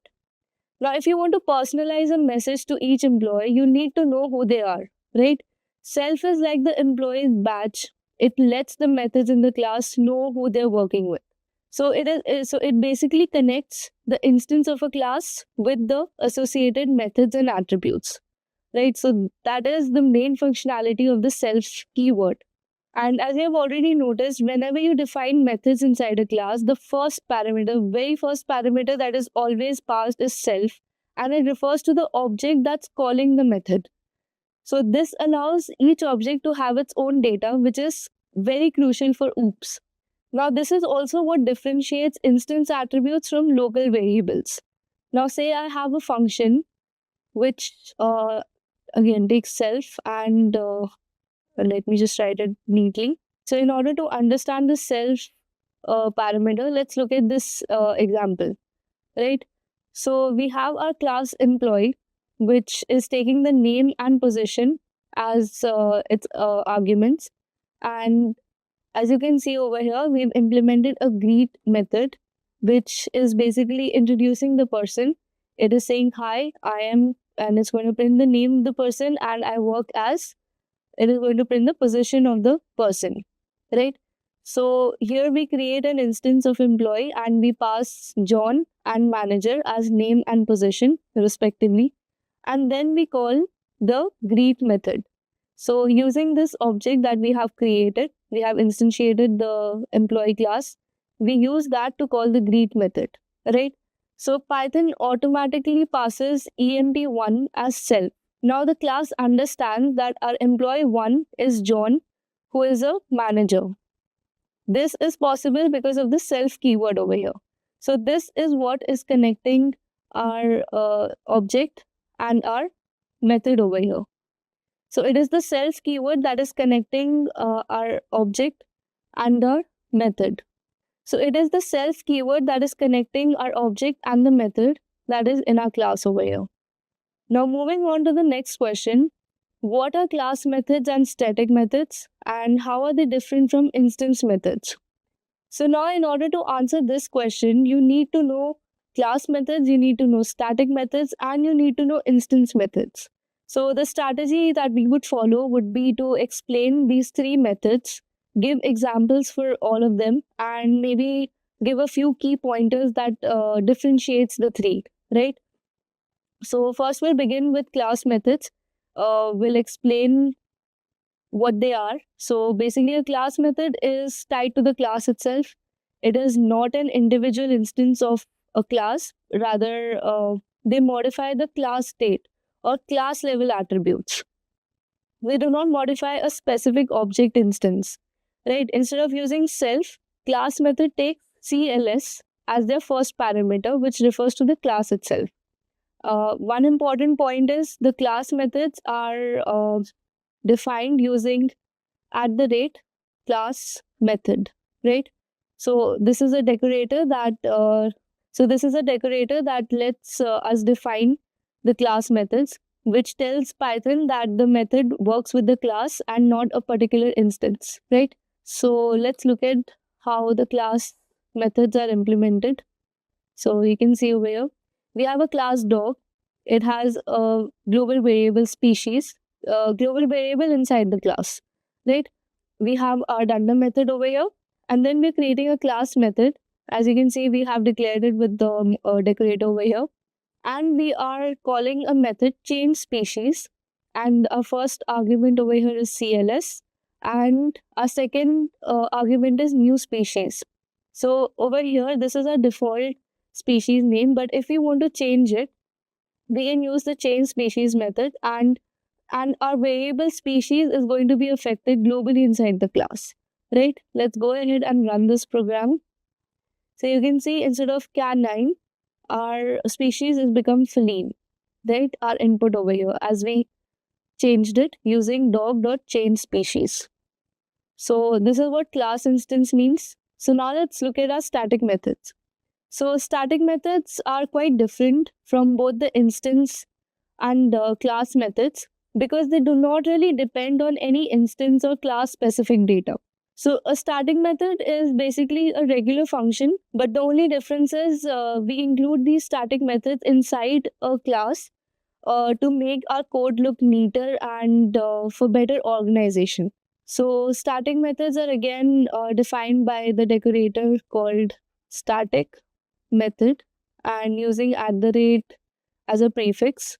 So they do not take any self or CLS as parameters. And they are usually utility methods that perform tasks that don't involve accessing or modifying class or instant data. Static methods are really useful when you need a method that logically belongs to the class but doesn't need to access any class or instance specific data. So let us see how that is done.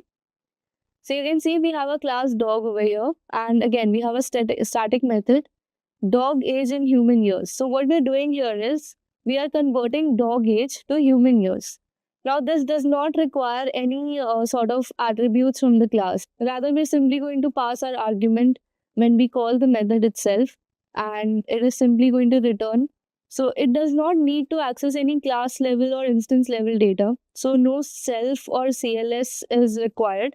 Rather, it is simply going to multiply 7 to our past argument and return that. So this is why static methods do not require any sort of arguments as self or CLS. Then our next method is instance method. So instance methods always take self as their first parameter. As you might have seen the case with, as you might have seen the init or the dunder method, they always take self as their first argument and then whatever parameters are required for the function, right? So this is one example of instance method. They always require self as their first parameter. Self basically refers to the instance that calls the method. As we have already seen in the previous question, self is basically the bridge that connects the method and the instance that calls the method, right? So using this, they can access instance-specific data or the attributes and perform actions on that data. So let us quickly look at the code for instance methods. So you can see over here, we have our instance attribute name and breed, and we create an instance method bark, and that bark is basically going to print name says words, right? Whatever name we pass as a parameter, we've passed buddy over here, so buddy says wolf is what is going to be printed. Let's see. So buddy says wolf. Golden retriever is our breed over here, which we are not really using in our method, so it is nowhere being printed. So this is how instance methods work, or they are implemented in Python, right? Moving on to our next question, explain the differences between a set and a dictionary. Now we know a set and a dictionary are both built-in data structures, right? So you can see in this image, a set is somewhat stored like this. So we have different elements stored in curly brackets. We know dictionary also use curly brackets, but the only difference is they use key value pairs. So basically we'll have a key called B, which will be pointing to the value beauty using colons, right? We have J for joy and C pointing to computing, right? So now the main properties of set is that they are unordered and they're unique, right? They will never store duplicate values. So sets will never store duplicate elements. So this was just an overview. We'll go ahead and look at the differences in detail. So sets don't really care about any order, right? They're unordered. The items are not stored in a specific sequence. So say if you were to insert the elements A, B, and C in that particular order itself, A, B, and C. So say this is stored in set C. So the order could be B, C, A, or it could even be B, A, C. So it is completely unordered, right? It does not follow a specific location or a specific. And the main rule for sets is that every item inside the set must be unique.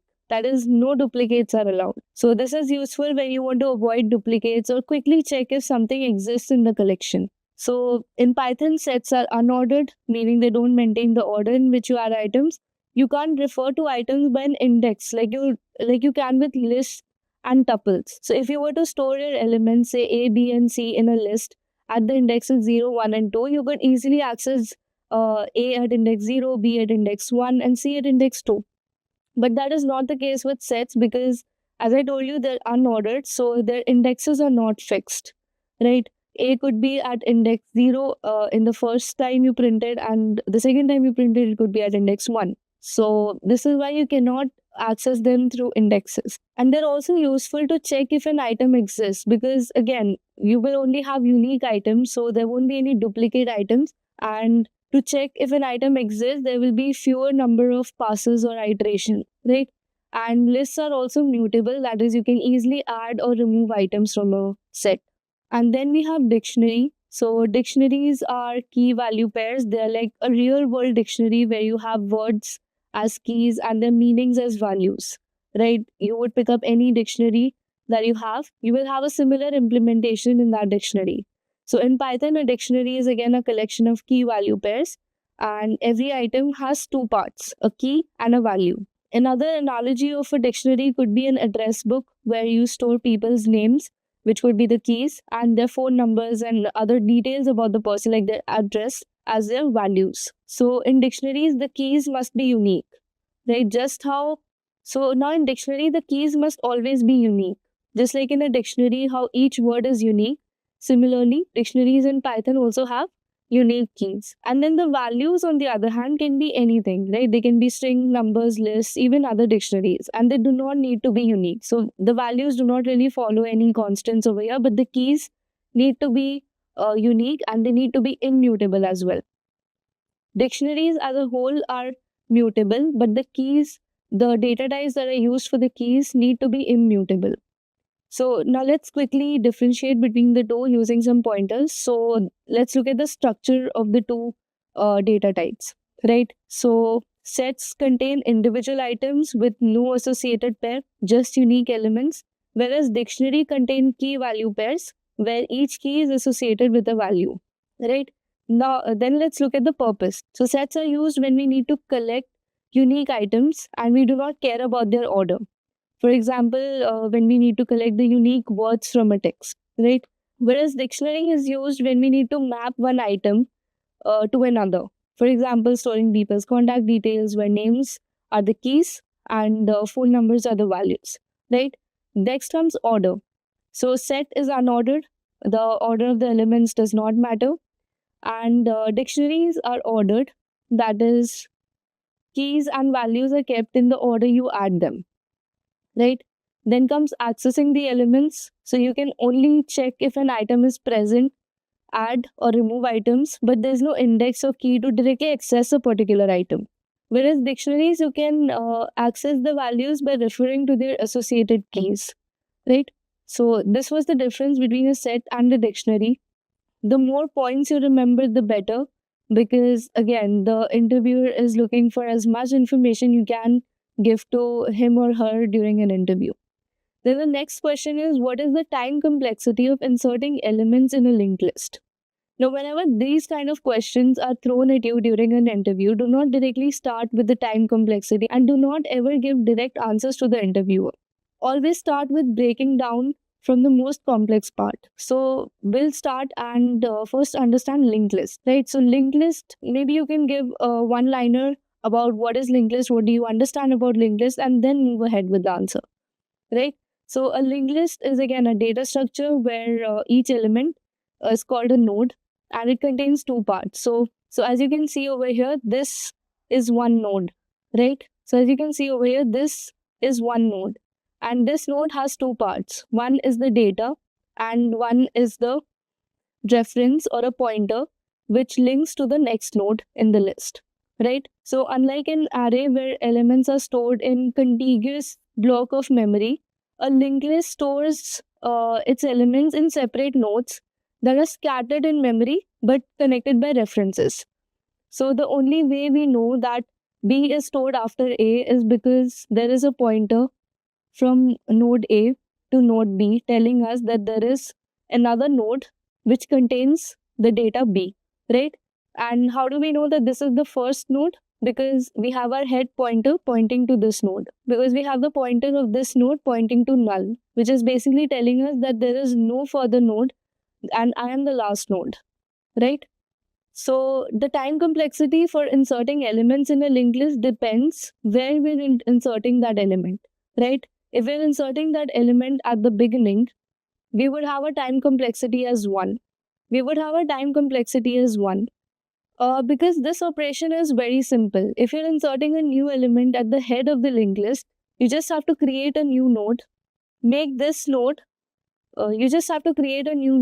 make this node's pointer point to the current head node. Like this was our previous this was our initial head node, right? So the pointer of this node is going to point to the current head node, and the head has to be pointed to our new node. This operation is always going to be performed in a constant time, meaning it is going to take the same time no matter how many elements are there in the linked list. So the time complexity is big O of 1. The next operation is inserting the element at the end. So this can be a little more complex depending on the setup. So if you don't have direct access to the tail node, you need to traverse the entire linked list to find the last node, which takes big O of n time, where n is the number of nodes. So once you find the last node, inserting the new node is again a constant operation. It's just going to take big O of 1 time because you just need to update the last node. All you have to do is update the last node's pointer to the new node and update the new node's pointer to null. This operation is always going to take big O of 1 time because it's a constant operation, but the overall time complexity is going to increase because of traversing through the entire linked list, right? And then we have our last operation, which is inserting the element anywhere in between the linked list or at a specific position. So this operation is again going to take big O of n time, because in order to find where exactly you need to insert the element, you will have to traverse through the linked list to find that position. For example, if you want to insert at position k, you have to traverse k nodes to reach that spot, right? After you find the correct position, the actual insertion operation is again big O of 1, right? This operation is only going to cost us big O of 1, but the actual complexity is going to increase for traversing through the linked list. So the overall time complexity over here is big O of k, where k is the number of nodes, where k is the number of nodes that you have to traverse in order to reach the insertion point. But since big O always considers the worst case, what if you have to insert your element right at the end, right? So k is going to be almost equal to n, where n is the total number of nodes. That's why we're going to have our time complexity as big O of n, right? So I hope this was clear. Moving on to our next question. How do you find the middle element of a linked list in one pass? Now, finding the middle element of a linked list is no big deal, because if the interviewer was to ask you to find the middle element of a linked list, it would be very easy. All you would have to do is traverse through the entire linked list, keep track of the number of nodes. Say the number of nodes over here are 5. So you could easily use a formula and figure out that your middle element or your middle node is at index is the third node. So you would easily be able to figure out that your middle node or your middle element is the third one, right? But the constant over here is one pass. So what does one pass mean? It means you traverse the linked list only once. You don't get to go back or have multiple iterations through the list. That means you can only traverse through the linked list once. You cannot go here, come back, and then go through the list again and then stop at the third node, because you figured out that the total number of nodes are 5, and therefore your middle node or your middle element would be the third one, and you would then return the data stored in the middle node. So that cannot be the case, because you need to do the entire thing in one pass. So this is where the two-pointer technique comes in the picture. So this two-pointer approach basically uses a slow and a fast pointer, right? As you can see in this diagram, the slow pointer is going to move one step at a time, and the fast pointer is going to jump one node in between and is going to move 2 steps at a time. So it is pretty evident from this diagram, when our slow pointer is at the middle, our last pointer is going to be at the our fast pointer is going to be at the last node. So this is basically our condition, right? Whenever our fast pointer reaches null, like whenever the fast pointer reaches the last node, our slow pointer is going to be at the middle node. So this is the approach that you can follow and explain to the interviewer in detail. So you can also explain that since the slow pointer covers only half the distance in the same time as the fast pointer covers the full distance. So this is the main reason why we would have our slow pointer pointing to the middle element while the fast pointer is at the last node, right? Now this is a very simple explanation, but in order to stand out, you should also consider the edge cases, right? Like if you have odd number of nodes, say you have only 3 nodes, in this case, the fast pointer will reach the end node and the slow pointer will be exactly in the middle node, right? So our slow pointer would start here with the fast pointer. Say this is a fast pointer. So the slow pointer would be exactly at the middle node and there would be no complications as such. But in case of even number of nodes, we have our slow pointer here and a fast pointer over here. When we have a slow pointer here, our fast pointer would be over here. When our slow pointer goes here, our last pointer would be pointing to null, which means out of these two, one of them is our middle element. So this is where you need to decide which one of your nodes you want to consider as a middle node and pass the element of that node as a middle element, right? So this is a very important edge case that you need to consider. So moving ahead with our next question, which is an implementation based question. You will usually find these questions in the final round of your interview. So I would say the difficulty level would increase over here. You have to write a function that will implement a logic such that whenever the function takes a string as input, it should return the length of the longest substring that contains no repeating characters. Right, so for example, you have this string over here, and as you can see from FAVTU, we have no repeating characters, but the moment we come across this T again, we know it's a repeating character. So again, our longest substring without any repeating characters is 5, right? 1, 2, 3, 4, 5. Similarly, over here, we have another string called Python. So as you can see over here in this Python string, we do not have any repeating characters. So the entire string is a substring without any repeating characters. Right, so these are the two cases. Let us look at the implementation in detail. Right, so this is the way you will be given the question. You will be given examples where you will be given the sample input, the sample output, and the explanation. So this is the common approach the companies follow whenever they give these kind of questions, right? Implementation based question. So we have an input over here, A, B, C, A, B, C, B, B. Now the longest substring we can find over here is A, B, and C. Because the moment we move from C to A, we know this is a repeating character. And then again, B is also a repeating character. And then BB over here is also a repeating character. Right? So our longest substring is A, B, and C. Then similarly, we have another example, which is B, B, B, B, B. Right? So our longest substring is just going to be with one character B because all are repeating over here. Then we have another one, which is P, W, W, K, E, W. Now, our longest substring can be either KEW or WKE, right? So the answer is going to be 3 over here, no matter what. So this is the main logic behind this question. So first, what we're going to do is look at the brute force approach. Now, what the brute force approach says is you have to generate all the substrings for a given string. Now, say I have this string over here, right? So what we're going to do over here is run 2 loops over here. So you can say my first loop I, and second one is J, right? So now what I'm going to do is I'm going to generate all my substrings starting with character A over here, right? So I'm going to keep moving my J forward till I have all the substrings generated starting from A. So my first substring is going to be just A, then it's going to be A, B, then it's going to be A, B, C, and then it's going to be A, B, C, A, right? So I'm going to generate all my substrings like that starting from A. Then I'm going to increment my I and then I'm going to have my second set of substrings starting with B, right? So it's just going to be B first, then it's going to be BC, then it's going to be BCA, and so on, right? So I'm going to do that with all the substrings, and then I'm going to check whether the characters in all the substrings are unique.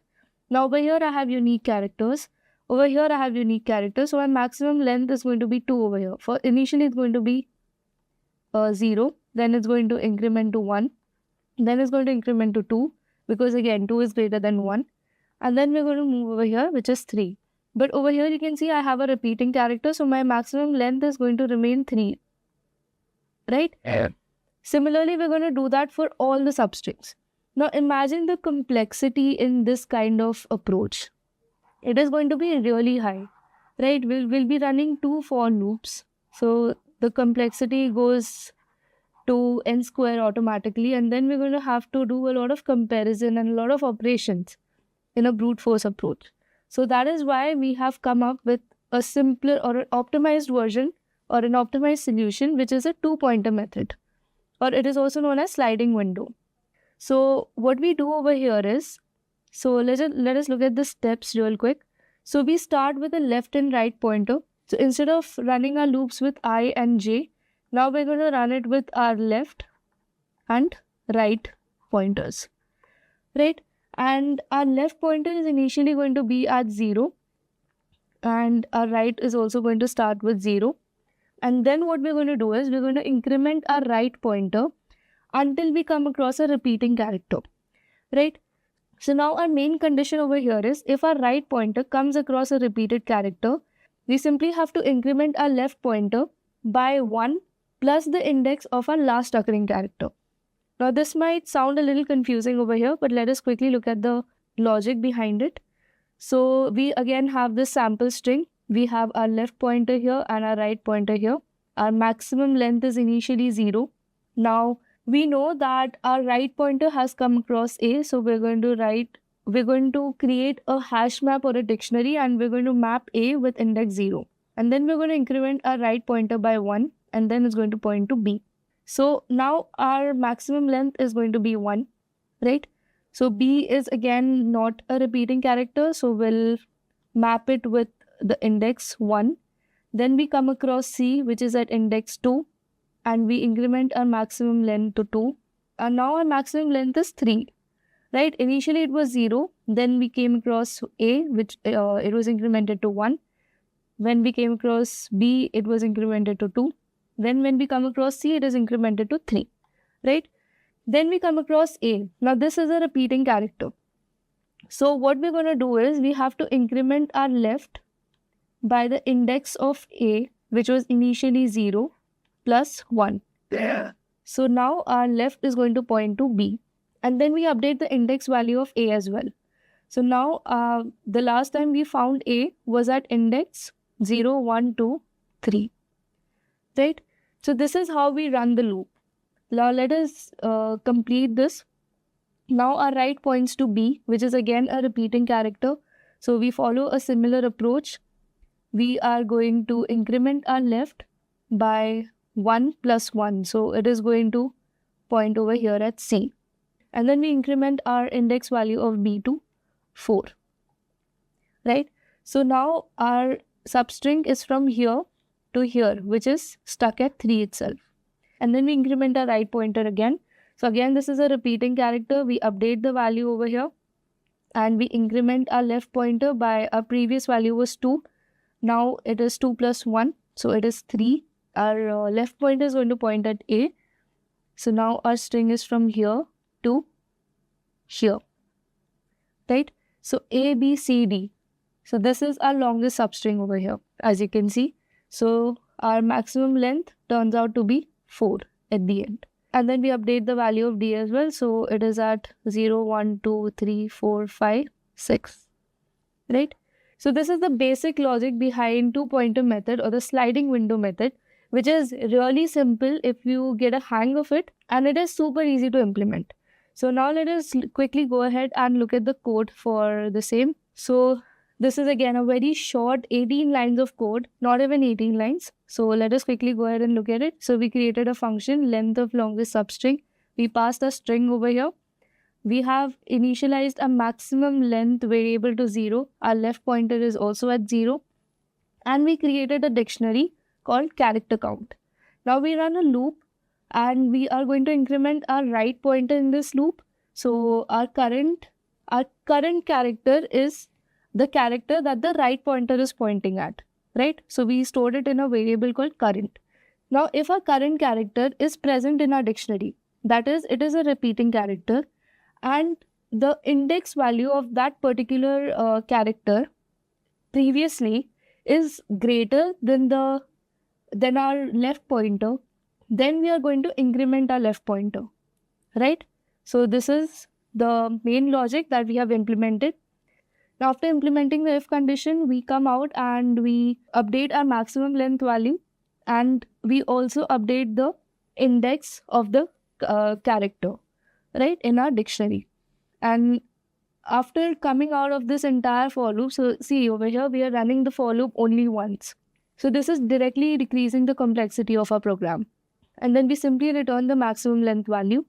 And let's run our program to check it once. Yeah. So here you can see 4 is our maximum length of substring without any repeating characters. So yes, it was a very easy problem. So yes, it was an easy problem and I hope you guys got a hang of it and will be able to implement it on your own. So now our 29th question is again a very interesting one, and it is very commonly asked in a lot of interviews. This is also known as the 0-1 knapsack problem. Let me just write it down for you guys. So this problem is also known as the 0-1 knapsack. Now 0-1 means either nothing or the entire thing, 0 or 1, right? There's no fraction over here. Either we take the entire thing or we don't take it at all.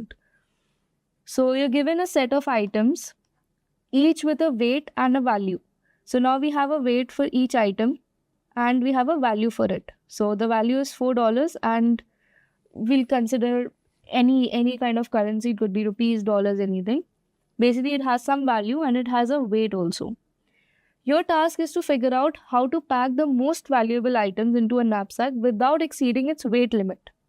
Now we have a knapsack over here, which is nothing but a backpack, and we have a capacity for our backpack. Over here it is 15 kgs.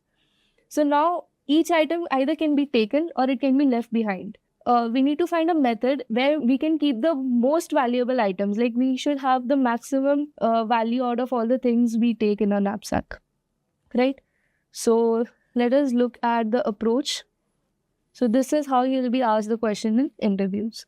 You'll be given the problem statement and you'll be given some constants, and then you'll be given sample inputs and outputs. So over here, we have A as our values associated with the items, B is our weights, and C is the capacity of our knapsack or our bag, simply. So let's look at this. Now we have the bag capacity as 8, right? And we have 4 items over here, and each item has a weight and a price. Now, if we were to check the items one by one, if we were to follow the brute force approach, what we would do is we would consider all the items one by one and consider their possibilities as well. So if we talk about item 1, okay, let's say I have 4 items over here. So now this item has only 2 possibilities. It can be taken or it cannot be taken, right? This also has 2 possibilities. This again has 2 possibilities, and this also has 2 possibilities. Now, if I were to have n items like this, each having 2 possibilities, my complexity would turn out to be somewhere around 2 to the power n, which is again very high, right? So what I am going to do over here is, I'm going to implement something known as dynamic programming. So what dynamic programming does is basically it helps you break down the complex problems into smaller chunks and it makes your solution more manageable, right? So we're going to look at the approach for dynamic programming over here. So over here, let's call our table as V. Let's call these columns as J, and let's call our rows as I, right? So V is our entire table. So I hope you guys are not confused. And over here we have our capacity, and over here we have our weights. So now if our capacity is 0, we cannot have any profit, or we cannot put in any weights. And if our weight is 0, again we will not have any item in our bank. So this is the first step to solving the problem. So now considering this example over here, I'm going to fill my table. So now I have my weights as 2, 3, 4, 5, right? Let me just write it down. And I have my profit associated with these weights as 1, 2, and 5, 6. Right? So let me show you how to fill this table without using the formula, and then we're going to fill the last few values using the formula as well.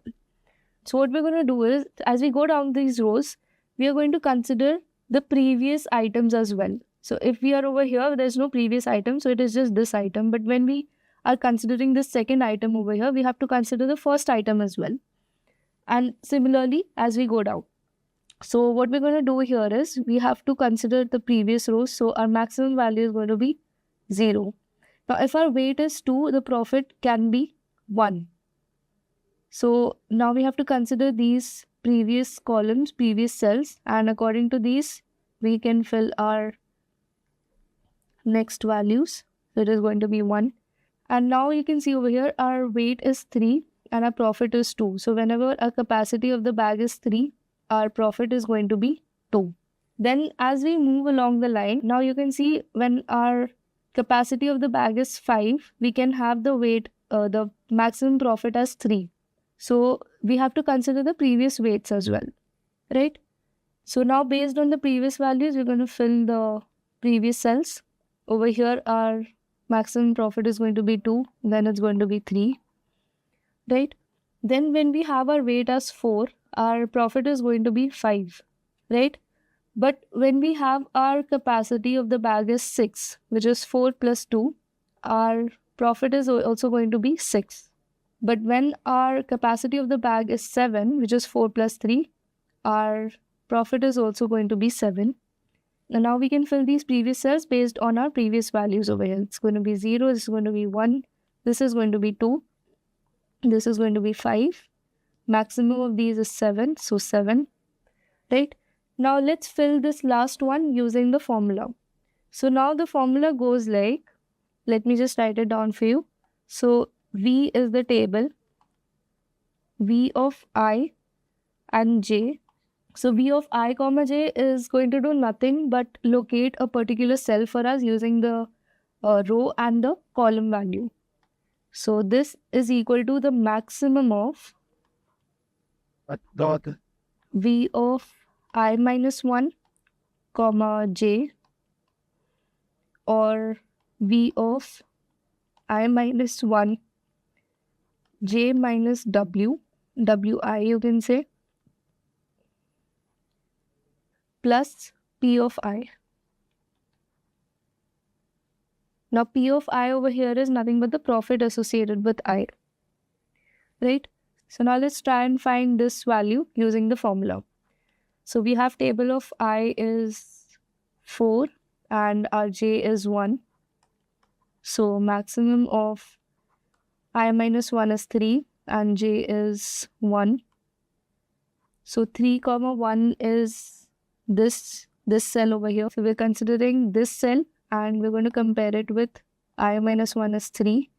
J is 1. 1 minus the weight associated with I. So our I is 4, right? So the weight associated with the fourth item is 5. So it is basically 1 minus 5 plus the profit is 6. Now if I subtract this is going to be minus 4. And we do not have any cell that is pointing to 3 comma minus 4. So this is again invalid and we are directly going to consider this. So this has a value of 0. So we're going to fill 0 over here. Similarly, you can do that for all the cells over here. I'm going to do it directly, but you can go ahead and give it a try, right? So now whenever our weight is going to be 5, our profit is going to be 6. And similarly, when my capacity is going to be 8, my weight is also going to be 8 over here. As you can see, 6 plus 2. 5 plus 3 is 8. And my 6 plus 2 is 8 again. So the rest I can fill directly. And as you can see, this cell is giving me the maximum profit my knapsack can have when the capacity is 8. So the answer is 8 itself.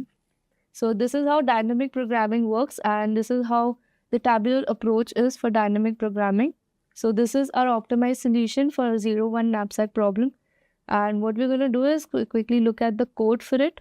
So here we have our profits, we have our weights, and W is the capacity of our bag, and N is the length of profit, or you can see the number of items, right? So we're passing all this in a function.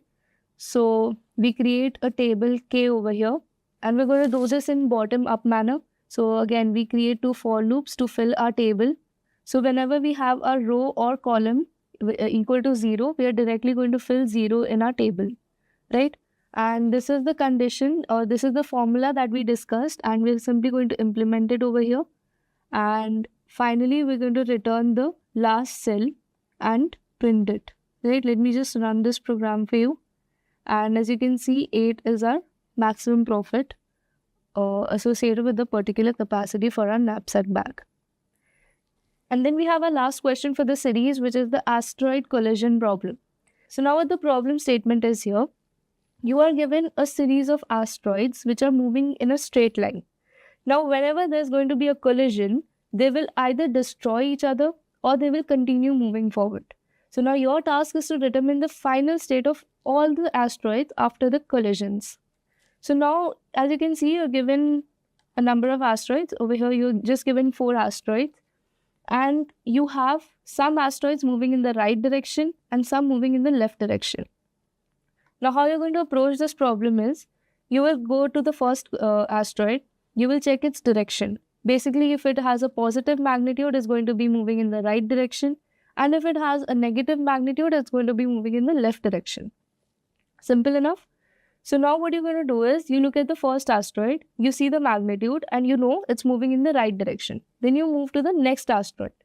You check, again it has a positive magnitude, so it is going to be moving in the same direction as our last asteroid, so there will be no collision over here, right? Then you move to the next asteroid, and you see that the previous asteroid and your current asteroid are moving in opposite directions. So now there is going to be some collision over here, right? So what do you do in this case? You check the magnitude of both the asteroids. Now this has a greater magnitude, so this asteroid is going to survive after the collision, whereas this one is going to get destroyed. Correct? So now that you know this asteroid is destroyed, you will not consider this asteroid in the picture, right? You move on to the next asteroid. Now this asteroid and this asteroid needs to be compared. So now this one has a greater magnitude, so this asteroid is going to be destroyed, right? Now we have these 2 asteroids in the picture. So now this one again has a greater magnitude, so this asteroid is again going to be destroyed. So now after all the collisions, the final state is just going to be minus 15. There is just one asteroid that survived and it is moving in the left direction. That is all you have to figure out using a very basic implementation. So let's look at the logic behind it in more detail. So again, this is how you're going to be given the problem statement. You'll be given the description, and then you'll be given some sample examples, and you will also be given some constraints for your variables, right? So let's look at these examples first. So here you have 5, 10 and minus 5, right? So this is moving here, this is moving here, this one is moving in the opposite direction. So these 2 asteroids will collide naturally, and you have this one with a greater magnitude, so this one gets destroyed, and your final state is 5 and 10, right? So this has to be your output over here. Then the next one is 8 and minus 8. So now this one is moving in this direction and this one is moving in the opposite direction, and they have the same magnitude. If you ignore this sign, they have the same magnitude, but since there will be a collision, they both will get destroyed with each other, and you will have no asteroids left, so an empty output. Then finally you have another example, 10, 2 and minus 5. Now our first collision is going to happen over here, and this asteroid is going to destroy this one, and then finally we're going to have 10 and minus 5 having a collision, and this one is going to get destroyed. So 10 is our output. Correct? Now, you might have gotten a basic idea about this, and you might have realized that you need some sort of LIFO structure over here to maintain this, right? Yeah. All you're going to do is you're going to put the positive asteroids in your stack and then compare the top of the stack with the asteroid that's going to be colliding. Let's look at the example. Let's take 10, 2 and minus 5 for example. So we have 10. We'll put it in the stack because it's moving in the right direction. Then we have 2. It is again moving in the right direction. So we'll again put it in a stack. Then we have minus 5. Now we'll compare our minus 5 with our top of the stack element, which is 2. So now we know this asteroid has a greater magnitude and is going to destroy this particular asteroid. So we pop it out. We're going to pop this asteroid out and we're going to compare our top of the stack element again with our current asteroid. And now we know this asteroid is going to destroy this one. So we move on to our next asteroid. But again, we do not have any other asteroids, so we just return a stack. Correct? So this is the basic idea. So now let's look at the implementation of this particular program. So we have a function asteroid collision. We pass all our asteroids. So our asteroids is nothing but a list of the asteroids that we have. Right? We pass it in our function. So now what we're going to do is simply create a list to avoid extra operations. And we'll go through each asteroid. We'll run a loop in our list itself. So we're saying ast in asteroids. And we're saying add asteroid equal to true by default. Right? So what we're saying is add the asteroid in the stack is true. Like go ahead and add this particular asteroid in the stack. But now we cannot add all the asteroids in the stack. So we are going to check for the particular conditions. So now we're saying while our stack is not empty and our asteroid is less than 0 and the top of the stack element is greater than 0. So while these conditions are true, we're going to stay in this loop and we're going to check if the top of the stack element has a greater magnitude than our current asteroid where there is a collision. So this particular condition is basically checking for a collision, right? And then what we're doing is we're checking if our top of the stack element is greater or our current asteroid is greater, right? Now, if we find that our top of the stack element or our top of the stack asteroid is greater than our asteroid moving in the left direction, the opposite direction, we are not going to add that particular asteroid. So we make this condition, we make this variable as false and we break out. But if we find that our top of the stack element is equal in magnitude to our asteroid moving in the opposite direction, we're simply going to pop that particular asteroid from our stack. That is, we're going to remove it. And we are again going to add asteroid equal to false because we do not want that asteroid being added to our stack as well because they're both being destroyed. And again, we break out of the loop. But again, if both these conditions are not true, that is, if our top of the stack element is not greater, that is, it is having lesser magnitude than the other asteroid, we are simply going to remove that particular asteroid from the stack. And we are going to add the other asteroid in our stack, as you can see over here. Right? But this is going to happen only when the collision condition is false. That is, we move out of this condition, we add our stack, and then finally we return our stack. Let's run this program. So over here we have minus 18 and minus 19. Let us quickly look at this example, right? So if we consider this example, we have, let's put it in a stack and see so that it becomes more clear. Right, so this is a stack. I add 4, then I add 7, then I add 1, then again I add 1, then again I add 2. Now I have minus 3. Right? So now I'm going to compare this with this. So now I know this has a greater magnitude. So I'm going to follow my last condition, which is simply popping this element out. Right? I pop this element out of my stack. Now again, I'm going to check this with this. So again, this is going to be removed or it's going to be popped, right? Then I check this element with this one So again, it is going to be popped, or I can just erase this from my stack. And then I'm going to take this asteroid with this one. So now this one gets destroyed and I move to the next one. Now this is -7, this is +7, both get destroyed, right? So I'm going to pop this element out of my stack and that one also gets destroyed. So I'm going to move to the next one and it's positive, so I'm going to add it. Like there's no collision, so I'm going to add it, and my pointer is going to move up. Then I move to the next one and again there's no collision, so I add it, and now there's -18. So I'm going to compare it with my top of the stack element, so it is going to pop this out, right? Then I'm going to compare it with this one, so again it has a greater magnitude. I'm going to pop this out. Then I'm going to compare it with this one. Again, it gets popped because -18 is greater than 4.